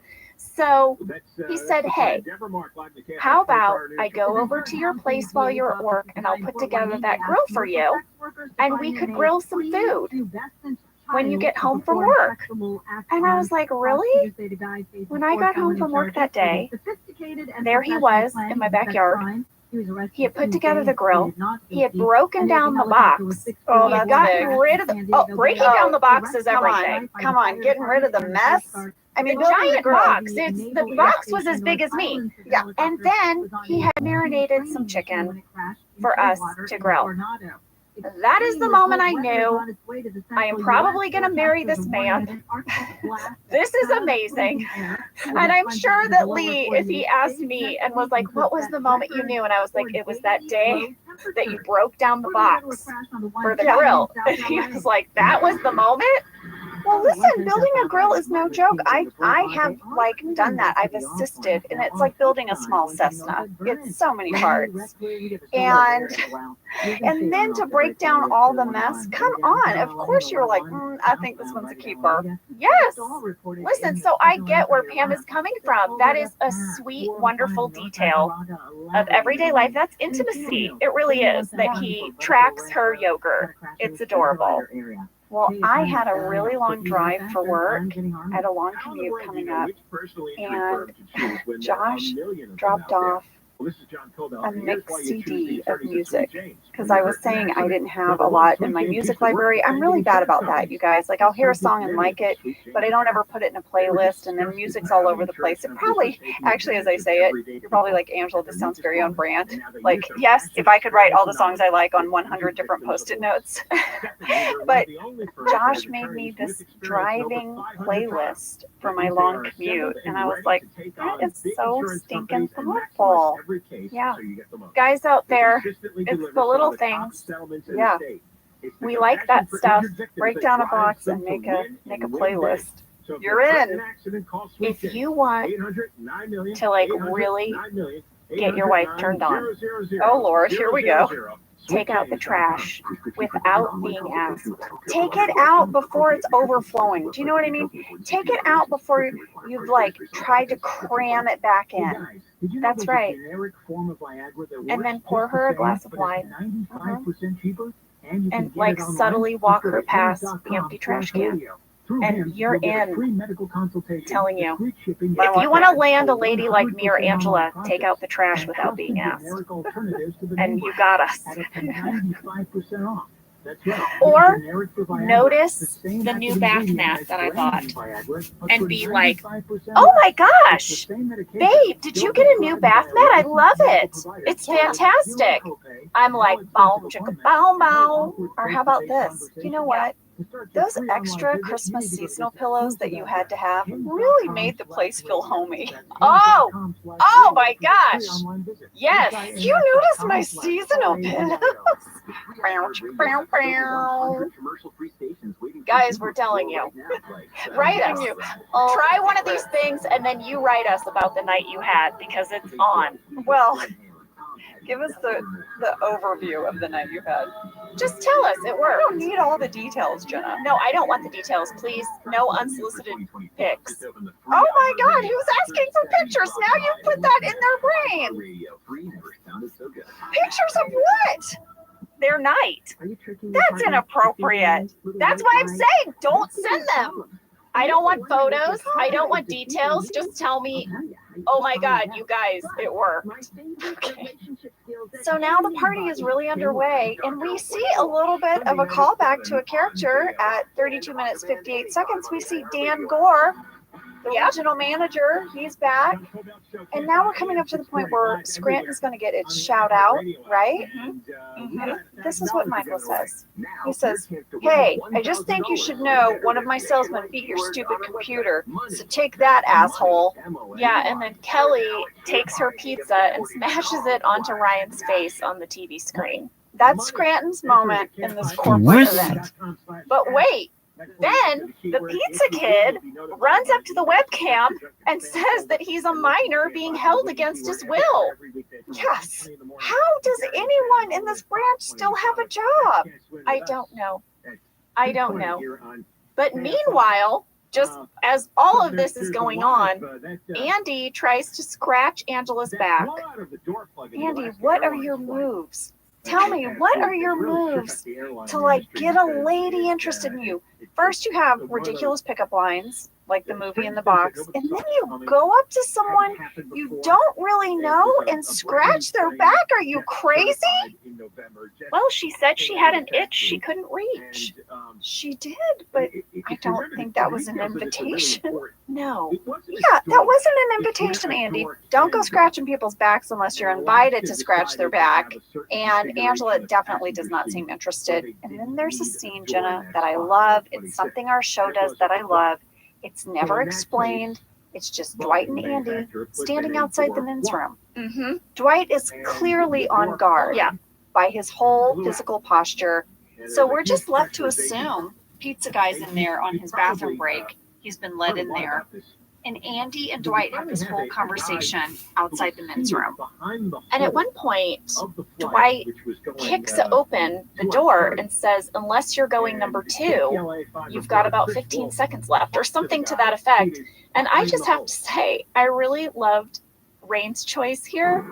Like the way he kicked the door, he looked very official. He did. And Rain, I feel like his performance in the scene is so great.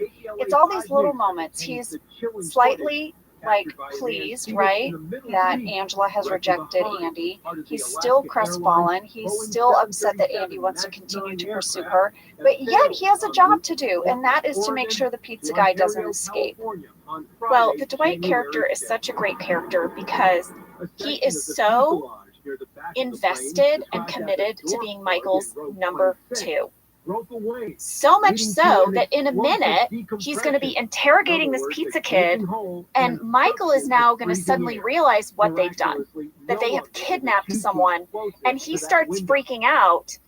And it takes Dwight a second because he was so committed to the other choice, but then he becomes just as committed to the new choice, and he pays for all the pizza.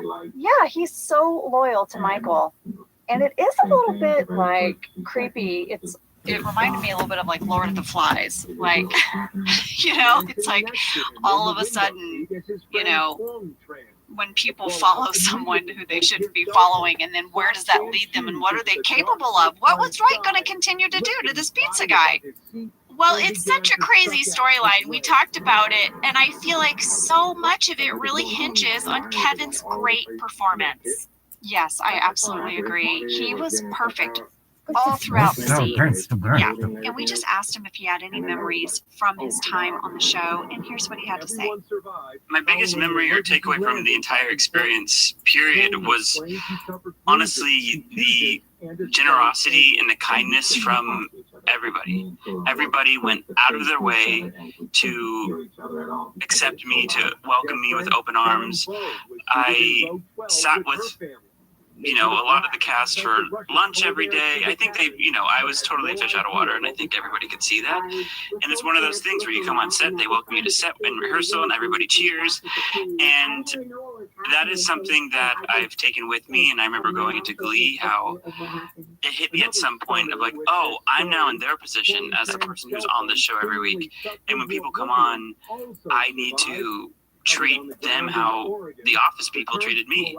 And whenever I would see people, see Kate, I would see Mindy out at events or whatever it may be, and everyone was just still so nice to me, and they'd come up and to be like, oh, I'm so happy, like the Glee is doing so well. And it was one of those things where me coming onto a show that was so big and all these people were so very famous and successful, that even though I was now on a show that was successful, I still felt very much like the fan.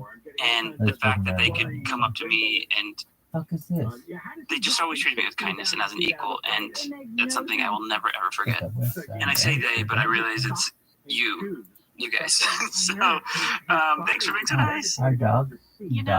Lady, it's so sweet for him to say that, and it really takes me back, because when I was an aspiring actor and I would get those guest star roles on shows, it would be such a big deal to me, but I would go on the set and I would feel just so alone. And most of the time, people didn't invite me to eat lunch with them, and they were in their own world because they had that job every day, so it wasn't particularly special to them. And I would just feel, like I was really on my own. We've talked about it, like a kid in a new school on the first day of school. Yeah. With all the pressure of like the new day and the new place and the new work and all of it. Yeah, and people did not generally go out of their way to try to make me feel better. And that was fine. But I think all of us on The Office had been knocking around for so long and had experienced that feeling so many times that whenever we did have a guest star, I would watch as everyone would go out of their way to introduce themselves, say hello, shake hands, invite that person to eat lunch with them, show them where the craft services was. I do have this memory of us just being so hospitable. It was like, welcome to our house. Let's show you around, give you a tour. Do you know where the bathrooms are? And I think it was because all of us had been around for so long, experiencing it the other way, that we wanted our show to be different. And we just did it. We never talked about it. It was just this collective thing that we all did. Yeah. And you definitely remember with each job, especially when you're starting out, if there was one person that showed you kindness, you just like remember it and hold on to it. And I'm so glad that our show was like that for Kevin, and that he took that same philosophy to Glee with him. Yeah, this isn't right here. That's really cool. This is what was so impressive. We also asked him if he, after all this time, still gets recognized as the pizza guy from The Office, even though he's gone on to all these other amazing projects. And here's what he had to say about that. The amount of times I get recognized for The Office is mind-boggling. Truly. Like, even in the midst of Glee, even after Glee, I get recognized a solid quarter of the time from The Office, from one single episode. I did 120 something episodes of Glee, but the one episode I did of The Office, I get recognized that much. And it's absolutely a different demographic, and you can always tell, but it's still just surprising because I think I look pretty different. That was almost 15 years ago. So I'm always baffled, and it sort of makes me feel very proud every time. It's like, yeah, that's right. I was on that show once, 4 days. I love it. I love it. Well, I'm glad he had such a great experience on the show, and I like that the legacy has endured for him. Let us tell you where you can find Kevin. On Instagram, he is just his full name, Kevin McHale. That's Kevin, MCHALE. And on Twitter, he is Druid Dude. DRUIDDUDE. Well, now, Angela, we have my other favorite scene from this episode coming up with you in it again. I love that scene with you and Michael where he's giving you all the instructions. And I love when Andy comes over to serenade Angela over speakerphone with his acapella pals. This was so, did you say acapella pals? Acapella pals. Acapella pals. His acapella pals. His acapella pals. Aka what? My acapella pals. Yeah, this scene was so much fun to do. And oh my gosh, more went into it than you'll know. I mean, it was pretty like a tech heavy moment. Oh, for sure. Well, we actually asked Jen, how did she come up with this idea for the serenade, or how did she pitch this idea? Because this was brilliant and so charming. And here's what she had to say. I remember pitching to Greg that Andy could sing Take a Chance on Me to Angela with speakerphone backup singers. And Greg was like, cool, go tell Ed so we can start thinking about how we'd want to sing it.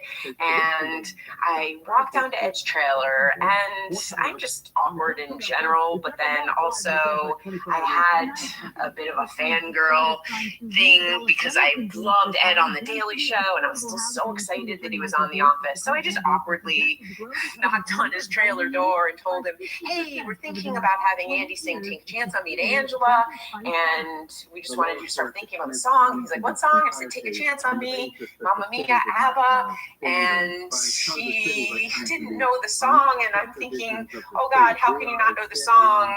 Maybe slightly predicting the horror that was about to come. And he's like, how does it go? And I am a terrible singer. I cannot sing at all. And so yeah, I was like, oh, it's like, remember Mamma Mia?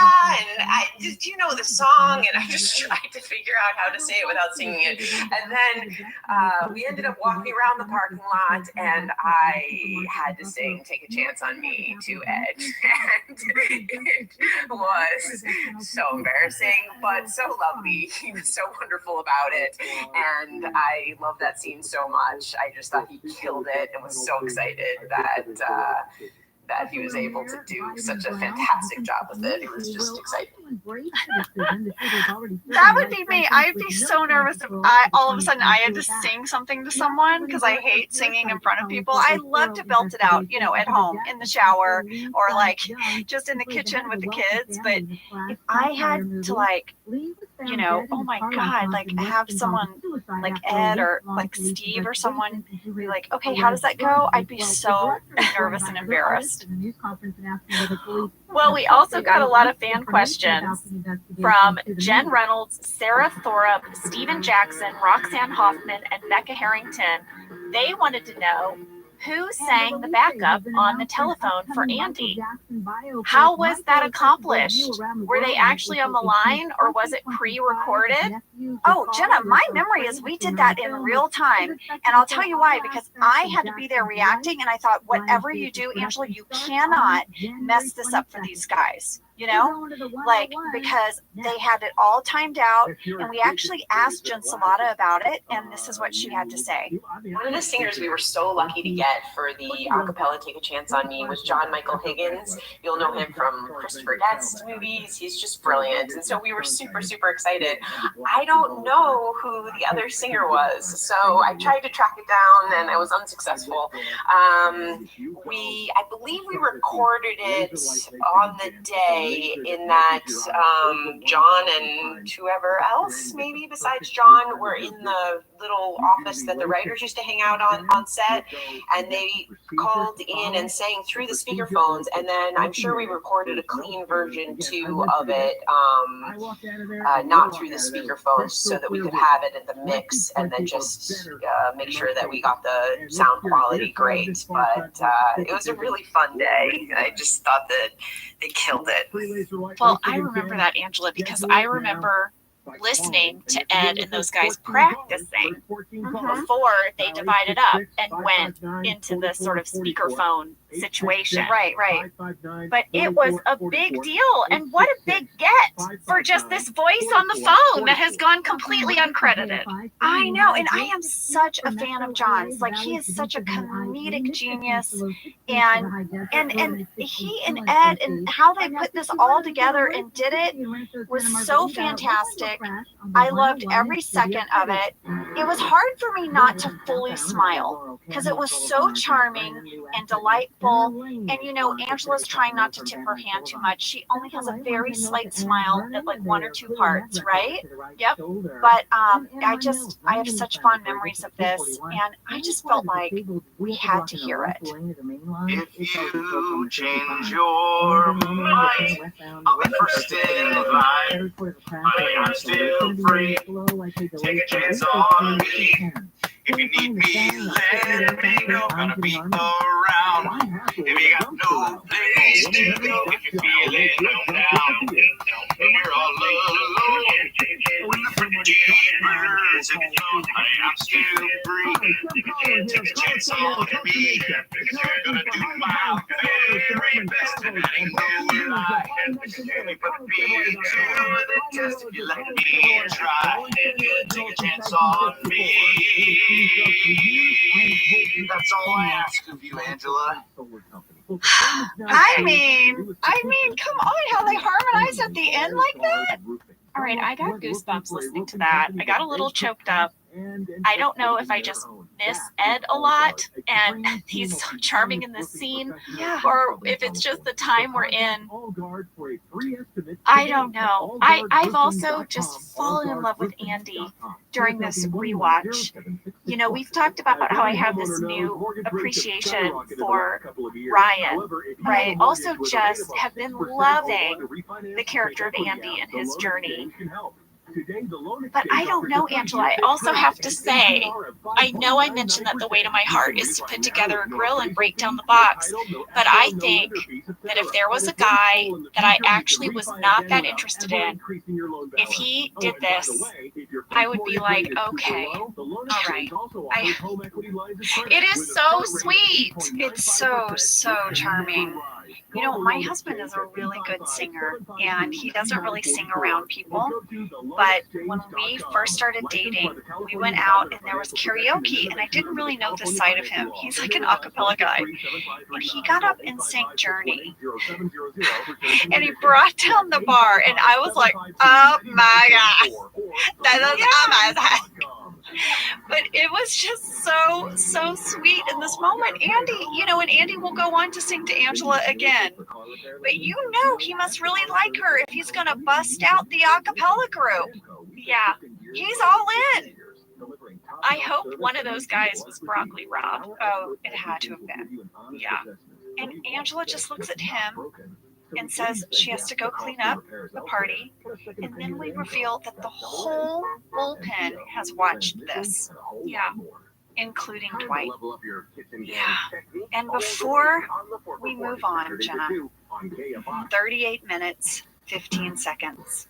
Prime elbow poof. Prime elbow poof of the sweater. I don't even understand this sweater, you guys. It was skinny at the top, then had a big floofy poofy part right at the elbow, then skinny again down to the wrist. And it also had lace sewn in to the V-neck.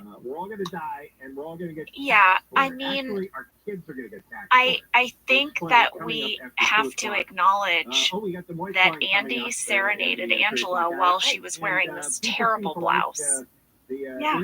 No other man was going to hit on Angela today. Well, I'll tell you that because that blouse is a repellent. I think we have a callback to a flirty shade of beige here. Yes, very flirty shade of beige again. Yes. Well, actually, it's like a Victorian shade of beige with the poofy sleeve, right? Yeah, poofy elbow. Dwight ogles her in this flirty shade of beige, and Andy sings to her. So clearly, something was working. It's a shocker. Well, now we go into Michael's office, and he and Dwight are just both miserable over this day. Yeah, they've had a day. And Michael says, more than anything, he's bummed that he did not get to have authentic New York sushi. Not a thing. Yeah, New York has very good sushi. Yeah, but it is certainly, I don't think, the sushi capital. But whatever, Michael is really, really bummed. Yeah, and he says to Dwight, I think we should go to New York and get that sushi. You're driving. Dwight is so excited. He can't wait. He can't wait to drive all the way to New York to crash the tail end of this corporate party and get the leftover sushi that no one else wanted to eat. That's been sitting out for a while. For a long while. I just want to say. So that's what they do. They get there, they go into the party, they get kicked out pretty much immediately. There's no one there, but they grab a plate of sushi and then they go and they sit on the hood of Dwight's car.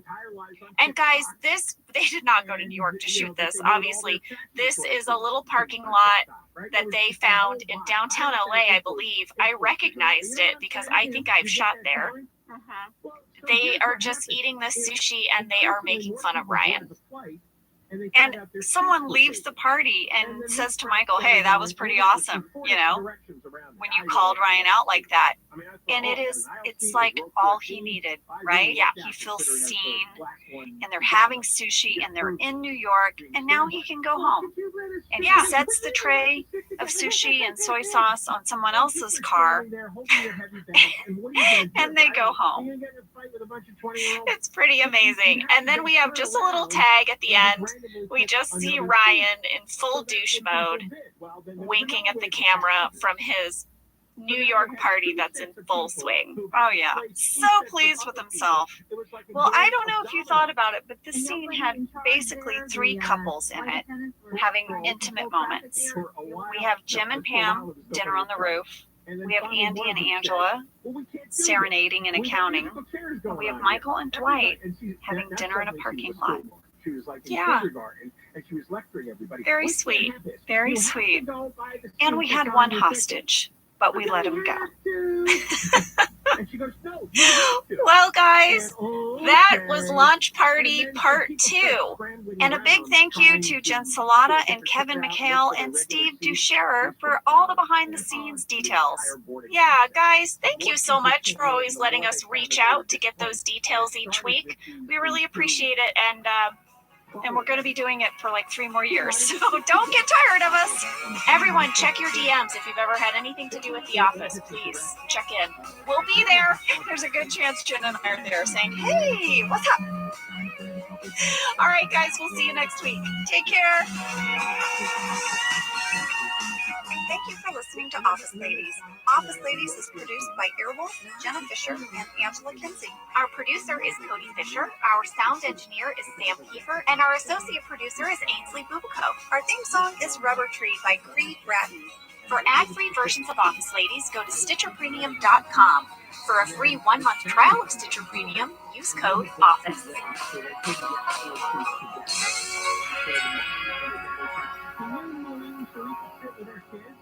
And she said no.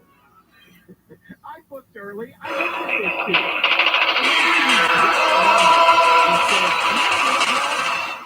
and apparently the majority said no, you're not an a-hole.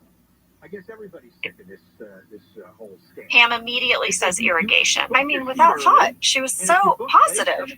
Yeah. I'm curious about nighttime, but I think I would have also chosen irrigation. And by the way, it doesn't disappoint. No. When Dwight shows them to their room, the irrigation room has a lot of pipes hanging from the walls. It's a wonderful design. Pipes with no purpose, though. No. It's decor. Decorative. Yeah. Decorative pipes. Yes. And 2 twin beds. Yeah. Now, I believe, I don't know if there's a deleted scene of it, but there was a scene that we shot where you see that Jim and Pam have pushed the 2 beds together. In the morning, you see into the room, and Jim and Pam have actually made it 1 bed. Yes. And I was like, wait, is there 2 beds or 1 bed? And then I realized what they had done. Yes. But I really like this moment on the 2 beds with Jim and Pam when Jim says 1 in 6. And Pam's like, what? And he's like, oh, I'm sorry. I thought you asked me what are our chances of being murdered tonight. Yeah. And Jim has this really sweet talking head where he says he had this whole vision of what it would be like to have a weekend away with Pam, what our first trip away would be like. It's so romantic, really, and sweet. And he said it definitely would not have been, wine made out of beets. Probably not with Dwight, and definitely not with so much manure. Yeah, maybe some manure, but less manure. Yeah, and we filmed all of these little moments that went under this talking head. So you see Dwight mashing up beets to make beet wine, and then you see us out in the field helping to shovel this manure. And then Mose gets into a manure, like a snowball fight with Dwight, but he's throwing manure. Mm-hmm. And I remember shooting all of that. We had a fan question from Matthew K. When Dwight and Pam are shoveling manure, was it real? And was the moment when Mose starts throwing manure at Dwight scripted, or was that just Mike Schur messing with Rain? Okay, it was not real manure. Right? It was not. It was of course fake. not. Yeah. No. Fakey manure. Put it on our list. Yes. And it was scripted. This idea, this little snowball fight of manure, that was in the script. Oh yeah. Oh yeah. So yeah, fakey poo. I wonder what it was made of. It was just like dirt, and there was some, hay inside of it and stuff. It was just like a muddy kind of mess. Right. So they probably could really pelt each other. It probably could hurt. Yes. Lady, I want to point something out about this episode, and this scene here when we're shoveling the manure is really your best look at it. My thing. What the F am I wearing? I know. Did you look at my outfit in this episode? What is it? My pants look waterproof. Well, also they don't fit. They're too long. They're all baggy. They go over your shoes. They look like a pair of very hip hugger waterproof cargo pants. Yeah. I don't know. And a very, very ill-fitted sweater. I know. And also, did we not alter anything? Did Pam not want to look cute on her first night away with Jim? Pam. Well, I think you look very cute later in your gray tank top. You look very cute. I do look really cute in my gray. You do. I thought you looked. I was like, oh, Jenna looks so cute. But this outfit is a hot mess. It really, really is. Well, you mentioned my little tank top, Angela, and first of all, I don't sleep in clothes like that. I sleep completely dressed. Lee calls it my sleeping suit. He's like, it's amazing how you've covered up all of your skin from your neck down to your wrists, down to your ankles. Because I get cold at night. We've discussed. But Pam is in the cutest little tank top and pajama pants. It was freezing in that building, but it's a really cute moment because Dwight is reading them a bedtime story. He's reading them Harry Potter, and Jim and Pam are snuggling, and Mose is listening. It's sweet and awkward all at the same time. Well, we had a fan question, a lot of fan questions about the Harry Potter book. Was he really reading? Yada, yada. Well, Emma H. has come to our rescue. And she says, I am currently rereading the Harry Potter series, and I just happened to come across the page that Dwight reads to Jim and Pam. It is page 85 from the Deathly Hallows book. It is the scene when Voldemort is interrogating Ollivander and the Wand Maker. Now, I'm sorry if I stumbled through that, but I am not familiar with this series. This falls into the Star Wars area for me. Okay, Jenna. Okay. Well, did I say those names right? Voldemort? Isn't that the person you're not supposed to say? Yes, exactly. And Ollivander. Well, that is fantastic. I love to know where that is in the book, so thanks for that catch, Emma. And before we move away from this lovely Harry Potter reading, Jenna, here's my thing about Pam's outfit. What? Pam is doing what you do at the beginning of a relationship where you're still trying to look cute at bedtime. That will pass. Maybe that's what she really sleeps in. I need to notice, actually, whenever I watch TV shows or movies and women are in the morning, they're in like getting coffee in the morning, or they're going to bed at night. They're always dressed in these like little pajamas with the little shorts and the little tank tops or something. I don't know. Sometimes women are wearing like what are those things, like silken shift dress things to bed? Lingerie? Not full lingerie, but like a, what are they called? They're like silk or satin. What are they called? I don't know, but I used to have little tank top and short combos. I would get them at Target, like pajamas. And in the summer, I would sleep in shorts. I mean, because I'm always going to have my place nice and warm. Sam just wrote a slip. Yeah, like a slip dress thing. Yes, like a silky, slippy dress pajama thing. And that. Anyone out there, literally any woman listening, have you ever slept in one of those when you weren't trying to impress a man? Just this is what I love to sleep in. This is my go-to. I love to sleep in a silk slip. Yeah. Negligee? A negligee. Yes, a negligee. Who sleeps in a negligee for reals? Well, there was a time in my life I would have slept in a tank top and shorts, but now I live with a mountain man who freezes me out, and I'm sorry, those days are gone. I'm in my sleep suit, Jenna. All right, well, so everybody is winding down for the night at Shroot Farms. Michael is still at work. He's still telemarketing, but it's time for his dinner break. Yes, it's dinner time, and his cubicle mate right next to him is Vikram. Vikram is played by Ranjit Chowdhury. He does such a phenomenal job. I thought it was perfect. Everything he said, as an actor, he just sort of threw it away, and I just thought he was a phenomenal actor, and I just thought he crushed all of his scenes. It was so believable. Vikram is eating mixed masala and eggplant and rice. His dinner looks amazing, and it looks like it was prepared with love, and it's in all these little nice containers. And Michael is having a vanilla crisp bar, which is a real thing. It's a power bar. Yeah.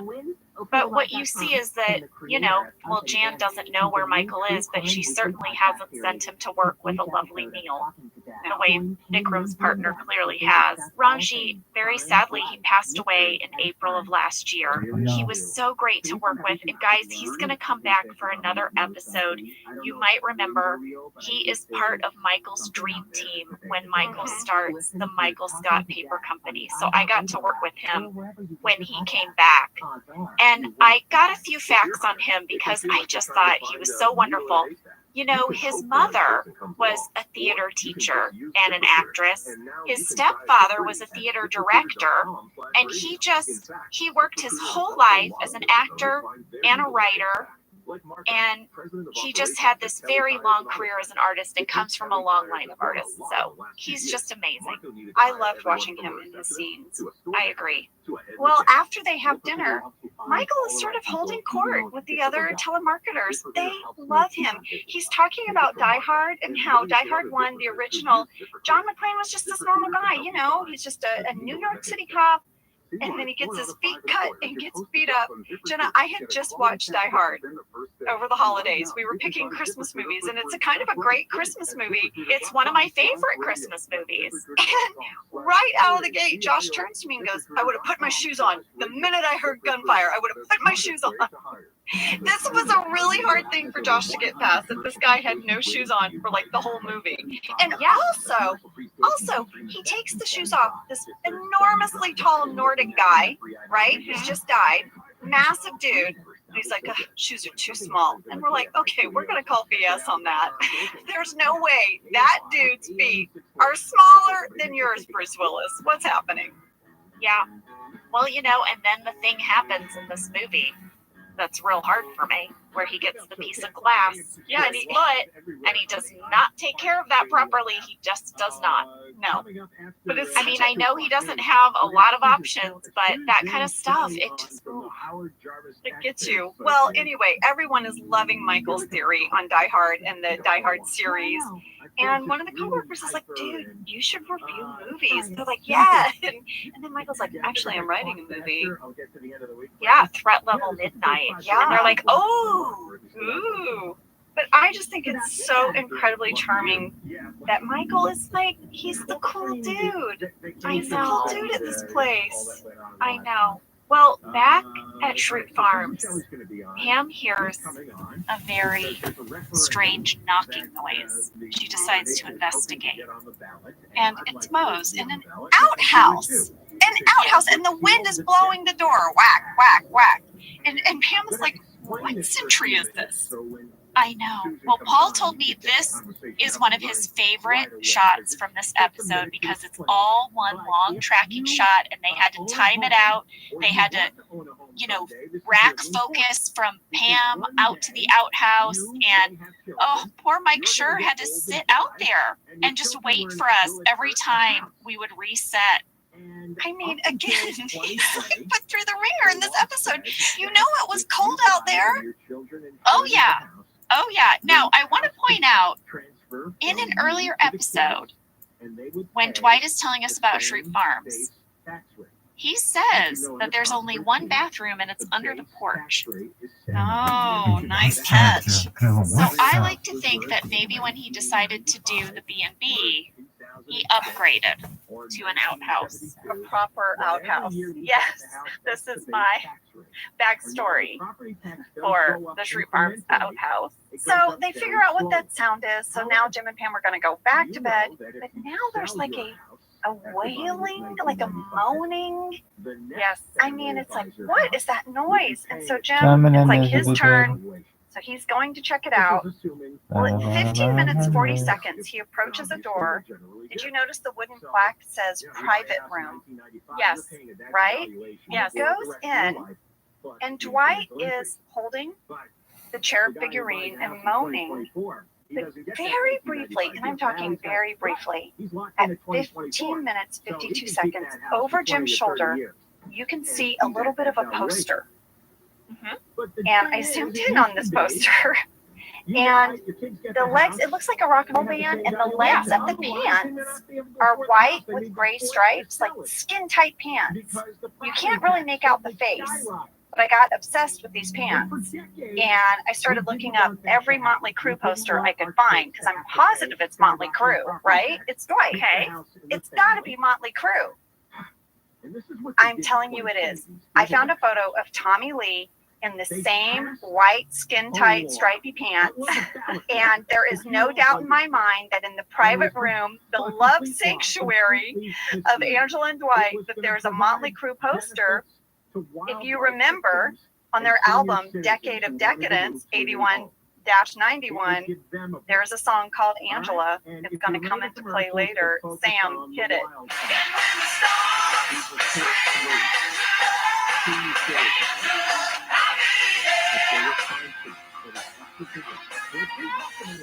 Wow. Yeah, that poster of Motley Crue, you know what that means to Dwight. It's his lady, it's his heavy metal.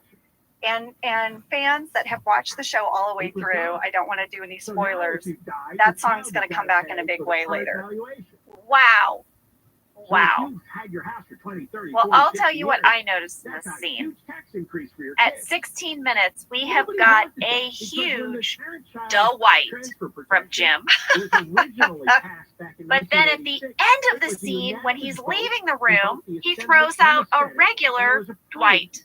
No, we have a Dwight and a Dwight in the same scene. He never said Dwight. He always said Dwight. Is this the one time John says Dwight? Well, I listened to it several times. Oh my gosh, because this is our job.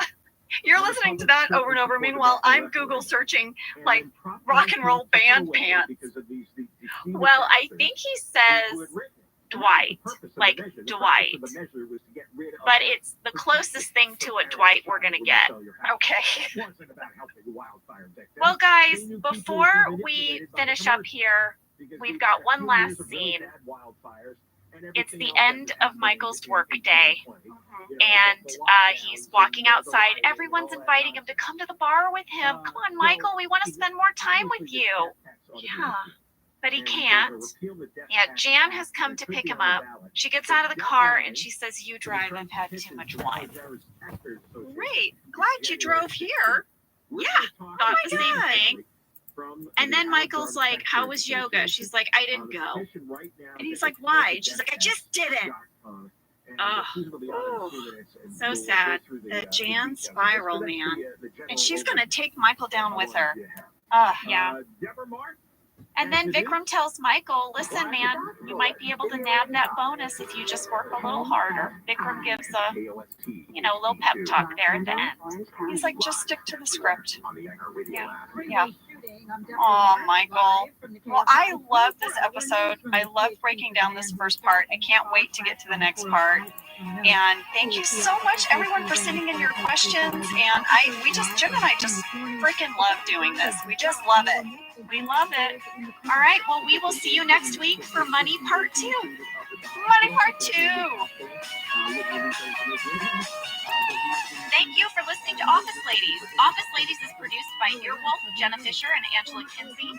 Our show is executive produced by Cody Fisher. Our producer is Cassie Jerkins. Our sound engineer is Dan Fisher. And our associate producer is Jesus, kid, calm down. Our theme song is Revertree by Creed Bratton.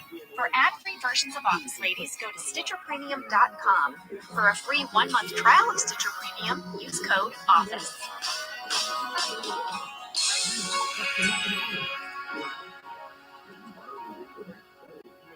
Grilling the former sheriff on what he knew, when he knew it, and how he ran the department during his 4 years in office. Steve Gregory.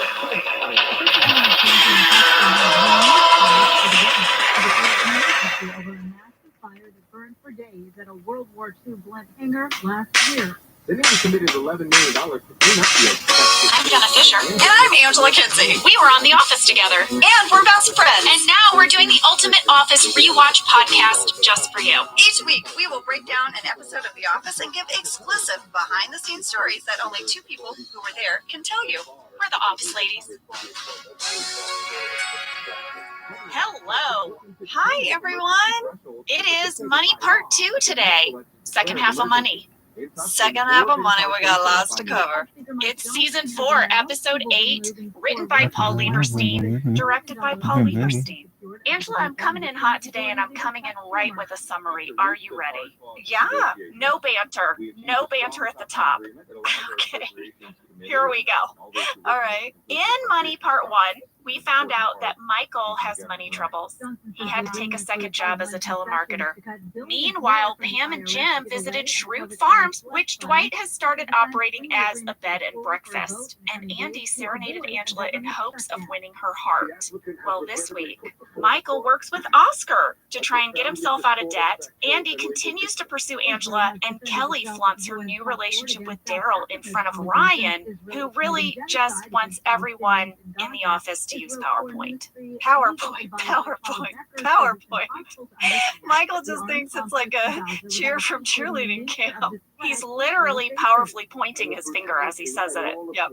All right, well, fast fact number one, we mentioned last week that this was the first episode that was directed by Paul Lieberstein, but I discovered in my research this week, Angela, that he was nominated for an Emmy Award for directing this episode. His first episode! Wow! Where do you go from there? You're like, I crushed it. I'm done. Yeah, pretty much. Well, here's something crazy.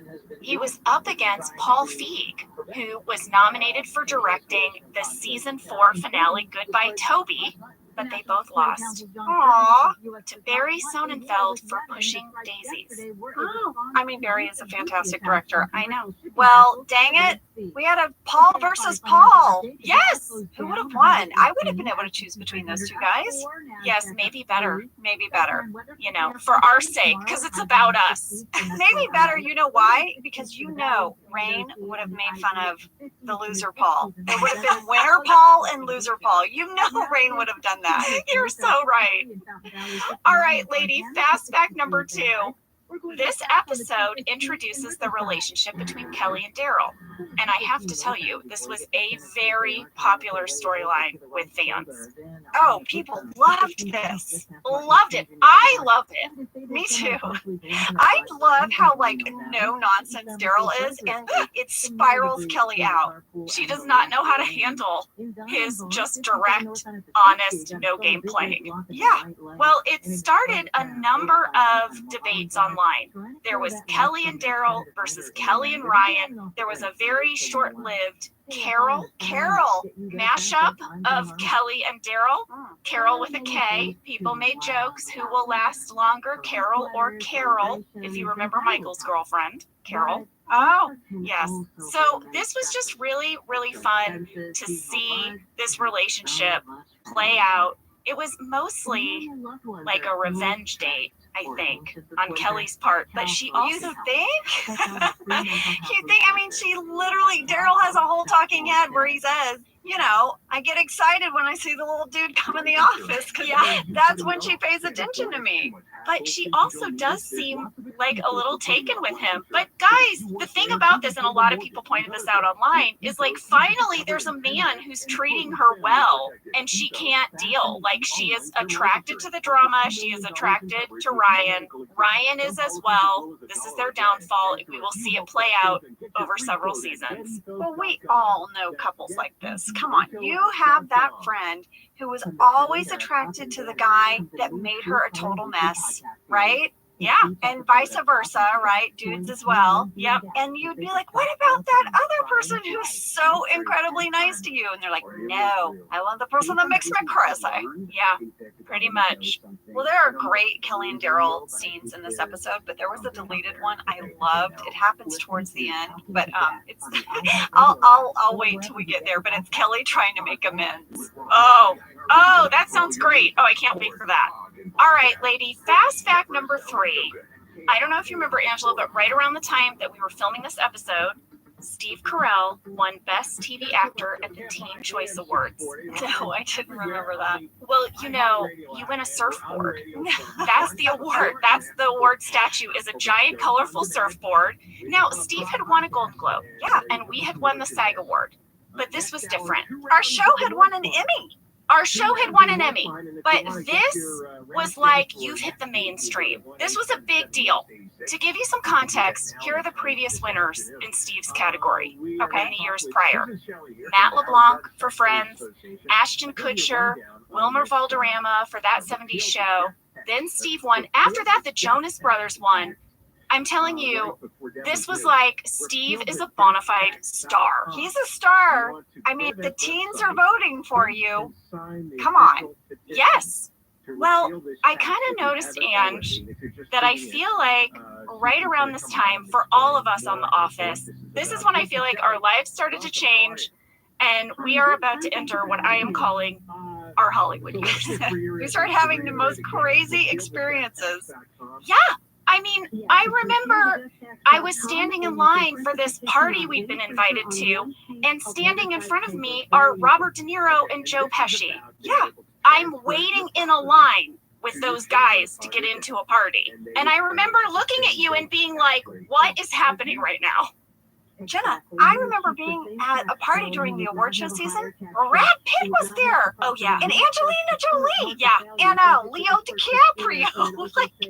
like I don't know him, guys. By the way, I didn't talk to any of them. No, because I was terrified. I danced in the corner with Jenna and Oscar and Jack McBrayer. That's what we did. Well, I just remember at this time, I was constantly calling home to tell my parents all the crazy stuff that was happening to us. And this was also when we started going on talk shows, remember? And that was a whole new world. I remember, Angela, you were the first female cast member of The Office to go on David Letterman. Oh my gosh, I was so nervous, you guys. I was so nervous. I had the runs that morning. It was such an overshare. I was so nervous. And David Letterman was so kind, and his whole team there was so, it's like they knew I was about to poop my pants or something. I was so thrilled. I was such a fan of his that my sister took a photo of the TV of me on Letterman, and I have it in a frame. Like that's before anything was like on the internet, you know? Yes. So she took a picture of my TV. Well, it was just such a crazy time, and I'm so grateful that I got to go through all of that with you, because I feel like we had the same reaction to all of this. We were so tickled to be invited. We loved to gossip with each other about everything we saw. And then the next day we woke up and we went to Target and we bought things to make a wreath. And our lives went on. Exactly. Oh my gosh. Yeah. Well, listen, when you feel like you're a fish out of water and you look over your shoulder and your best friend is that same fish out of water, you know you're going to be okay. You know, it's like that fancy toilet that was like, remember, it was like a porta potty, but it was like the fanciest porta potty I'd ever seen, and you and I couldn't get over it. We were geeking out over this fancy porta potty, and I'm sure people were like, okay, ladies, and we're like, it's got lights inside. Yes, this is a thing. When they have these parties, they bring in these fancy toilets, you guys. We can't stop talking. We took pictures of it. We scrapbooked about it. Oh my gosh. It had like a porcelain sink, and it has music playing in it. Remember? Yes. Somehow they funneled music into this fancy porta potty. I'd never seen anything like it.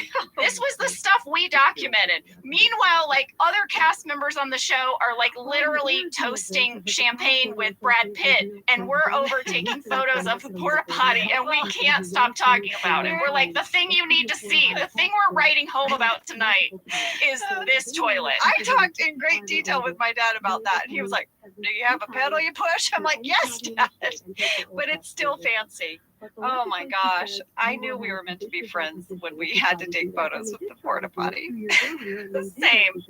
Well, listen, guys, we will have more stories coming up because, like I said, this did kick off a very fancy part of our lives. And it's been fun to go through my old photos and these archives. And I've earmarked a few more stories to tell. Oh, I can't wait. By the way, every time you say I've gone through my archives, I don't know why. Maybe it's because I'm loopy today. I just picture you like in that final scene of Raiders of the Lost Ark, that somewhere in your garage you have all these boxes, and you're like, boop, boop, and like a little mini crane going. Well, if only I could be that organized, it would be my dream come true. Oh, you would be so happy. All right, we will take a break and we will be back to dive into Money Part 2. Well, supposedly there was this complicated formula that all right, we are back. Money Part 2. We are starting with the scene where a very tired Pam is at front reception. She's yawning. Jim is yawning. Dwight walks in yawning. Everyone's kind of had a rough night. And Jim says to Dwight, and I wrote this down because it just goes with that argument of when people try to be nice to Dwight or Angela, it almost always backfires on them. Yes. Jim very nicely says, you okay? To Dwight, right? Dwight says, I am better than you have ever been or ever will be. There you go. There you go. Okay, Dwight. Okay. Yeah. And not only that, Pam and Jim just stayed at Dwight's B&B. That's why they're tired. They've just done this incredibly nice thing for him. But no, it has gained them no favor in Dwight's eyes. He still has a snarky remark. But listen, they're not the only people who are tired. Angela Michael is also very tired from working 2 jobs. He's very, very sleepy. He's very sleepy on the wrong day because now Ryan has showed up. Oh yeah, he's expecting Michael to do a PowerPoint presentation. It's really clear very quickly that Michael has not prepared at all and has no idea what he's doing. And Ryan confronts him, and this is what we find out. Well, the bullpen finds out, right, that Michael has another job.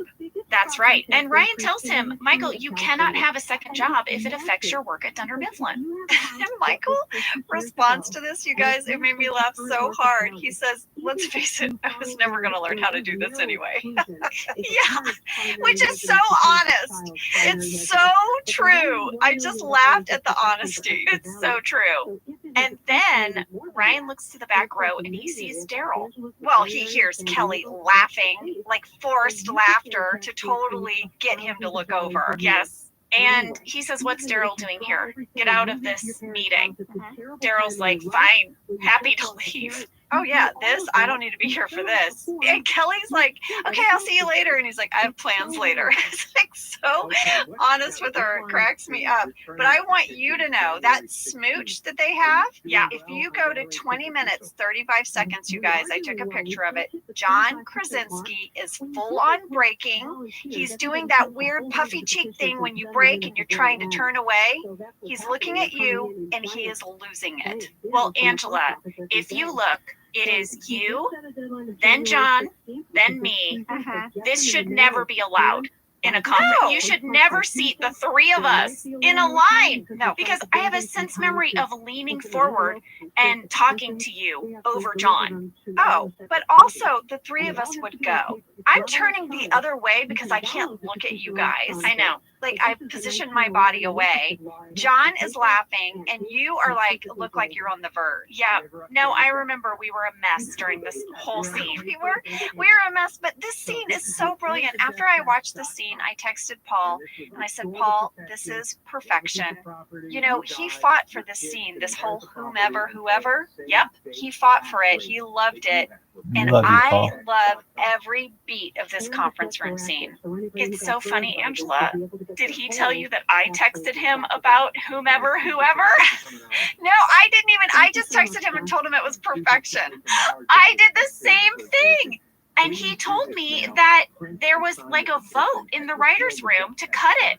There was a lot of pressure on him to cut that runner, and he really felt like it should stay in, and he's really glad he did because that's the clip they ended up playing at the SAG Awards when we were nominated that year. Aww. It was the whomever scene.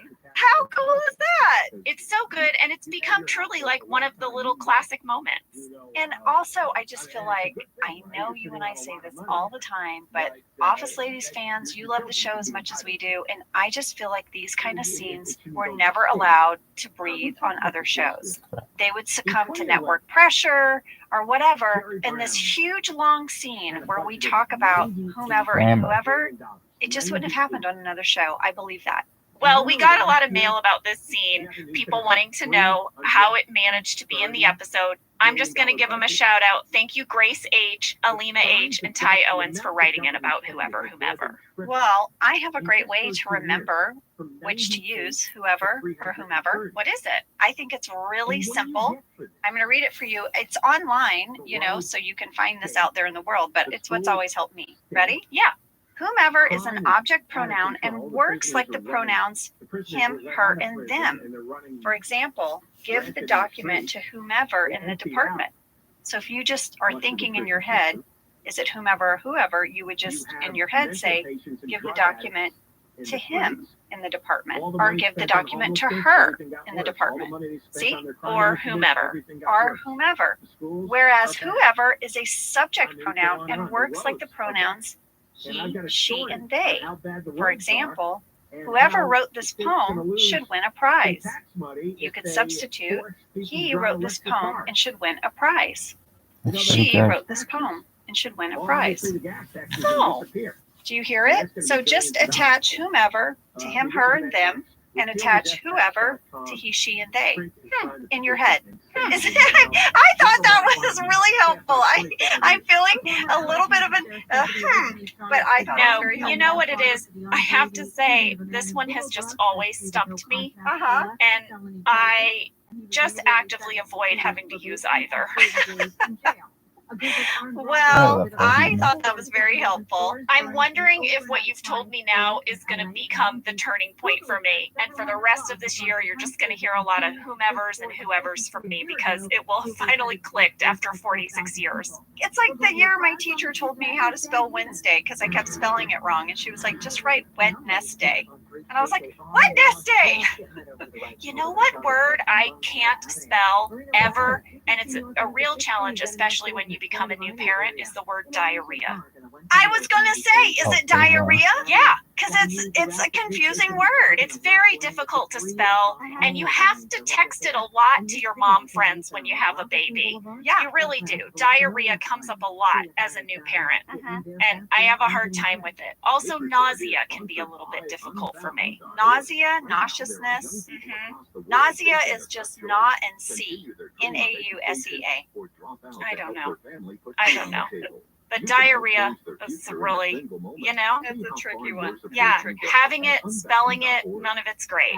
All right, shall we get back to the episode? Yeah, we maybe should. All right, Michael has to quit the job.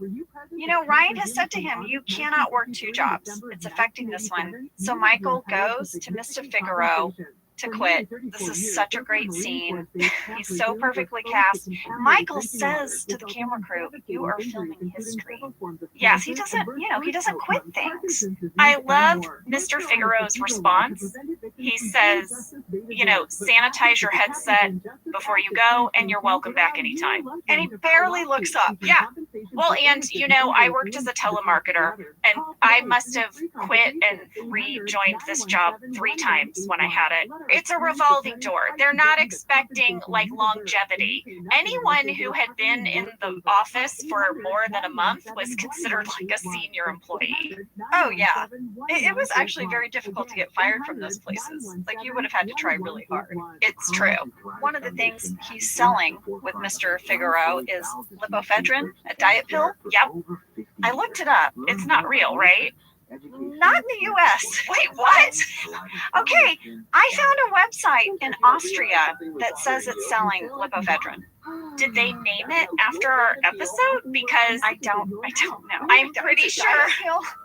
Listen, I don't know anything about it, but I did find it on a website in Austria. Don't take that, guys. Again, our search history for this show. What is Angela doing on an Austrian website? Okay. Well, back in the office, Andy has gone up to Pam's desk. He really wants Pam to set him up with Angela because his moves are not working. Hold up. I have a few things to say about this. First of all, at 23 minutes, 18 seconds, you would have thought, ladies, if I knew a whole bit of a scene was someone checking out my ass, that I would have worn Spanx and not my granny panties, because at 23 minutes, 18 seconds, Andy's checking out my butt, and I sashay by, and you see big old panty lines. Listen, Ange, that's reality. That's just, it's a documentary. It's a documentary. Why didn't I look at the script and say, oh yeah, today's the day they shoot Andy looking at my butt. They're going to zoom in on my butt. Maybe I shouldn't have the bottom of the barrel undies, the laundry day undies. Let me tell you something. What? I wear laundry day undies every day. All right? You know why? Because they're effing comfortable. And you know what I don't need in my day while I'm trying to be a boss lady and get things done? Is a wedgie. I don't need a wedgie. I don't need a string of panty up my butt. Just so that when I am walking around, people don't see a line on my thigh that lets them know that I'm, oh, shocker, wearing underwear today. Why does women always have to disguise the fact that we wear underwear? Who cares if you see a line on our butt from our underwear that we're wearing every day? Surprise. I am clearly on your side. I clearly wear granny panties. I'm just saying, if I had known forever in time this shot of my ass walking by was going to, be featured, maybe I would have picked a different pair that day. No, that's all I'm saying. I applaud you for your panty line. I think it's boss lady of you and feminist of you. Ladies, display your panty line with pride because you are comfortable, your butt is covered, your lady bits are covered, and you are getting done. You know what that panty line says? What? I don't give a That panty line says, I have more important things to worry about than your viewing of my ass as I walk by you. That's what it says. Pockets and panty lines are what I stand for. All right? So, moving us along, because we're very passionate about this, but Andy says Angela's not responding to his moves. Guess what his moves are? I know. He moonwalked past accounting 10 times. And what? Would have loved to have seen that. I know. I wish we had B-roll of that. I know. Well, there's a lot of deleted scenes. Andy has a whole runner that's very funny about how he's trying to court Angela. He actually goes over to accounting and invites her to a JV lacrosse tournament like at the junior high. And that's kind of a funny scene. But then he goes around to everyone in the office, not just Pam, and hits them up and is kind of inappropriate with what he's sharing. And I had Sam pull 2 clips. Sam, will you play the first one? Look, you guys are my closest friends in this office. Right back at you. And as such, I come to State your business. I am dying of love sickness and horny sickness. And what's That isn't possible. Unless you mean gonorrhea. I'm talking about Angela. Okay, so he's gone to Jim and Dwight. He doesn't stop there. Now, Phyllis gets involved. Sam, will you play that one? I am itching all over with Angela Pops. Oh my God, I do have gonorrhea. Hey, Andy. Maybe this is one of those situations where you just have to do her to get her out of your system. Stay out of this, you. Phyllis! What the hell, Phyllis sass? Oh my gosh! I know. That's all in the deleted scenes. It's a really good batch of deleted scenes for this episode on the DVD. Well, I don't know if you noticed, but we had some people write in. Massey and Jessica Hernandez says, when Andy is asking Pam for advice about Angela, was Ed Helms directed to stand like that? Do you know what they're talking about? Oh, when he does almost the splits? Yes! Yes. Ah, so gross. No, you guys, that was just Ed Helms. Ed just made that choice, and it cracked me up, and I broke several times because it was very funny. He's just trying to get to like Pam's eye-to-eye level, and it was a very, very funny choice. In the DVD commentary, Jen Salata and Paul Lieberstein talk about the fact that Jen had written Andy very sweet, you know, like trying to court Angela, and then Paul wrote Andy just trying to get laid. And there's this like kind of mix, but they said it works. It works. It's like Andy can be really nice, but then he's also just such a tool sometimes. Yes. Well, I noticed something in this scene. At 23 minutes, 58 seconds, I'm calling it rope bracelet alert. Oh. Andy is wearing one of those nautical rope bracelets on his wrist. Yeah. They were very popular in the 80s. I remember people wearing them. Do you remember that? Yeah. Well, I had to know more, so I did a tiny deep dive on these rope bracelets. And here's what I found out. What'd you find out? It's called a Turk's head bracelet. It is a sailor's knot. And according to the website Mystic Knotwork, it is traditionally made of a single strand of cord that is then doubled up upon itself. And captains in Newport would often have their crew wear matching bracelets to help the dock master recognize them as they approached the dock. It's also said that sailors wore these bracelets so they could wipe sweat from their brow, and they sometimes made them as good luck gifts for their loved ones back home. But I thought it was such an appropriate choice for Andy, since he is a sailor, for him to be wearing, but we don't really talk about it much. It's just been hinted at. I mean, it's going to come out much more in later seasons, but I thought this was a very well-placed detail. Yes. One of the things they talked about, I can't remember which DVD commentary it was, but Ed and Mike Schur talked about how much thought they put into Andy's look.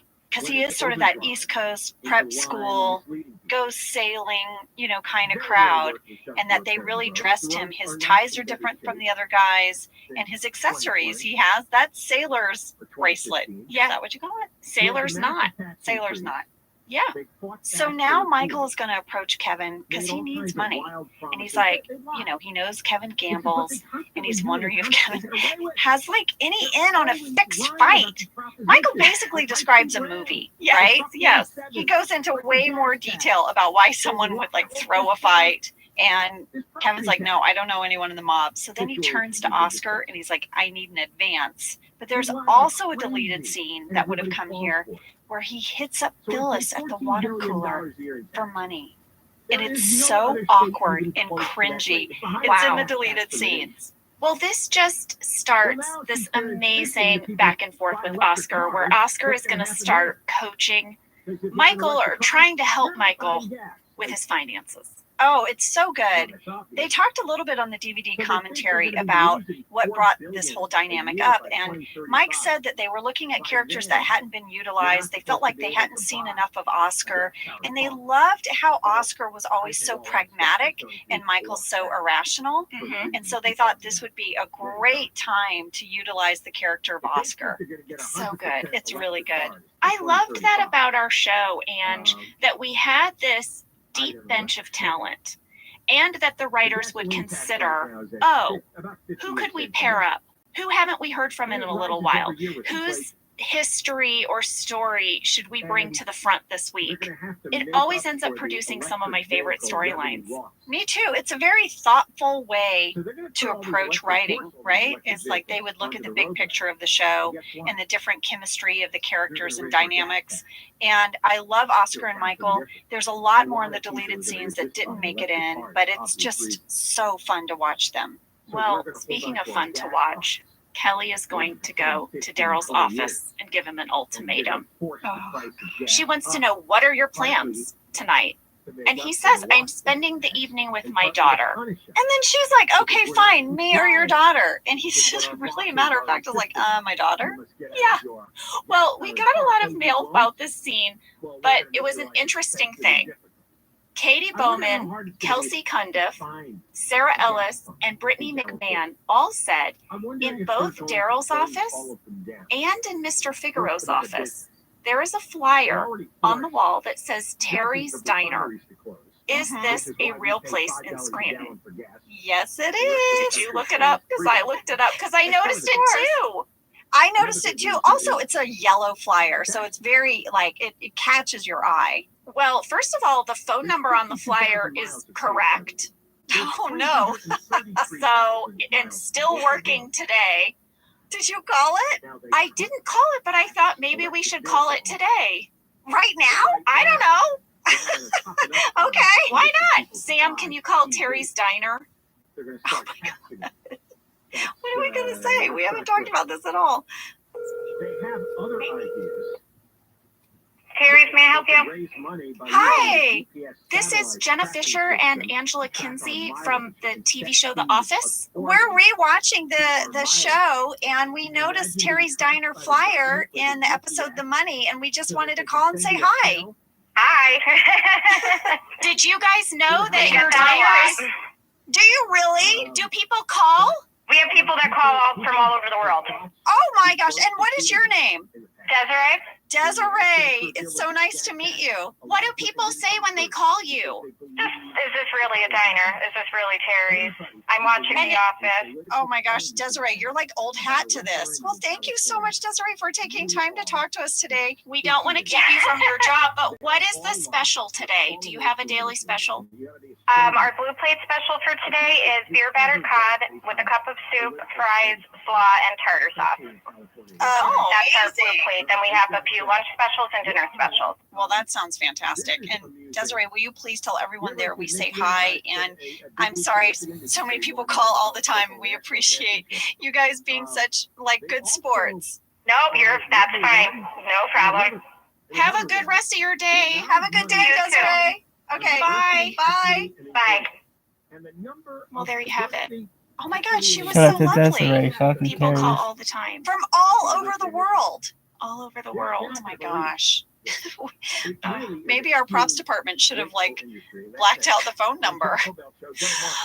Now I really want that blue plate special. But okay, back to the scene. Daryl has told Kelly no, she chooses his daughter, right? She's ticked off. She leaves and she does like a W and an L and then like a knife across the neck, Jenna? Yeah, I looked up what this meant. it means whatever, lose or die, right? That's the consensus. Correct. Yeah, I mean, Kelly, he's crossed her and she's gonna leave and, you know, with some drama. Well, back upstairs in the break room, everyone's kind of gossiping about Michael's money troubles. It's the gossip room today. Is it gossip in the break room? I think it's gossip in the break room Hot today. goss in the break room. Well, I don't know if you noticed, but there was some very careful staging of people because Michael has to enter and not see Pam. So you're standing tucked in the corner, and then in between you and Michael is Kevin. So Michael comes in as like talking about Tim and Pam's sex life. And then Kevin walks away, revealing Pam. And lady, every time it happened and Steve would get that look of awareness in his eyes, it would make me laugh. You were It would gonna. make me laugh. That was so funny. And then Michael denies that he's having any money problems, and to prove it, he gets out a $1 bill and he just crumples it up and puts it in his pocket. Would you do that if you were having money problems? Would you? And everyone calls him out on it. They're like, wait, you just put it in your pocket. Well, guys, it was originally written in the script that Michael would rip up the dollar bill. But then we found out when we were filming that that's actually against the law. Yeah, you can't do that to money. Yeah, you can't. It's illegal to deface U.S. currency to the point at which it's rendered unusable. And by the way, we wouldn't have just done it once. We would have had to do multiple takes. We would have committed multiple crimes in shooting this scene if we had ripped up that dollar bill. Well, I actually think it's funnier that he crumples it up and puts it in his pocket. I think that's a funnier joke. I do too. I think that was a good thing. After this break room, we have some fantastic Kelly and Daryl, some Carol. We got some Carol coming up. Yes, and Daryl has a classic line in the scene. Oh, I know exactly what you're talking about. All right, say it. He says to Kelly, hey, I like you. What's not to like? But you need to access your uncrazy side. Access your uncrazy side? Access to what? Like viral. It's a good line. And then Kelly has this amazing talking head where she says, Daryl is the most complicated man she's ever met. I mean, who says exactly what they're thinking? What kind of game is that? Yeah. What kind of game is he playing where he just tells me exactly how he feels? Truth. What the hell? She can't believe it. Well, coming up, we have a little fun piece of trivia because we have Creed and Oscar in the kitchen with Michael. This sounds like a game of Clue, right? It does. We have Creed and Oscar and Michael in the kitchen. Yes, and Creed is offering Michael some financial advice. He talks about how he needs to file for bankruptcy. Yes, he says bankruptcy is nature's do-over. Thanks, Creed. And then Creed has a talking head where he explains that he just transfers his debt to William Charles Schneider and he holds up a passport. And the passport says the birthday is February 8th, 1943. Now, February 8th is Creed's birthday, so I caught that right away. Yeah, guys, William Charles Schneider is Creed Bratton's real legal name. That is his birthday, and he is holding up his actual real-life passport. I just can imagine Creed being like, guys, I'll bring in my passport. And they're like, okay. Well, I texted Creed about it, and he did, in fact, bring in his real passport for this scene. Amazing. And he said that after the first take, Greg said, Creed, you might want to just cover up your passport number with your finger, because that's a real legal document. Yes, Creed. So Creed did. Creed held it up in such a way that you could see some of the information, but not the rest. So amazing. Amazing. Well, I want to say also, Angela, in this kitchen scene, I noticed another flyer. This time, for Sal's Pizza in Scranton. This is also a real place. We're not going to call it, but it was founded by two brothers, Sal and Nick Lupoli, in Salem, New Hampshire. Their Scranton location is now closed, but I will tell you, they are the home of the famous 19-inch, 3-pound pizza. Dang. And you can still get it in New Hampshire, but the Scranton location is now closed. I have more pizza info for you. Oh, okay. Buckle in. Fan catch from Megan Smith. At 28 minutes, 26 seconds, you can see a flyer for City Slice Pizza. Okay. This is also a real pizza place in Scranton, and it is right near the University of Scranton campus. Megan would like you to know that she used to work there as a pizza delivery driver, and their buffalo chicken pizza is incredible. Lady, this got me wondering. Oh, God, I'm in. What is the best pizza in Scranton? We talk about the pizza in Scranton on the show. We have flyers for pizza in Scranton on the show. I had to know. I feel like this is like when you go to the South and you ask someone where's the best barbecue. You will get like 10 incredibly passionate answers. You are correct. Okay, let's hear it. According to TripAdvisor, the best pizza in Scranton is A Little Pizza Heaven. Okay. According to Yelp, it's Marconi's Pizza House. And incidentally, Yelp rated A Little Pizza Heaven number 2. Alfredo's, which is featured on our show, was number 3 on Yelp and number 4 on TripAdvisor. But it is in the top 5. But when I consulted 2 local blogs written by residents of Scranton, they both declared that the number 1 pizza in Scranton is Vincenzo's Pizzeria. So there you have it. Okay. I think, Angela, when we go on our trip to Scranton, we should try all these pizzas and decide for ourselves. We should do that. We should also go to Poor Richard's, and now we need to go to Terry's Diner, which is actually in Moosic. Listen, we've got a whole Pennsylvania tour ahead of us. We are going to eat our way through Pennsylvania, clearly. Okay? I can't wait. I can't wait either. This is going to be a fun trip. It really is. Okay, well, I really need to talk about Michael's talking head that's coming up. Lady, before we leave the kitchen, I just have to say one more thing. Okay. Why did Creed have a sugar dish positioned right in front of himself on the edge of the table during this entire scene? It's so odd. He does not have a cup of coffee or tea. He has no food. But for whatever reason, he has moved the sugar dish right in front of him. Check it out, everybody. Maybe he had a spot on his shirt and they didn't have time to change it. And they just are hiding it with the sugar dish. That's my theory. I wonder sometimes because Creed would make choices in scenes that were very random and very funny. And maybe there's some improv that happened that got cut out. I don't know, but it was very obvious to me that for some reason the sugar dish ended up there. It's a mystery. Yeah. Okay, let's talk about Michael's talking head because it's pretty amazing. Okay. Well, I have labeled this talking head, here's your damn spin-off. So Creed has told Michael that declaring bankruptcy is this do-over. It's like going in the witness protection program. Michael lights up like a Christmas tree.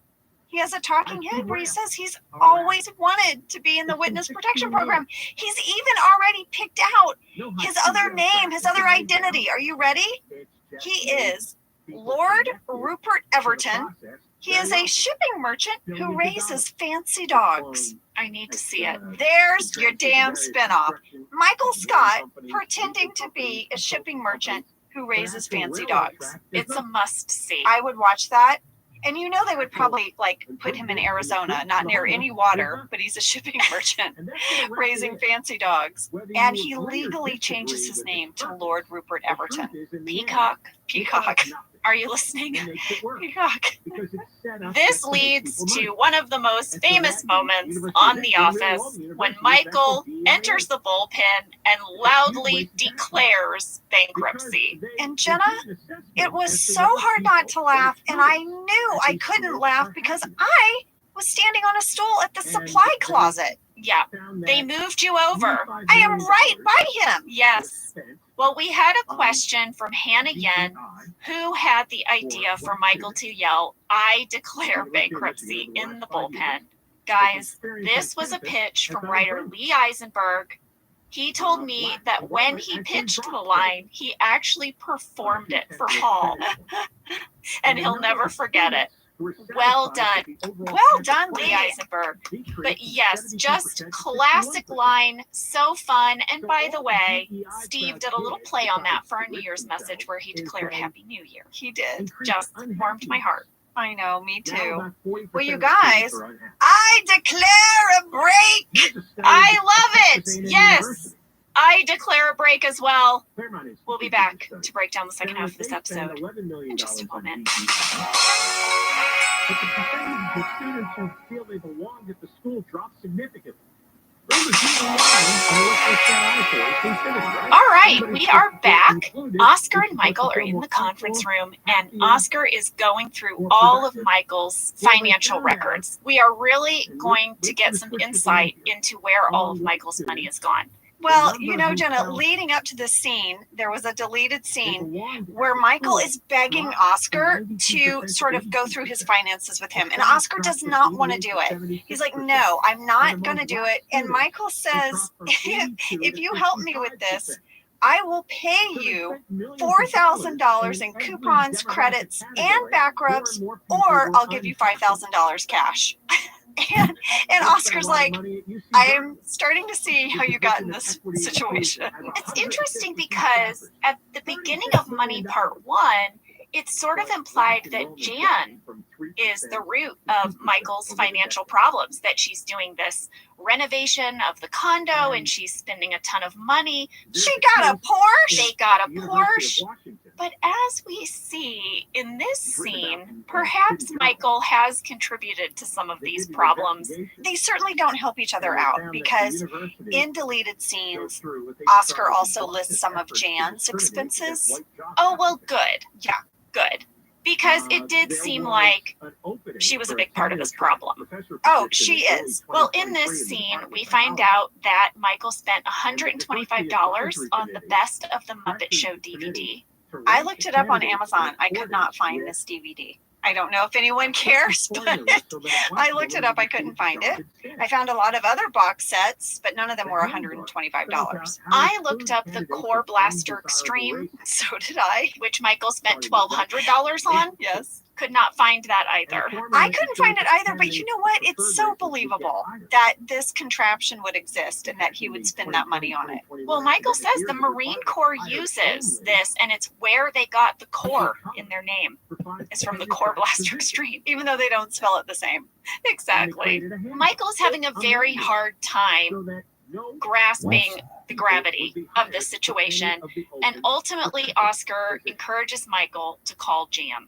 Yes, he does not want her to know his money problems. And Kevin, by the way, also agrees with him. Yeah, let's keep our money problems away from the women. Kevin! Well, meanwhile, over in accounting, Andy is about to give Angela a present. Yes, Andy gives Angela this cat that he says he found by Vance Refrigeration. Now, we had a lot of people write in about this and say that they believe this is the same cat that Dwight gave Angela. Garbage. They believe it's garbage. And you know what? I stand corrected. I think they're right. I stand corrected as well. We wondered about this a few episodes ago. Yes, this is totally meant to be garbage, which is now going to be renamed Bandit. That's right. Who you will eventually throw in the ceiling. We'll get there. Who will live in my drawer? So crazy. So yes, guys, thank you for writing in. You're right.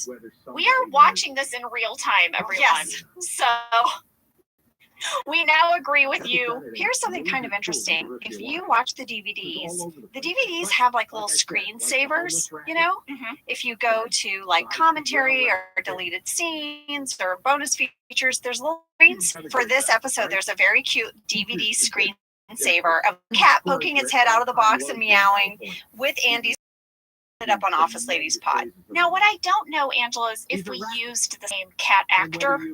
It looks very similar. and it seems just as sort of like weirdly snuggly and comfortable in your arms as it was in Rain's. Weirdly snuggly comfortable? No. Wanted to climb us like a tree and catapult off our head. So I think it's the same cat because that cat wanted to leap through the air off of me, using me as a diving board. I think it was anticipating a future episode where it would be where we'd have to fly in the air. No, I guess what I'm saying is we set this up as some sort of feral cat, but it clearly is just fine being around humans. If it can crawl and jump off them. Yes, there you are. Well, listen, Dwight is clocking all of this interaction between Andy and Angela. He has to go out by the dumpster and play his recorder. He's so depressed. So depressed. He's playing You Give Love a Bad Name by Bon Jovi. I know. He's not in a good place. He's not in a good place. Jim and Pam notice, and they want to try to make him feel better, so they write their glowing review of Shroot Farms on TripAdvisor. The coveted TripAdvisor. He seems to like it, and Pam is really genuine. Pam's like, we really did enjoy our stay. She means it. She does. You know, again, thing we've been pointing out that Pam is Dwight's best friend. Pam may not know that, but you can see time and again where Dwight would see Pam coming through for him. Yeah. Michael has managed to get Jan on speakerphone, and he's going to tell her about their money troubles. And she does exactly what he feared. She's like, how could you? Yeah. She's disappointed in him, and she's judging him, and he can't take it. He runs away. What's interesting in this scene is there is sort of a whip pan to the window, and you see this train going by outside, and then it whips back into the scene. Well, I want people to know that the actual window in the conference room where Oscar and Michael are having their scene, that's a window to nothing. That's a window to a painted screen. Right. On the other side of the painted screen was our craft service table with our snacks. Yes, they're in a warehouse. So they did one of those little magical cuts here where they went up to Paul Lieberstein's office and they whipped to the window, and out Paul Lieberstein's writing office, there really was a train yard, and there really were trains that went by. Yes. And what they had to do was they would cut in the middle of that whip such that you couldn't tell, and they inserted that little shot of the train going by because that did not actually happen in the scene because it was impossible. That is absolutely true. Every day we drove to work down Satakoy, we passed a gunnery, we passed a crematorium, and we passed a working train like tracks and a junkyard dog. All of that was right there. And all of that was out Paul Lieberstein's window. A room with a view. And it was like just a freight train. There was not a passenger train. You know what I love about this is that the view from the writers' rooms was actually like woven into this episode, and I just kind of love that.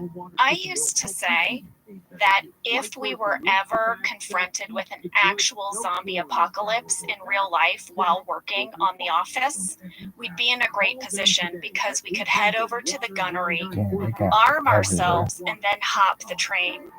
Yes. It just felt like, a good spot to be in should zombies suddenly overrun the world. Listen, I know there's no zombies in it, but I'm pretty sure John Wick would agree. He'd have his gunnery, he'd have some transportation. Jenna, I finally watched all the John Wick movies like you told me to. You watched all of them? What are you talking about? You told me to go watch them all. You said you have to see the John Wick movies. What are you talking about? What are you talking about? I said watch Keanu Reeves movies. Like, no, you told me. Speed and the Matrix. Hold up, lady. You told me to watch the John Wick movie. You said Sam. No, Sam. Guys. For taking this to court, you did very excitedly. This has come up multiple times. You told me to watch John Wick. How good the movies are, how attractive he is in the movies. Lady, how many are there? There are 3. I've seen all 3 and a 4th one's coming out. I did a marathon of them. Okay, here's the thing. I spoke passionately about my love of Keanu Reeves movies, how they were getting me through the pandemic. I watched the first half of the first John Wick movie, but we couldn't finish it all in one night. Now listen, I loved it. Look at my face right now. I loved the coins. I loved how he had his coffee cups on a little towel next to his coffee machine, and Lee and I started doing that because we were inspired by what we saw in the John Wick movie, but we didn't finish it. Shut. Because, you know, we rented it, and then the rental ran out. Shut the front door. You gave me this whole call to action, which, by the way, now that I know you haven't even finished the first one, now it makes sense to me why you went on and on about that towel by his coffee mug, because you never see that again. That's like 5 seconds, and then it's nothing but ass kicking for 3 movies. Listen, there's no more coffee mug. His whole house burns down. They blow his fucking house up. So now it makes sense to me. And I watched it with Josh. I was like, Josh, we have to watch John Wick. Jenna said we have to watch it. And then I'm looking for the coffee pot. I'm like, why is she talking so much about this coffee pot? Now it makes sense. You've only seen like 20 minutes of the movie. I saw the whole first half. Here's where I ended. He's been really injured after a big fight at that weird club where all the, you know, assassins Constantly goes to a rave. A gazillion assassins always are at a rave. Yes, and he gets really wounded, and then that doctor like shoots him up with adrenaline, and he should definitely be resting, and he's about to go out and do more ass kicking, and I was tired, and I was worried for him. You know, I told you I don't like it when people who have injuries continue to injure themselves. I needed a break.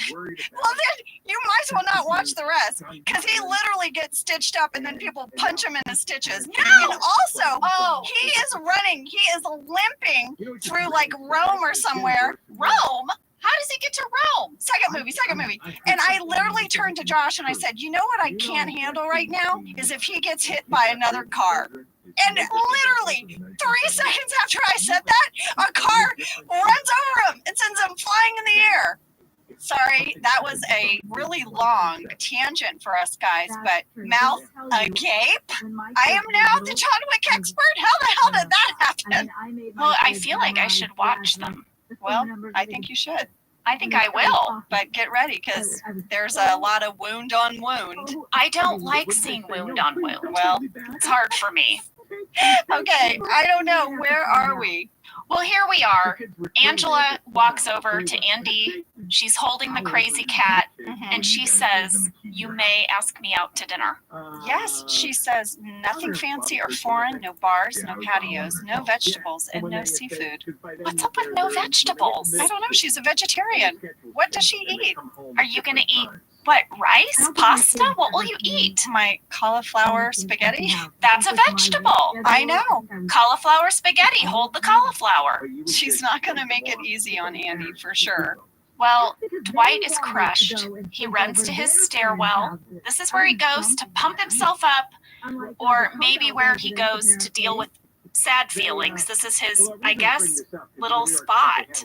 This is his emotional nook. Yeah. And Jim follows him. He tries to comfort him. And it's really sweet because he kind of talks about his relationship with Pam and his own heartbreak. Listen, you know, I watched this episode 3 times. And the first time I watched it, I was like, oh, that's so sweet of Jim. He's giving Dwight a pep talk. Okay. By the 3rd time I watched it, I was like, some flippin' pep talk. I mean, this would like depress the hell out of me. Like, is this the speech you say? This is what he said. I mean, she was with Roy, right? Talking about Pam. And then he says, and I quote, I just couldn't take it. I mean, I lost it, Dwight. I couldn't sleep. I couldn't concentrate on anything. Even weird stuff like food had no taste. So my solution was to move away. It was awful. It was something that I wouldn't wish on my worst enemy. Pep talk? But Jim and Pam are together now. So is the rest of that scene that he's sort of saying, like, listen, I've been where you are, but look where I am now. It's going to be okay. He just doesn't say that part. He doesn't say any of that. Yeah. He literally says, I wouldn't wish it on my worst enemy, and that includes you. And then he leaves. Well, he has to go kiss Pam. He has to go fall in love with Italian food. Yeah, he loves Italian food. I'm just saying, Jim, your like speech to make him feel better, you only delivered half of it. Yes, you needed the second half where it was like, buddy, look at me. I'm on the other side of it. I made it. We made it. You guys have a shot. Don't give up. Yes, that part is missing. Sorry, I'm still hot and bothered about John Wick. So I'm taking it out on Jim. I mean, I'm very sorry. Did you enjoy the films when you watched them at least? You watched all three. If you didn't like the first one, I can't imagine you would have watched two more just because I said. Lady, I would not half-ass watch something my friend told me to watch. Oh, well, I never finished Game of Thrones. I know. I couldn't do it. Okay, let's not salt in the wound. I'm sorry. I made you watch all of the John Wicks and I never finished Game of Thrones. Well, I'm gonna watch the fourth one now because now John Wick is pissed. Now he is? Oh, he's super pissed now. He seemed like he had a lot of reasons to be pissed after the first 45 minutes of the first film. Oh yeah, well there's that. Well, he's got more ass to kick, and now he's going to be doing it with Lawrence Fishburne. Oh, yeah. That's very interesting. Okay, where are we? Well, Jan has arrived. Oh, God. Oh, it's so good. Because Michael has run off. Oh, I laughed so hard when she got out of the car and threw her keys at Oscar and hits him in the gut. Yeah. And when she throws her keys at Oscar at 38 minutes, 7 seconds, you will see in the deep background Kelly and Daryl leaning on Daryl's truck talking. Now, is that where the deleted scene would have gone? Were they talking by the dumpster? No, they weren't. So the deleted scene does happen in the warehouse, and it would have happened around this time. But Kelly walks up to Daryl and says, "Hey, I made you an apology mix CD." Oh, an apology mix. And Daryl says, "That's a lot of Michelle Branch. I'm never going to listen to these songs ever." And Kelly is kind of being flirty. She thinks they've made up. And Daryl is like, "Listen, this doesn't fix things." So do you think the two of them standing by the dumpster is post deleted scene or pre-deleted scene? It feels like it's post. I feel like it's post. I feel like they just decided to leave it more to chance, right? Sure. Well, Jan manages to find Michael. He is sitting on a train car, and she tells him, "Listen, I'm here for you. No matter what you're going through, you were there for me. I'm there for you." It's kind of a sweet scene in their own way. It really is. And she's hilarious in it. She's like, "Listen, you were there for me when even my own family wasn't there for me. They're still not talking to me under the advice of counsel." Yeah. Like, what is Jan's family dynamic? Well, we had some fan questions from Catalina Rizzi, Haley McCoy, Sophia Spear, and Kate Walquist. They were all curious, where was Michael's train scene shot? Well, I'll tell you, it was not shot in the train yard by our set. It wasn't shot across the street? It was not. Wouldn't that have been convenient? It would have, but instead they drove all the way to Fillmore, California, and they shot it at the Fillmore Western Railway. That was a little bit of info from Kentopedia. Thank you, Kentopedia. Back in the office, Dwight comes back to his desk. It looks like he has a new resolve, doesn't it? He kind of sits down and he gets on the phone. He's being assertive, making a call. He looks at Jim's desk and sees the pile of paper, grabs a ruler, starts shoving them back over. And Jim and Pam have this moment of like, well, Dwight's back. Yes, I have a little background catch I want to point out. Oh, me too. You go first. At 35 minutes, 5 seconds, we'll toggle back in time here, guys. There are no messy papers on Jim's desk. When Angela is holding the squirrely cat, yep, there's no messy papers. And then at 40 minutes, 37 seconds, when Dwight is about to shove everything aside, there are tons of papers. Tons. Jim did so much work in that 10 minutes and was messy about it. Very messy. Well, at 40 minutes, 32 seconds, piled up in front of Jim and Dwight's desks, there are a ton of boxes. Yes. And they are from Boise Cascade. And I just want to let you know that my dad worked for Boise Cascade in St. Louis, Missouri, when I was a little girl, and he used to sometimes take me to work with him, and it was so fun, and we would eat in the cafeteria, and I would sit on the floor of his office, and I would do coloring pages. But Boise Cascade, I was like, oh my gosh. And by the way, as a kid, we had tons of paper with the Boise Cascade watermark on it because they sold paper. Was that just a coincidence, Jenna, that this company, it had nothing to do with you, it just happened to be there?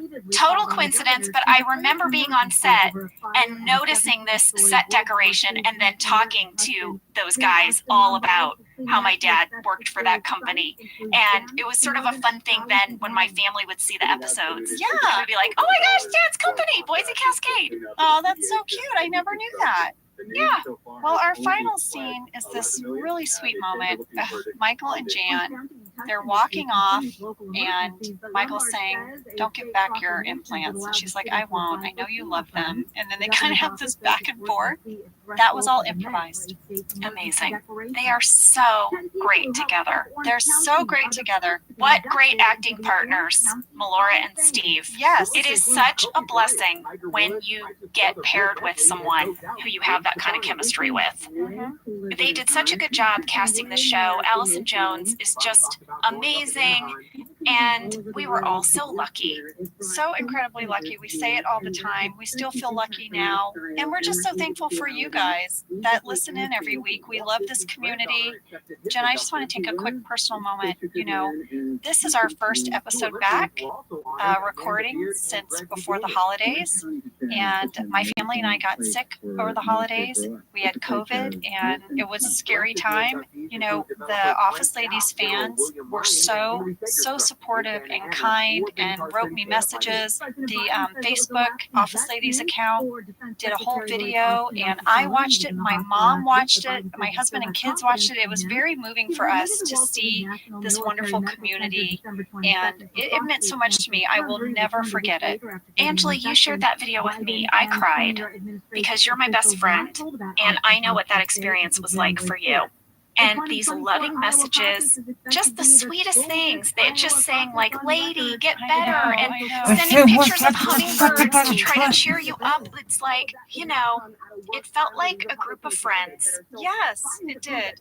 Reaching out, sending you just well wishes. And I have to say that the intimacy of this community is really real for us too. And yeah, thanks for being there for my friend, you guys. Aw. Well, we will be here next week. We have a really special episode. Someone we're so thrilled to talk to. Randall Einhorn, our cinematographer and director from The Office, is going to be our special guest. And we are going to revisit everything we missed and deep dive with Randall. We'll see you guys then. For Bye. real? I want to know what the hell this person wants. Thank you for listening to Office Ladies. Office Ladies is produced by Earwolf, Jenna Fisher, and Angela Kinsey.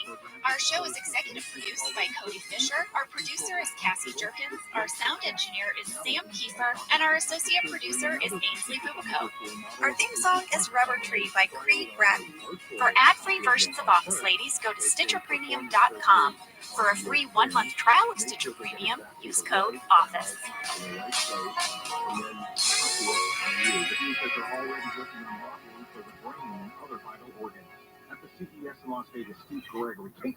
The KFI financial update, the Dow closed down 100. I see. Because it sucks.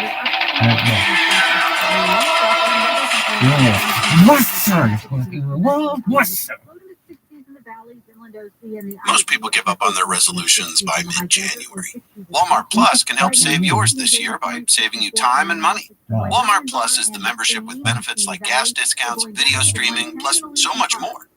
Is your resolution to simplify your life? With free delivery, Walmart Plus makes ordering what you need online a no-brainer.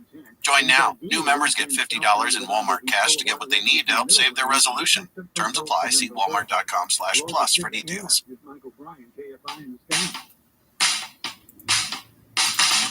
I'm Jenna Fisher. And I'm Angela Kinsey. We were on The Office together. And we're best friends. And now we're doing the Ultimate Office Rewatch podcast just for you. Each week, we will break down an episode of The Office and give exclusive behind-the-scenes stories that only two people who were there can tell you.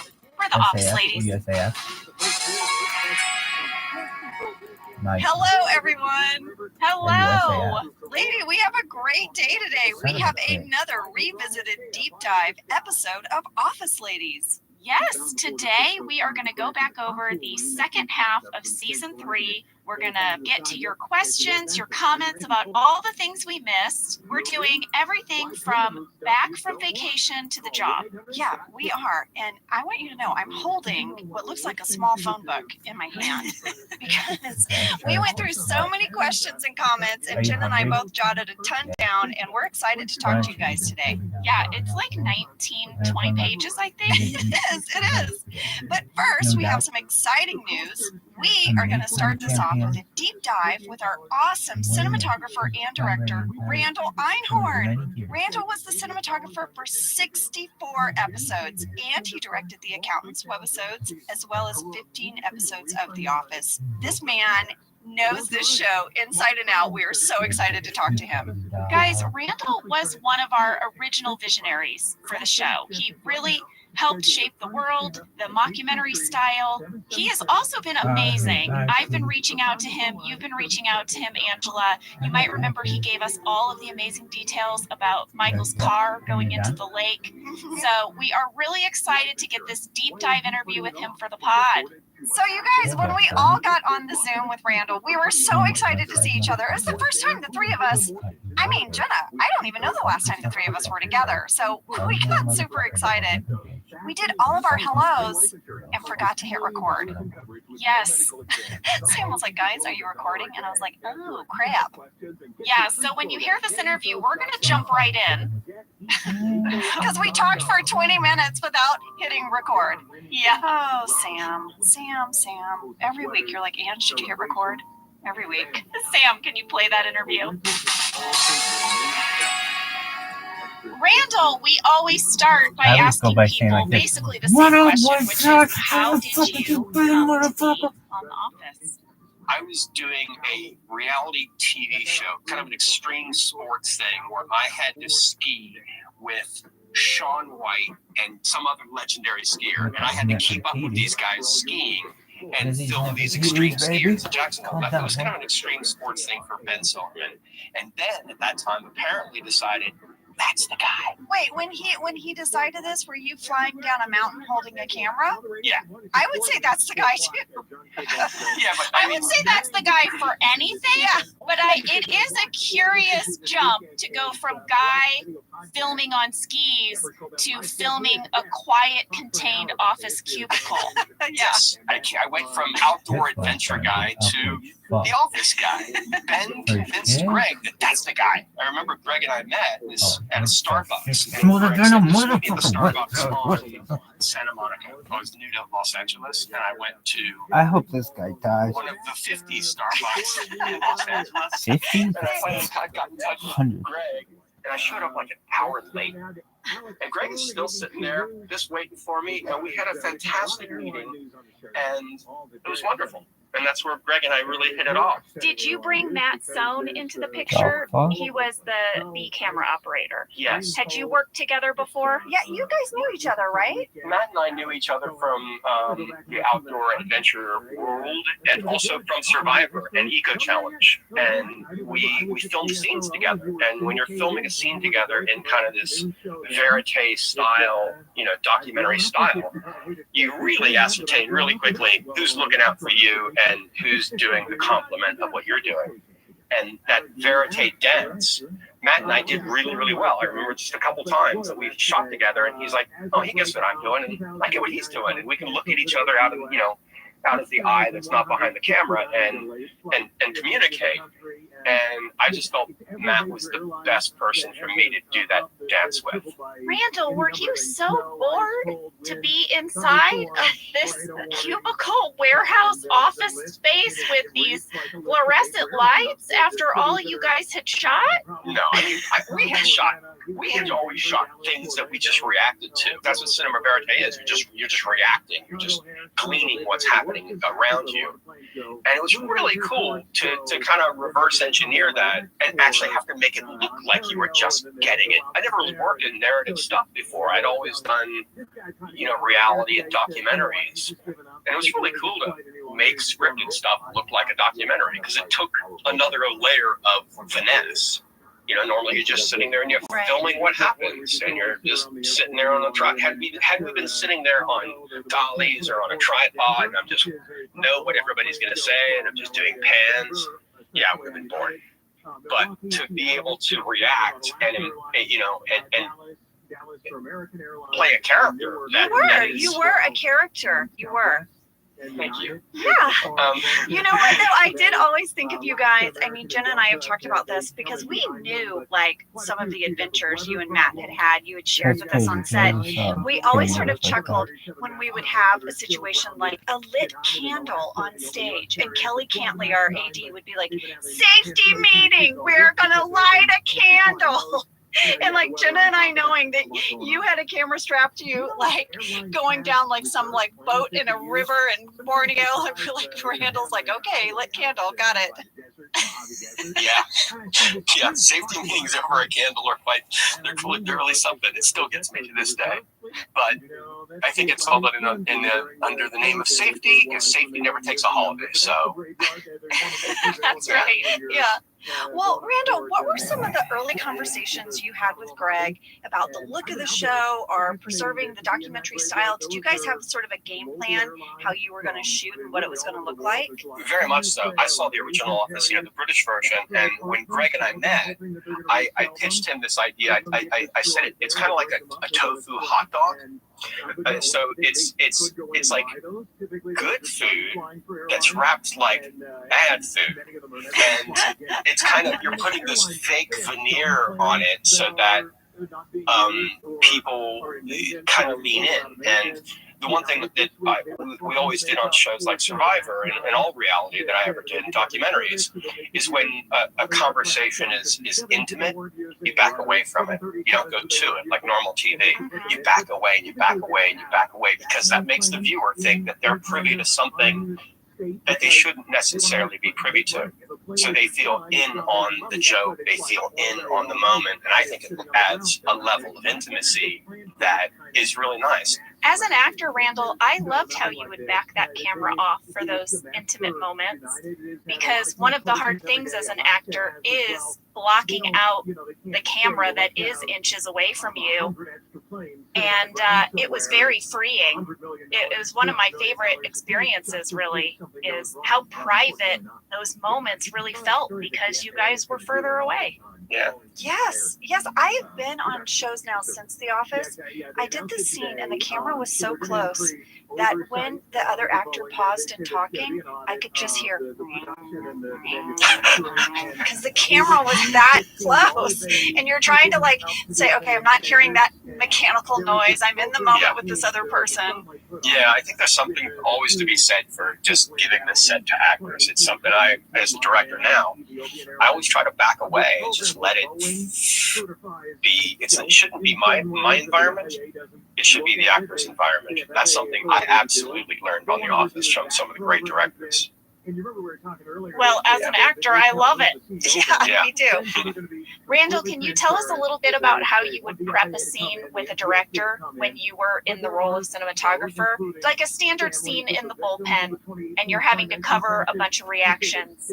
How would you prep that? For The Office, we would basically just tend to rehearse a scene, and the actors would do what the actors would do. And Matt and I would just stand there like this, and this is our camera. And Matt and I would be looking at each other like, okay, I got this. I got Jenna. Great, you got Jim. Great, I'm going to do a swing to Jim after Jenna's line, so I'm going to connect them like that. And Matt would duck, and I would get that, and then I'd come back up, and we would just kind of both stand there. And if you look at shows like Survivor, let's say, where you have two people talking and you have the what we call dirty overs, you don't have the person necessarily clean. You try to connect them. And that was something that we always tried to do, is to show that human connection by placing both characters in both of our frames. So Matt and I would have to just frame each other out. And sometimes that means you need to back up and get a little bit longer on the lens, so you don't see Matt's shoulder or Matt's knee or whatever. So yeah, we would just sit there and we would react to it. And Matt and I would just do this dance where we would figure out what our coverage was. And I remember Harold Ramis directing, and it was the coolest moment. Is Harold came in. I mean, he prepped like an extra week because he was so excited about doing the show. Which I remember Steve was giddy. We were in Steve's office and doing the scene. He was like, "That's Harold Ramis right there. Harold Ramis." Yeah. But I remember Harold really, really prepped, and he had all those plans like I had, just meticulously drawn out. And I remember we rehearsed the first scene, and Matt and I just kind of stood there and did this. Matt talked it through, and I looked at him, and he looked at me, and we figured out who was going to get what. And Harold came over and says, "I should just get rid of this, right?" I'm like, "No, Harold, it's such an honor to be working with you. And yeah, don't shit me, kid. I should get rid of this plan, right? This is what you did. This is way better." I'm like, "Wow, it's a great roadmap, Harold." And then, we did one more scene, and I remember watching him, looking at him, and he got my attention. He just chucked his plans in Pam's trash bin. I remember exactly where we were. Yeah. Harold Ramis threw his shot plans into Pam's trash bin because he thought you nailed it. That's great, Randall. That would, for me, I'd be like, someone go get those out of the trash. I'm saving those. Yeah.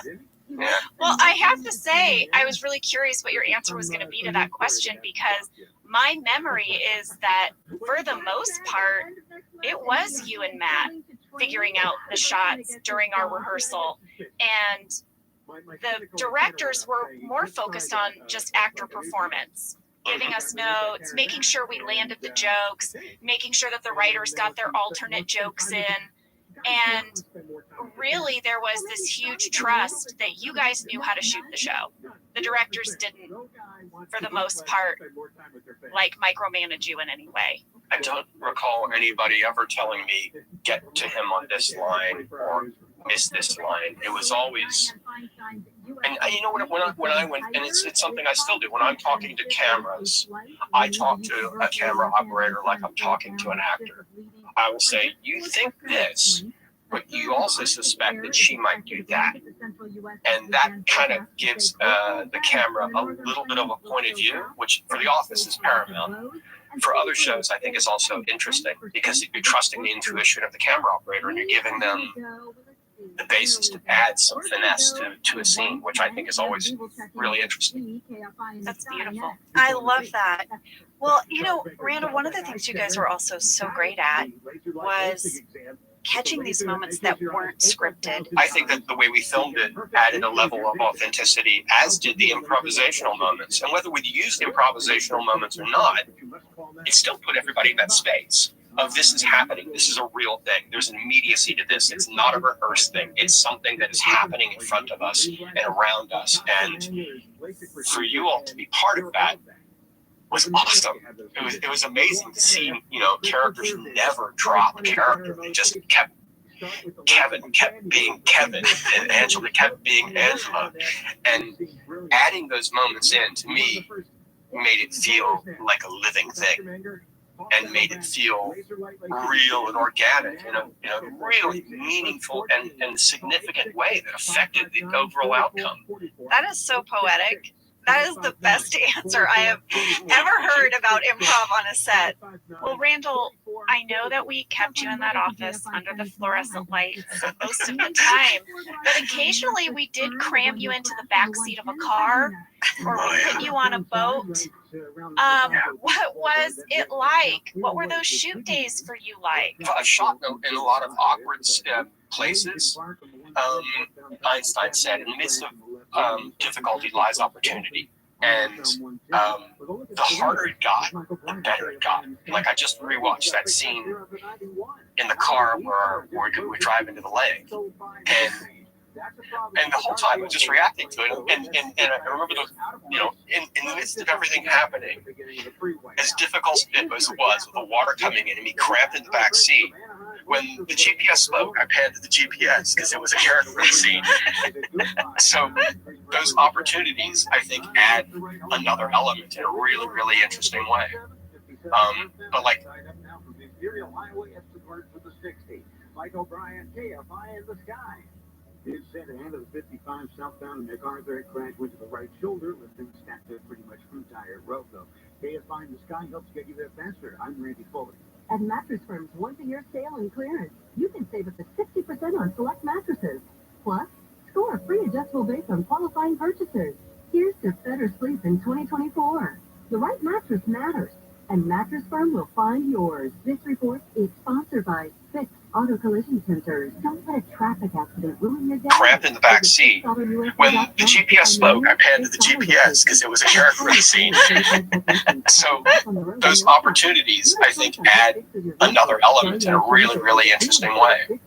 But like Michael's Sebring, which he was so proud of, it was a coupe. It was a two-door. So the back seat, although it's a four-seater car or a five-seater car, it wasn't a two-seater plus a cameraman very comfortably, because I remember the camera came up higher than the back window because it was such a cool car, Michael, that the back window had such a slope to it that my camera would always hit the back of the window. And there was a hump there where the transmission went through, and there's really kind of no place for your legs to go, so you just kind of tie yourself in a knot and hopefully find some opportunity by that discomfort. You know, I get car sick. I get really car sick. What? I every time I got How out of my in car. the world do you do your job? Yeah. Oh my God, you get really car sick? Go on. Randall, I had no idea, because so many times when we filmed in cars, we just looped. We did a circle, and I would get nauseous just doing the circle. Yeah. Let alone only with one eye. Yeah, no, I get really car sick, and I remember every time Chris and Ed were helping me get the heavy camera out and helping me come out. They're like, "How you doing? You all right? You okay?" I'm like, "Yeah, real good." And I would always, last a couple hours, but We had so many driving scenes, Randall. I never knew this. yeah. Oh my gosh. Yeah, I was getting a little green at times back there. I was just kind of sweating a lot. Well, thank you, because it really did produce some amazing things. It was fun. I know we're sort of talking about like difficult camera positions and stuff, but Randall, you have to share with everybody. You introduced us to the Pootie Scooty. The Pootie Scooty. But did you invent that? Was that something Dale made for you? Dale made it for us. We were like, I would love to be able to scoot around the office at actor level and move, not like on a dolly. And we just wanted to be quick and nimble. And also so that I can react to it as opposed to communicating to a grip that I need to move back a foot because I'm going to pan to the left. We never would have gotten there. So Dale built those. And that's great. That thing worked really, really well. It was so fun. It was like a rolling box, and then they eventually got you a little cushion on top of it. Right? Those were the days. Yeah, those were the days. And you could spin around. It was like kind of like a stool, but a little better than a stool for you, because I think it was like square. Yeah. Did you take the Pootie Scooty with you when you left the office? I didn't. You didn't? No. And since then, I've had other Pootie Scooties built for me, and they just weren't the same. Oh. Yeah. Well, I feel like something I want to tell our audience is how incredibly rare it is for a cinematographer to also operate the camera. And it sounds like, Randall, you fought so hard to always keep that camera in your hands. You did not want to put it on sticks. You did not want to put it on a dolly. You were the operator. And in other projects I've done, it really is usually a cinematographer directing a camera operator, and they don't put their hands on the camera so much. It was like this really cool thing. Yeah, I think there's always an element of disconnect because on traditional shows there's like 8 to 10 people just who are looking after 2 cameras, and on our show our camera department was 4. It was me and Matt and Chris and Ed, and Matt and I pulled our own focus, and we pulled our own iris. I would set the look for the cameras. I would program the cameras what we wanted them to look like and how we wanted them to match. And then the rest of the stuff was just worked out in post. But Matt and I thought it was really important to pull our own focus and pull our own iris.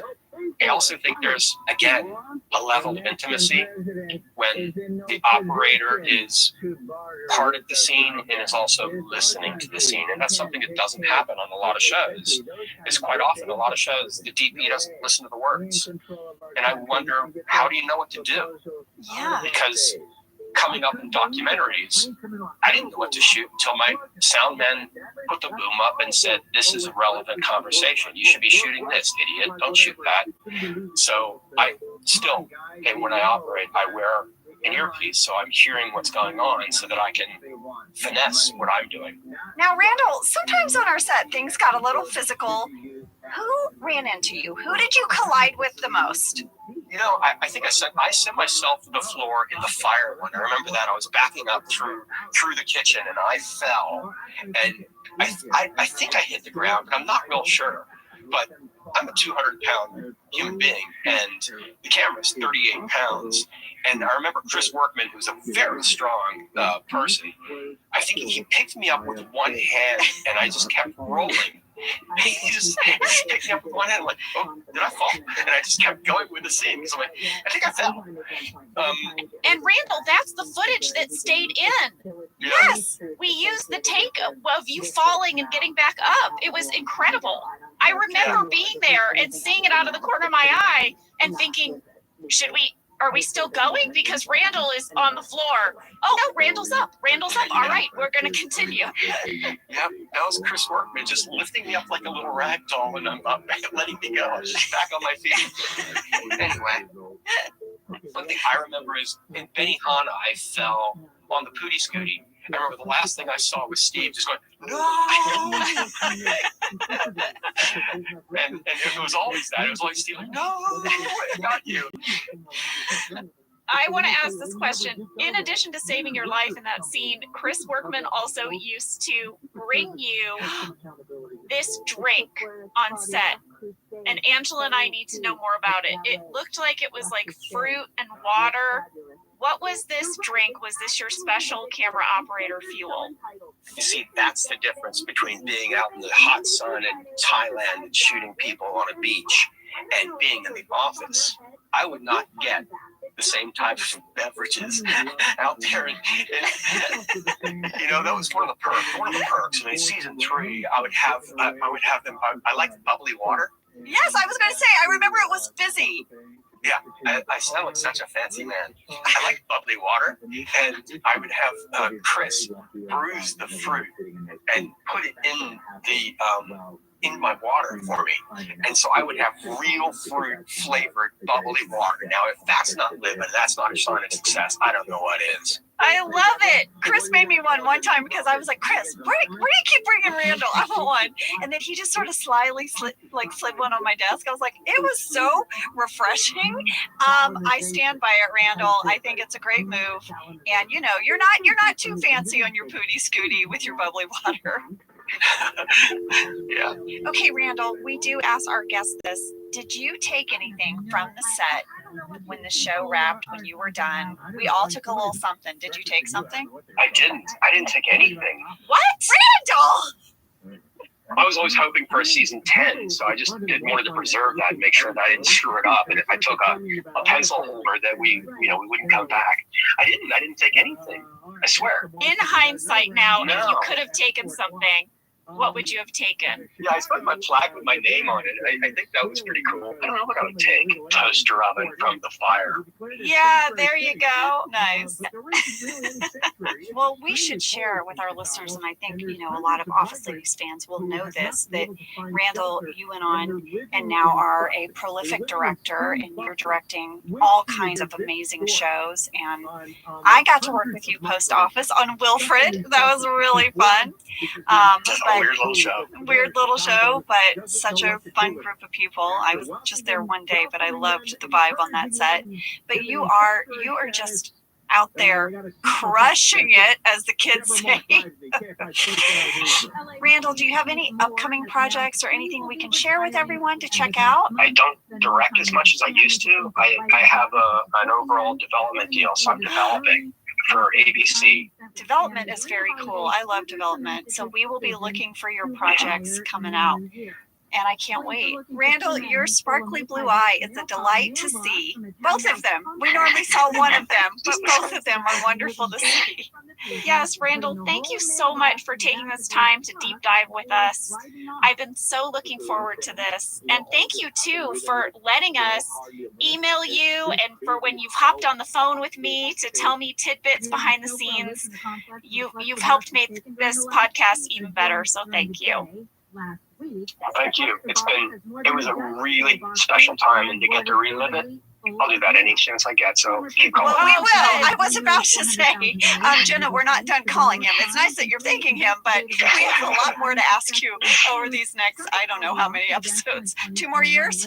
There's one thing I'd love to say. Yes. I remember when I first started getting into directing. Greg Daniels is absolutely how I got into directing. Greg came to me when we were shooting The Office. He says, "You're telling jokes with the camera." I said, "Thank you. Yes, I am. I'm trying to." And he says, "You should direct some." Like, that sounds cool. Yeah, I'd love to. And Greg gave me the opportunity to start directing. And I remember that the cast everybody was so supportive. Everybody wanted to see me succeed. And that meant a lot. That meant a lot to feel so supported and have everybody ensuring that I succeeded and were collaborating with me.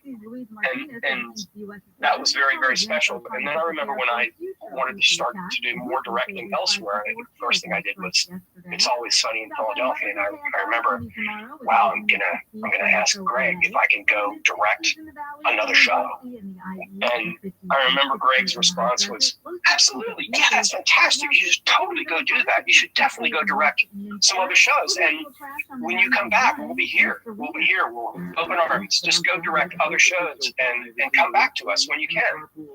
And who does that? Nobody does that in Hollywood. Nobody does that in Hollywood. How's Greg?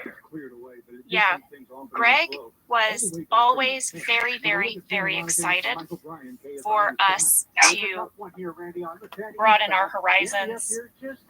And he was so encouraging of us all as artists to meet that next new milestone. And you're right, like you don't find that a lot. He's also so generous. And you know, even still, when Jenna and I were going to do this podcast, you know, we were like, gosh, you know, we're not the experts on The Office. We're not. We're just 2 gals who became best friends doing this fantastic, amazing show. And he was like, I love it. Like, he was so supportive. Yeah, he was like, ask me any questions. You want me to send you pictures? I've got pictures from the pilot. Yeah. We were like, yeah. He's so caring and supportive of our Office family. Whatever it is we're doing, he's going to watch it. He'll tell you his thoughts on it. He'll answer questions for you. And it is special. It is really special. We all made it special, but Greg was he was setting a very, very fine example by his inclusive attitude. Anybody's idea was worth it for Greg. He's a good guy. You're a good guy, buddy. You are. And Randall, we definitely will have you back. We want you to come break down one of the episodes that you directed. I'd love to. That sounds fun. Oh, good. All right, Randall. Take care. Nice to hang out with you all. Thank you. All right. Bye-bye.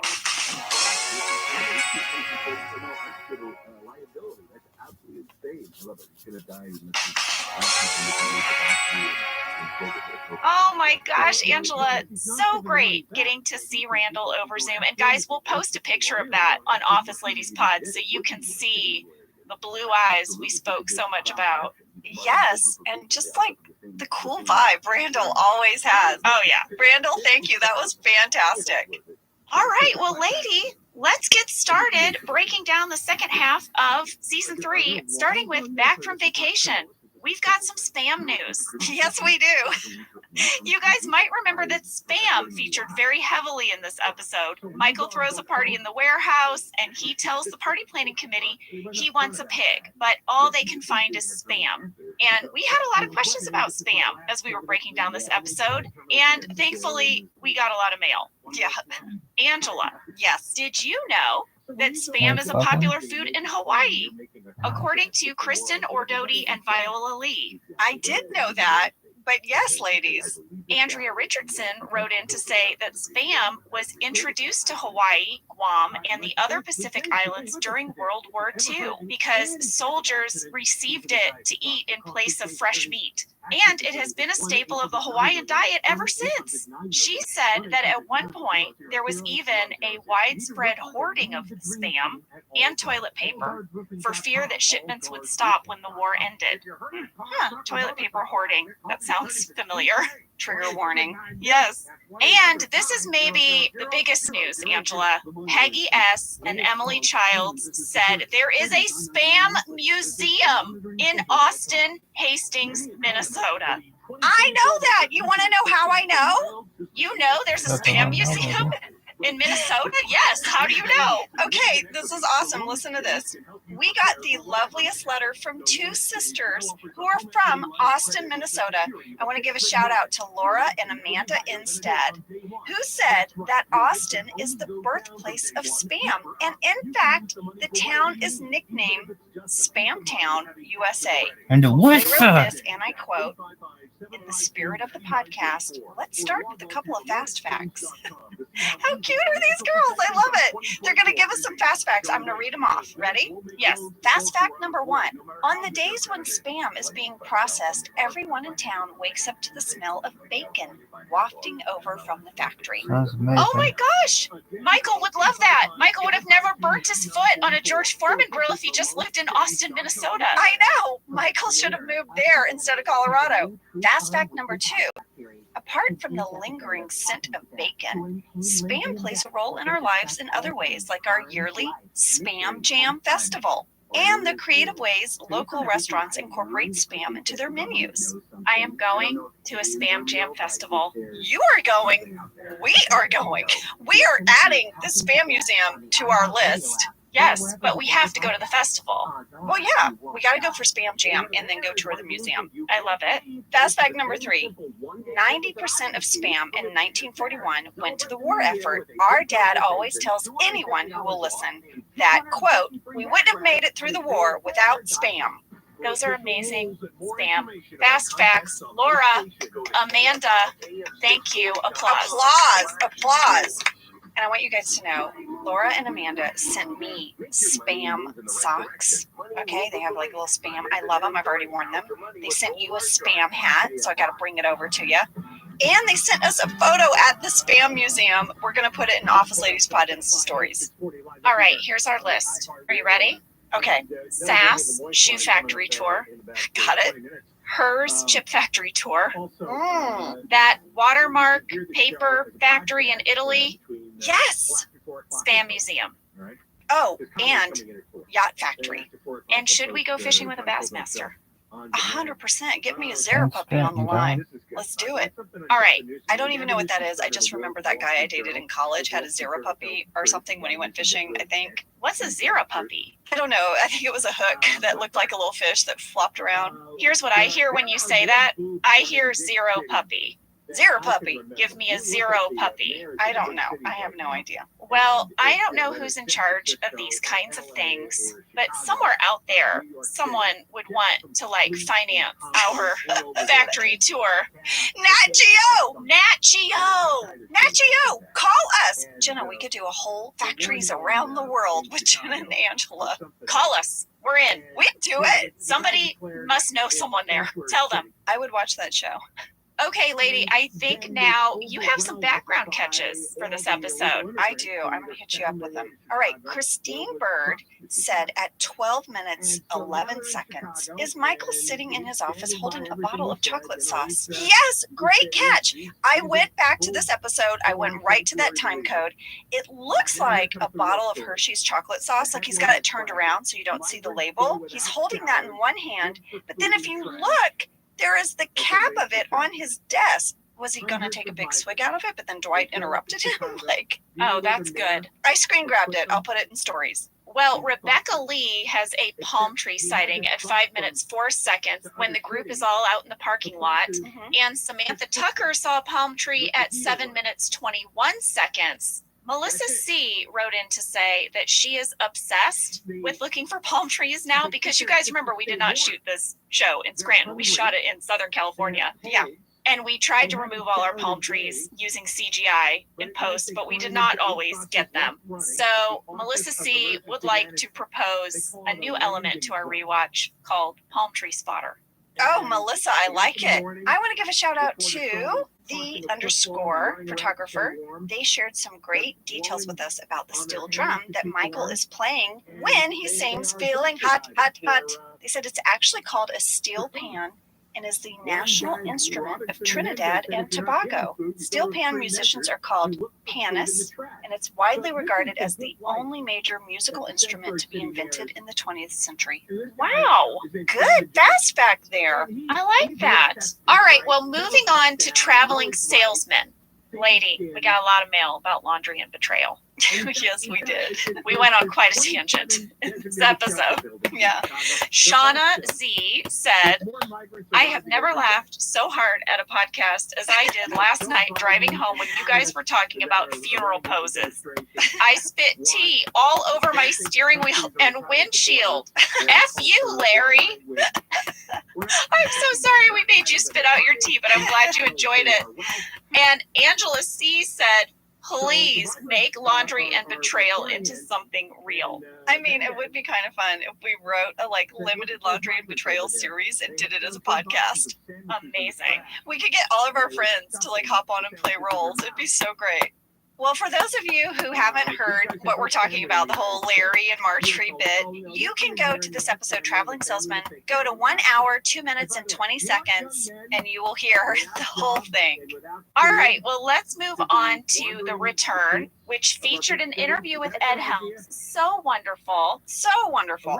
A lot of people were curious why we didn't ask Ed how he came to be on The Office when we did our interview with him, because we usually lead with that. Yes. Well, that is because we covered Ed's origin story in The Merger. So if any of you missed that and you're wondering, I had interviewed Ed off air for The Merger, and Angela, you talked with Rashida, because those were the episodes where their characters first appeared, and I told his whole audition story in that episode, The Merger, so you can go back and check it out. Here's a fan favorite moment we failed to mention. Several people wrote in about the scene with Ryan and the lemonade. Brianna said, if you ladies revisited season 3, I wanted to say the moment in the episode at 16 minutes 57 seconds where Ryan draws a tilde and an accent on the lemonade, and then his face after was probably my favorite joke of the whole show.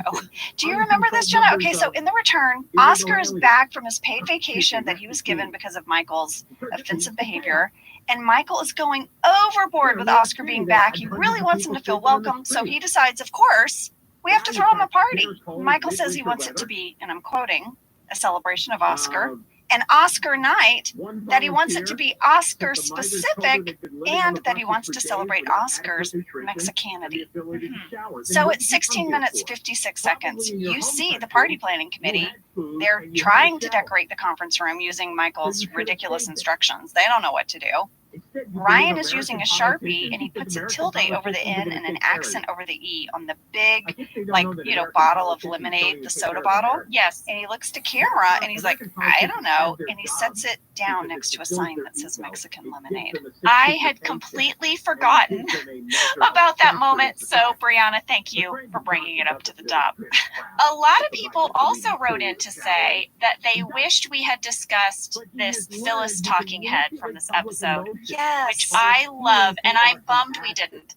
This is the episode where Phyllis famously says, Dwight has a big personality, and I have a big personality. And sometimes when two people like that get together, it can be explosive. So good. Our writers were so good at writing our characters. So good, but I'm telling you, I actually texted Phyllis yesterday and just told her, everything that comes out of her mouth is just gold. She is my favorite in this rewatch so far. She's who I gravitate towards. I just love her. We recently watched Inside Out as a family. Aww. And Phyllis is the little sad character in the girl's brain. She is so good in that too. She's the heart of that. Yeah, she made me cry in that. Yeah, it's like a family favorite of ours. All right, well, in this episode, Dwight goes to work at Staples, and we had a fan catch from Elvira Lynn 84 that I loved. At 9 minutes 23 seconds, the woman in Staples that's talking with Dwight was played by Charlotte Stewart, who played Ms. Beadle on Little House on the Prairie. We also heard from Jessie M, who said she noticed this as well. It might be a fun fact that only an older generation can appreciate. Guys, during this pandemic, my family did a rewatch of Little House on the Prairie. You know, I watched it growing up, and my memories of Little House on the Prairie are like the baby got a fever on Christmas Eve, and Paul had to go out in the rainstorm, and Nellie was always being mean. And did it hold up? It does hold up, Ange, and it's a really weird thing to watch during current times. Because, like, this family, they're just on their own in their little farmhouse, and the kids have to be friends with each other, and it's just the family unit kind of all stuck together inside. Yes. And every once in a while, Pa will venture off to town, and he'll bring back some special treat, and it's all very exciting. I found that very relatable. And I have to point out something. Jessie, who wrote in, her profile says she is, quote, fueled by chocolate, and that really made me laugh. Jessie, I feel you. I feel you. I saw that too. Jessie, we're with you. We also got a lot of mail about the Jim and Pam prank on Andy. Now, this scene starts at 13 minutes 24 seconds if you want to check it out. Jenna, if you remember, we kind of made fun, you and I, of Jim and Pam's lame spy skills, right? Yes. We had said that we thought it was silly that Jim went to all the effort to sneakily steal Andy's cell phone to then just hand it off to Pam, who then moments later, you know, gets up, and then her and Jim walk to the bullpen and she hands it back to him. Right. Why? Well, many people disagreed with us, and they had some theories of their own. Well, Anna White said she thinks Jim gives the phone to Pam so that Pam can get Andy's cell phone number off the phone in the first place. Because how else would Jim know? She thinks Pam probably emails Jim the number so that he can start calling it after he puts it in the ceiling. Well, my one thought is Andy is the type of guy that gave every single person his cell phone number the first day. But that doesn't mean they saved it. That's true. That's true. But I just have this feeling that Andy has texted Jim like, "What up, my dog? Big Tuna. Want to meet me for a beer? Big Tuna." You're going to answer, "Big Tuna. Look at this crazy thing I saw on the internet. Big Tuna." Well, I like these theories, but I think I'm going to stand by my assessment that this was a lot of effort for a prank that could have been simpler. It's never about the prank. They just wanted to spend time together. You're right, right? Okay, let's move on to Ben Franklin. You guys, big Ben Franklin news. We found Jackie DeBotton, Elizabeth the stripper. However, her last name is actually pronounced Debiton, Jackie Debiton. But you might remember she is in this episode. She is also in Fun Run, and then she's going to pop up again in the finale, spoiler alert. Yes, Jackie reached out to me on DM. I got her cell phone, and we've been texting. She's so sweet. And she sent in some audio clips about what it was like working on the show. Sam, can you play the clip? Hi, Office fans. It's Jackie Debiton, a.k.a. Elizabeth, the stripper from The Office. Angela, Jenna, thank you so much for having me on your amazing podcast. I feel so honored to be here and talk about my memories from this iconic TV show.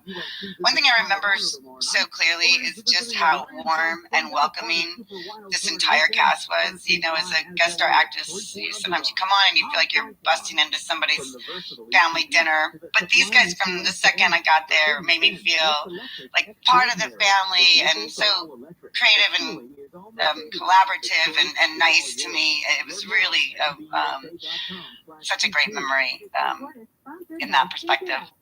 That is so sweet. I know. Well, in this next clip, she talks about what it was like working with Steve Carell and also a little bit about what it was like shooting those dance scenes in the warehouse. Sam, can you play that clip? He was so sweet and so polite. I would say the day that I had to do the lap dance in the warehouse, I was not that nervous, but I've also played a lot of strippers in my TV career. Ironically, I don't know why, because I'm actually an accountant in real life, but that's probably a different story. We had this amazing costume designer put together this business suit that had so much Velcro on it. It was a challenge to get the ripped off at the right time. We had a couple of wardrobe malfunctions, but we did finally pull it off. Hold up. Jackie is an accountant in real life? Yes, Jackie is an accountant. She's a working actress and an accountant. Well, I also asked her if she still gets recognized, and here's what she had to say. I do. I live in New York City now, have for the last 8 years. And, as New York City is, there's always a ton of people and the stores on the street, and I'll just have someone randomly in the middle of the day or in the restaurant just come up and go, "Oh my God, you're the stripper from The Office," which makes me laugh. And but then, of course, I look around and you can see all these other people looking at me, just random strangers, and I feel like they might think that I'm like the stripper from like The Office, like their office or their office building. So I feel like I have to explain to them that it's the stripper from the TV show The Office. But yeah, these fans and these Office fans are the most amazing fans. They're so sweet, and they always are asking me tons of questions about what it was like to be on the show, and what it's like to work with all you amazing, famous people. And I'm always so complimentary of telling them how nice everybody was to me, and that I'll always remember this one. Yeah, I guess that's it, ladies. Hopefully I get to see you all again. Wink, wink. Maybe you do that reunion show. Elizabeth could come back, and maybe this time she gets her CPA or something. All right. All right. Love you, Office fans. Bye. Aw, thank you, Jackie. She was so sweet to send in those clips. Yes, Jackie, thank you. And Jackie texted me and she said, my niece is going to be so excited since she is the one to tell me to please check your DMs. So I just love that her niece is bugging her.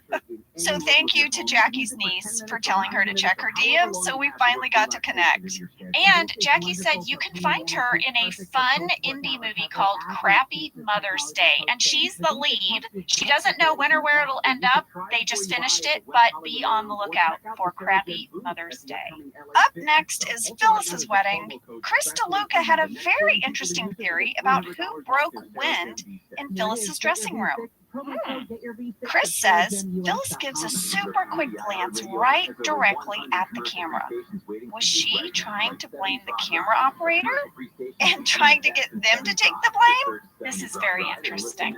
I like this theory. I do too. We forgot that there were more people in the room besides just Michael and Phyllis.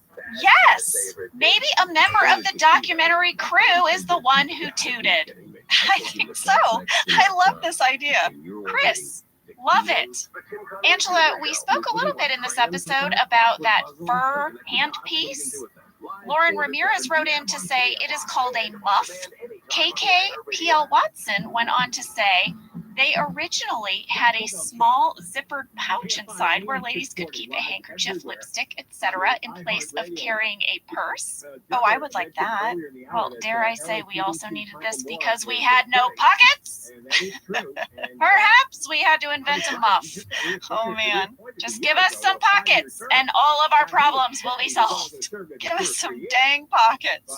All right, Jenna, I think we should take a break, but before we do, I have to correct something I got wrong and revisited. Okay, this is a revisit of a Revisited. So during our Revisited with Dave Rogers, I mentioned I was in a Clay Walker music video, and Nicole, Erica, Brandy, Hannah, April, and many more let me know I got the lyrics wrong to Clay Walker's song. Now, if you know me, you must know I can never get a song right. I know like 3 words of a song, and then I'm gonna botch it. It's sort of my superpower.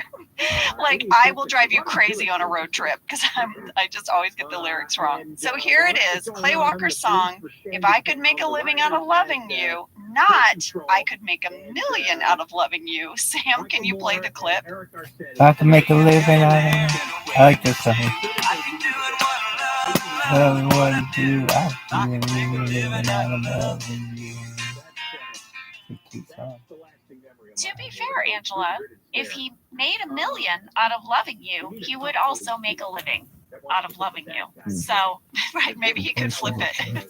You know, he says if he could make a living, he'd make $1 million. It's true. That's how much money he could make loving you. Well, I went back and watched the music video for this, and I found the moment, the blurry moment where I'm in the video, and I'm going to put it in our stories.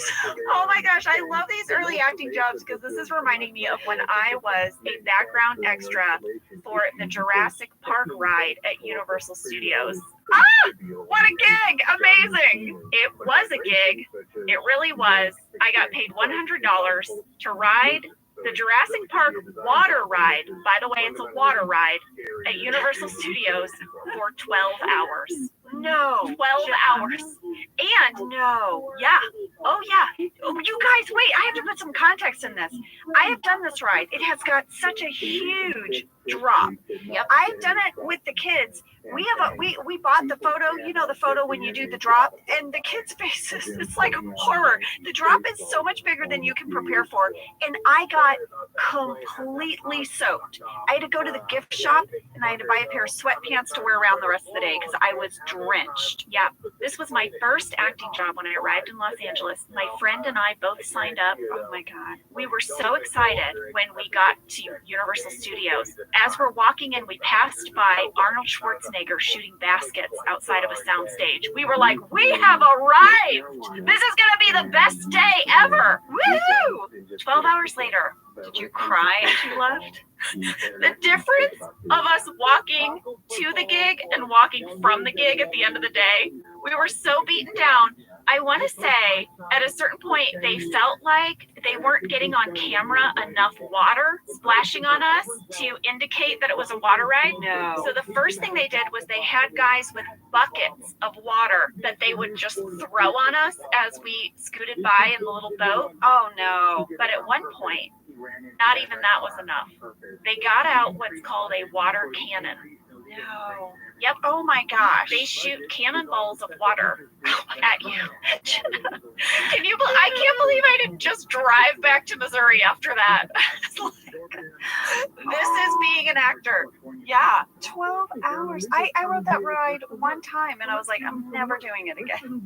Well, if you see the commercial, there is a spot where you can pause.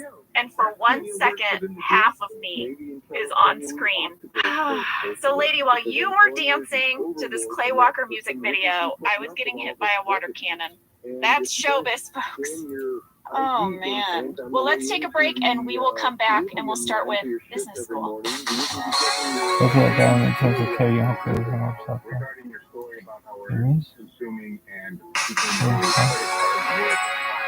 All right, we are back. We're going to start with business school. This is the episode with Pam's art show. And we got mail, lady, from so many artists after this episode because they really connected with Pam. This is also the episode with the bat in the office. And several people shared with us about having bats in their offices. What? Bats in their offices? Yes, listen to this one. Kelly Rardon said, rewatching this episode gave me flashbacks of the time I was working alone in my office late at night during a thunderstorm, and a bat started swooping at my head. I was on a tight deadline, so I had to dodge the bat for an hour while I tried to continue working. Kelly, did you get a rabies shot? I hope Kelly got a rabies shot, remember? You You can't always feel it when they bite you. I know, they're sneaky. And speaking of bats, Kendra Zane said, I can't believe you guys didn't touch on the rabies foreshadowing with Meredith. Kendra, we totally should have. Great catch. All right, Angela, remember cocktails? Yes, I do. Michael goes to the party at David Wallace's house. Do you remember the creepy ghost lady in the background of Michael's talking head? How could I forget? So creepy. A lot of people wrote in to say they think it was someone from the catering staff. Oh. They noted that the woman is wearing the same burgundy top as the other caterers, and they think she's chopping something or maybe washing dishes because her shoulders and arms are kind of moving a little bit. You guys really gave this a once-over. I mean, if you're clocking her shoulder movements, I'm impressed. Well, Mando said the ghost from the talking head is also in the kitchen at 6 minutes 33 seconds as David's wife puts down Michael's potato salad. And Leslie Heath said you can see her walk behind Michael and Jan at 14 minutes 3 seconds. This is so much more than I ever thought we would know about this ghost woman. I know, it's so true. So not a ghost, member of catering staff. Okay.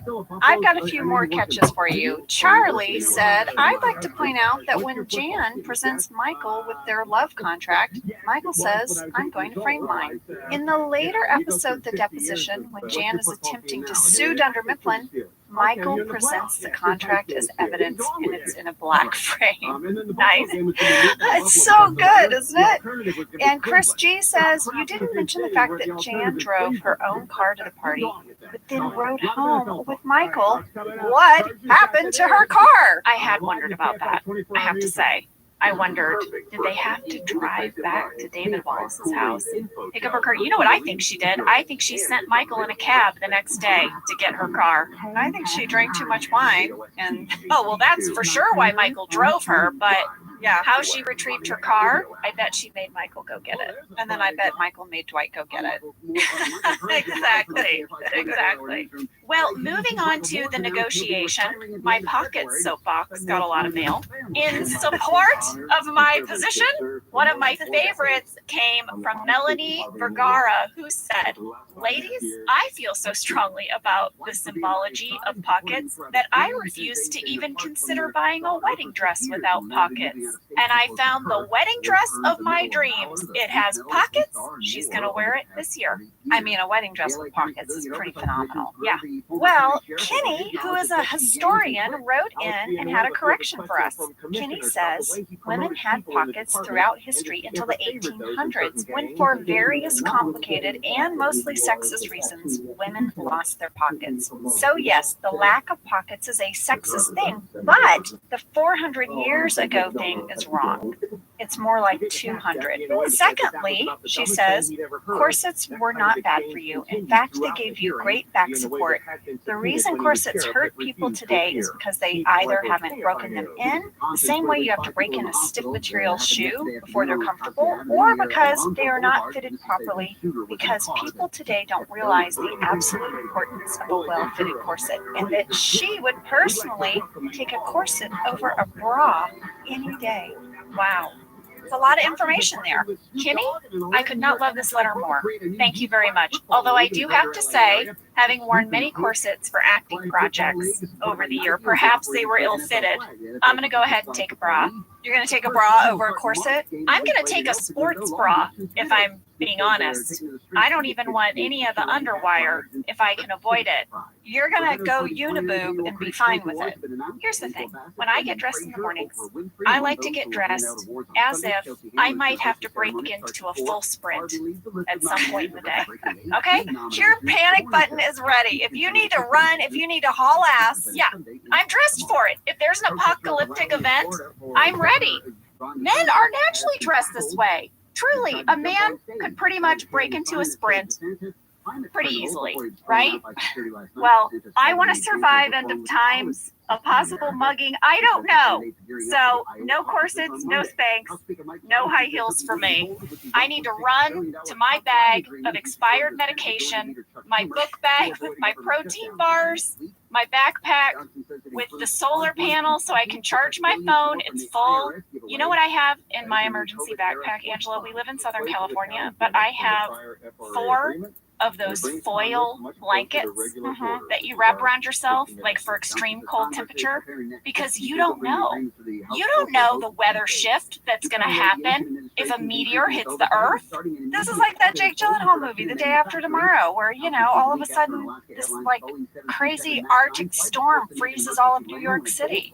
Right. I would have a foil blanket for that, and I would have comfortable clothing with giant pockets. I would be as ready as possible. You see what I'm saying? I can't wear a corset. I do. No, you can't. You can't wear a corset. Jenna, you know, my theory on all of this is like what they say about a bear attack.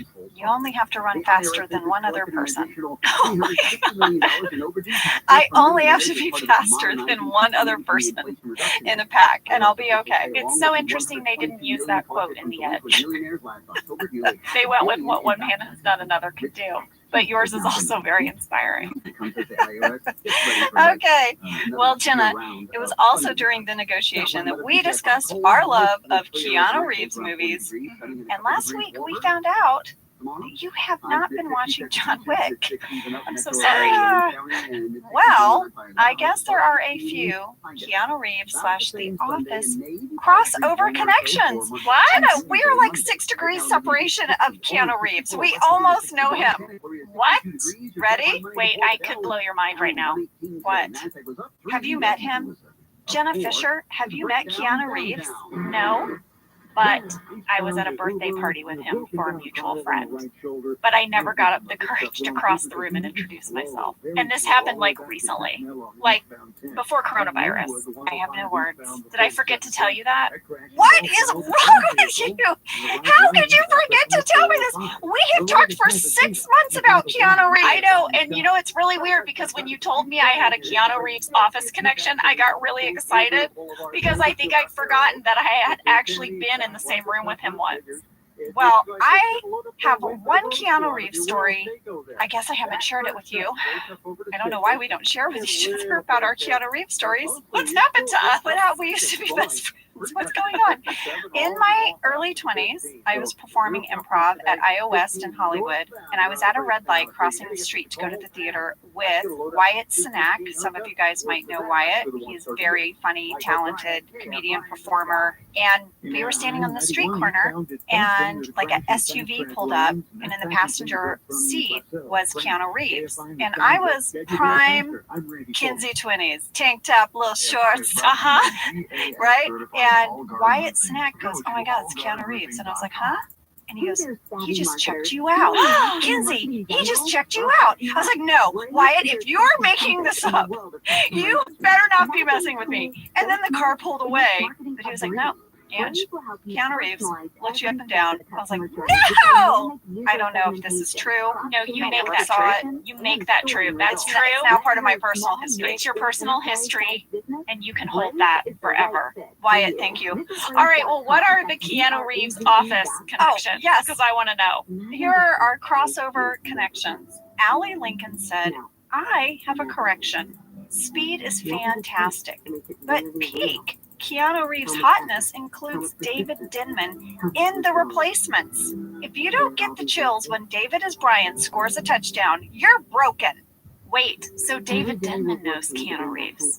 Why didn't we talk to David about Keanu Reeves? Why haven't we been exploiting this relationship? Exactly. Okay, and a great catch by Drew Knox. They say the movie Speed features the amazing Beth Grant, who later appears in a couple of episodes with you all, most notably in The Dinner Party as Dwight's date / ex-babysitter, Melvina. Yes! Yes! Applause. That is fantastic. She is the woman who's very, very nervous about getting off the bus and walking across the little plank. Yes, to the other speeding vehicle with the police. Oh my gosh, God, that is just really good Keanu Office crossover. I'm moving us along to safety training. Angela, you told the story about how your mom gets people's names wrong. Yes, you gave an example of how your mom would call your friend Bart. Mart. She called him Mart. We asked who would ever name their kid Mart. I think you asked that. I did ask that. Me just throwing you under the bus. Well, it's fine, because after we recorded that day, I was curious, and I Googled it, and apparently a lot of people in Estonia name their children Mart, and 2 of Estonia's prime ministers have been named Mart. Mart Silliman and Mart Laar. Mart Laar. He is a former prime minister of Estonia. There you go. We also wondered, and Angela, we both wondered, why Andy brought his lunch to work on a plate covered in foil. Yes, many people, including Lee Miller, Shaylee Taylor, Hannah Ermey, and Megan Bennett, said it was the plate of cookies that Andy brought to share with everyone. It was a deleted scene. Yes, it was. You're so right. I should have caught that. Prison Mike added the people who brought their lunch to work on a plate covered in foil were Roy and Pam. Remember when they were eating their way through all of their unused reception meals? Oh, that is right. Yes, I remember that storyline now. All right, we have more to cover. And next up is Women's Appreciation. Oh gosh, we had some interesting mail on this one.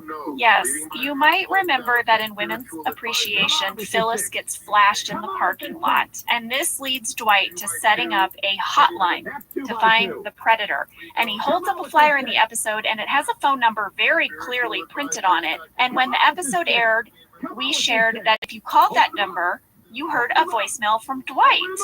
Well, apparently, the phone number on that flyer is now, wait for it, a sex hotline. Yes.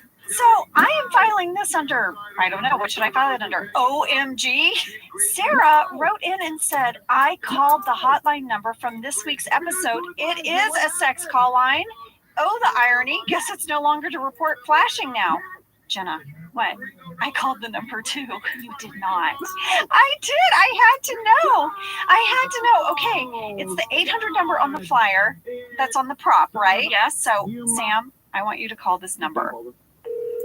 God almighty. Welcome to America's hottest talk line. Guys, hot ladies are waiting to talk to you. Press 1 now. Ladies, to talk to interesting and wow. Guys, welcome to the hottest text line. Let me ask you a question. Yeah. That voice is often used when women are being flirtatious and coy. Men, do you like that Hell voice? yeah. Does that voice turn you on? Hi. What is up right now? Oh, what is up right now is what I want to know. Are you up right now? I mean, is that... Yep. Is that getting you there? Yep. That voice gets you there. Sorry, lady on Sex Hotline, but I feel like she's putting on like sexy voice. I think that's how she talks in real life. I think when she goes to the grocery store, she's like, what is your price on avocados this week? Well, I hope she's not talking to the grocery store workers about that because they're all going to get so turned on. Okay, and a lot of people wished we had discussed a certain scene in the food court where Pam and Karen have very different opinions on Michael's relationship with Jan. Sarah Gray, MC, Michelle G, Nicole Clem, Armanda, Yesenia P, Emily Lucille, and Alexis Leary, and many more all said, when Karen says sometimes you just have to push through rough patches, and Pam says maybe it sounds like you two are just wrong for each other, and then they share an awkward look, I really wanted to hear you guys break that down. All right, this is a missed opportunity because I do have thoughts. Well, I'm sure you probably did. Here's what I find interesting. I think it's really interesting that their advice to Michael seems to be kind of the opposite of how we've seen them in their own relationships. I feel like Pam was always pushing through rough patches, you know, and Karen always felt to me like the example of a more kind of assertive, empowered woman who would say, listen, maybe this just isn't a match. So I found it interesting that their advice to Michael was a little different than how maybe they live their own lives. Yeah, I mean, they're both just speaking where they're at. That's what I thought. Well, it's true. I think Karen has been in a giant rough patch with Jim from the beginning, that she keeps trying to convince herself that this is a great relationship for her. So I think there's some truth in that. Yeah, and Pam is finally done doing that. You're right. She's living a more authentic life. she can be more honest with herself, and so she's more honest with others. Yeah, I hear that too. In the same episode, Karina and Maggie wrote in and said they were sad that we did not discuss Angela's large colonial dolls talking head. I was too, Jenna. I was bummed. After the fact, I was like, oh my gosh, that's like one of my favorite talking heads, and I can't believe I didn't talk about it. I think we just had so much to cover in this episode that we didn't get to everything. I agree. But this is for Karina and Maggie. Sometimes the clothes at Gap Kids are just too flashy, so I'm forced to go to the American Girl store and order clothes for large colonial dolls. I'll have you know, there is no way you could fit into that doll clothing. I mean, you are tiny, yes, but I feel like I could put that clothing on my cat. It's very tiny. I know, it's so ridiculous. Oh, and I have to point out one thing on a personal note.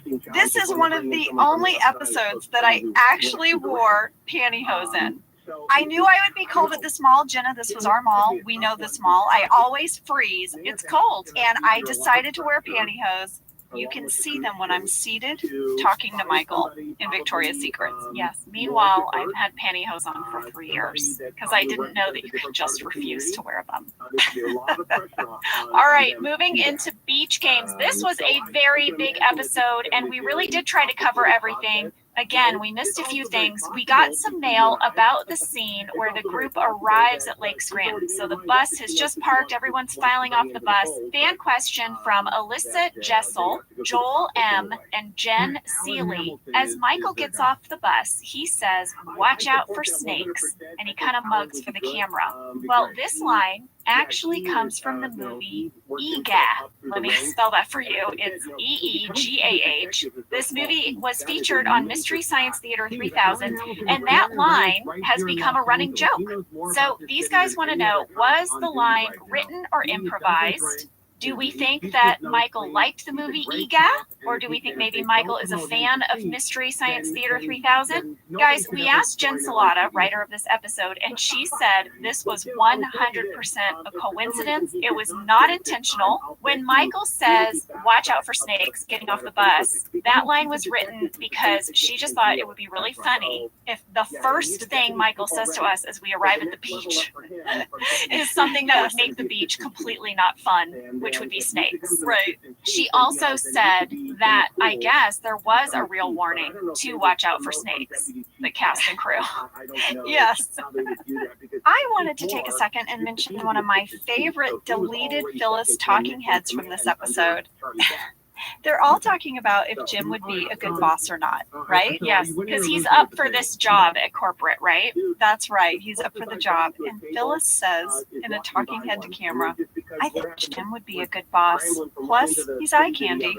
It's okay. Bob Vance knows he's on my list. George Clooney, Leo DiCaprio, Jim, and that British guy who got in trouble with the prostitute. I guess that would be Hugh Grant. Wow. And Bob knows. Bob knows this, and he's okay with it. Okay, so Meredith hits on Jim to sign her cast. Phyllis has Jim on her list. Yeah.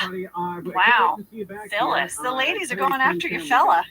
More fan mail, lady from Krista K. She says, "I believe it was Jenna that equated walking over lava stones to walking on Lego bricks.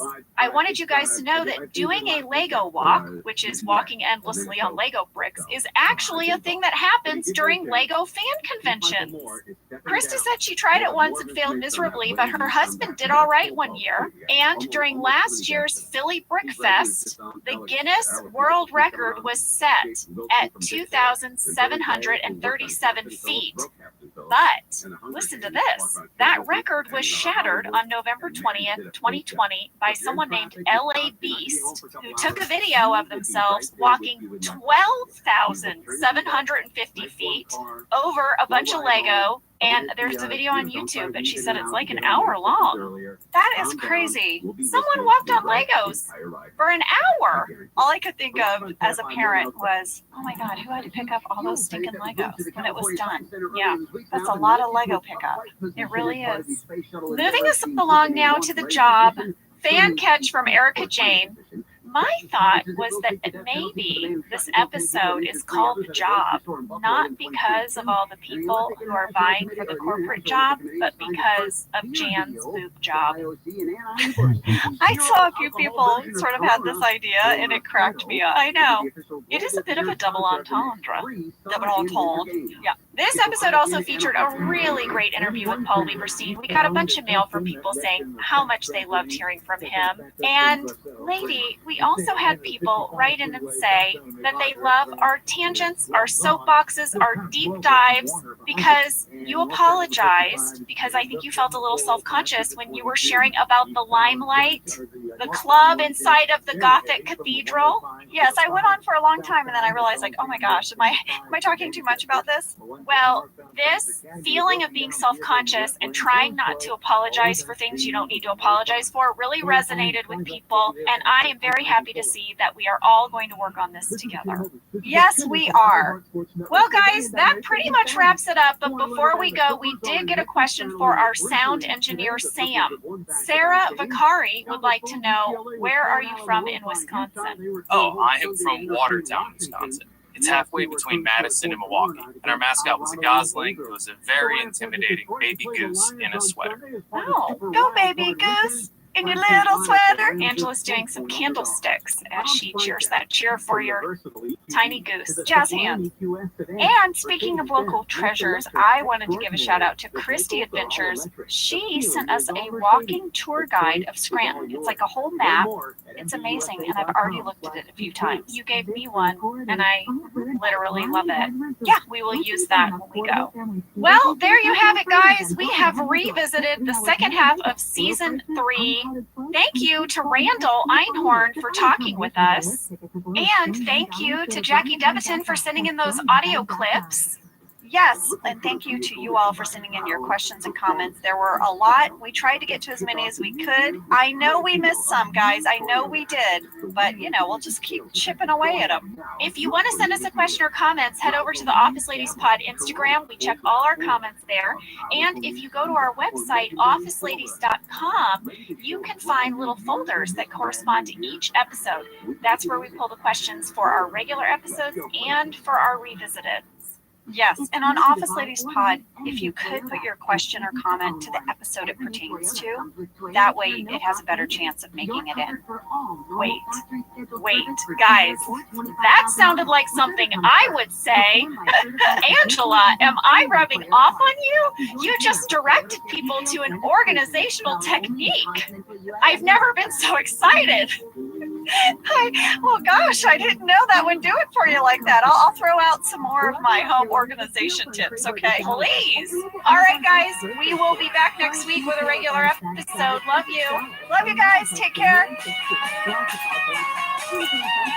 Thank you for listening to Office Ladies. Office Ladies is produced by Earwolf, Jenna Fisher, and Angela Kinsey. Our show is executive produced by Cody Fisher. Our producer is Cassie Jerkins. Our sound engineer is Sam Kiefer. And our associate producer is Ainsley Bubico. Our theme song is Rubber Tree by Creed Bratton. For ad-free versions of Office Ladies, go to StitcherPremium.com. For a free 1-month trial of Stitcher Premium, use code OFFICE.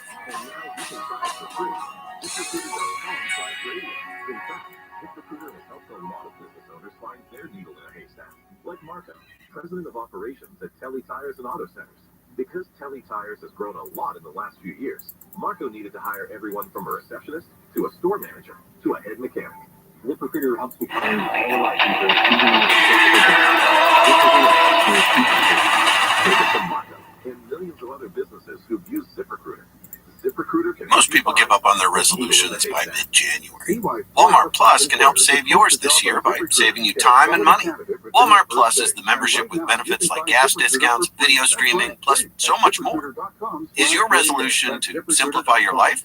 With free delivery, Walmart Plus makes ordering what you need online a no-brainer. Join now. New members get $50 in Walmart cash to get what they need to help save their resolution. Terms apply. See walmart.com/plus for details. Did you know that the bold, smooth taste of Dunkin' cold coffee can be brewed in your Keurig coffee maker and enjoyed at home? You heard that right.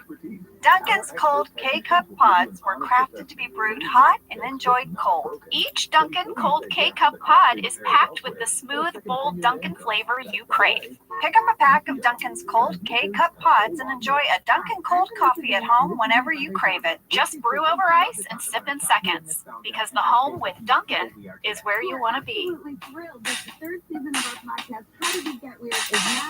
I'm Jenna Fisher. And I'm Angela Kinsey. We were on The Office together. And we're best friends. And now we're doing the Ultimate Office Rewatch podcast just for you. Each week, we will break down an episode of The Office and give exclusive behind-the-scenes stories that only two people who were there can tell you. We're the Office Ladies.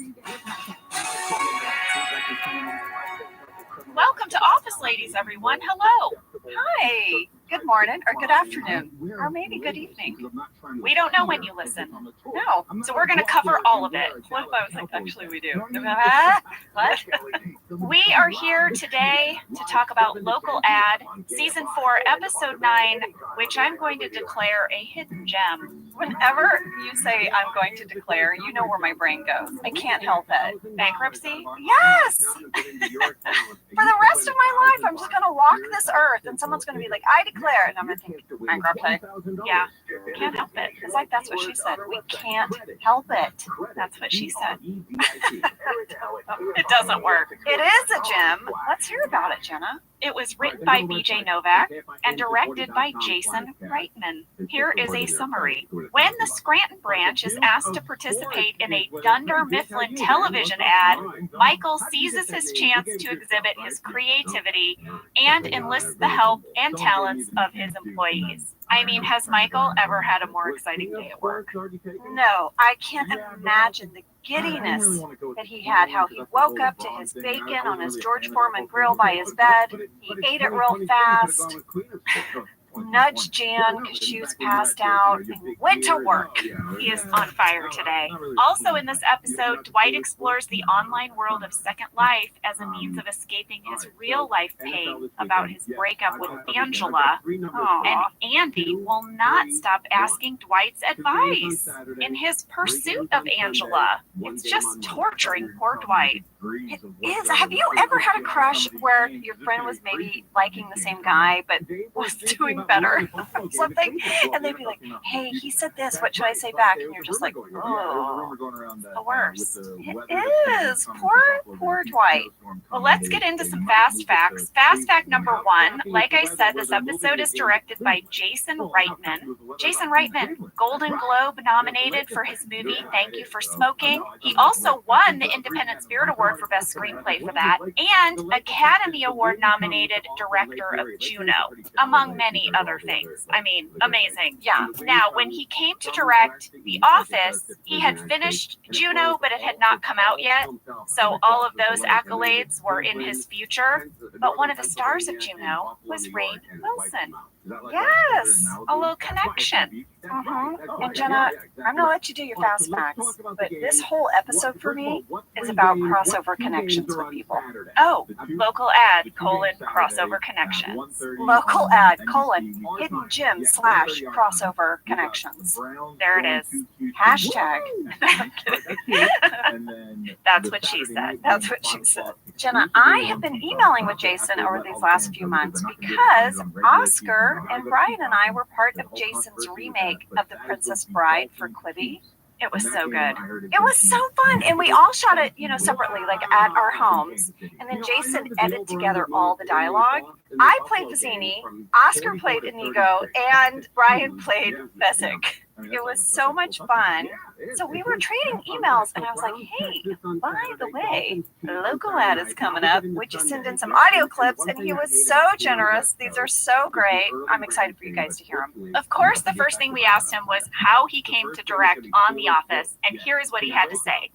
Like any human being who was alive at the time, I was an enormous fan of The Office. I just thought it was the greatest thing on television. It was this collection of the greatest talent, actors and writers who were making a generation-defining comedy, which was somehow sweet but always subversive, and the storytelling was great. Feature directors that I really admired had already come and directed the show, like Harold Ramis. I think I had already directed Rainn in Juno, And I had these little connections to other people on the show. I feel like I knew a fair amount of the cast and some writers on the show already. I don't even know why. But either my agent reached out and said, hey, do you want to direct any television? And I think my response was I would be up for directing The Office. And Rain made it even sound like a better opportunity by saying, look, the worst you can do when you direct The Office is get a B+, and the best you can do is an A. Oh, all right. I mean, I always used to tell people that directing The Office was like someone asking you, do you want to drive my Lamborghini? And it's like, okay. It's just, it was a show. And clearly, particularly when I came in, because I came in season 4, it so clearly knew exactly who it was and how it was made, that as a director, really you are simply the first audience, and you have the opportunity to maybe, point a couple people in the right direction. But otherwise, as a director on The Office, it's a learning experience and a joyful one. How about a hidden gem of an audio clip? Jason, and crossover connections. Yes, it's all there. I love what he said about directing The Office was like if your friend said, hey, do you want to drive my Lamborghini? Like, so nice. We also asked Jason if he had any first impressions of, being on the set, and being with all of us.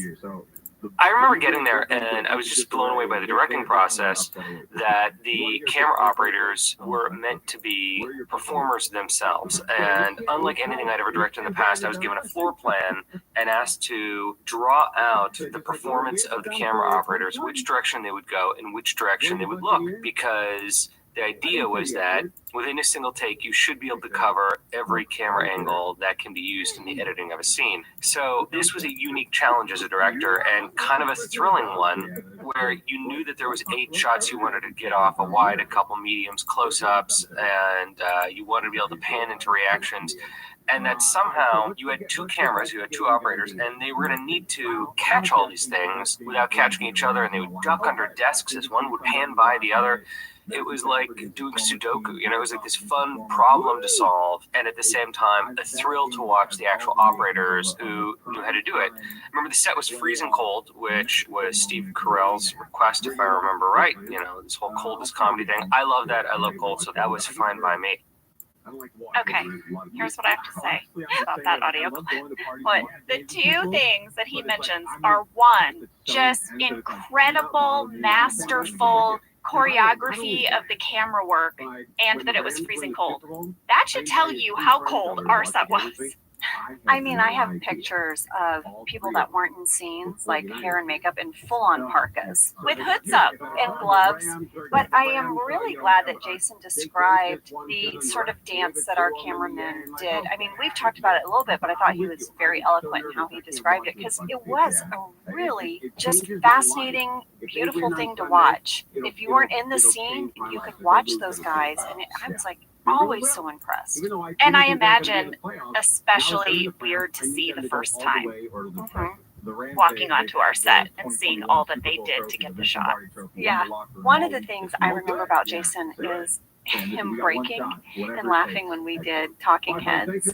I just remember him cracking up, because I had one in this, and there were also some in the deleted scenes that didn't make it in, so he must have had a whole day of Talking Heads. And he talked about it in the DVD commentary, that one of the things he wasn't really prepared for as a director on this show is how the director is part of the cast, because the director sits in the conference room when you do Talking Heads, and we talk directly to the director, yes, as part of the mockumentary. And he said he kept laughing, and that is my memory too. Yes, you're so right. We'll talk about it when we get to it, but Pam has a talking head that we could not get through. Well, we're really grateful that Jason sent in these clips, and we have even more. We'll sprinkle them throughout the episode. Yes. Next up is Fast Fact number 2, which is all about Second Life. Oh, Jenna, let me tell you, when I rewatched this and saw the Second Life story, storyline. I was like, oh, I know my lady, Jenna Fisher, is going to do a deep dive on this because you love these kind of games. You play these kind of games. Well, I played The Sims, yes, which is very different from Second Life. Oh. By the way, Second Life is real, and it still exists today. And like Dwight says in the episode, it's not a game. Sims is a game where you have a character and you have to eat food and go to the bathroom and have a job and try to build a mansion and things like that. This is what I remember, Jenna. I remember you built a whole world. You were working on your world. Isn't that like a Second Life? A little bit. You know, I stopped playing Sims when I had built myself a little house and I had a little cat that was just like my real cat, Andy. And in the game, I was petting my fake cat and I looked over at my real cat who was like, and I thought, yeah, I need to get out of this game and pet my real cat. Oh, man. So Second Life, it predated Twitter and Instagram and social media, and it was almost like a virtual online chat room. You created an avatar of yourself, and then you could go in and interact with other people's avatars. Like Reddit? Like if I animated myself and then I could go in a Reddit chat room? Yes, very similar. But you can build things. You could build a little hotel and run it, and then other avatars could come to your hotel. Oh, that's kind of fun. You can go to a concert. There were college classes, press conferences that you could attend as your avatar, and you could even buy land, shop for clothes and gadgets, visit with friends. It was this online world. It was created by Linden Lab, and it was just like a social experience. It wasn't a game. You didn't win anything, but you could earn money in the game that you would then spend on these different experiences. I get it. I could see where that would be really fun. It kind of reminds me a little bit of this movie we just watched with the kids called Ready Player One. You sort of design your avatar and then you get to go explore and interact with other people. I've not seen that movie, but that sounds on point. You should see it. Okay. I think you would like it. Okay. I'll watch the first 20 minutes of it. Yeah, tell me about the towel next to the coffee pot. Yeah. You got it. Is there a charming random detail I can hone in on in the first 20 minutes of the film? I'm sure you'll find it. It's so much shade. Okay, go on.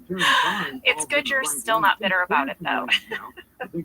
We had a fan question about Second Life from Winston F., Olivia Lovell, Gianna Williams, and John Luscombe. They just said, can you please tell us everything about using Second Life on The Office? It seems like such a big undertaking to program a whole massive multiplayer online game for a single episode. Who came up with it? How did you do it? Well, you know who I had to reach out to. Kentapedia! Kentapedia. Kent reached out to the developers of Second Life, Clear Ink and Linden Labs, and we entered into a license agreement with them. They ended up creating all of the avatars and animation for us. Kent had to send pictures of John and Rain over to those guys, and they drew out little avatars of them based on Jason and Greg's direction. And that's how they made it. So cool. And Kent is so awesome. We go to Kent every week. I know. Thanks, Kent. We got a letter, Angela, from Sin Skyberg. And listen to this. I worked at Second Life when this episode came out, and we were so excited. I was the head of customer service at the time, and I got all our team together virtually to watch the episode. Second Life was and is a crazy place, and so much really nutso stuff happened in there. This was a big highlight for all of us. I bet Sin has some good stories. No, I didn't want to open up that Pandora's box because I thought, oh no, I don't want to get anyone in trouble. But how cool. I am now curious. That is so cool. Are you ready for fast fact number 3? Yeah. I'm calling this one Kit Kat Fun Facts. Oh, did you do a deep dive on Kit Kats? Lady, of course I did. As you know, in this episode, the character of Andy cannot remember the end of the famous jingle, "Give me a break, give me a break, break me off a piece of that Kit Kat bar." Yeah, so I thought y'all might like to know that the Kit Kat bar was brought to market in 1930 by Roundtree of York in the United Kingdom. It was advertised as the best companion to a cup of tea. Roundtree of York, maker of chocolate, seventh of its name, best companion cup of tea. I don't know. I'm sorry, I just make everything a Game of Thrones title. Even though I never finished Game of Thrones, like John Wick, I love your Game of Thrones names that you made me, Angela. Thank you. I feel seen somewhat. The jingle that Andy can't remember debuted in the United States in 1986, and it is still the jingle today. The words are by Ken Schuldman, and the music was written by Michael A. Levine. Versions of the original have been covered by Carrie Underwood, Sean Colvin, and countless actors who have been seen in the commercials. But here's where it gets interesting. Okay. This song, the Kit Kat jingle, was cited in a study by a researcher at the University of Cincinnati who declared it one of the top 10 earworms. An earworm is a bit of a melody or bit of a song that becomes stuck in your head. Oh, yes. The researcher's name is James Caleris, and he studied this phenomenon. Why do bits of songs get stuck in our heads? He said that it happens to almost everyone at some point in their life, but he found that it did happen more to women and musicians. Huh. I have had by minute stuck in my head for years. Oh, okay, that was not on his list, but do you know what was on his list of wormiest songs? Let's hear it. The Chili's jingle, Baby Back Ribs. Oh, yes. Which has also been featured on The Office. The other songs that made the top 10 were We Will Rock You, Who Let the Dogs Out, the Mission Impossible theme song, Whoop There It Is, The Lion Sleeps Tonight, It's a Small World After All, and YMCA. Those are the wormiest songs. The wormiest songs. Well, I guess By Minute isn't really a song. No, but it's a bit of melody. Yes. So you don't get the whole song trapped in your head. You just get some little bit of the melody stuck in your head. Yeah, there you go. Well, I feel like everybody, you could probably walk down the street, stick a microphone in someone's face and say, give me a break, and they'd immediately go into it. Yeah, Everyone knows that. that's all I got, lady. I thought those were wonderful fast facts. I'm excited to get into this episode. I've got some stuff coming up. Well, I hope it's a ton of hidden gems and crossover connections. I just want to remind you that's the theme of this episode. Thank you for the reminder. Let's take a break and come back with some more hidden gems and local ads. And I think before we met, you would have dumped that. Well, folks, you know I have a lot of family in Texas, and I just want you to know, if you travel to Texas, there are vast landscapes, cultures, regions, destinations, activities that allow for an infinite number of different travel experiences. You can have fun in the sun. Texas has 350 miles of coastline. That's right. Or if you like more of a rugged vacation, there are campgrounds, hiking trails, state parks, and the food. Can we talk about the food? Tex-Mex and barbecue. There's live music, art museums, cowboy experiences. Come on. Right now, Travel Texas offers a one-of-the-kind online trip builder that allows users to generate a custom visually led trip matched to their unique interests. So you go in there and you click your interests and it'll say, here's where you want to go in Texas. Visit traveltexas.com/getyourown to get the only trip to Texas that matters, yours. That's traveltexas.com/getyourown. I think you know this. I think anyone that follows me on Instagram knows this. My husband and I love a project, and it often starts at IKEA. Because we love to save money while we're also furnishing our home, and we get really affordable, beautiful stuff and comfortable. Your sectional is really comfortable. Thank you. We bought this huge sectional sofa at IKEA. Josh put it all together. It's in our sort of TV kind of game room. It's awesome. IKEA also has a great section to help you get organized. They have solutions for storage. They have the marketplace, you know, where you can get decor. Really, from the living room to the bedroom, IKEA is making it more affordable than ever to furnish your entire home with home solutions you'll love. My favorite part is when we're leaving and we walk through the plant section. I always grab a plant. Shop hundreds of new lower prices today at IKEA-USA.com. That's IKEA-USA.com. For 175 years, Gorton's has been committed to spreading the goodness of the sea by making quality seafood accessible to everyone while responsibly sustaining its future. Over 99% of Gorton's seafood is certified as responsibly sourced. And Gorton's reached out to us and said, do you want us to send you some of our fish sticks, some of our products, so you can become familiar with it before you speak about it on the podcast? And I was like, Gorton's, I've got you in my freezer right now. Yeah, you okay? do. You do. Your kids love the fish sticks. Yes, it's our fave. Guess what I got? I got the Southern style shrimp.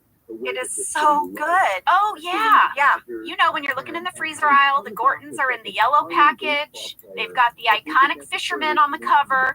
This brand has been around since I was a kid. Same. Gorton's is actually a brand that's been around for 175 years. Oh, my gosh. That's yes. so rare. Well, we love Gorton's, and it can help you make your mealtime easy. Visit Gortons.com to learn more, find a store, and get a recipe inspiration. All right, so this episode starts with a conference room scene. Michael's getting the gang to brainstorm ideas for their upcoming commercial. He's super excited. Right at the top, Phyllis shouts out, "Dancing Baby." Jenna, you know what she's talking about, right? There were those commercials with dancing babies in them, right? It was this phenomenon. Okay, here's my little mini deep dive, guys. It's referred to as the Uka Chaka baby. It was a 3D rendered animation of a baby dancing. It became a media phenomenon. It was one of the very first viral videos in the 90s. It was this dancing baby animation. It went all over these popular web forums, websites. It got emailed to people, demo videos, commercials. Eventually, it ended up in mainstream television. It was featured on CBS, CNN, and then what I remember it from is it ended up being part of these like fantasy kind of things that Ally McBeal would have on her show. Oh, yes. Right? Yes, the dancing baby on Ally McBeal. I remember that. So this was one of the very first viral videos, and I went back and watched it. It's so creepy. It's so creepy. I have to put it in our stories. It is just the creepiest thing. America, what did we love about it? Sometimes you look back and you're like, why did we go so crazy over that thing? I think because we've never seen anything like it. This was like sort of the beginning of what memes and GIFs or GIFs, what do you call those? This was the beginning of that. This was this 3D animated baby dancing awkwardly to this song. And people were like, oh my God. Lady, also at the very beginning of this episode, we had a fan catch from Linda Kay, Sadie Kay, and Jackie Hewitt in the background of Michael's talking head.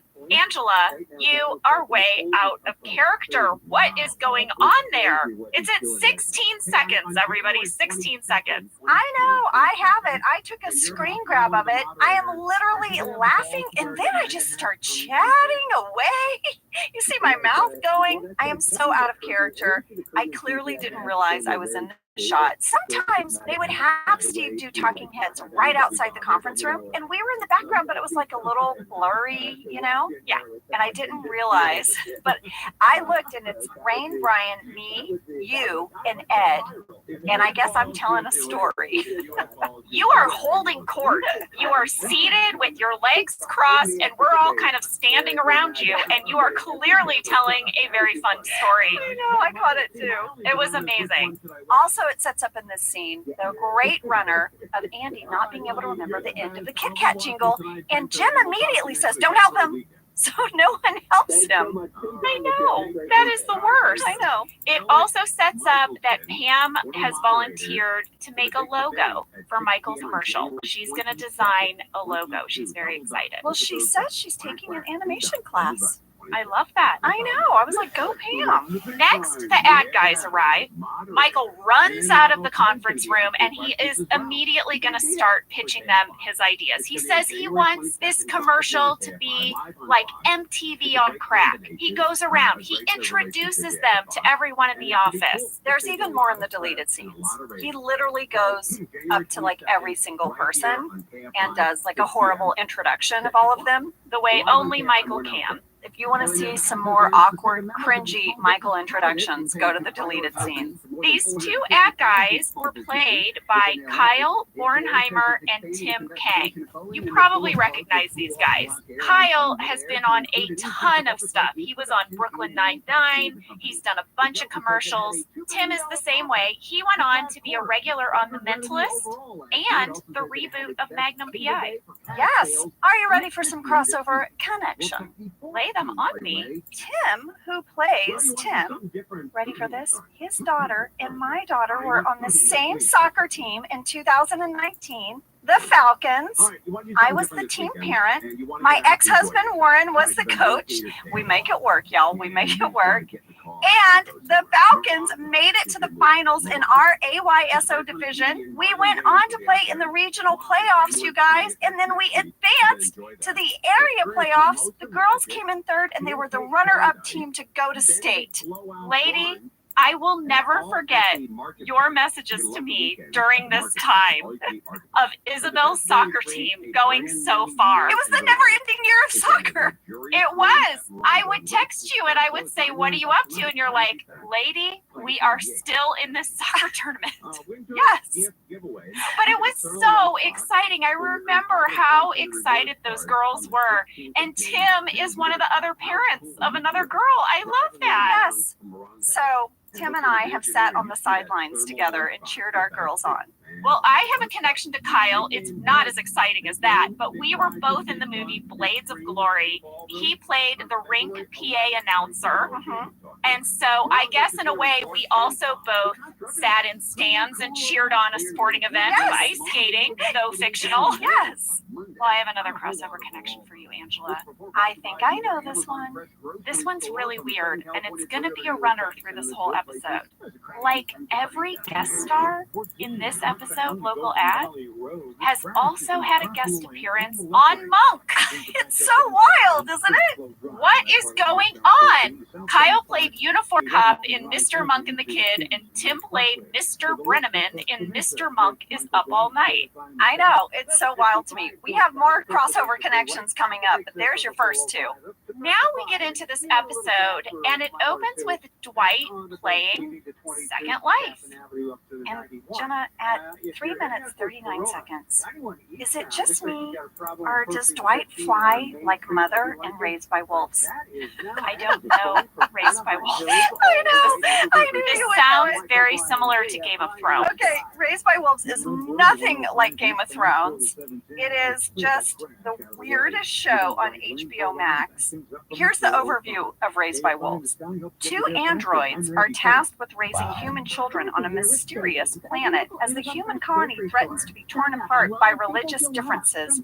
The androids learn that controlling the beliefs of humans is treacherous and a difficult task. Also, the android's mother is able to have babies. It's very bizarre, Jenna. It's so bizarre.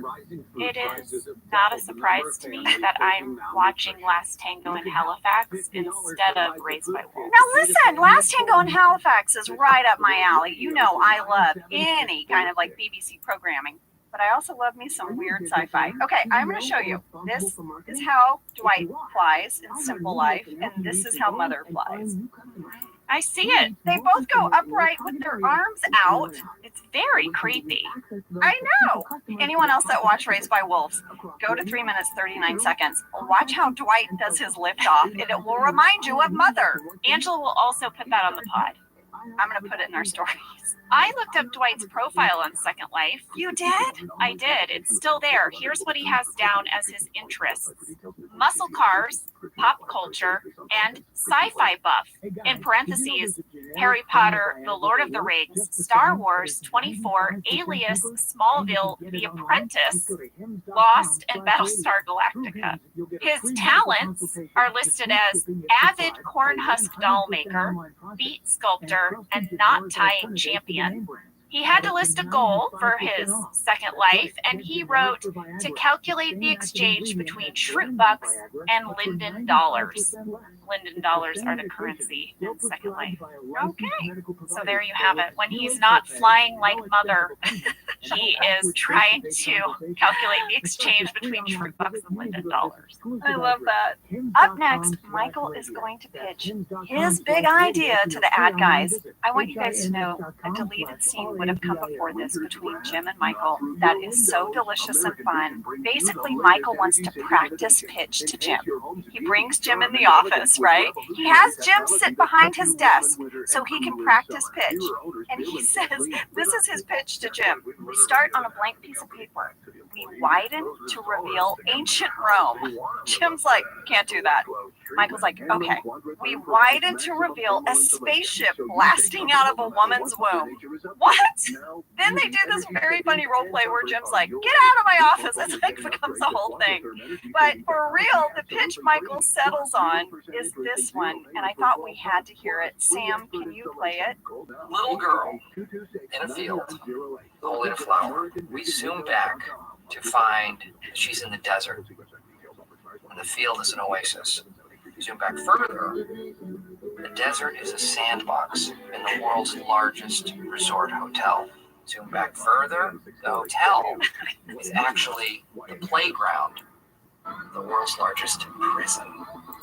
But we zoom back further. I can show what you're talking about. Oh, well, I love what he says when the guy is like, listen, I can tell your time is valuable. And Michael's like, well, actually, I don't get paid by the hour anymore.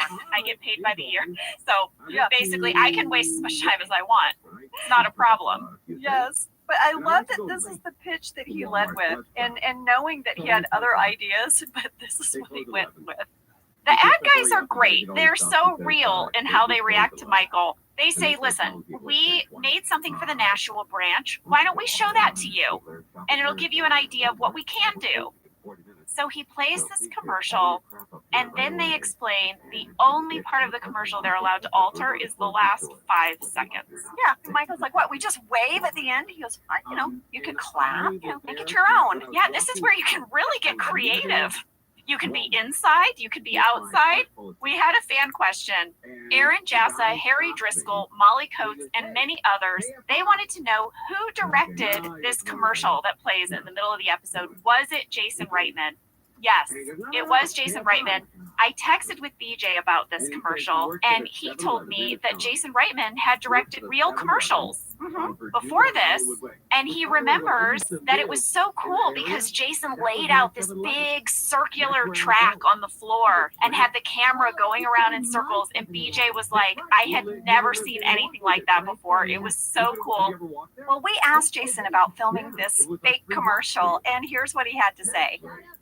The episode Local Ad contained 2 commercials inside it, and I'd been a commercial director. I was a bad commercial director, I should say. You know, the majority of the commercials that I directed were ones that if you saw, you would revoke my Directors Guild card. You would say you're not allowed to direct again. And I would, you know, name clients, but that would be rude. But, you know, typical fast food and beer and just like not good work. I was not Spike Jonze. But I learned that format. There's certain things that you may not know how to do authentically, but you know how to satirize. Like, I know that I could never direct a David Fincher film, but I love him so much as a filmmaker that I could probably direct a satire of a David Fincher film. And so I don't know how to direct a great commercial, but I think I know how to direct the satire of a good commercial. And that was the kind of the great thing about doing the Dunder Mifflin ad was I felt my commercial brain trying to do the best worst version of what Dunder Mifflin would hand Michael Scott, which was this kind of cutesy commercial. It starred Jeff Witzke, who is an actor I've worked with since I was a kid. He literally was in my first short film and has been in everything I've ever made since. And he was the star of it, and that was great. I love that Jason just uses his friend Jeff in everything. I just think that's wonderful. Jenna, I want you to be in everything I do from here on out. Great. I love it. Okay. Well, we have some crossover connections with Jeff. Are you ready? He was also in Mindy and Brenda, the TV short written by Mindy Kaling and Brenda Withers. Oh, yeah. He played the sales clerk. Well, lady, guess what? He also did a guest spot on Monk. He played Human Cannonball in Mr. Monk Goes to the Circus. That one really got me. I might need to look that one up. Human Cannonball. Very curious. You might need to see what the human cannonball looks like. Yes. So not only did Jason hire Jeff again, he also hired a friend that he had worked with before to compose that music. That's sort of like, I don't know, it's like salsa music that's playing in the background. It was composed by the same composer that did all the music for Juno, Matteo Messina. I love that. Now things are going to get awkward. Andy pulls Dwight aside to get advice on how to get to first base with Angela. He says they've been necking a lot, but that means that they are literally rubbing their necks together. There's no kissing involved. Why don't we have any footage of that? I don't know. I don't know. Angela, we had a fan question from Amy Noki. She's dying to know, what is your backstory for Angela and Andy, and what is with the necking? Do you think this was standard for Angela, or is it because she can't stomach Andy and she's just trying to get back at Dwight? I love this question. I thought that Angela went out with Andy as sort of a revenge date. She was very mad at Dwight. She really thought she was done with Dwight. She was super, super angry with him. And as she started dating Andy, I think it became very clear to her that really Dwight had her heart, but she was too prideful to admit that. So she tried to date Andy, but it was a chore. And I think the necking thing is just something she was doing to put him off. Like, how can I let him touch me, but not really touch me? So, yeah, I think her heart wasn't in it from the beginning. Yeah, I was thinking about it, and you know, Angela can be very fussy and very structured, but we saw her going at it in Jim's little toy playhouse thing and email surveillance. So when she's into someone, it's not like she puts people through these weird paces of like, okay, first we just rub our necks together. I think this was exclusive to Andy. Oh, yeah. Yeah. And maybe the senator, too. Perhaps. I really think Dwight was the love of her life, and, you know, it just took them a while to get there. Poor Dwight. He's having to listen to all this, and he tries to put Andy off. He says, I don't think we should talk about this. People might overhear us.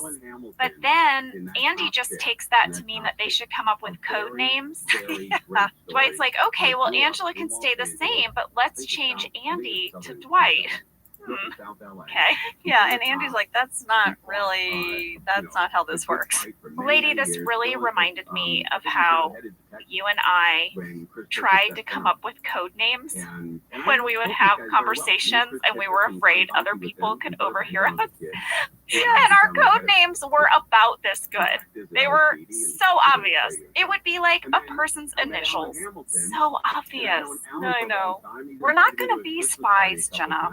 We're not going to be spies, but we're going to be mom detectives solving small crimes. I would love to be a mom detective with you when the pandemic is over. Mom detectives solving the small crimes no one cares about in your neighborhood.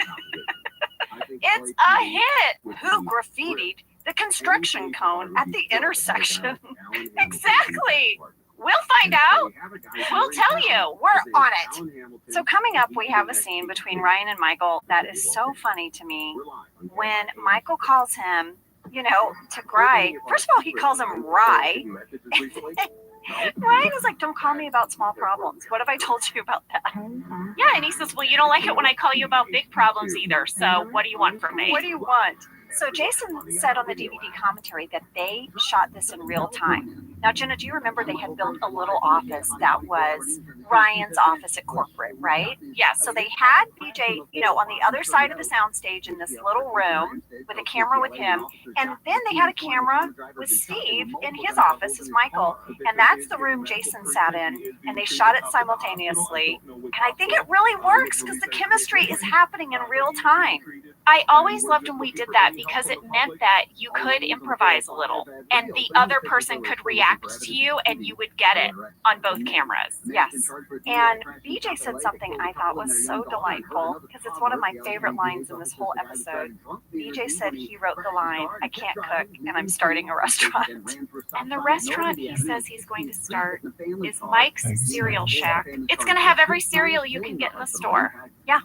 I want you to know I did a little bit of a deep dive on Mike's Cereal Shack. I had to know, has anyone opened a cereal shack? The answer is no, but a woman named Catherine has designed the most adorable vintage poster for Mike's Cereal Shack. She has a company on Etsy called Cat Bone Design. It's so cute. I'm gonna put a picture of it in the pod. And then her profile really got me, Ange. Her profile says, "I'm a stay-at-home mom with a passion for creating colorful and happy homes. Good design keeps me balanced and brings me joy, and being a designer means I can share that joy with others." Jenna shared it with me. It is adorable. We're going to put it in our stories, you guys, so you can look at the rest of her art. There's one more thing I want to say about this scene before we move on. Ryan's assistant. Yes. She pokes her head in the door at the beginning and she says, "Eddie Murphy is on the line for you." Yes. Well, Ryan's assistant was played by Virginia Newcomb, and I'll have you know, she has not been on an episode of Monk. I know. I looked to see if she was on Monk too. But she has been on The Walking Dead. Oh. So no crossover connection, but perhaps you recognize her from The Walking Dead. So Michael says, "You know what? Ad guys, go away. I'm going to do this on my own." He's going to stake his whole reputation on it. Oh, yeah. Yeah. He calls David Wallace. Yeah. And he says, "Listen, I'm going to make it. If you don't like it, fine. I'll bring those guys back and I'll pay for it on my own dime. I need to do this." Well, he leads off the whole call with, "I don't know who talks to their boss like this.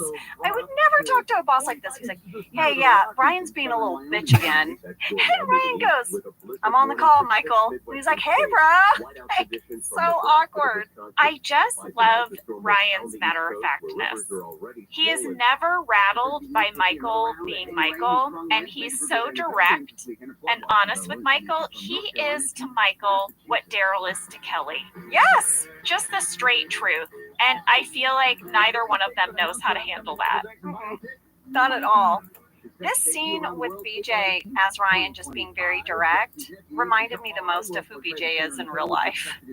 It's true. And he's very fair, but he'll break it down for you. He'll be like, "I don't think you should do that, and here's why," you know? And it's what I love about him. Me too. Everybody needs that friend who doesn't blow smoke up your ass. Yeah. Frankly. You need that person that you can call, and you know which friends are which friends. You know the friend you call when you want them to agree with you, and then you need that friend that you can call to get the straight truth.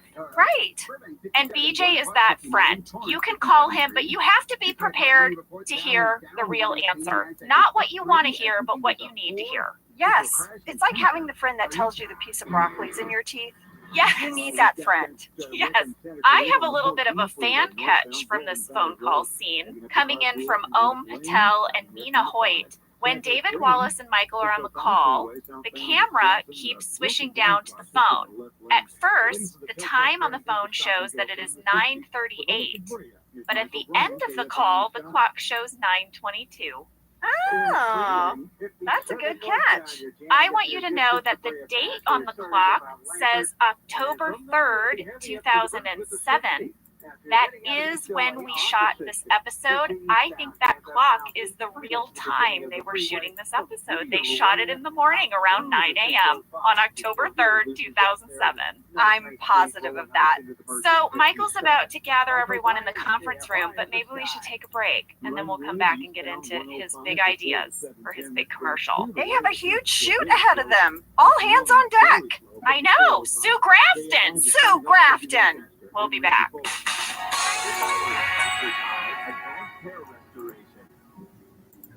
Whether your resolution is to save money, eat better, or stress less, HelloFresh is here to help you do all three. Yes, you guys, I love HelloFresh. Jen and I both love it. You know why we love it. And guess what I made the other night? what? It was so delicious. I made their pub-style shepherd's pie. I've made it. Yes, It's so good. White cheddar and then thyme mashed potatoes. I know it very well. It's a family favorite. Well, you know, Josh normally makes dinner, so this was my turn, and I made this, and he loved it, and I was so happy. I was like, I made a shepherd's pie. I'd never made one before. It's so good. Everyone, you can say hello to your most delicious year yet with fresh ingredients, chef-crafted recipes, all at a price you'll like, delivered right to your door. Go to HelloFresh.com/OfficeLadiesFree and use code OfficeLadiesFree for free breakfast for life. One breakfast item per box while subscription is active. That's free breakfast for life at HelloFresh.com/OfficeLadiesFree with code OfficeLadiesFree. HelloFresh, America's #1 meal kit. This show is sponsored by BetterHelp. You know, around New Year's, we all reflect and people really start making lists of what they can do to be their best self for the next year. Yes, I think, the new year definitely makes you think New Year's resolution. What do I want to change? New year, new me, that kind of thing. Yes, but perhaps this year we could be reflecting on what we're already doing right. Yeah. And therapy can help you figure out your strengths so that you can ditch this idea that you need some extreme change or this extreme New Year's resolution and just, you can make changes that really stick because they're based on your strengths. I like that. If you're thinking of starting therapy, give BetterHelp a try. It's entirely online, designed to be convenient, flexible, and suited to your schedule. Just fill out a brief questionnaire to get matched with a licensed therapist and switch therapists at any time for no additional charge. Celebrate the progress you've already made. Visit BetterHelp.com/OfficeLadies today to get 10% off your first month. That's BetterHelp, HELP.com/OfficeLadies.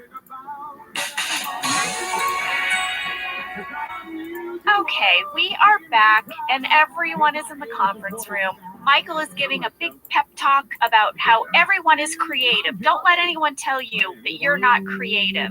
And this leads into a series of talking heads. And I want you guys to know there are even more in the deleted scenes. Pretty much every single person had a talking head in this episode, but not all of them made it in. So now Michael starts delegating jobs to people in preparation for this big commercial shoot. Yes, he says, Kelly, makeup, Oscar, costume design. Guys, go to 10 minutes, 4 seconds. Oscar shoots a look directly to camera, right down the barrel. That is so great. When Michael says costume design, look at that moment. And then he says, Phyllis, get a celebrity. Yes.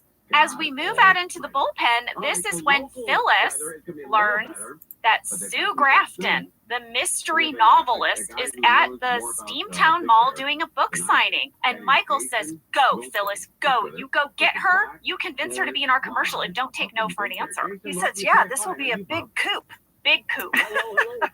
This is when Andy is going to try to butter up Angela a little bit by asking if Sue Grafton is attractive. To which Creed says, oh yeah, she's super hot. And Andy says, maybe Angela should just pretend to be Sue Grafton in the commercial since Angela is also super hot. Yeah, Angela's like, that's not going to happen. It's not going to happen because as you reveal in your talking head, you find the mystery genre disgusting and you hate being titillated. Angela, we had a fan question from Chloe M. She would like to know, how many takes did it take for you to get out the line, I hate being titillated, without laughing? Chloe, I think they used the only one. I think I only did one where I didn't laugh. We were cracking up. Angela Martin is just wired so tight. I laughed at just saying the mystery genre was disgusting. Disgusting. Disgusting. I love every time Angela has very, very strong feelings on random subjects, such as this. I do too. Well, you know, I had an alternate talking head that didn't make it in. I guess they were deciding between which one. I definitely think they picked the best one, but I want to share with you what the alternate talking head is. It's in the deleted scenes. In this deleted talking head, Angela Martin says, this is not my first commercial. When I was in high school, I played a 6-year-old in an electronics store ad, and it was humiliating. I mean, how small was I in high school that I could be passed for a 6-year-old? I love it. And who made her do this? Did she have a stage mom? Did Angela Martin have a stage mom? I don't know. You did the pageant. Right. I did pageants, and now I did commercials. What was her childhood? We had a fan question from Jay Tickle. Can y'all talk about any commercials you've been in? Oh, Jay. I was in so many. That's how I supported myself. I was an operator at 1-800-Dentist, and I did commercials. When I moved to Los Angeles, my one connection that I had was that my roommate had a commercial agent. And I was convinced that all I had to do was give this commercial agent my headshot, and this person would also become my commercial agent. That did not happen. It took me about 2 years to find a commercial agent, and then I never booked a single commercial in a speaking role. Ever in my whole career as an actress, I have never been in a commercial. I've been in the background of many commercials. I did a lot of background work. And then finally, about a year ago, I was approached by Smirnoff Vodka to be in a commercial with Ted Danson. I flipped out. My mom was so excited. She said, Jenna, you're finally going to be in a commercial. 20 years later, finally booked a commercial. Jenna, I loved that commercial you did with Ted Danson. I thought it was so stinking cute. I did a ton of commercials. I did a Buick spot. Oh, I did a Lay's Olestra. Remember the potato chips? Yeah. Did you get anal leakage? No, but that was on the bag. It said it caused anal leakage, but I ate those chips all day, guys, and I was totes fine. Well, there you go. That's the best commercial ever. I did a Nordstrom's commercial. I actually found my old sizzle reel. You guys, when you're out here as a commercial actor, you would put all of your commercials on one video to send out to people, like a visual resume, and I found it, Jenna. That's amazing. I might have to put it in Office Ladies. We should put our early commercials in there. All I have is me blurry in the background of a telephone commercial, the Jurassic Park ride. I'll put my Lay's Olestra spot, and you put your Jurassic Park ride. We'll put it in the stories. I don't even know if I can find it anymore. I'll look for it. Okay. I think they took it down off YouTube. Oh, that's too bad. Those would be two cute ones that we could put in. I have another fan question, Angela, from Ashley Snell, who would like to know, has Sue Grafton ever held a book signing at the Steamtown Mall? Ashley, I looked it up, and from what I could find, no. She is a real author. She is a New York Times best-selling author, actually. She is best known for writing a series of mystery novels starring a character named Kinsey Milhoney. Kinsey! And it's spelled exactly like my last name. It's Kinsey. Isn't that crazy? Yeah, I couldn't believe it. It's the Alphabet Mystery Series. Kinsey Milhoney was a former police officer turned private investigator. Jenna, should I play Kinsey Milhoney? You should definitely look into this. I have a little bit of extra trivia. This is not the first time that there is a Sue Grafton reference on The Office. Back on The Fire, which was also written by B.J. Novak, Michael confuses Stanley Kaplan, who is the founder of a company that makes test prep materials, with Sue Grafton. Now, I texted BJ about this because I was thinking, does BJ have a connection to Sue Grafton? I mean, BJ's father was a famous writer. I thought maybe his family knew Sue Grafton, but BJ said no. He just thought it was a really funny reference. There you go. All right, we have got to talk about this fantastic jingle that Daryl has written for the commercial. Yes, back by the break room, we have Daryl on keyboard, surrounded by Andy, Kevin, Creed, and Kelly, all singing this song that's meant to be in Michael's commercial. Michael comes up, he doesn't care for it. He was really hoping they were going to write a rap. Yeah. Daryl's like, what's a rap? And Michael's like, oh, Daryl, I'm going to make you a mix. And Daryl's like, yeah, I am looking forward. Yeah. We had a fan question from Kaylee Adkins, Winston F., Rob Holland, Alyssa Patterson, and Matthew Krull, and many others who wanted to know who wrote this jingle. Ooh, we have some good trivia about that, don't we? Yes, the jingle in this scene was written by BJ Novak's brother, Jesse Novak, In the West who Side. is a professional composer. He's also done compositions for BoJack Horseman and the Mindy Project. He wrote this jingle. How fun is that? They kept it in the family. It's so great. Well, Jenna, now Jim overhears Andy telling Dwight he has an update for him for Operation Fallen Angel. And Jim is worried about Dwight and goes over to Pam, going to share with her about his second life. Dude. Yes, Jim has created his own Second Life avatar because he's worried about Dwight. Yes. And he shows Pam, look at how bad it is. I'm going to take you into Second Life. Dwight has created Second Life so that he can disconnect even more from reality. And this is when we find out a lot of things about Jim. About Philly Jim. Yes, Jim's avatar has a guitar slung on his back. Remember, the only indication we've ever seen of Jim and guitar is that lone guitar in his room during email surveillance, but we never see him play guitar. Clearly, Jim wishes he had learned to play that guitar. It's part of his Second Life avatar. Yeah, I guess it just sits in the corner of his room and is collecting dust. And even Pam is like, what? I didn't know you played guitar. Yeah, we had a lot of fan questions about this, Angela. Maria Sosa, Kiana Raver, Autumn Baker, Natalie H., and Delissa Alanis, who said, we find out that Jim's Second Life avatar is a sports writer in Philly. Was his avatar's job the inspiration for Jim's season 9 job? Was this planned? I mean, no, right, Jenna? Is it just by chance? Here's what I think. I think this moment happened in this episode, and it went into the show Bible. This little bit of business, right? Yeah. And then later, when it came time to write season 9, that's when I got my copy of the show Bible, and so did John. That's right, because you guys were producers, and now I remember you were part of pitching story ideas and stuff. Yes, and John pitched the idea that Jim would go off to Philly and have this sports job. So I didn't check with him, but I have to imagine that maybe, I'm speculating, there was that little moment in the show Bible and he ran with it. But that was his pitch. It was not connected in this moment when we shot it, but that's how I think it might have happened. Yeah, I think the seed had been planted for Philly Jim. Philly Jim. And here's something crazy. We'll get to it, but I'll bring it up here. When he does move to Philly, there's an electric guitar in his apartment. Oh! I don't know if he ever learns to play the guitar, but Philly Jim and his guitar, they do show up again. I mean, it was all connected, you guys. I'm convinced. Now, at 12 minutes, 52 seconds, you guys, Daryl and his team are continuing to rehearse. They've got a new theme song because, Michael gave them notes, right? So now they've written a new song.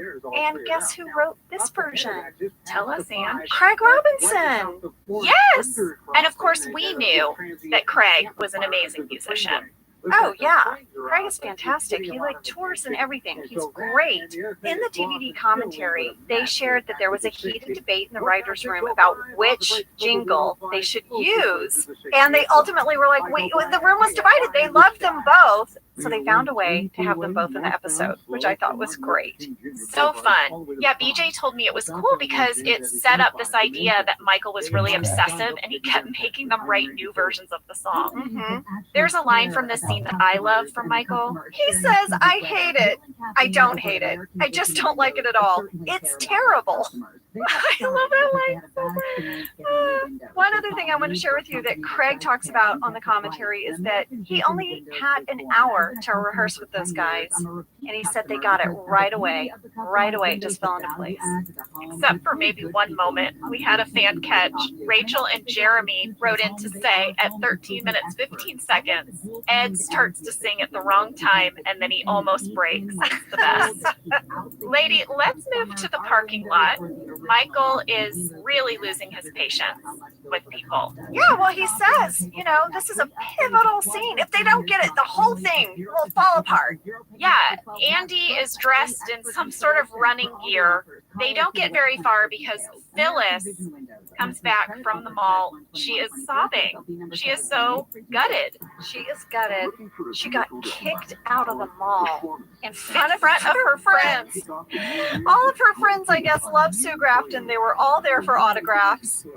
And Phyllis just wouldn't take no for an answer because Michael told her, don't take no for an answer. Get Sue Grafton here. And she kept bugging her and they kicked her out. At the very end of the scene, there is a great little tag where Kevin offers Phyllis a piece of tape in lieu of a tissue. We got